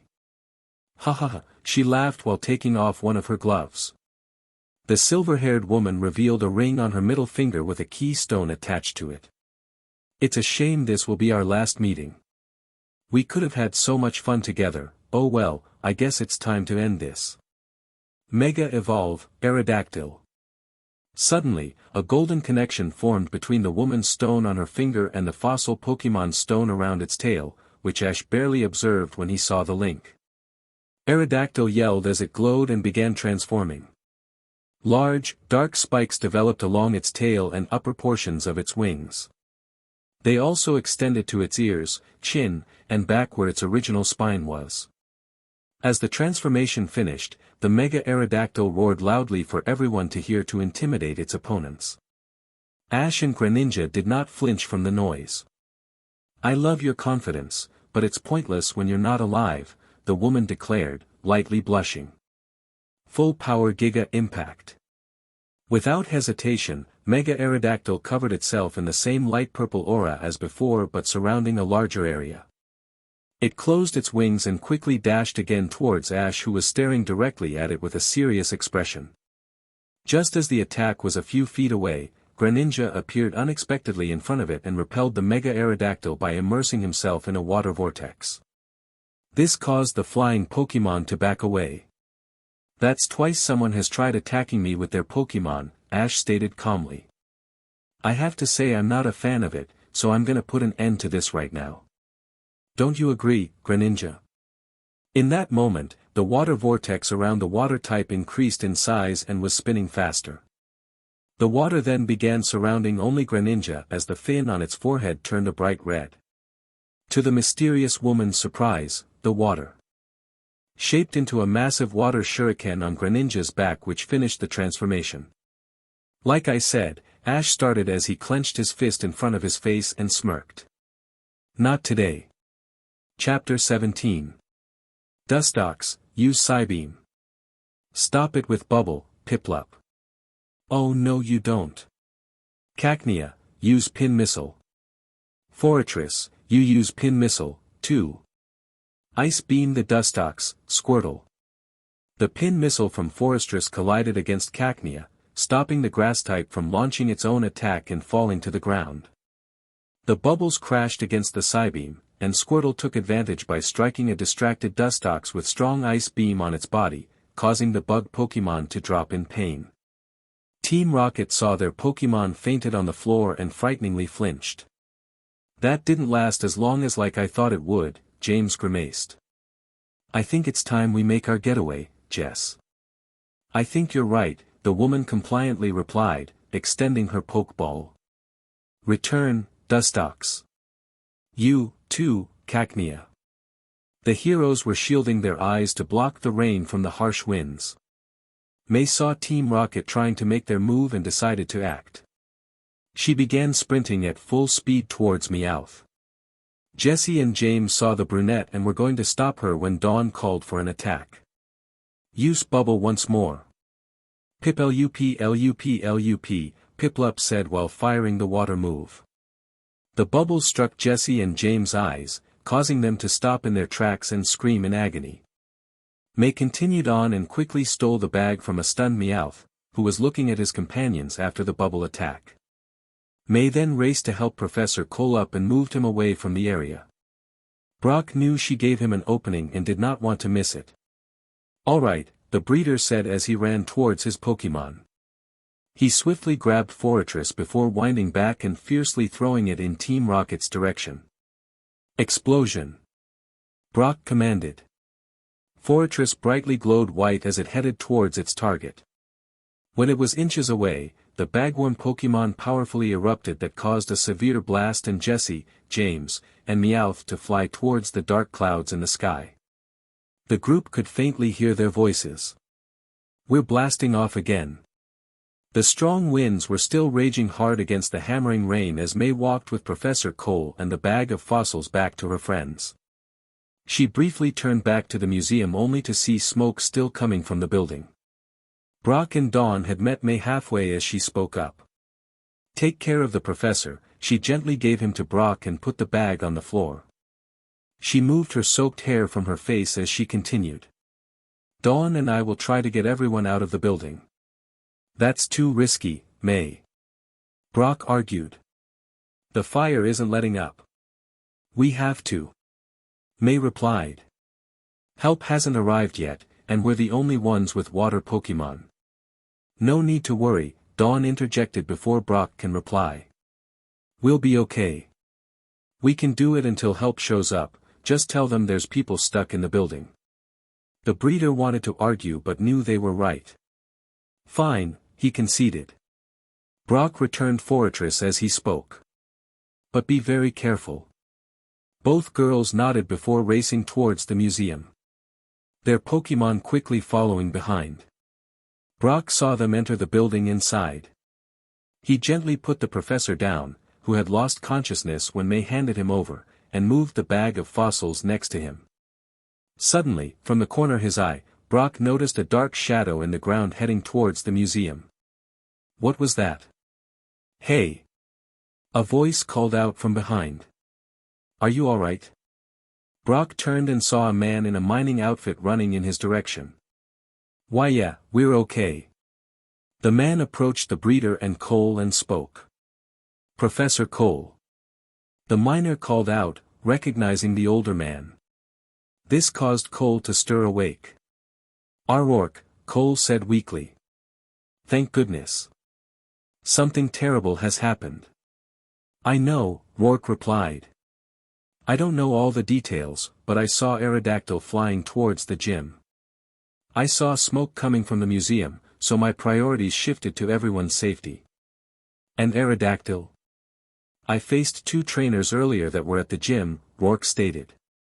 I figured they were strong enough to handle it until I finished here. Was one of those trainers named Ash? Brock interrupted. Why yes, actually, Rourke answered. Damn it, well, I think he should be okay as long as he has Pikachu, Brock thought to himself, looking towards the museum. We can handle things from here until help arrives. At that moment, he saw Pikachu swiftly run past them and head towards the burning building. XXXX. Hyper Beam. Stop it with Water Shuriken. The Mega Aerodactyl fired the massive purple beam towards Ash Greninja, who was posing in front of Ash after transforming. The water Pokémon quickly reached behind and pulled the large shuriken before ferociously throwing it to meet the Hyper Beam, causing dust from the ground to fly up from its speed. The water shuriken rapidly met the Hyper Beam and destroyed it with ease. Not bad, the silver-haired woman said as she stroked her body seductively. I thought this would be over with one attack after Mega Evolving Aerodactyl, but you just keep making this interesting. Please don't stop. You do have issues, Ash reiterated. He then thought he would try to get some answers. Only people with strong bonds with Pokémon should be able to use Mega Evolution. How were you able to use it on a Pokémon you just caught? Since you're gonna die, I guess it's alright to tell you, she thought aloud as she put a finger on her cheek cutely. When you're blessed by gods, I guess the special bond is eminent with any Pokémon. Gods? What the hell does that mean? Ash contemplated. I'm getting more stupid information every time I ask. That's all you're getting from me today, handsome, the beautiful woman broke Ash's thoughts. Use Giga Impact. Ra. The Mega Aerodactyl somersaulted as its body engulfed in a light purple aura and rapidly flew towards Greninja. Ash was waiting for the right time to counter when he saw massive, green vines break through the ground and quickly raise up to strike the Mega Aerodactyl on the foot, causing it to lose its trajectory and spin out of control. Ash saw his opportunity as the Giga Impact disappeared. Water Shuriken. He called out. Greninja reached back once more, pulled the large water attack forward, and doubled its size from before. The starter viciously threw it and landed the powerful move on Aerodactyl's body, causing it to harshly crash against the building and cry out in pain. The silver-haired trainer appeared furious. How dare you interrupt my time with Ash? She shrieked, looking past the Kanto native. Ash knew who she was screaming at but decided to glance anyway. He could see Paul frowning and his Torterra in front of him. I told you I was gonna settle the score between me and that Aerodactyl, he told Ash while ignoring the stranger's comments. You really just tripped it. I delivered the final blow, Ash shrugged while smirking. You were a good assistant, though. Assistant, my butt. Paul argued. I took it down. You'll pay for this. The woman exclaimed to Paul, interjecting the small talk. She slightly calmed down then looked at Ash and blew a kiss to him. It seems we're gonna have to finish this later. I enjoyed seeing you again and the little tease you gave me. The woman recalled her Aerodactyl and threw a white ball in the air, causing a bright flash that covered the entire gym. Ash shielded his eyes for a few seconds before it disappeared. He noticed the mysterious trainer was nowhere in sight. He could tell Paul was walking towards him and turned around. Crazy ex-girlfriend? I'd remember an ex like her, Ash replied honestly. He could see the rain coming in from ceiling opening had stopped and knew it was over at least for the time being. I've never seen an Aerodactyl like that before. I'll explain later, Ash stated as he turned and headed towards the exit. Ash Greninja quickly following closely behind. I thought I told you to head towards the museum to help Rourke. I do what I want, Paul exclaimed as he charted behind Ash and his Pokémon.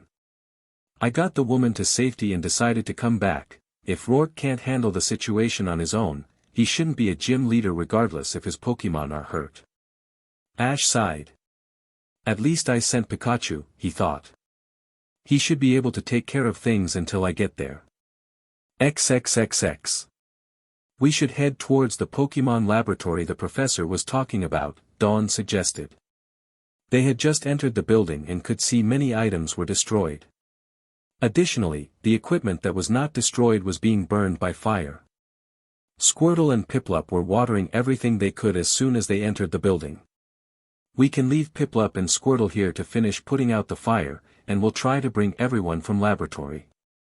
Right, May nodded confidently.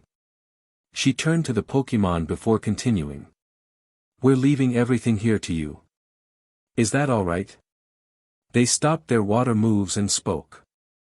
Squirtle squirt. Piplup, Piplup answered while patting his own chest. At that moment, a few embers flew behind him and touched his tail. Piplup felt the intense heat and began panicking, frantically running in circles. Squirtle quickly fired a water gun attack which completely drenched the penguin, calming him down. Piplup looked at Squirtle with a frustrated look before walking over to her and giving her a pat on the shoulder as if to say thank you. You both be careful, Dawn exclaimed. Let's get going. The two teens ran down the hall to make their way towards the laboratory. They conveniently passed a sign that told them their destination was just up ahead. When they exited the hall, May and Dawn viewed what appeared to be a forest. There were many trees and plants and a small, clear lake making the scenery a lovely sight. At least it would have been if most of the trees and plants were not on fire or there was no broken glass scattered around the lake from the ceiling.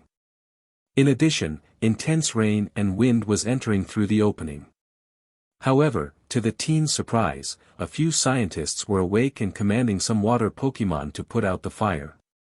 The other researchers who were still unconscious were being helped by two individuals wearing white shirts and slacks.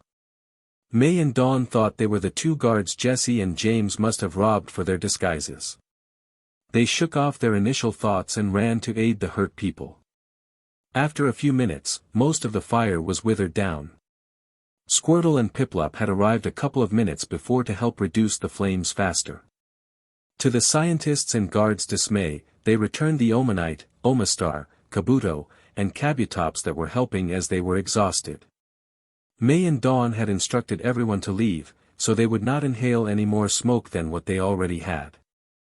The injured individuals compliantly agreed and began exiting through the hallway the teens came from.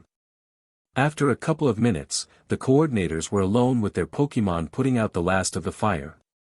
Dawn sighed. I can't believe we did it, she slightly smiled as Piplup and Squirtle put out the last embers.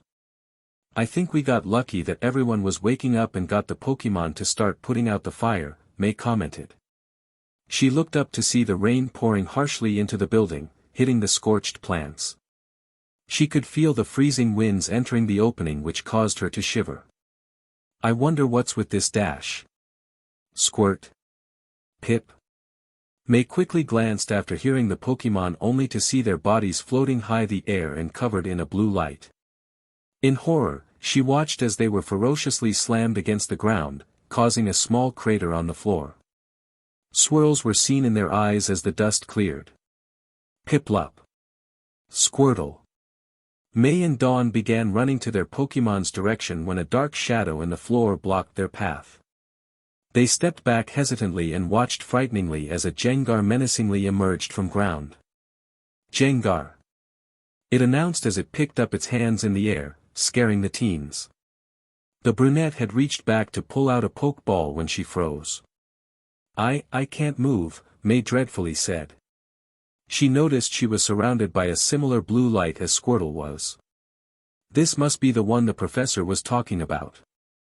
Me neither, Dawn stated while struggling in the same situation.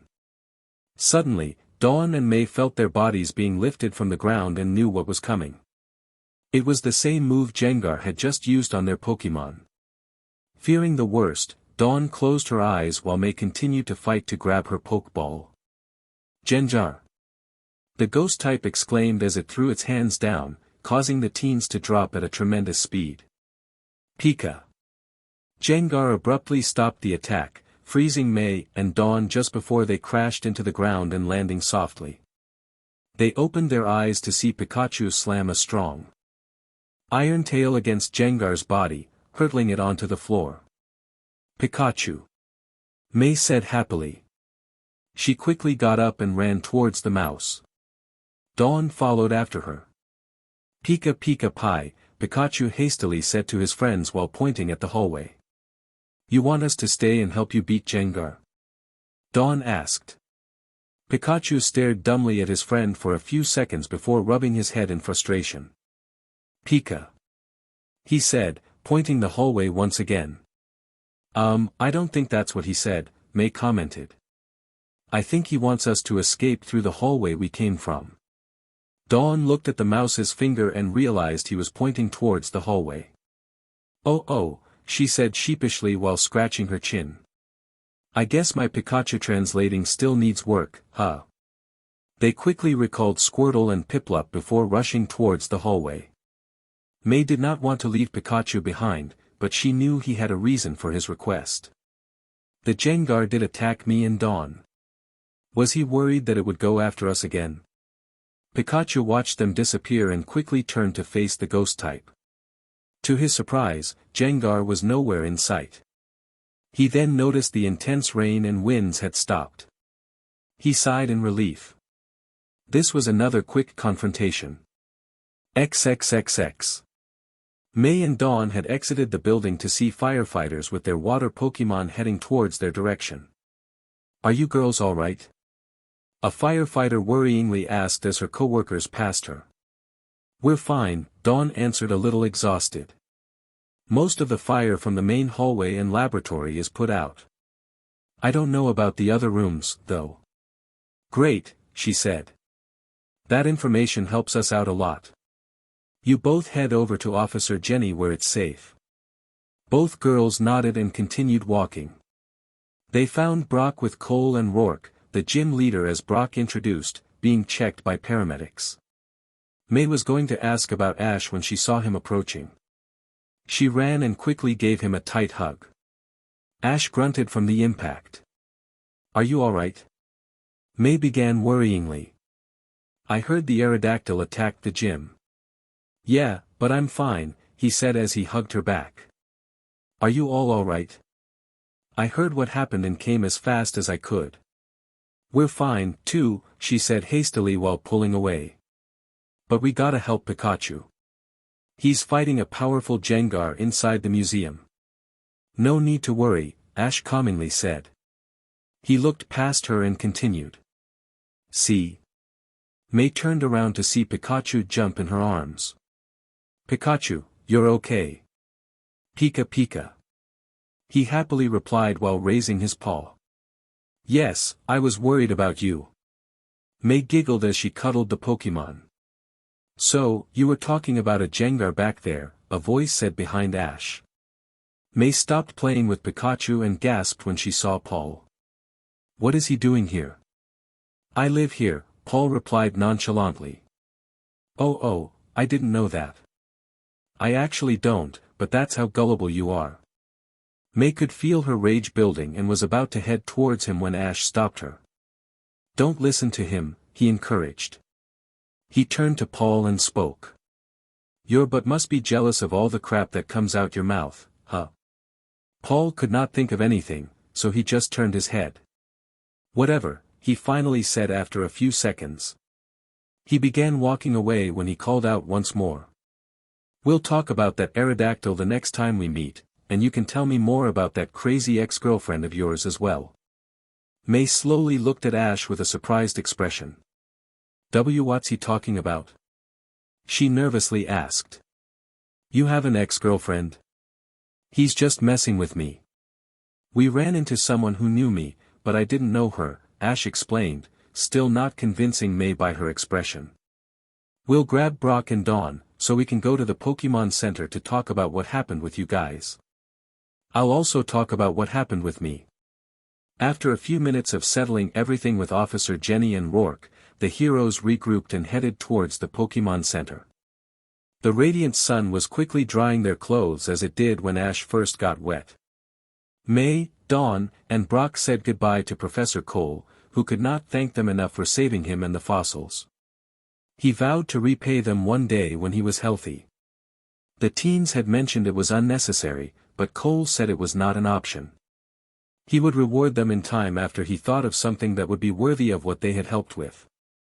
May, Dawn, and Brock gave in, and said they would happily accept anything he offered. Ash told Rourke someone had captured the Aerodactyl and left without a trace. The gym leader was disappointed but was glad that everyone was safe in the end. Once they arrived, everyone was sitting at a table in the Pokemon Center looking at Ash. They had told him everything about Professor Cole to Team Rocket to fighting Gengar in the laboratory. He knew what they were thinking and decided to speak. "Okay, I guess it's my turn," he shrugged. He recounted beating Rourke to Aerodactyl showing up and attacking him. Ash also mentioned the silver-haired stranger who battled him and Paul after catching it. There's no harm in telling them about her. It goes along with their story about the professor seeing a person with a Gengar. "So, this woman knew who you were?" Dawn asked to confirm. Ash nodded. "Yeah, but I had no idea who she was."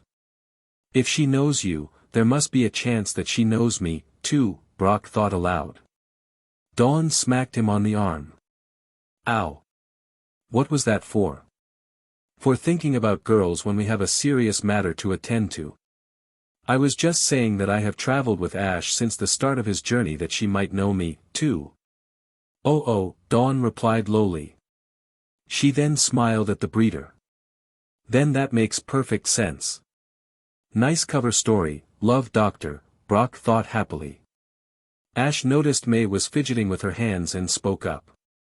"Everything okay?" he asked gently, placing a hand on her shoulder. "I know you said you were, but it must have been scary to have a Gengar attack you." "I'm okay, really," May smiled softly. Her smile slowly faded as she continued. "I mean, it was pretty scary. It attacked our Pokemon without any warning, and then it attacked us. We've been attacked by Pokemon before, but not like this time it felt dangerous." She briefly looked at her hands as she continued. I couldn't move no matter how much I fought. I can only imagine what would have happened if Dawn and I fell that fast from the air. We could have been seriously hurt." "But we weren't," Dawn interjected, placing her hands on the brunette's hands. "We were lucky that Pikachu got there when he did to save us." "Yeah, you're right, but..." "I know I'm right," Dawn smiled. "There's no need to worry about it now because nothing bad happened in the end. Our Pokemon are resting with Nurse Joy and should fine in the morning." "She's right," Brock added. "It might be acting a little too relaxed, but there's nothing we can do it about right now. We should focus on what's ahead." May took in a deep breath and smiled. "Okay, then," she began. "Let's work hard to get stronger, so we're prepared for something like this next time. Are you with me?" "Yeah," Brock and Dawn said in unison. Everyone started making their way up to room to take showers and turn in for the night when May grabbed Ash by his shirt. He stopped and turned to face her. I didn't get to say thank you, Ash," May said, looking at the trainer adoringly. She could feel her face heating up and her heart racing. "I said thank you to Pikachu, but I haven't had a chance to thank you yet." "There's no need to," Ash said smiling. Pikachu had jumped off his shoulder and caught up with Brock and Dawn, leaving the two alone. It really was Pikachu who helped. "Still," she said, fidgeting with her hands. I want to say thanks." With that, May leaned in and tiptoed to gently kiss Ash on the cheek. As she pulled back, she knew she was blushing furiously and looked away from him. You're welcome, Ash said a little surprised. He shook off his initial reaction and slowly grinned. He extended his hand to which she shyly accepted with her hand as they walked to their other friends. I'll always be there for you guys, you know that, right? I know, and I will be there for you, too, Ash. May hugged his arm and leaned her head against his shoulder. Always like you are with me. Chapter 18. It had been a long day for everyone. The people of the usually calm Orberg city were distraught, trying to comprehend the devastating destruction of their museum and Pokemon gym. There had not been an event such as this one since the accident in the mine a few years ago, as they recalled. The native people of Orberg knew it would be something they would be talking about for a while. It had been a long day for the heroes. They all decided to turn in for the night in the Pokemon Center after discussing the day's events. It was late at night when they all laid in bed, lost in their own thoughts. Brock felt tired. He had been worrying constantly throughout the day about his friends who kept putting themselves in danger. He knew as the adult of the group it was his job to keep everyone safe, but it was difficult to do when they were all stubborn.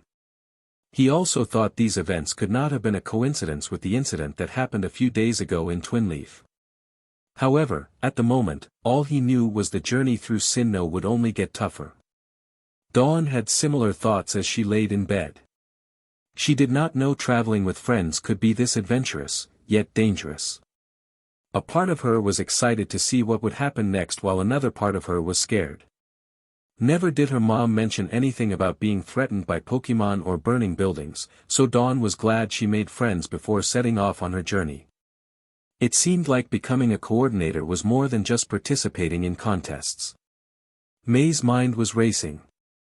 She was happy they were able to help everyone inside the burning building before something bad could happen. However, her mind shifted towards the incident afterwards.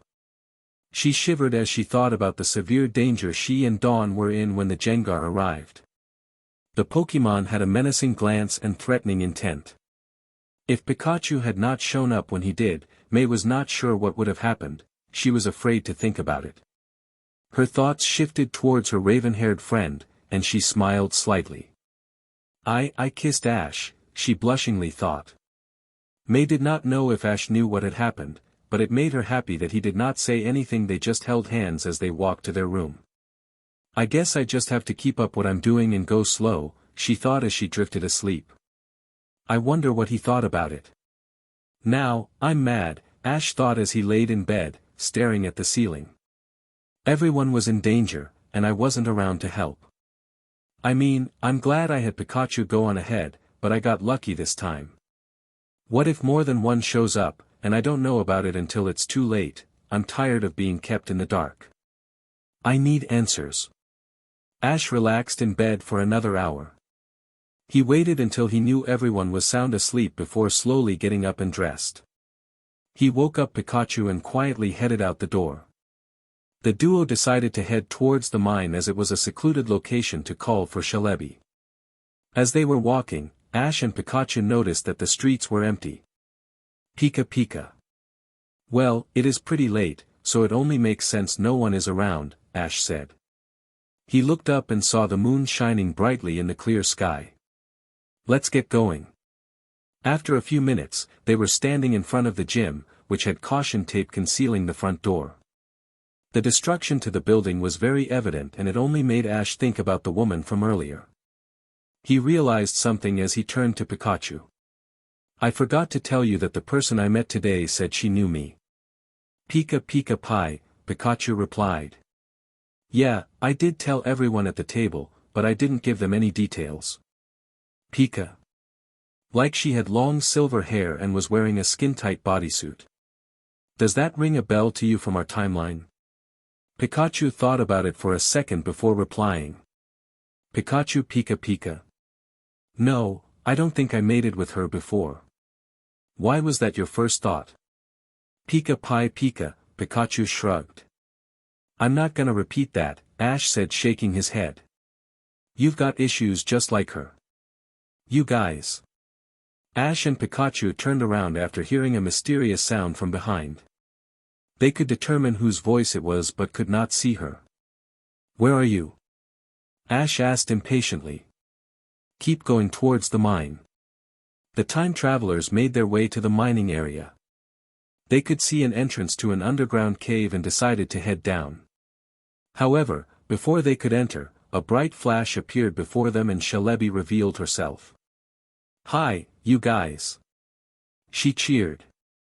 I would greet you same if I wasn't upset, Ash replied while crossing his arms. I want to know everything this time. I understand what you're feeling, Celebi sympathized. But if I give too much away, they'll come after you right now. Ash grunted. Then what can you tell me? He asked frustratingly. He could feel himself getting more agitated. Because so far, I've been attacked by 2 mysterious trainers that have tried to kill me, my friends have been attacked when I wasn't around, and I'm here in the past without any information. I don't even know what I'm supposed to be doing here. Celebi was about to speak when Ash put his hand up. I'm sorry. He began. He took a deep breath and relaxed. I didn't mean to yell or disrespect you in any way. I just feel like I don't have anything to go off of, and I'm just getting a restart in my Sinnoh journey. I know, Celebi said as she flew closer to him. Jirachi and I were thinking we should be doing more to help, so expect to be seeing more of us. Ash smiled softly. I appreciate it, but that still doesn't tell me what I'm supposed to do, he commented. You've just told me that I was sent back to prevent something but didn't tell me exactly. It's become more serious than what I initially brought you here for, she regrettably informed. What do you mean? I'll explain everything I can in a moment, but I think you should meet our other helper first. Celebi moved aside, so Ash and Pikachu could see the entrance of the cave. They heard a faint whistle noise and saw a small, blue sphere making its way towards them. As it got closer, the duo could see it take the shape of a familiar figure. They smiled brightly as they saw Jirachi flying towards them, reciprocating their smile. Hi! Jirachi exclaimed as it flew around Ash and Pikachu. Hey, Jirachi! Ash replied. It's nice to see you again. Nice. Jirachi said as it flew beside Celebi. Jirachi's still trying to wake up, so its powers aren't all there yet to communicate well. Sleepy. Jirachi gleamed. Oh okay, Ash grinned nervously as he scratched his head. I get you were woken up earlier than you usually like because of us. Sorry about that. Well, now that you've reintroduced yourselves, I think we can get started, Celebi stated, interrupting their conversation. I think can we start W? A Celebi? Ash and the Pokemon quickly turned to face the person and saw Paul standing with a surprised expression on his face. He's seen too much. Get him. Celebi quickly said. Jirachi hastily used Psychic to engulf Paul in a blue light, preventing the purple-haired teen from moving. Then, as fast as it could, Jirachi raced towards Paul and fiercely tackled him to the ground, knocking him out. Celebi hovered over as well to continue the assault when Ash called out. Wait! This caused the 2 legendary Pokemon to stop and look at the trainer. I think we should tell him about everything. Really? Are you sure? Celebi asked for clarification. It's risky to tell anyone. Do you think he'll believe us? No, I don't think he'll believe us. Then, why? At first, he won't, the trainer finished while walking towards them.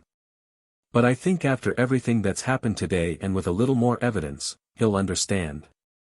I think he can help us more than anyone else I know. Why's that? Because he's that type of person.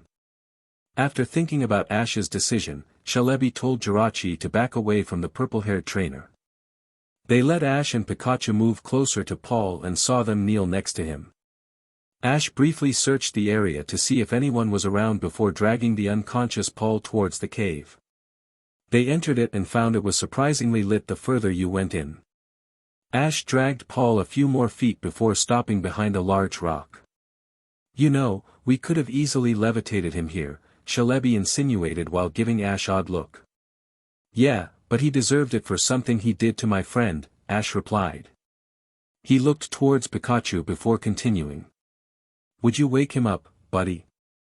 Pikachu jumped over to Paul and lightly touched his cheek, sending a small jolt of electricity through his body and waking him up. Paul quickly leapt up from the sudden shock, only to see Ash and two Pokémon looking at him. He suddenly winced as he felt a sharp pain in his chest. What happened? Paul asked as he gripped his chest. I feel like I was bulldozed by Miltank. Why am I so dirty? I can explain all that later, Ash said as Pikachu jumped on his shoulder. There's other stuff we need to talk about right now. Paul, still wincing, focused more on the floating Pokémon. I guess I was right, he began as he regained his composure. He looked towards Celebi and spoke.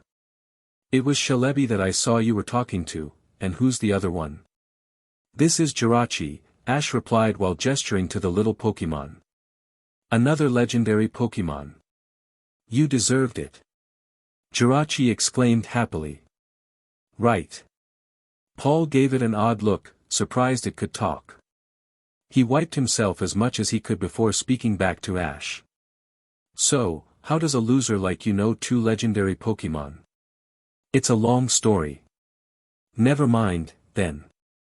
I'll ask later if I really want to hear you talk, Paul said, crossing his arms. So, what is it you want to talk about? I'm gonna tell you some things you're probably not going to believe, but just hear me out, till the end and then decide for yourself. You can skip the melodramatics and tell me what it is you want to talk about. Ash took in a deep breath and exhaled slowly. Pikachu and I are from the future, he began, noticing Paul's stern look. We were asked by Celebi to come back in time to stop something from happening that leads to a catastrophe in the future. Ash studied Paul and noticed his serious expression had not changed. That's why I know about your brother, Reggie. I met you and him years ago when I first traveled through Sinnoh. I'm telling you this because I want your help to stop this. You really expect me to believe this sheet, Paul stated after Ash finished. I know it's hard to believe, but it's true, Ash reaffirmed. That's why that woman earlier knew who I was. She was sent to stop us. By whom? I'm not sure, honestly.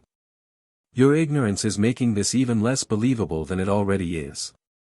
I think I can help with this, Celebi interrupted, slightly surprising Paul that she could speak as well.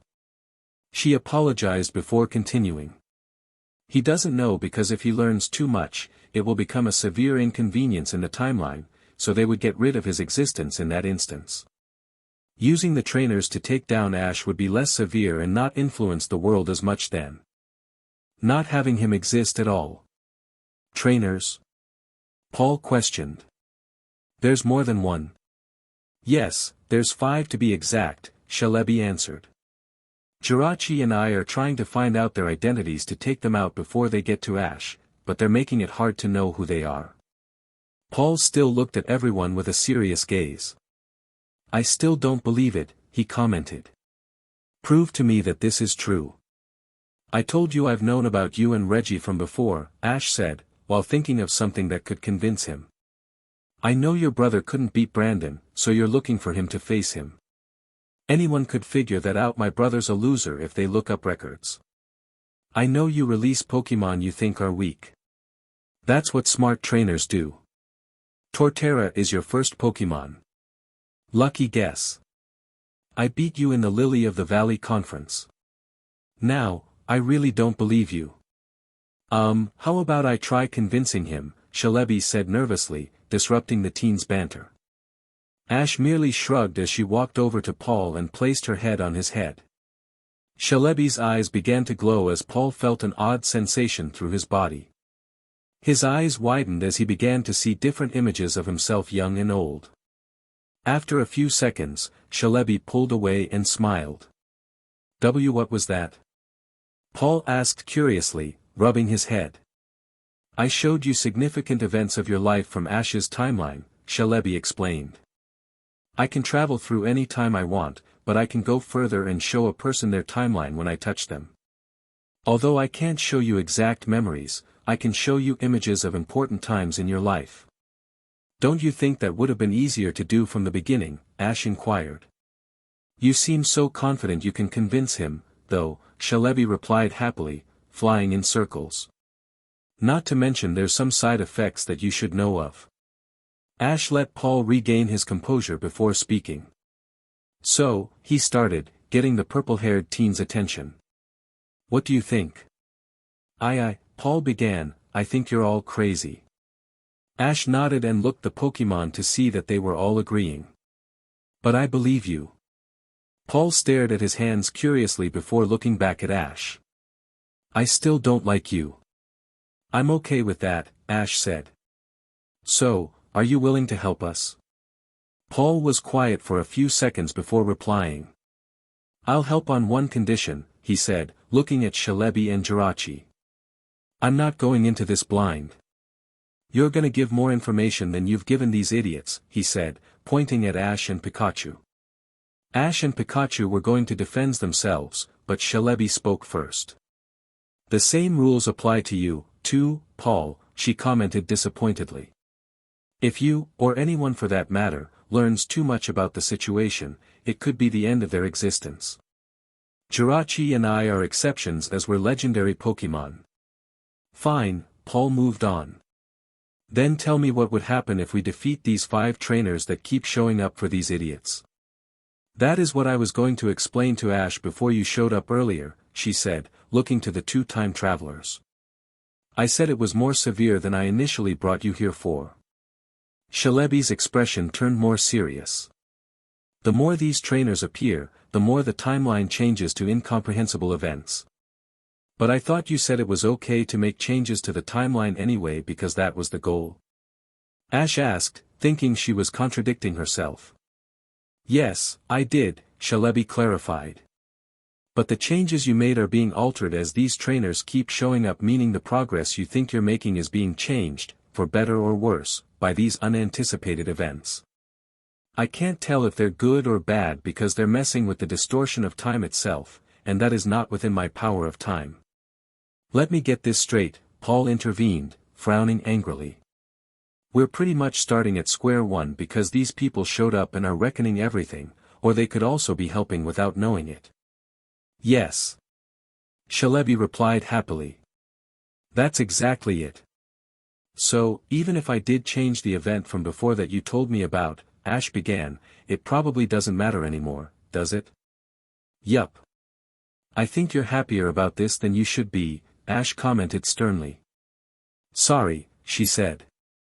Celebi took in a deep breath before continuing. That's why we should focus on taking down these trainers. I think it will help restore some balance to the timeline, and it will be a way for you to figure out what you have to change to eliminate the future disaster. Well, at least I have some direction now, Ash thought, staring at the legendary Pokemon. Okay, that's a better explanation than what I first given. Paul looked firmly at the Celebi and Jirachi. I'm good for now with what I have to do, so I'm gonna leave now. He looked over Ash and spoke. I do have to talk with you, so I'll be waiting outside. Don't take so long. Ash nodded and watched Paul walk away towards the exit. He noticed the purple-haired trainer's expression and could tell it was serious. Ash looked back at Celebi and smiled. Thank you for giving me this time, he said genuinely. And again, I'm sorry for my outburst. Don't worry about it, Celebi smiled. I understand it can be frustrating to be kept in the dark. Jirachi and I will keep in contact more often. We'll let you guys know anything about the trainers if we find out something. Sounds good to me. Ash and Pikachu said goodbye to the legendary Pokemon, who began to fly deeper in the cave. They had almost disappeared when Celebi called out to them. Oh, keep an eye out for Paul. She yelled. If it happened to you guys, it's gonna definitely happen to him. What does that mean? Ash did not dwell on her last comment and began heading towards the exit with Pikachu. They saw Paul waiting for them at the entrance. Took you long enough, Paul said. What did you want to talk about? Ash ignored his comment as they started walking towards the gym. I don't know what you're planning to do, but I'm gonna focus on getting stronger, Paul stated. If there really are 4 other trainers like the one today, I'm not at a level to face them. Are you saying you're weak? Shut up, Paul snapped. All I said was I'm not at that level. Anyway, I'm still gonna challenge the gyms and enter the Sinnoh League, but it's not gonna be my priority. I suggest you do the same. I was already doing that. Good. They were walking quietly until Paul spoke up again. Don't you think? Something is odd about this. What are you talking about? Ash said, still focusing on the road as he walked. I mean, don't you think it's odd that we're being given limited information about this? Paul clarified. What is stopping these people from getting rid of us now? Shalebi mentioned there's less repercussions if they kill us and not our existence. Okay, then why were you chosen to go back in time and not some other person? Apparently, I'm very close to a person who's tied to the event. Alright, what happens after we've changed the disaster in the future? What happens to you guys? Ash stopped and looked at Pikachu, who was giving him a strange expression. I don't know. She didn't really tell me anything about that. Exactly, Paul stated. And does this even matter to you? What do you mean? Ash questioned. Shalebi mentioned Ash's timeline when she showed me the images, Paul explained, remembering the earlier events.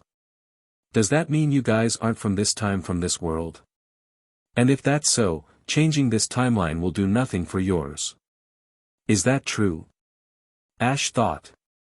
Am I from another timeline that has nothing to do with this world? Paul noticed the raven-haired trainer was lost in thought and spoke up. You should be questioning everything, he stated, getting Ash's attention. Don't get me wrong, I believe what you've told me today regardless of how stupid it sounds. But now that I know some things, a lot of it seems very suspicious. I don't think we should completely trust Shalebi. Ash gave him a surprised look. Think about it, Paul continued. There are too many unknowns, and Shalebi is less willing to give any information. What is the major disaster in the future? Ash and Pikachu shook their heads not knowing how to respond. Are you sure it isn't Shalebi trying to speed up this event to happen earlier in this timeline? Again, the heroes did not know how to respond. They were shocked from the interpretations he was making. I'm going to do some investigating of my own, Paul said, looking towards the moon.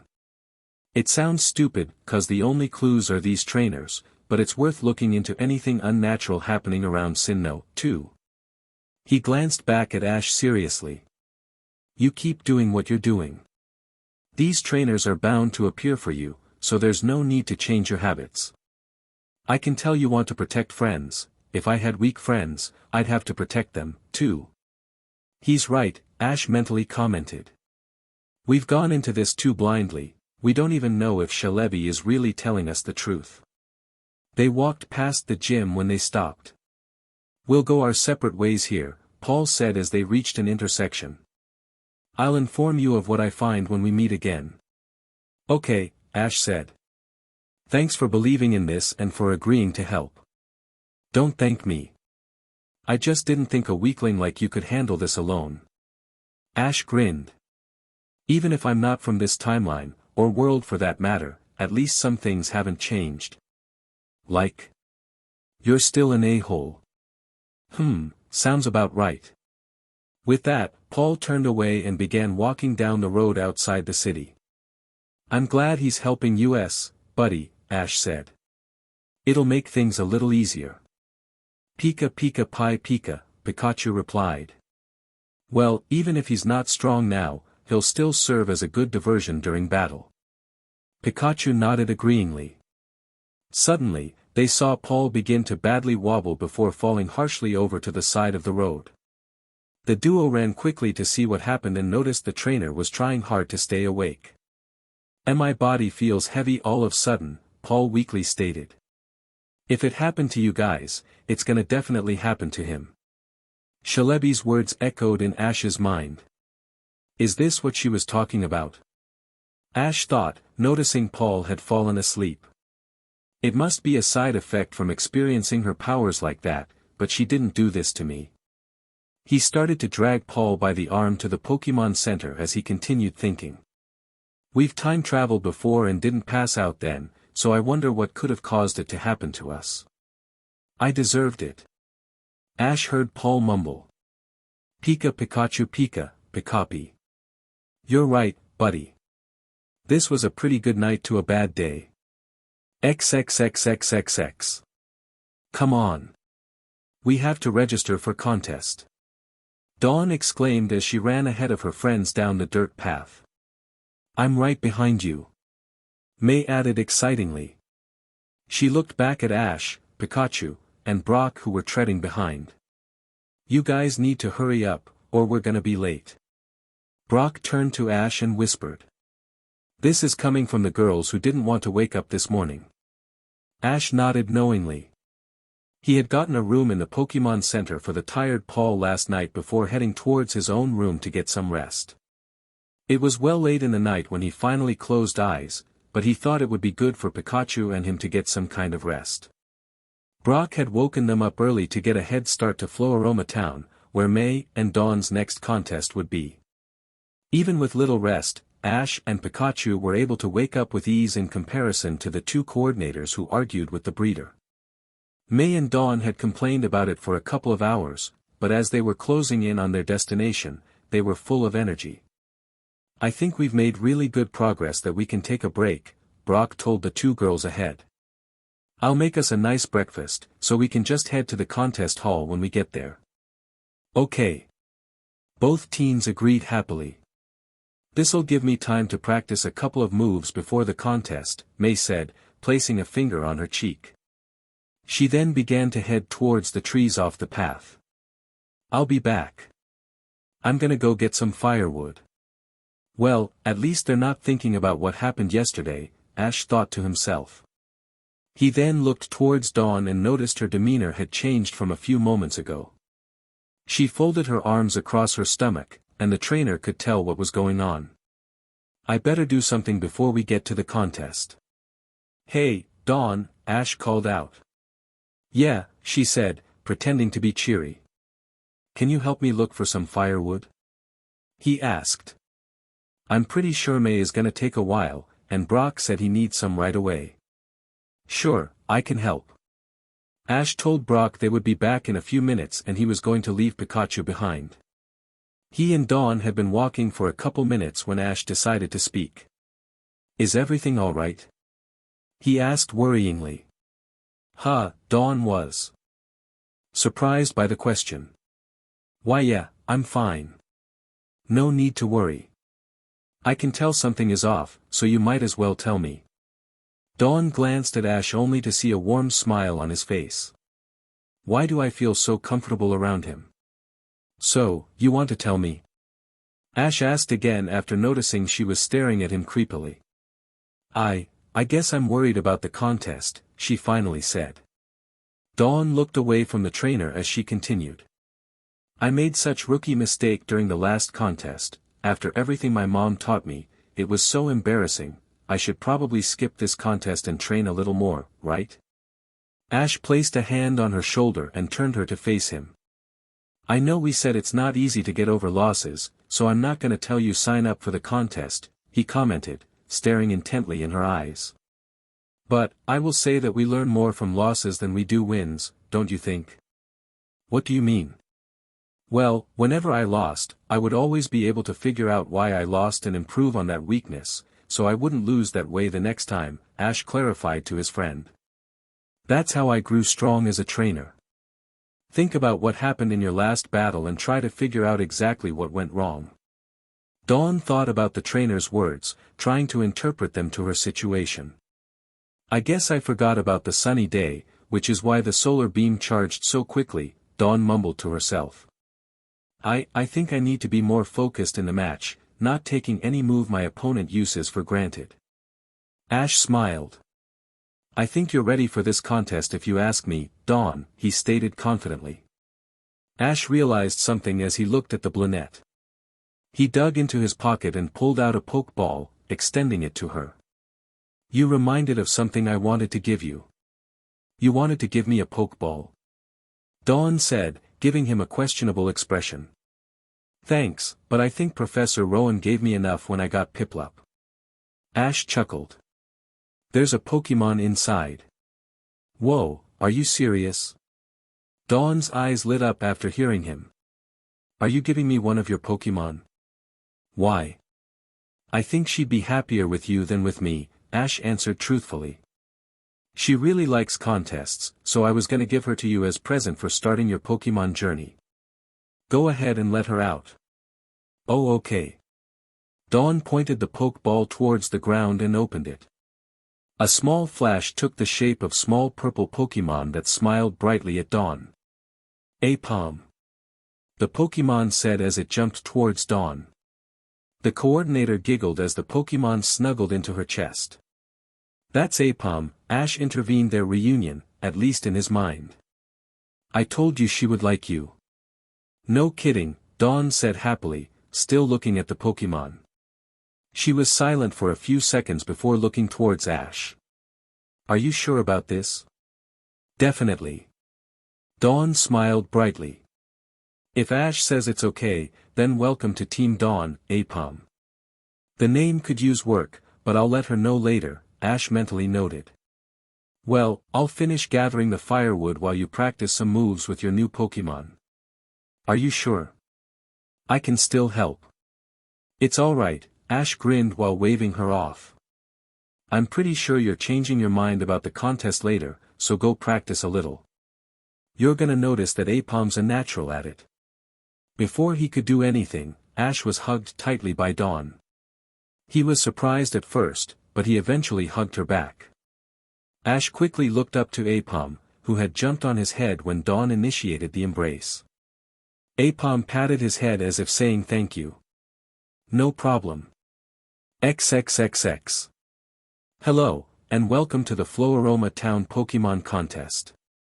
My name is Lillian, and I'll be your host for this wonderful event. May and Dawn had heard Lillian announced vibrantly through the monitor in the waiting room. You are all in for a treat today as we have a spectacular lineup of amazing coordinators today. As always, I want to introduce our judges for this contest. Are you nervous? May asked Dawn as Lillian introduced Nurse Joy. A little, but that's because my last performance didn't go too well, you. I wasn't earlier, but that was before I knew he was here. And our first contestant is Drew from the Hoenn region. Chapter 19. And what an amazing performance by Drew and his Rosalia. Jillian announced excitedly as the coordinator finished his act and bowed to the crowd. Receiving a perfect score from the judges and setting the bar high to begin this Pokemon contest. We can't wait to see what everyone else will do. Right, folks? The audience erupted in cheers, answering her question.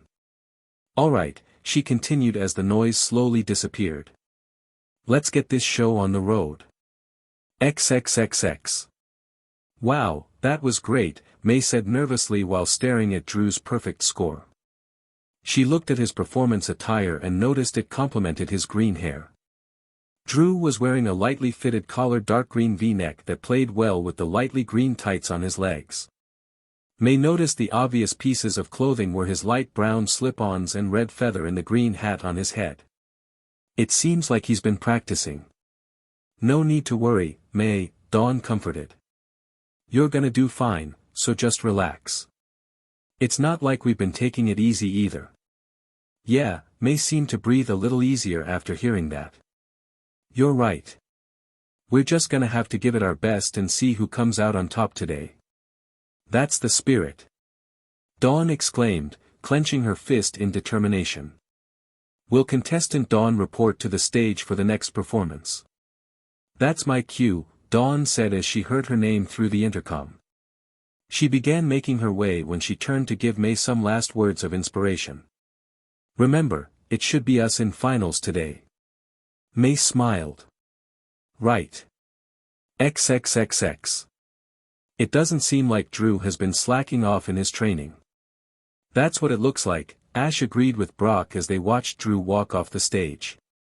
They had found some good seats in the upper section, which gave them a great view for the performances. But I think if May and Dawn can stay calm, they should do better than he did. XXXX. Please welcome our next contestant Dawn from Twin Leaf Town.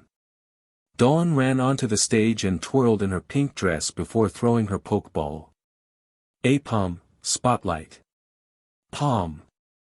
The normal Pokemon jumped and landed on her tail, smiling at the crowd. Let's start with Swift. A-Palm began spinning rapidly on the stage with her tail up, so the swift attack would shoot up towards the ceiling. The spinning movement was causing the stars to form a tornado as they moved up elegantly. As the move touched the ceiling, some of the stars were being destroyed into yellow sparkles towards the crowd while other stars simply began to fall back down slowly.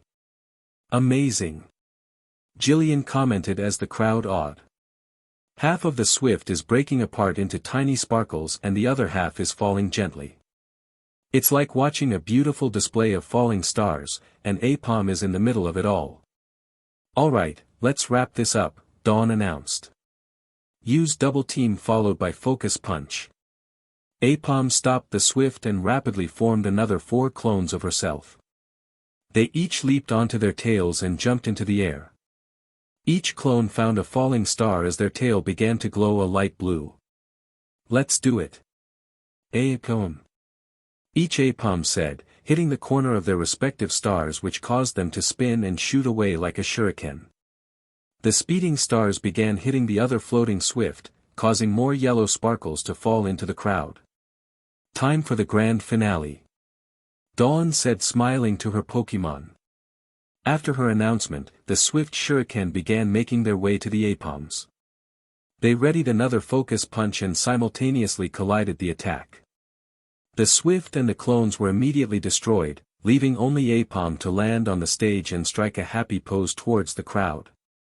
The audience erupted in cheers. What an incredible finish to a spectacular performance. Jillian said excitedly. I can tell the judges enjoyed it, but let's see if it was enough to get a perfect score. The podiums for Mr. Contesta and Nurse Joy displayed 10 scores while Mr. Sukizo had a 9 score. And it's 1 point from a perfect performance for Dawn, but it's another great performance from our contestants. This is shaping up to be one of the best contests of the year. XXXX.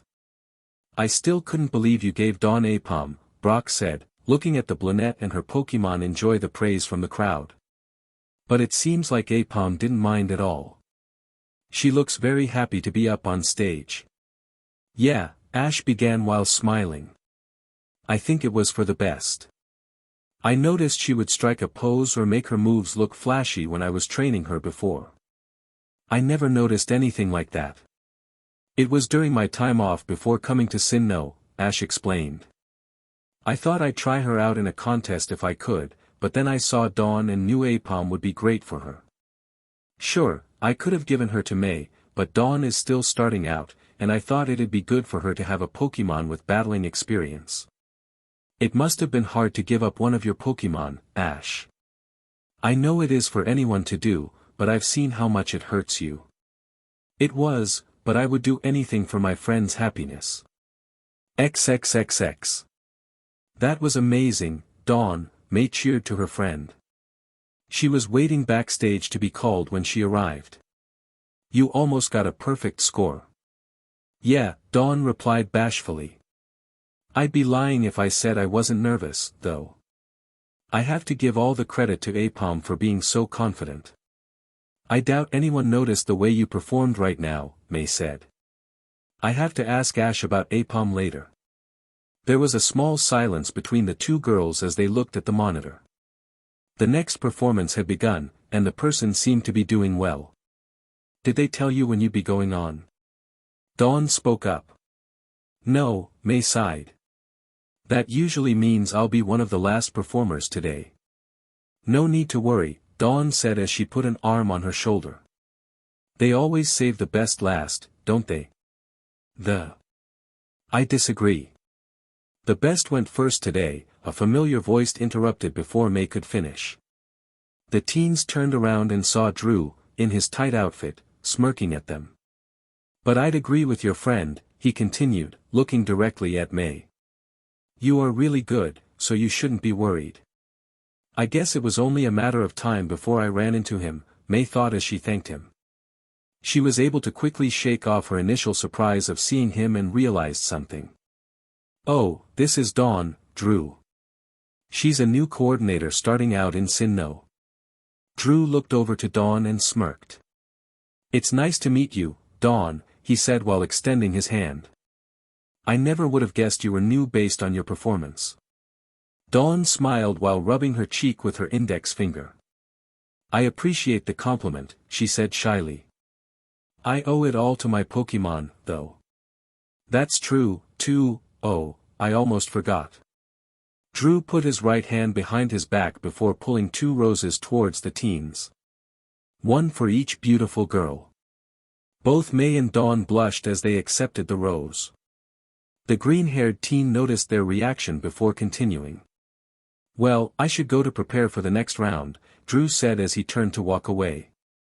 He stopped to look back at them. I'm expecting to face one of you in the finals. With that, the girls were left alone with their rose in their hand. He's kinda charming, Dawn finally said, smelling the rose.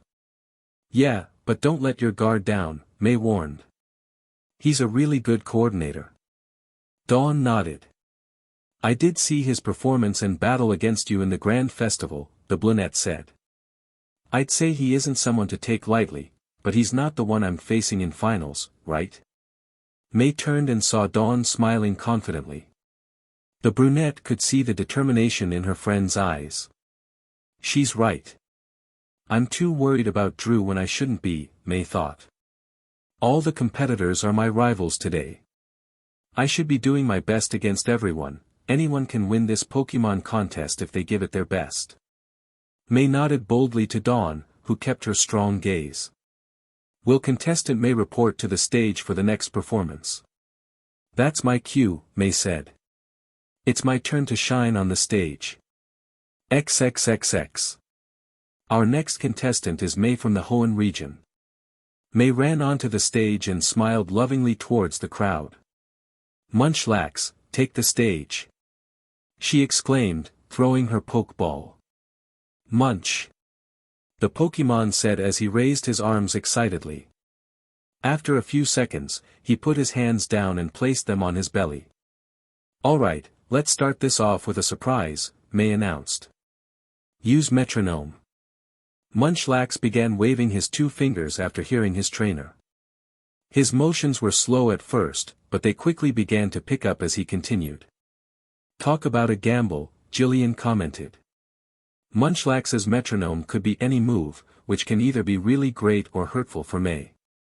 Everyone, including May, was on edge as they waited for the Pokemon to finish the move. Munchlax was moving his fingers rapidly as he was nearing the end.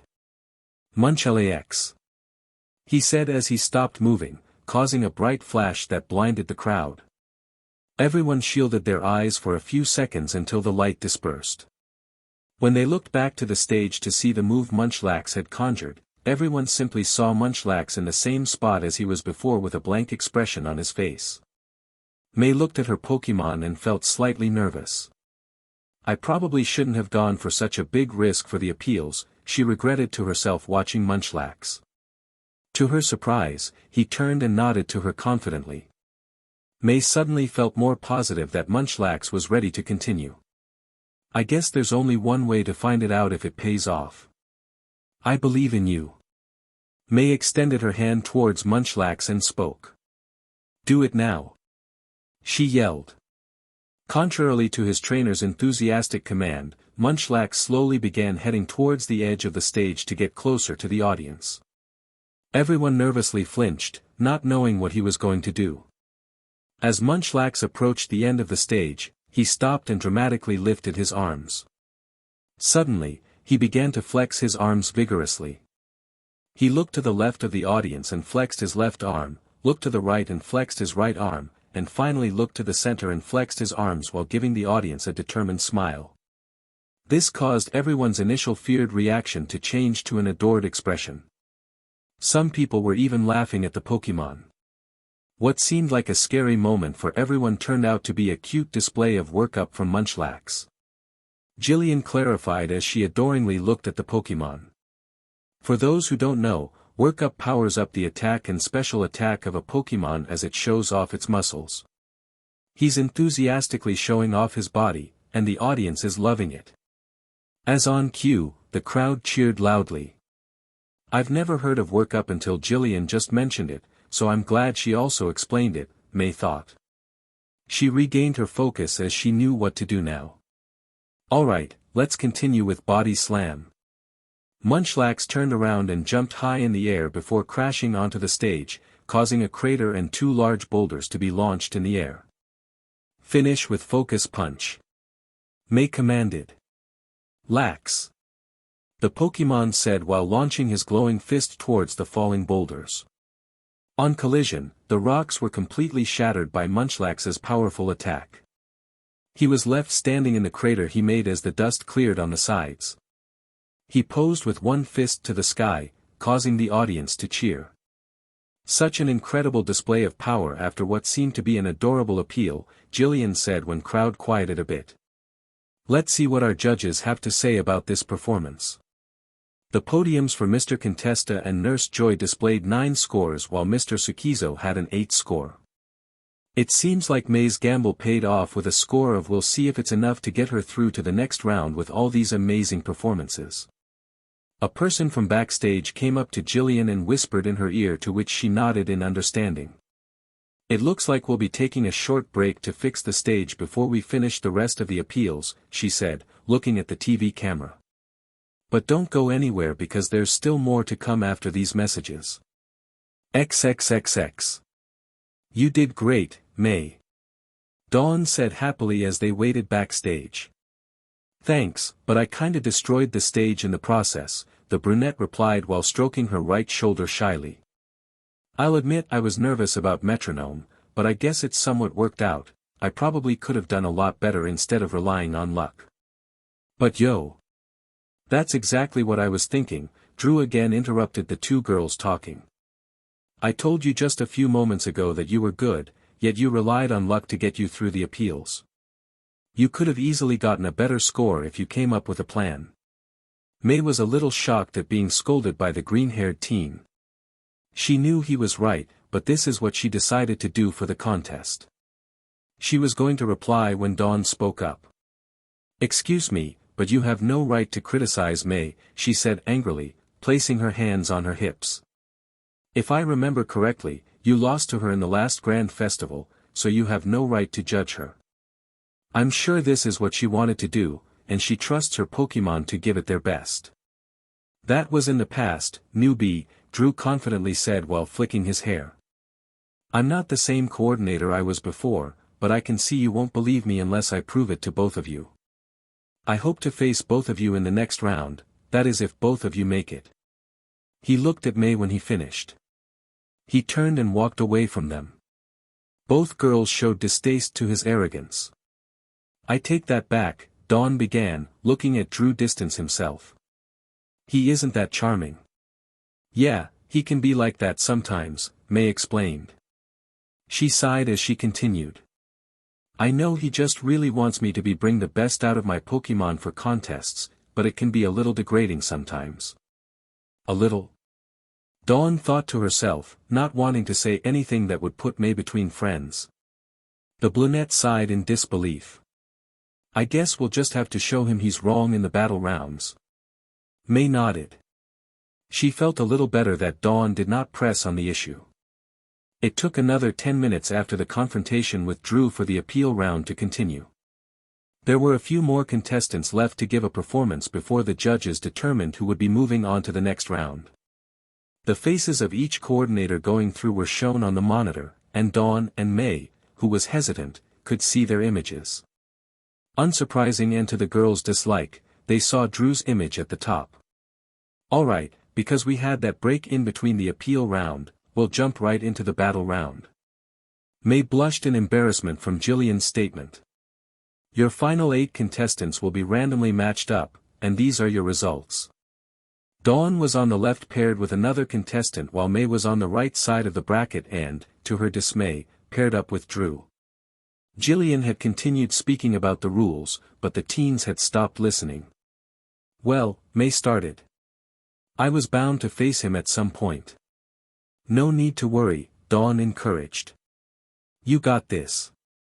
I'm starting to think I worry the most when you say that phrase. Huh, that's exactly what my mom says. Both girls suddenly broke out in laughter. I'll see you in the finals, May. I wouldn't have it any other way. XXXX. The judges' podiums were all exhibiting an X symbol. And there you have it, folks, Jillian declared. Dawn is the winner of this first match. She'll be moving on to the semifinals. The crowd cheered for Dawn and her Buniri. We'll be starting the next battle in just a few minutes. Dawn had recalled her Pokemon and made her way backstage. She saw May run up to her and give her a hug. I knew you could do it, the Hoenn native said as she stepped away. You're moving to the next round. Thanks, Dawn accepted the praise. It's your turn to show Drew what you've been working on. May nodded. That was amazing, Dawn, the girls heard a familiar voice state. They looked to see Brock, Ash, and Pikachu smiling at them. The girls smiled brightly and went to go greet them. Thank you, guys, Dawn finally replied. But what are you all doing here? Can't someone take your seats if you're not there? Oh, we made a friend that's watching them for us, Brock answered. Friend?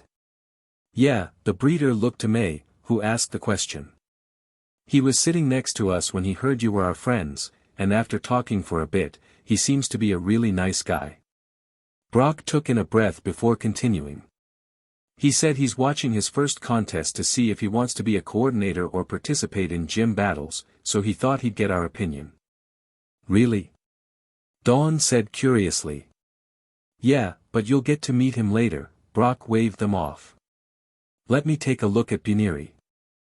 I know she took some hard hits from that Luxio. Oh, thank you, Dawn pulled out her Pokeball and moved away with the breeder towards an empty seat. Pikachu jumped off Ash's shoulder to see Buniri's condition, leaving Ash and May alone. Ash looked at May, who was shyly looking back at him. I know you're feeling a little nervous about going up against Drew, he began. Is it that obvious? May asked, turning her gaze away. Somewhat, Ash said. You know, if you're worried, your Pokemon will notice and feel the same. I know, I really am trying to stay calm, but it's hard with Drew. I get it, Ash said, placing a hand on her shoulder. He noticed her cheeks slightly turn red but decided to ignore it. If I'm being honest, I'd be a bit nervous to go up against him, too. Really? Of course. Have you seen his tights? He questioned. They make me feel uncomfortable. I'm pretty sure he shopped in the kids' department to find those. May could not help but giggle. Do your best, Ash continued with a smile. Your Pokemon will be at their best when you are. Feeling a little more at ease, May nodded confidently. XXXX. The final battle of the first round will now begin, Jillian announced excitedly. It'll be May versus Drew, two of Hoenn's best going up against each other. Let the match begin. Blaziken, take the stage. May said, revealing her strong starter. Go, Flygon. Drew said, showing off his Pokemon. Both fully evolved Pokemon roared to each other ferociously. Wow, this will be a great show of power, Jillian commentated. Start with Fire Spin. Counter it with Sand Tomb. Blaziken launched a powerful fire that spiraled towards Flygon, but it was quickly met with spiraling sand in the same direction that rapidly destroyed it. The result ended with red and brown sparkles surrounding Flygon graciously. May's point gauge dropped by a quarter. That counter by Drew caused May a lot of points, Jillian said. The fact that the fire attack was weak against a ground move like Sand Tomb is costing her dearly. May winced but quickly regained her composure. Okay, let's get in close with a Blaze Kick. Ken, the Pokemon swiftly closed the distance and spun its leg engulfed in flames towards Flygon. Fly up. Flygon slightly moved back to dodge the hit and continue the command, but the intense heat and flares from the attack hit its face, causing it to be momentarily distracted. It flew up, but it was trying to shake off the strong, burning sensation. Now's our chance. Sky uppercut. Mei called out. Blaziken landed speedily on the ground only to quickly leap fiercely in the air with her fist glowing white. She collided the strong move against Flygon's chin, which forced the mystic Pokémon to fall back in pain. Drew's point gauge decreased almost to half. Drew flicked his hair cockily. Nice move, but it's my turn, he said. Flygon, dive in and use Steel Wing. Intercepted, Blaziken. Flygon somersaulted as its wings turned metallic, heading towards the fire type. Just before the attack collided, Blaziken caught both of Flygon's wings, stopping it in its tracks. Yes. Mei cheered, seeing Drew's gauge go down a little more. I've won this, Drew said. Use Earth Power. RR. Flygon announced as it vigorously slammed its tail against the ground. This caused stones to break through the stage and crash directly on Blaziken's body. Blaze! Blaziken screamed in pain. She let go of Flygon as she fell to the floor with swirls in her eyes.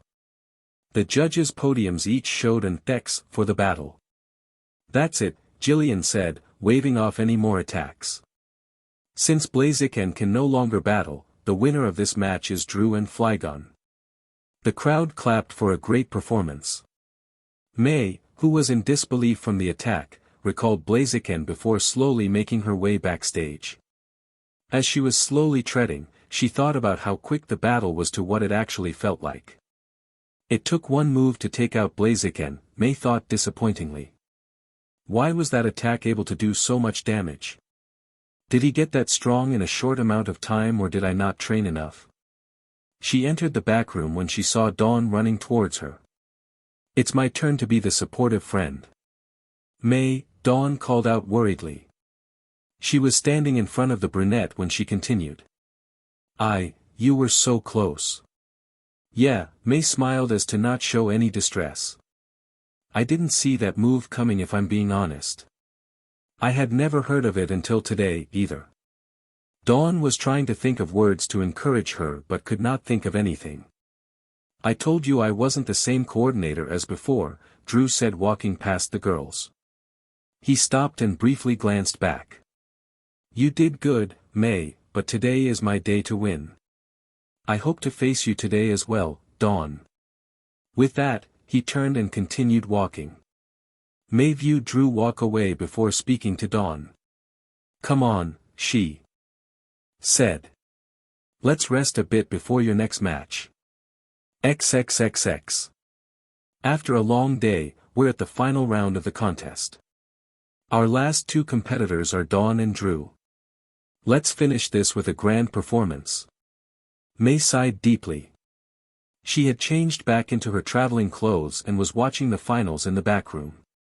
You did your best, Mei, a soothing voice said, causing her to lift her head in his direction. She saw Ash giving her a comforting smile as he sat down next to her. Blaziken did great out there. I know, but it still doesn't feel good, Mei replied lowly. I also can't believe it only took one hit to knock her out. Yeah, I was in disbelief, too, but it's easy to see that Drew trained a lot in a short amount of time. So, he did get better. Mei focused back to Ash. Shouldn't you be in your seat cheering on Dawn? And Dawn's lost some more points from that sandstorm attack. How will she counter? Are you saying you don't want me here? And no, I'm not complaining that you're here, Mei quickly clarified. I was just wondering why you weren't watching Dawn's match. I am watching it, he said, looking towards the monitor. But I also wanted to make sure you were doing alright, too. It looks like Flygon hopes to overpower Buniri with brute strength, but the little Pokemon isn't giving up that easy. Let's see if the Steel Wing can connect. Mei lovingly looked at Ash and smiled sweetly. She closed her eyes, took in a deep breath, and slowly moved her head to rest on his shoulder. Ash sighed to himself. I don't think I have the strength to do this for every contest, he thought tiredly. There's gotta be an easier way to do this. Flyguns closing in and wait, Buniri quickly jumped in the air to dodge. Oh, it fired a super effective ice beam directly on its back. Flygon isn't getting up, and the match is over. Dawn and Buniri have won the Floaroma Town Pokemon contest. Ash and May looked at each other, smiling contently. They saw Dawn extremely happy to win her first contest. They knew it was a feeling she would remember forever, not to mention gloat about for the next few days, as Ash was thinking. Dawn accepted the ribbon and posed for the cameras, causing Ash and May to laugh. Surprisingly, they saw Drew shake her hand to congratulate her before walking away. Great sportsmanship from both finalists, both teens listened to Jillian say. Before we bid you all a farewell, I just received an important announcement that will make you contest's fans and participants very excited. I know I am. Ash turned to May for answers only to get a shrug from his friend. After careful consideration and our overwhelming number of Pokemon coordinators registering for each contest so far, the number of contests being held this year will be increased. This means our popularity is growing and more people will have a chance to earn ribbons for the Sinnoh Grand Festival. Did you hear that? May stood excitedly, still looking at the monitor. She turned to Ash after a few seconds and smiled. That means Dawn and I will have more chances to make it to the Grand Festival. If I'm being honest, I was a little worried one of us wouldn't make it since there's a limited number of contests held, but now I know we can both do it, yes. I guess she's not sad about losing anymore, Ash thought as he nodded to her. I'm gonna go congratulate her, she said while heading towards the stage. You go find Brock and Pikachu, so we can leave when she finishes changing. Again, Ash simply nodded as she left him alone. These changes are giving me a headache, he thought frustratingly. XXXX. So, you still can't decide between gym battles and contests, Nando? That is correct, Dawn, the man replied elegantly. May and Dawn had met up with the guys after leaving the contest hall. They saw them with an unfamiliar face and knew it was the person Brock had mentioned before. The girls introduced themselves as the man said his name was Nando. Ash had recognized his original green attire and golden harp with the shape of two Mew when they first met, so the man stood out very easily when they met in this time. The group had walked to a nearby park where they were discussing the present topic on a comfortable bench. I was inspired by your and May's performance but am still thinking between the two. I don't see why you can't do both, Brock interjected. I had given that idea some thought, Nando admitted as he lightly played his harp. But I wanted to know if I preferred one over the another. I was told by a fellow coordinator that I should just stick to one, so I am a little indecisive. What? Dawn said a little upset. No one has the right to tell you what you can or cannot do. I swear she's more like she was an adult this time around. It's kinda scary, Ash told himself. She's right, Nando. I think you could do both if you really wanted to. The minstrel was going to reply when someone spoke up. Of course, you'd think that, Ketchum. Everyone turned to see Drew walking up to them. Don't listen to them, my good sir, he told Nando. I can assure you that being a coordinator is much more fulfilling than battling gyms. Besides, you look like a man of elegance, so you'd be better suited for contests. I appreciate your input, but I think I need more time to ponder my own thoughts, Nando politely said. On another note, you were magnificent today. Drew flicked his hair. Thanks. I guess I can respect your decision for now, but I am being honest when I say coordinating is superior to gyms. May and Dawn could feel their anger rising but were too slow to act on it as Ash, with Pikachu on his shoulder, had already stood up. I think you're acting a little too arrogant today, Drew, said the trainer calmly. Drew was taken aback from his sudden movements and tone but decided to stand tall. It's not arrogance if it's true, Ketchum, the green-haired teen replied cheekily. However, Drew sighed, and tone changed before continuing. I'll leave it be for now because I wanted to speak with you privately about something else. Fair. Damn it. I hate being alone with this guy, Ash thought. Fine. Let's take a walk, he said. He looked back at the group to let them know he would be back in a few minutes. The sun was beginning to set as Drew, Ash, and Pikachu walked away from the group. The trainer hoped this would not take long. So, Ash began. What did you want to talk about? I would like to apologize again for what happened on the ship, Drew said sincerely. He looked at the mouse on his shoulder. And I'm glad to see you were able to find Pikachu. Thanks, I'm glad Flygon made it back safely, too, the trainer replied earnestly. He could tell Drew wanted to say something else, so he furthered the conversation. Is that it? No, I wanted to talk about that other thing. What thing? You know, about May traveling with me. I told you that's her decision, not mine. I know, but you saw her today. She should be doing better than how she performed today, Drew stated. That's why I should try to convince her one more time. This guy is ridiculous, didn't he lose to a Buniri today? Ash quickly looked to Pikachu and noticed he was trying hard not to laugh. The trainer sighed before continuing. I'm not gonna stop you from trying to make her a better coordinator. Did you not get a chance last time? I did, Drew said, feeling hopeful he was going to get help again. But we didn't get to fully talk about anything because of Team Rocket. I think I'd have a better chance if I travel with you guys for a bit and talk to her then, what do you think? The answer I want to say is no, but I can't do that. Ash rubbed his eyes tiredly. Okay, but only if everyone else is alright with it. Drew nodded before Ash continued. I should tell you that Nando is traveling with us, too, the trainer stated. Drew was surprised some random guy would be going with them but simply nodded. Why would they want to travel with a guy they don't know well and probably won't like? It's good I'm going to make things better. The guys headed back to the group to see that they were waiting for them to leave. What did you guys talk about? May asked curiously. Nothing, really, Drew replied as he walked over to her side. I just asked if I could travel with you guys a bit since we're going in the same direction. Dawn noticed this and gave him an awkward look. I guess that's alright with me, Brock stated. We should probably start heading out to get a good camping site.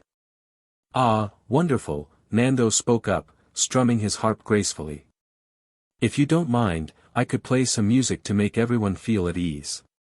That sounds great. May said. Yeah. Dawn agreed. We're camping. Drew thought. Then, let's get going. Brock stated. As they began walking, May did not move to wait for Ash to catch up to her. However, she felt a hand on her shoulder and turned to see Drew.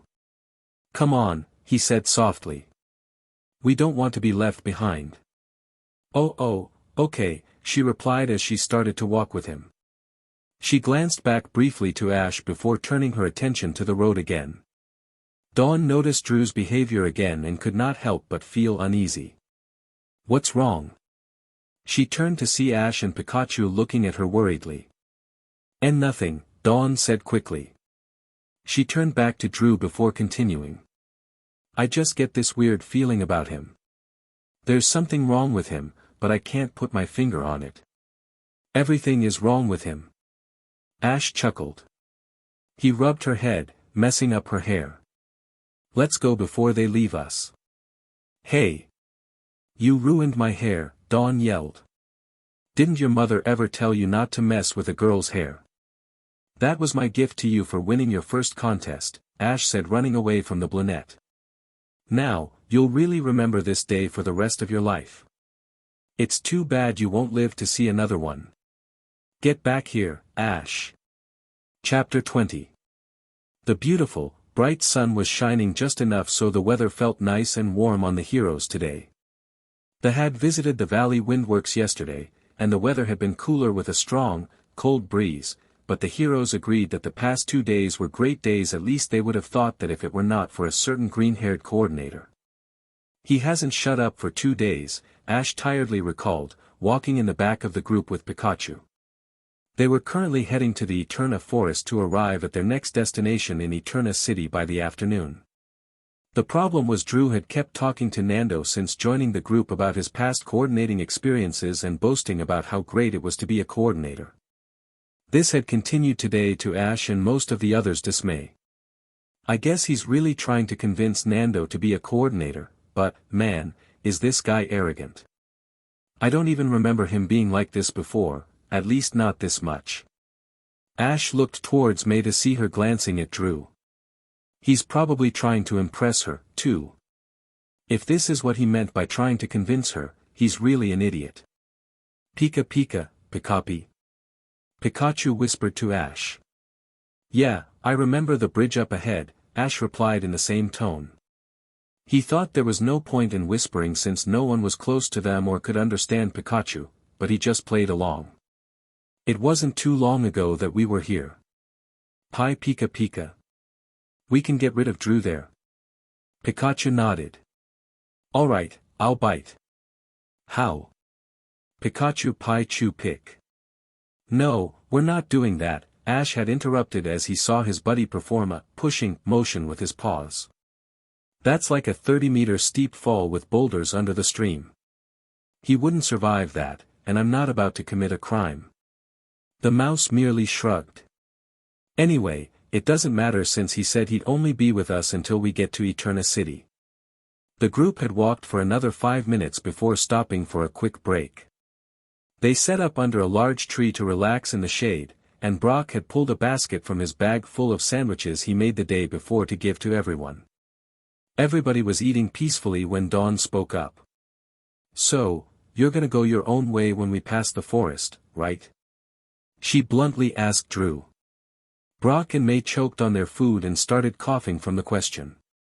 That's not very polite to ask, Dawn, Brock said in between coughs. Yeah, Drew's our friend, May added, clearing her throat. He can stay until he needs to leave. Well, yeah, I know that, Dawn clarified. I was just being sure I heard right yesterday. Everyone, including Nando, looked towards Drew as if they were waiting to hear his response. The coordinator coolly flicked his hair before responding. Don't worry, he started. We'll part ways after that. I want to get some training in before my next contest. Dawn quickly finished her food and stood up. We aren't too far from there, so we should probably start heading out again, she stated, feeling more energetic. There's a bridge up ahead that'll lead us straight to an entrance of the forest, Ash commented, deciding. This was a good way to bring up the bridge. We can use it to get there faster. After a few minutes of packing, the group continued walking down the road. Dawn, Nando, and Brock led the group while May and Drew were behind them, and Ash and Pikachu were farther behind everyone. It's a nice day, huh, May told Drew while taking in the scenery. It is, he replied politely. He looked at her and smiled. You looked beautiful in your contest outfit the other day. May blushed and turned away. Thanks, she said nervously, not expecting the compliment. You looked good in your outfit, too. I think I did, too, Drew said, flicking his hair. Anyway, I've been wanting to talk to you alone since I joined up with you guys. What about? I still think you should travel with me.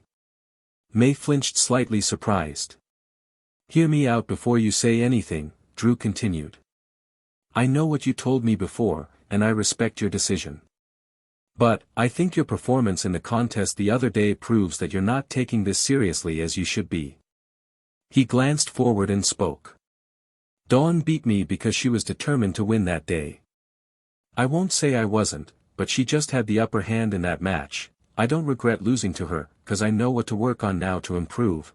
We can get better together if you travel with me. May stared at her rival. She knew he had a point, but this conversation was becoming repetitive. Why is he so persistent about this? She briefly glanced behind her to look at Ash and Pikachu, who talking to each other. May felt a sense of relief that Ash was not paying attention to them, but she could not tell why. Drew, she began. I really do appreciate that you care about my performances in contests, but I've already told you my decision on the ship. It hasn't changed. Drew sighed deeply before slightly smiling. I figured, he said earnestly. But I thought I'd give it one last go.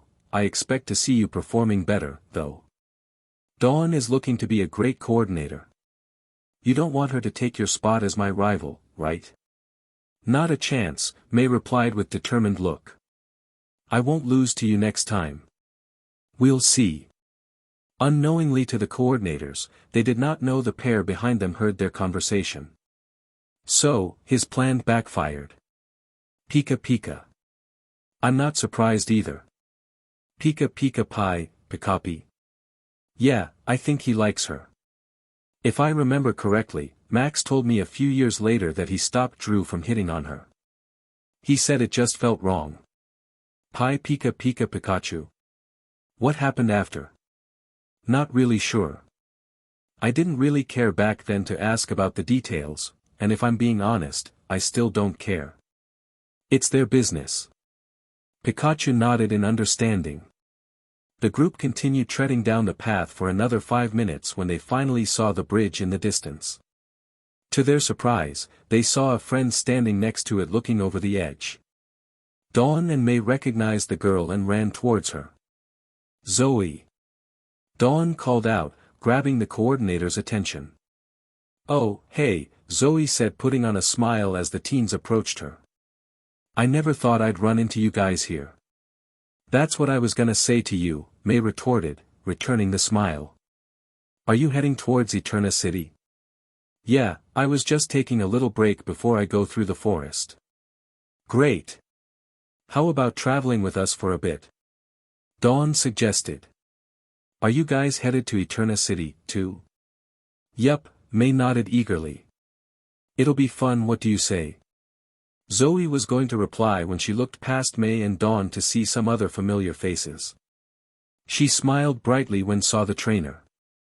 She walked past the two girls, which surprised them, and stood in front of Ash and Pikachu. It's nice to see you guys again, too. I have something for you, Pikachu, Zoe exclaimed happily. She took off her bag and began searching for something.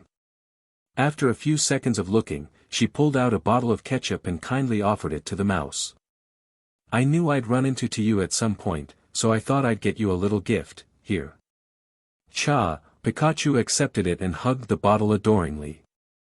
I think you just made a friend for life, Ash told Zoe, who was giggling at Pikachu's reaction. The trainer looked at his buddy as he took the bottle and spoke. You're only getting a little bit a day. Don't listen to him, Pikachu, Zoe interjected playfully. I bought it just for you. Pikachu jumped off Ash's shoulder into Zoe's arms, which caught him graciously. Pika, Pikachu nuzzled in her chest. Ash crossed his arms. It's good to know you'll betray me for ketchup. Zoe giggled some more while hugging Pikachu. On the other hand, May was looking at this exchange with mixed feelings. She thought the discussion with Pikachu and Zoe was cute, but the interaction between Ash and Zoe was odd. It gave her a weird feeling in her stomach that she had not felt in a while. Not since that time on the ship. Dawn noticed the brunette's expression and knew exactly what she was feeling. She was going to interrupt the scene when someone else spoke up. I'm so jealous. Brock yelled, getting everyone's attention. Why can't I find someone in my life like this? It's not fair to me. I want low ow, OW. Stop slapping my arm, Dawn. Well, stop putting on a show, she argued as she pushed him away from the group. Okay, Zoe said a little nervously. She looked back at Ash and gave him a content Pikachu. I don't mind traveling with you all if you don't mind. Not at all, Drew spoke up. He walked over and handed her a rose. A lovely lady like yourself shouldn't be going through a forest by yourself. Zoe gave him an odd look before replying. I'm not traveling with you because I can't do it on my own. I'm doing it because I want to, she stated sternly while disregarding his gift. Zoe was going to continue when she saw another familiar face behind Drew. Nando. The minstrel smiled politely as he moved in front of her. It is nice to see you again, Miss Zoe. I did not think I would run into you so soon. So, have you thought about what I said? Zoe asked, ignoring his greeting. Have you thought about sticking to coordinating or battling in gyms? After hearing this statement, May realized something. Wait, are you the one who told Nando he can't do both? I told him it would take time away from perfecting his skills in one of them, Zoe clarified. But that's not right. You can't just push your own thoughts onto someone else, Dawn said, entering the conversation after leaving Brock alone. She heard what Zoe had said. He should be able to decide for himself what he wants to do. Yes, but she's right, Drew interrupted. He should stick to one if he really wants to be successful. Frankly, I think he should only do contests since they have more to offer than battling in gyms. I don't care which one he picks, Zoe said firmly. I just think he'd be more successful doing one instead of both, so he should choose one. I think that's something Nando should find out on his own while trying both, May argued. Yeah, and if he's good at both, then he can do both, Dawn added determinedly. You can't go deck. Enough. It's rude to talk about someone like that when they're standing right next to you, Brock stated strictly. Everyone turned to see the breeder looking their way. He took a deep breath to calm himself. I understand what all of you are saying, but this isn't something for you to argue about. Nando is responsible for his own choices and no one can decide for him. There's no reason for you guys to be fighting over this. May and Dawn were going to defend their actions but knew Brock was right, while Zoe and Drew both turned away slightly upset from being scolded by someone they did not know very well. That's Brock for you, Ash thought contentedly as he put the ketchup bottle away. Pikachu jumped off his shoulder to go with Brock to support him. Now, the breeder began as he petted Pikachu on his shoulder to thank him. If everyone's calmed down, we should start heading out. I changed my mind, Zoe said abruptly, putting her bag back on. She began walking past the group. I'll be going on my own through the forest. I think it's better, so we don't argue about things. Wait. Dawn and May called out together, causing the other team to turn around just before entering the bridge. They ran over to stand in front of their fellow coordinator. I still want you to go with us, May told Zoe. The Hoa native could tell her feelings for the other coordinator were mixed, but she knew that Zoe was a friend first. I don't think we'd fight over things anymore, maybe. Yeah, we shouldn't have argued over this in the first place, Dawn added. Why don't we forget about the whole situation and go through the forest together? Zoe stared blankly at the girls as she thought about what they said. After a few seconds, the red-haired teen grinned before replying. Okay, she said gladly. I didn't want to leave things as they were either, but I kinda let my pride think for me for a second. I'll go with you guys if you'll still let me. May and Dawn cheered as they surprisingly gave Zoe a hug. The red-haired teen was shocked from their actions, and she patted them on the back awkwardly. Now that we're clear on what's happening, Ash said, which broke the embrace. Let's start heading out. I want to get to Eterna City before it gets too late. Zoe mentally thanked the trainer for getting her out the awkward situation even if he did not mean to.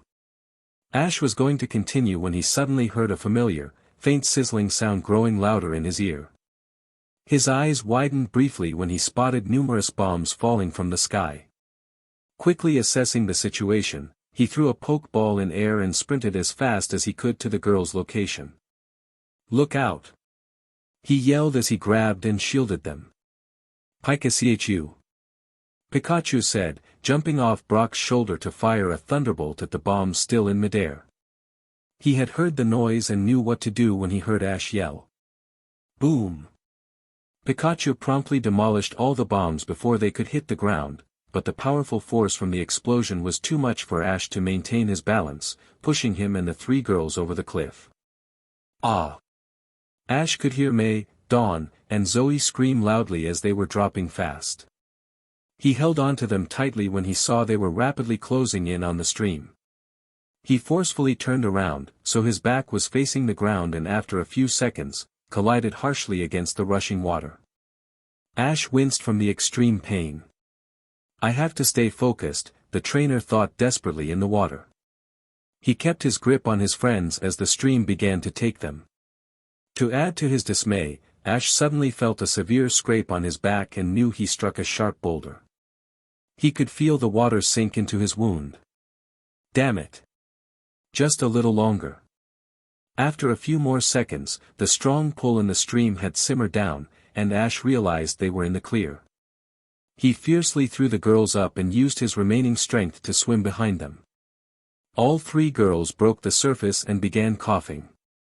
Ash appeared from the water and resumed taking action. You okay? He questioned. They nodded tiredly to his relief. He pointed to their left where there was land and the forest behind it as he continued. Come on. Let's get out of the water. XXXX.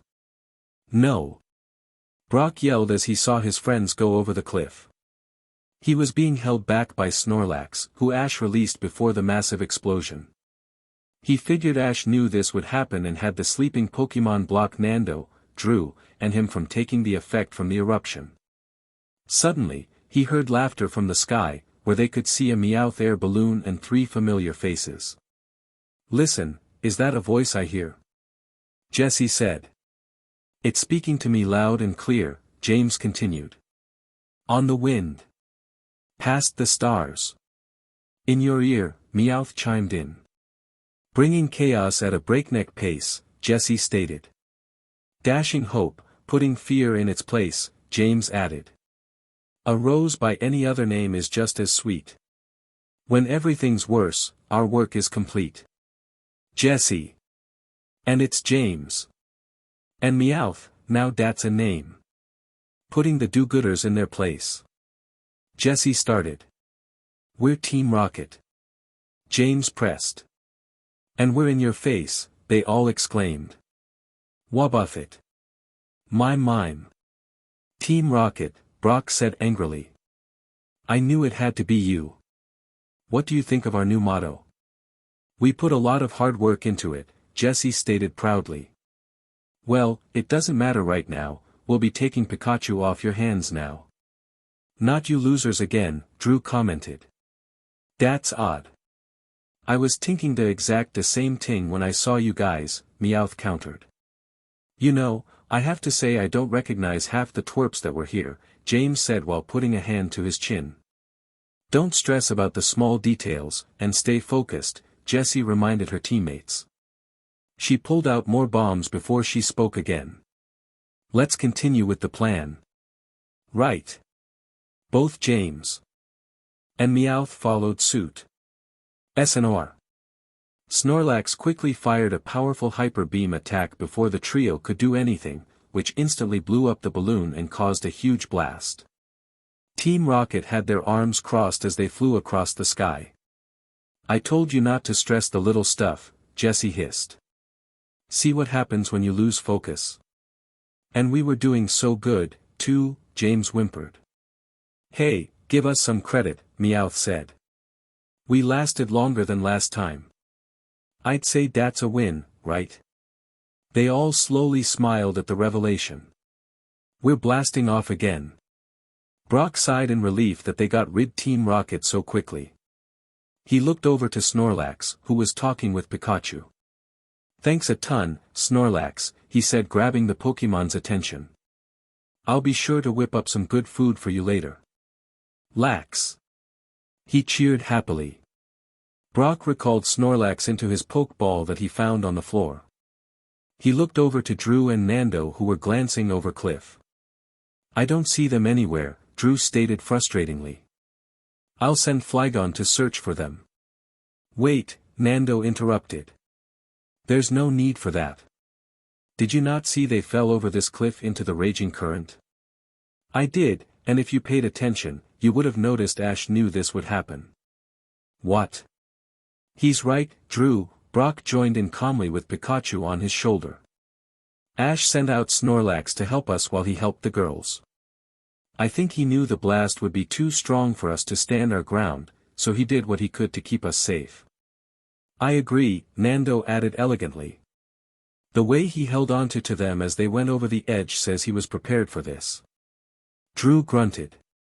I could have done better, he said lowly so nobody could hear.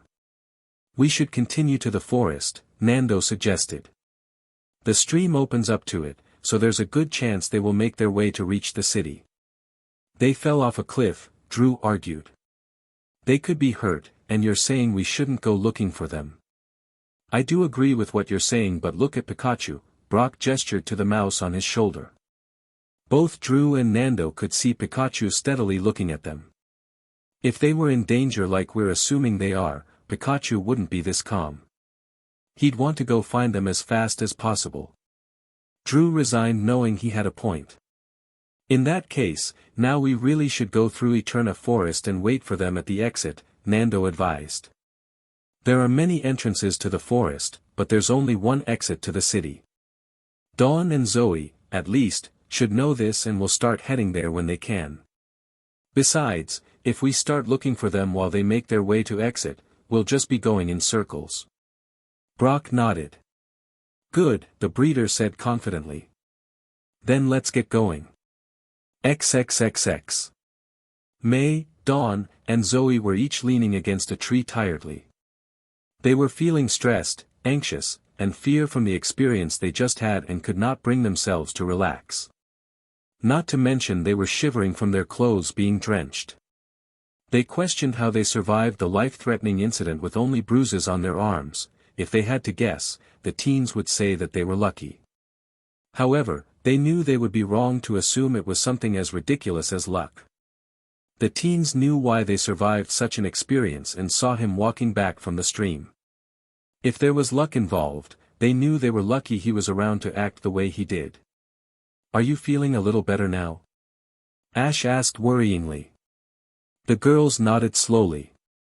The sound of voice was gentle and reassuring to the girls. That's better, Ash said smiling. I could tell you were all still trying to figure out what happened when I asked before, so I thought I'd ask again when you caught your breath. All three girls could not help but blush from his smile. Ash noticed their expressions and decided to change the subject. He pulled a pokeball and summoned his Torkoal. Torkoal tore. The Pokemon said as he blew smoke from his nostrils. The girls coughed as they waved away the smoke. Sorry, Torkoal can get overexcited, Ash chuckled. He looked back at his Pokemon. Can you use Sunny Day to warm us up? Coal. Torkoal said while lifting its head. This caused the sunlight to shine brighter and the intenseness of the heat to increase. This should be enough to keep you warm and dry your clothes for now, Ash commented, noticing the girls were shivering less now. We'll wait till everyone's dry before we start heading to Eterna City. You don't think we should wait for the others to come looking for us? Dawn asked while rubbing arms slightly. They're probably heading to city, too, he replied. Besides, if we wait for them to do something, we'll be wasting time and have to spend the night in the forest. Do you want to do that? May and Dawn both shook their heads, thinking that was not something they want to do after today. Ash chuckled. I kinda figured. We'll leave in a bit. There was a sudden silence that fell among the group. Their thoughts each lingered upon the prior events once more. Again, the girls thought they were fortunate Ash did what he did. After a few minutes of resting, Ash suddenly stood up. You all rest a bit more, he said. I'll go into the forest a bit and see if I can find a path. No, I'll go, Zoe stood up to meet him. I know the layout of the forest, so I can find it pretty easily. I know it pretty well, too, Dawn stated, slowly getting up. I used to come with my mom when I was younger. I'll go with Zoe while you rest, Ash. I'm fine. I can. Sit and don't move from that spot, mister. Dawn ordered. You've already done enough. She's so mean, Ash sulked as sat on the ground. Okay. Be careful. The two Sinnoh natives left Ash and May with Torkoal, who had fallen asleep. Realizing they were alone, May decided it was a good time to speak openly with her friend. She began, getting Ash's attention. She suddenly felt nervous with his gaze on her. I just want to say thank you for, saving us. No problem. I'm just glad you all came out safe from it, he said grinning. Ash suddenly moved closer to his friend, so they were side by side. He lightly touched her shoulders as he put on a serious expression. What are you doing? May asked softly, feeling her face heat up tremendously. How are your arms? He finally questioned. I know I was squeezing them hard when we were falling and then in the water. They do feel a little bruised, but I know why you did it. I'm still happy. You did what you did to save us. Ash gently smiled and patted her head. Okay, just take it easy. May began to blush uncontrollably and turned away. Ash recalled Torkoal as he stood up from the ground. He extended his hand towards May. Come on, he started. I think we should be good to go. May noticed her clothes were drier and thought he was right. My clothes did dry fast, she thought as she accepted his hand. She was standing in front of him when she called to him. Ash. Yeah. Thank you, May stated as she embraced him in hug. She slowly felt Ash return the hug and squeezed him a little harder. To her surprise, though, she heard him wince pain, which immediately caused her to let go and step back worryingly. Ash, what's wrong? Did I hurt you? I am fine, he replied with a cringe expression. I think I got a small cut on my back when we were in the water. May turned him around and gasped at his small scrape. It appeared to be more of a large gash extending from left shoulder to the right side of his lower back that had cut through his shirt. She noticed dry blood around wound and saw her gloves had a little bit as well from the hug. She cursed herself for thinking Ash could have been hurt from the fall too. Oh, my goodness. What happened? Ash and May glanced to see Dawn and Zoe with stunned looks. They ran to Ash to get a better view of the cut across his back. He cut himself when we were moving in the stream, May explained. Do you guys have any disinfectant? That looks really deep, Zoe said as she turned to dig in her bag. She pulled out a clear bottle and some gauzes. We can patch it up after we clean out the wound. Take your shirt off, Ash. Ash put his hands up to argue. Okay, I get you're worried, but I think you. Don't argue. We're trying to help you, Dawn cut him off. Now, off with your shirt. She really is mean, Ash sighed to himself. He turned away and lifted his shirt up. He figured this would be enough to clean wound. The three girls were happy the trainer was not looking at them because they were blushing madly. Disregarding the gash, they could see Ash's nicely toned back muscles. If they were being honest, the teens had been wondering what he looked like under his shirt, so this situation would satisfy their curiosity. I said take off your shirt, Zoe managed to muster. You can clean it like this, Ash responded. The point was to put your shirt on the floor, so you could lay on it while I clean it, she claimed. Your pants are gonna get wet if we do it this way. Ash sighed once more. He took off his shirt to place it on the floor. He turned to the teens and shooed them away with his hands, so he could lay down. However, the girls were able to get a glimpse of his well-toned abs and chiseled chest before he laid down. Oh okay, I'm gonna get started, Zoe announced as she kneeled next to the trainer. Just pour it all at once, Ash mumbled with his eyes closed. The red-haired teen opened the bottle, pouring the contents all over the trainer's back. This caused Ash to grimace in slight pain. Sorry, but you told me to do it, Zoe said sincerely. She pulled a small towel from her bag to dry the areas around wound. She began tracing his muscles as she wiped him down slowly. I think you can put the gauzes on now, Ash stated, feeling uncomfortable from how she was moving along his body. All right. She began to gently cover up the gash with the sterile pads. You might need stitches, so this is just to hold you for now until we get to the city. Okay, I was thinking the same thing. There. You should be good for now, Zoe said after placing the last gauze on his lower back. Ash stood up slowly while grabbing his shirt. He dusted the dirt off before putting it back on. "Thank you," he genuinely told the coordinator. "Don't mention it," Zoe replied, smiling with a slight blush on her face. "It's the least I can do for someone who saved my life." For the second time today, May felt this uncomfortable feeling from the interaction of Ash and Zoe. "Well, if you're good to go, then we should get a move on," Dawn said firmly. May and Ash noticed the seriousness in the brunette's voice but decided not to question it for now. "We found the path that'll lead us in the right direction." "Sounds good," Ash said. "I'll get my stuff by the water, so we can head out." "I'll go with you," Zoe stated happily. "I wanted to fill up on water before we go." May watched her friends leave from their position when she decided to speak to Dawn. "Okay, what's wrong?" "Huh? Oh, nothing," Dawn responded, faking a smile. "Why? You seemed very serious a few minutes ago when they were talking, so I thought something was up." Dawn laughed nervously. "No need to worry," she replied, waving her friend away. "I just thought we should get moving if Ash was ready, though, there is something I have to tell you, but I'll let you when we're alone later." "K." May gave her a curious look before nodding. "Good," Dawn grinned. "Let's get a move on then." XXXX. Ash and the three girls had been making their way through Eterna Forest for about 15 minutes when they came across a large clearing.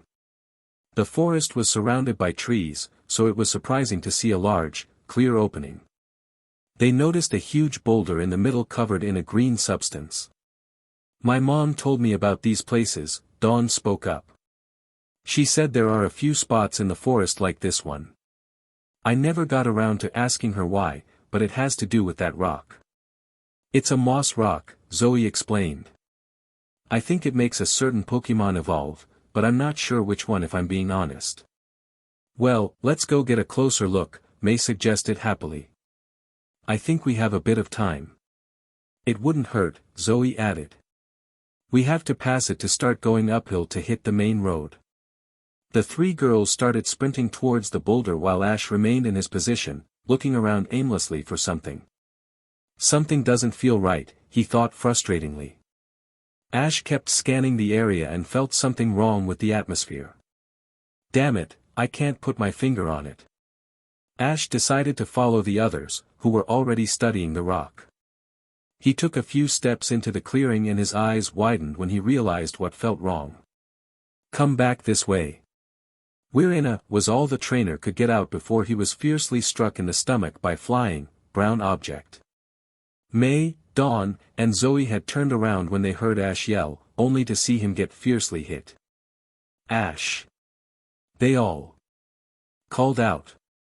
They saw him fall to the floor in pain while the flying object quickly moved away from the trainer and towards them. The girls ducked as the flying object closed in on them. However, it suddenly flew up and they saw it had returned to a clay doll floating on top of the moss rock. It must have just appeared since they were just examining the rock a few seconds ago. "I told you that would work," a voice said behind the psychic type. "Yeah, but it took my clay doll for it to work," another voice stated. Two small figures appeared from behind the Pokemon that May immediately recognized from her journey through Hoenn. "What, Tate and Liza?" she said in disbelief. The duo was wearing the same outfits except they were white. Moreover, May noticed something entirely different about them. Their eyes are completely blank. "And you said we weren't famous," Tate told his sister. "Don't be ridiculous," Liza retorted. "We've met her before, dummy." "Really? 'Cause I have no idea who she is." "You know them, May?" Dawn questioned curiously. "They're the Moss-Deep gym leaders in the Hoenn region." "Gym leaders? Then why did they attack Ash?" Zoe said angrily. We're right here, you know," Liza commented, breaking up the conversation. "No respect for their superiors, how rude," Tate added while crossing his arms. "Then let's get this over with, so we can gloat to the others how easy this was," Liza mentioned as she threw a pokeball in the air. Out came a strong-looking Metagross that shook the ground when it landed. Are you gonna put up a fight, or can we just deal with Ash peacefully, or harshly and peacefully is better way of putting it. The idea of hurting Ash made May furious. I won't let you near him. She countered confidently as she threw her own pokeball. Blaze. Blaziken announced readily. Use flamethrower. Blaziken quickly fired the massive attack to a still Metagross. However, Liza merely smirked. Dodge it. To the teen's surprise, Metagross swiftly dodged the attack and headed straight for a stunned Blaziken at tremendous speed. The Psychic and Steel type threw one of its arms back, colliding a powerful Meteor Mash with the Fire type. No, Blaziken. May yelled worryingly. I told you they didn't see the trick room, Liza commented to her brother. Again, my Pokemon that did the move, Tate grunted.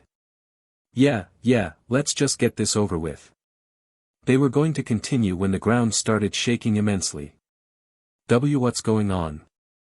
Liza called out, trying to maintain her balance. I'm not sure. Suddenly, two large vines smashed through the ground and wrapped cruelly around the Claydol. After a few seconds, the vines geared back and ruthlessly hurtled the Pokemon against the ground. Claydol. Tate said, jumping down to check on his Pokemon. Liza was furious that her brother's Claydol was hurt. She looked past the teens to see Ash standing next to a Torterra. The trainer appeared to have angry expression on his face. May, Dawn, and Zoe turned to smile at their friend. Now that you got your cheap shot in, Ash said while clenching his fist. I'll end this quickly, 'cause I'm not in the mood. Liza giggled. Maybe this won't be as easy as we thought.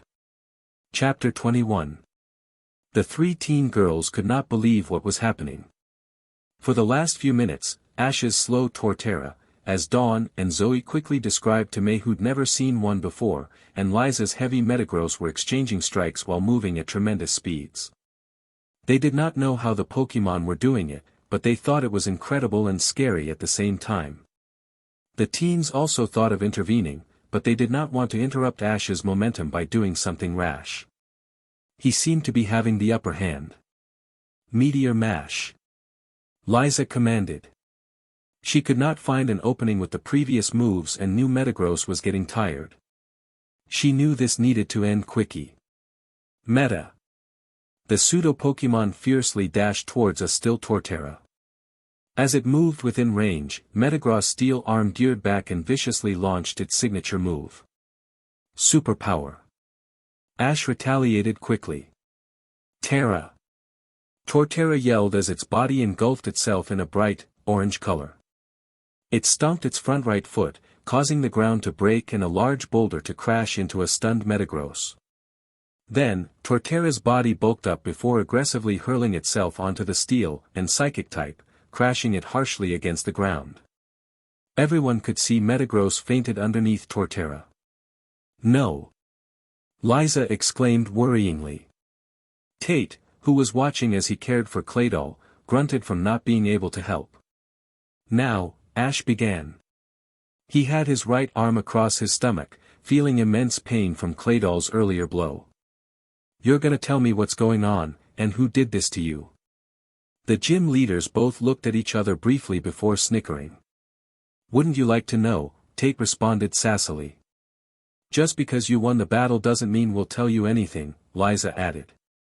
Oh, you got it all wrong, Ash continued innocently before turning serious.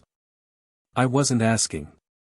Suddenly, the ground began shaking tremendously, slightly scaring the siblings.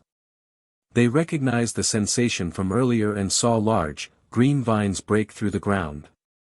The frenzy plant move quickly wrapped them along with their Pokemon. No matter how hard they struggled, the vines were just too strong. The girls saw this and could not believe what Ash was doing. They turned to their friend only to see him collapse face forward onto the ground. Ash! May, Dawn, and Zoe exclaimed concerningly as they rushed over to him. They tried shaking him awake, but his eyes began to roll back. Ash, stay with us, May said worryingly. Ash mustered his remaining strength to slowly lifted his head and looked past his friends to the gym leaders. Surprisingly, he saw two small familiar figures appear. He scarcely noticed Celebi look in his direction briefly before teleporting the siblings, their Pokémon, Jirachi, and herself away. With that, Ash closed his eyes and collapsed. XXXX. We should be looking for them, Drew stated, slightly annoyed he was waiting at the exit of Eterna Forest. He, Brock, and Nando had arrived 15 minutes ago and were now patiently anticipating their friends to do the same. However, Drew was growing restless. They're taking too long. They needed to find another route back to the main road, Nando responded calmly. Surely they would take longer than we would. All the more reason to go find them, Drew argued. They could be hurt. I am getting worried, too, Brock said, noticing a more serious demeanor on Pikachu from his shoulder. We should probably split up and go look for them. One of us should stay here in case they're on their way while the other two go searching. We'll meet back here at the exit in an hour. Sound good? That's the most sensible thing I've heard all day, Drew commented in a low voice. Nando decided to wait at the exit while Brock, Pikachu, and Drew raced back into the forest. They had been running for a couple of minutes when they approached a junction in the road. I'll go right, Drew stated quickly. He knew they had come from the other side and did not run into May with the others the first time, so he wanted to go explore a different route. Alright, we'll back here in an hour. Right. With that, both continued to sprint in their respective directions. DMN that Team Rocket, Brock thought as he ran down the road. They never learn their lesson, I hope you're all alright.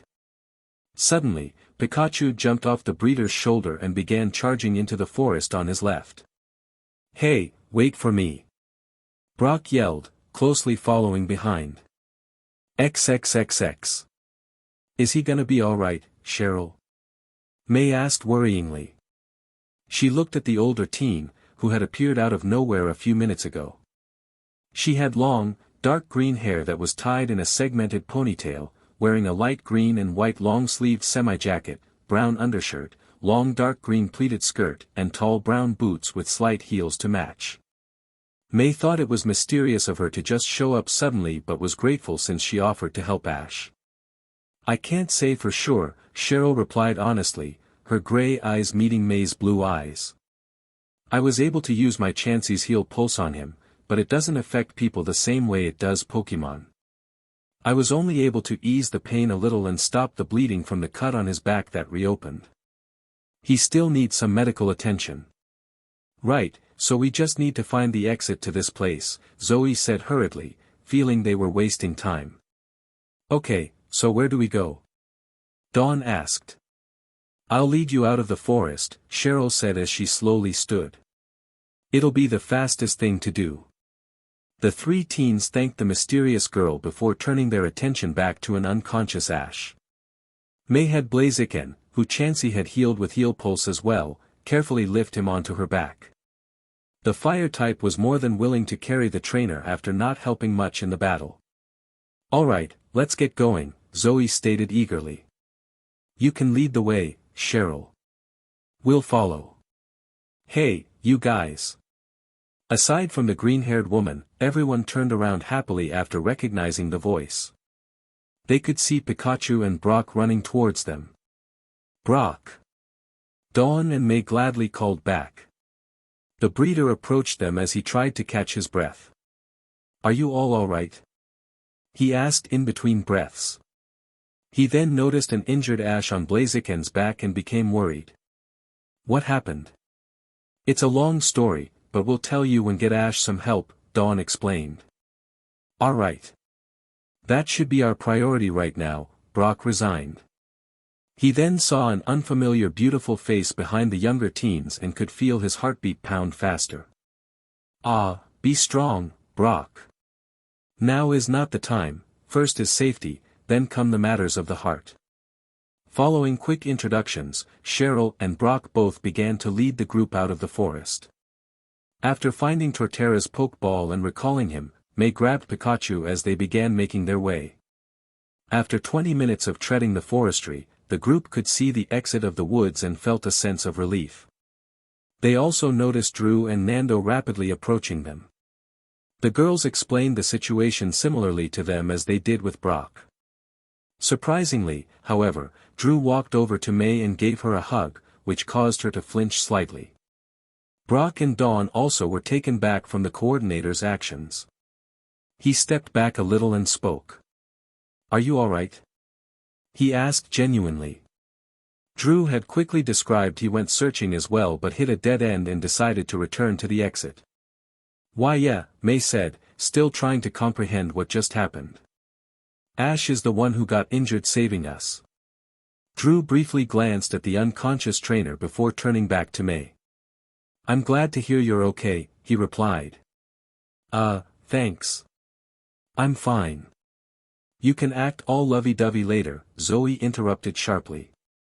She continued walking and gestured for everyone to follow. "Right now, Ash needs our attention."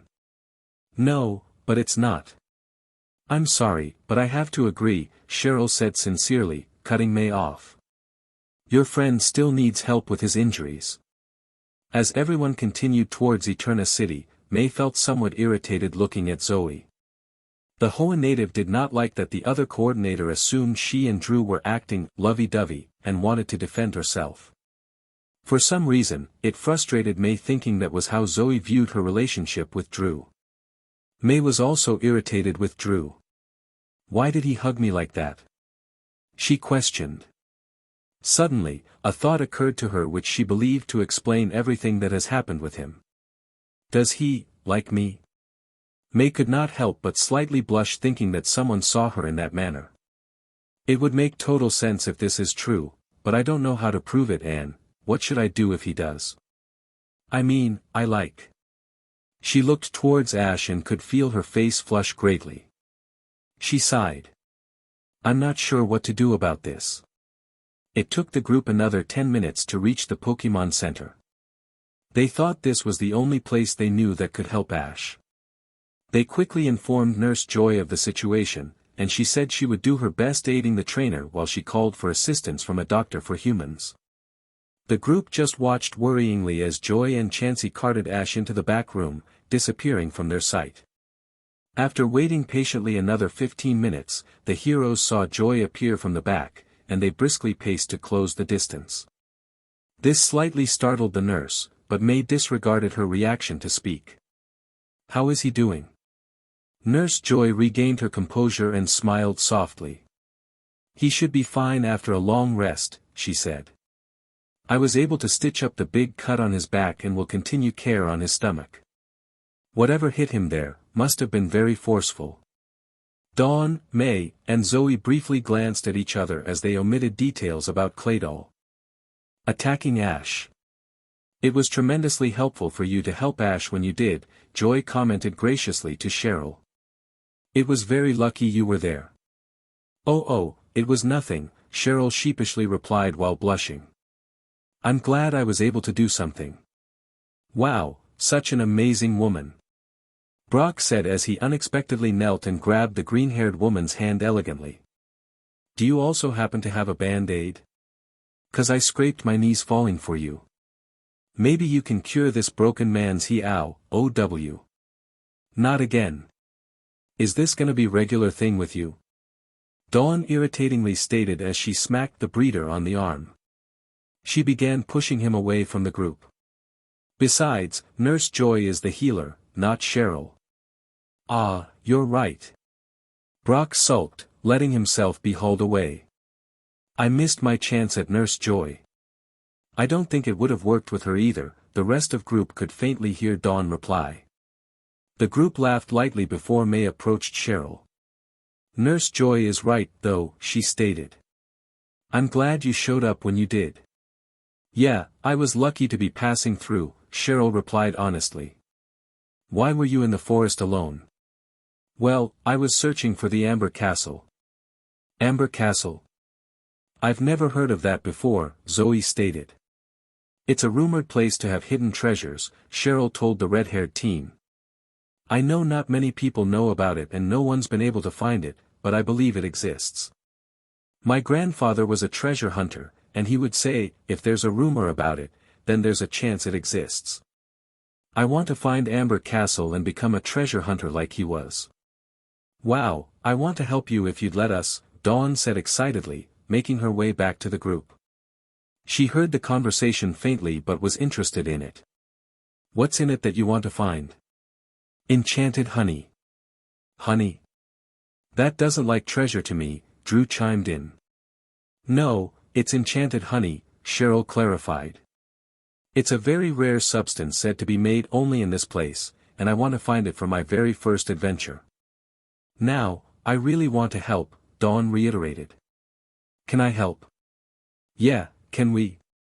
Brock added, quickly recovering from his rejection. I think it'd be a good change of pace after the traveling we've done. Sure, I don't mind if you want to help, Cheryl said smiling. I'll gladly take all the help I can. I'm gonna have to pass, Drew stated as he flicked his hair. The contest is 2 days, so I want to practice as much as I can before then. We should all be practicing to do better than our last performance. He briefly eyed May after his statement.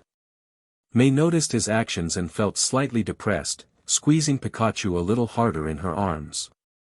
She knew he had a point to continue practicing before the next contest, but she did not enjoy being targeted by her fellow coordinator. However, May also had a reason to stay behind. I can't leave Ash by himself, she thought. I'm part of the reason why he got hurt to begin with. May was going to speak when Brock spoke up. Well, we'd be happy to help, but one of us should stay behind in case Ash wakes up. May saw Brock smile towards her and smiled back. Cool. I'll stay behind, Zoe cut off May like earlier. I think the adventure I had today was more than enough for me. I'll explain everything to Ash if he wakes up. May suddenly felt upset from being interrupted for the second time today, but she did not get to reply as Cheryl spoke. Okay, she said, feeling a little happy to be receiving support. We can head out in an hour if that works with everyone. The first job is to find a male Burmy. Burmy? Dawn pulled out the Pokédex Professor Rowan gave her. Burmy, the bagworm Pokémon, the Pokédex began. To shelter itself from the cold, winter winds, it covers itself with a cloak made of twigs and leaves.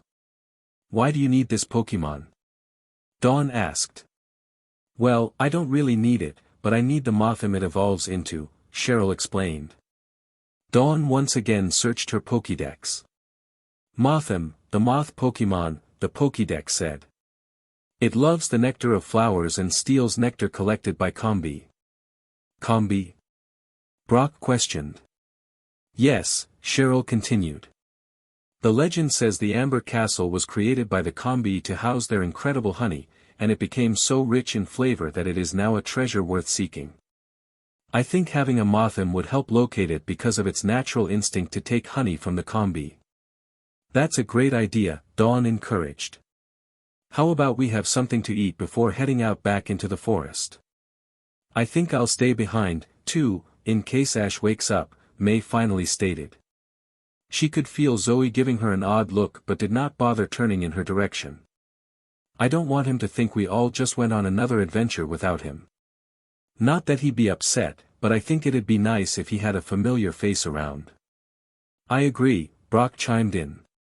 We should all still get something to eat before we go our separate ways. Everyone nodded and began making their way to the cafeteria. The group ate their food as the girls recounted their story with the boys. Brock was in disbelief when he heard that Tate and Liza were the ones who attacked them, even more so, that they just suddenly disappeared when the girls looked away from them for a few seconds to check on Ash. Something's going on here, the breeder thought as he crossed his arms. He looked to May as he spoke. Was there anything else that was different about them? May nodded slowly. Their eyes were completely blank, like white with no pupils. I noticed that, too, but I wasn't sure if I was seeing correctly, Dawn added. I've never seen anyone like that before. Wait, something isn't adding up here, Zoe spoke up and looked at May. You say you know them well, but one of them didn't seem to recognize you. He talked to you like if you were a fan until the girl said otherwise. Are you sure they're as nice as you thought they were? Again, May felt irritated by her red-headed friend. She was about to respond when Brock decided to answer. "Yeah, I can assure you that they're not mean kids," he said calmly. "They'll argue with each other, but they weren't mean to other people. Not to mention we left a lasting impression on them. Ash had an incredible gym battle with them, one that I'm sure they haven't forgotten. I don't doubt they remembered Ash. In fact, they specifically remembered him and only focused on him," Zoe clarified. "But they didn't really care about May, and that's what's not adding up in the story if you say you made a lasting mark. Okay, so we can just say that they did know May but only cared about Ketchum. It's nothing too special to think about," Drew concluded, which made everyone surprisingly agree with him. "The bigger question is, why were they after him? They said they wanted to deal with Ash peacefully," Dawn pondered as she put a finger on her cheek. "I don't even want to think about what that means if I'm being honest." Drew slapped his hand on the table to get everyone's attention. "Then it's simple," he started. "We just need to ask Hi." "Excuse me, Drew," a familiar feminine voice called, approaching the table. May quickly recognized the woman from the port when she first arrived in the Sinnoh region. She appeared exactly the same as before, with her short, red hair down to her neck and her stripped white and gray round skirt with white boots coming up to her knees. Again, May recalled the woman's most distinct feature was her sharp, piercing red eyes. Brock quickly jumped from seat and gently grabbed the woman's hand. "Destiny just keeps bringing us back together," he said romantically. "I'm sure you have a map because you keep finding me, so can you show me the way to your heart? I need help 'cause I keep getting lost in those beautiful eyes." "I'm sure you need help in other ways," the woman said cheekily, removing her hand from his. "Ah." Brock replied, clutching his chest in disappointment. "I should have stopped with Cheryl today." Dawn stood and began dragging her friend away from the table in embarrassment. "I don't know if you deserve this or I should feel sorry for you," the group could her say. "I'll take your pity for now," they heard Brock reply. The group laughed a little before Drew focused on the woman again. "How did you know I was here, Mars?" "Your uncle told me you'd try to participate in the Pokemon contest here, so I just waited until you showed up," said the woman now identified as Mars explained. "He wants to see you again as soon as possible." "Again? But I just saw him not too long ago," Drew argued. "I'll miss the contest if I leave now. Can't it wait until after?" "He says it's very urgent, something he forgot to mention the last time," Mars said calmly. "And I wouldn't worry about missing this contest if that happens. As I'm sure you've heard, they've increased the number of contests this year, so there's no harm in missing out on one or two." Drew was about to reply when he felt a hand on his shoulder. He turned to see May giving him an honest look. "It must be really important if your uncle wants to see you again," she stated. "Maybe you should go and see what it is." "He's more a family friend than an uncle," Drew clarified as he crossed his arms. He sighed, thinking that May had a point before turning his attention to Mars again. "Fine, but I'm not gonna be there long, though. I want to make it back before the contest starts." "We'll do our best to get you back here on time," the woman bowed as she stood aside and extended her arm for them to make their way. "Shall we?" The green-haired coordinator stood to leave before turning his attention to May. He flicked his hair and smiled. "I'll be back. I'll be waiting at the contest," May stated competitively, returning the smile. With that, the duo left the cafeteria and the Pokemon Center to make their way. There was a small silence as Dawn and Brock returned to the table. Cheryl decided to speak up about heading out as well. "So, if everyone is ready," she said, looking at Dawn, Brock, and a quiet Nando, "then we should probably head out. We don't want to be out there when it gets dark." "I agree," Brock nodded. "We're likely to run into some unfriendly Pokemon at night." "Then let's go," Dawn exclaimed, feeling excited about treasure hunting. May and Zoe wished the others luck as they stood and left the Pokemon Center. The two teens sat at the table in an awkward silence. It was apparent to them there was a weird feeling between them, but Zoe could not think of the reason why. That Drew guy is pretty cocky, the redhead teen said, trying to break the tension. Yeah, but he is a really good coordinator, May replied. I'll take your word for it until I face him, the red-haired teen smiled. I guess it's only natural to defend your boyfriend, huh? May flinched slightly in surprise from the statement. We're not like that. She said hurriedly. We're just rivals and friends. Really? Zoe said honestly. I wouldn't have known the way you two were earlier. You sure had me fooled. The brunette was going to argue and finally explain herself the way she has been wanting to this whole day, but she finally decided it would not be worth getting into another argument with her. They had just made up in the early morning and this would be a major setback. Besides, after extensively thinking about it, May thought anyone would come to that conclusion if they saw Drew doing that. Now in a way, she was glad that Brock and Cheryl interrupted her when they did. Yeah, I guess so, May laughed nervously. She suddenly stood and grabbed her things. I'm gonna go for a walk since they're not letting anyone into Ash's room at the moment. Alright. That didn't stop Pikachu from sneaking in, though. Well, those two have a special bond if you haven't noticed.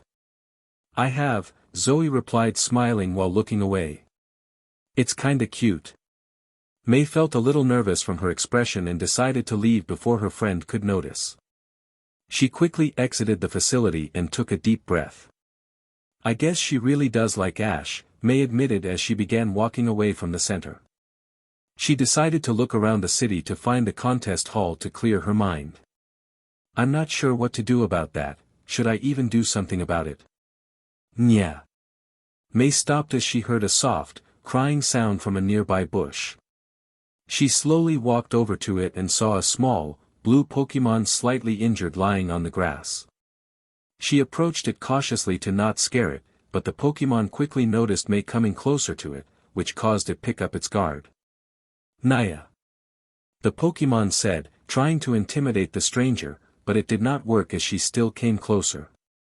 Suddenly, the Pokemon felt a soft touch on its head from the person and somewhat relaxed. Come on, May soothingly said as she gently lifted the blue Pokemon. Let's go get you checked out. XXXX. Ash slowly opened his tired eyes. He could feel his eyelids trying to fight back and keep his eyes closed, but he wanted to know where he was at. He noticed he was in dark room to which he thought he somehow made it to the Pokemon Center. It's nighttime, he thought to himself as he could see the moonlight shining into the room while still looking at the ceiling.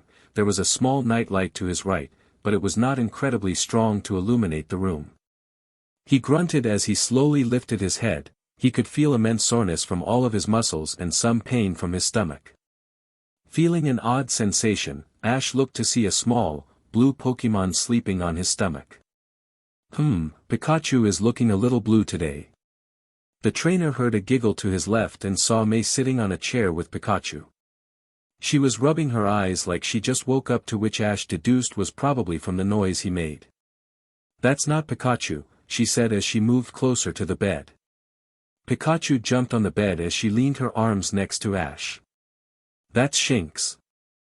I found it outside the Pokemon Center and brought it back to get some help. So, she was hurt? May nodded while giving him an odd look. How do you? It's a girl. Ash lifted his hand and patted Shinx's head. The fur sticking out on top is smaller than the male Shinx. There are little differences like this for some Pokemon, and this is the difference for Shinx. May smiled warmly. Of course, you would know these things. The trainer then remembered the battle the gym leaders. Is everyone else okay? Yeah, May confirmed. How are you feeling? I'm a little tired, but I'll be alright. No need to worry. I told Dawn that's when I'll worry the most. They both chuckled until Ash winced slightly. I don't think I should be laughing right now, he said jokingly, gripping his stomach. Right, May replied softly. She then became serious again. Everything was so crazy today, from falling over a cliff to battling Tate and Liza. They're gone, too. They disappeared when we went to check on you. We're not even sure how, since your Torterra had them tied up. Shalebi. Ash thought. It doesn't matter right now. I'm just glad everyone is safe. Except you, what's going on, Ash? May asked worriedly, grabbing his hand gently. I thought they were our friends, but they just attacked you out of nowhere. I'm not really sure myself, the trainer stated honestly. We can talk about this tomorrow, though. I'm pretty sure you're tired, so go ahead and go to your room. It's better to sleep on a bed than it is a chair. Nah, she said, waving him off. I feel more comfortable knowing you're alright now. That had nothing to do with what I said, but alright. She's so tired she's answering me randomly, Ash concluded. Okay, well, lie down on the couch, so you can get some rest. May nodded tiredly while grabbing Shinx from Ash. She gave a quick look before leaning over and kissing Ash on the cheek. Good night, Ash, she said, slightly blushing as she plopped herself on the couch facing away from the trainer. When she knew the trainer could not see her face, May's eyes widened as her face flushed tremendously, realizing what she just did. Oh my gosh. I just did that without thinking. Ash briefly glanced at Pikachu, who simply shrugged to say, I'm not sure what you want me to do. The trainer sighed to himself and closed his eyes once again. I'm not sure how I'm going to explain this battle tomorrow, but Shalebi better be able to explain it to me. And that is the end of this chapter. I needed to get this one out of the way because it was important to set up situations and ideas that will come later on.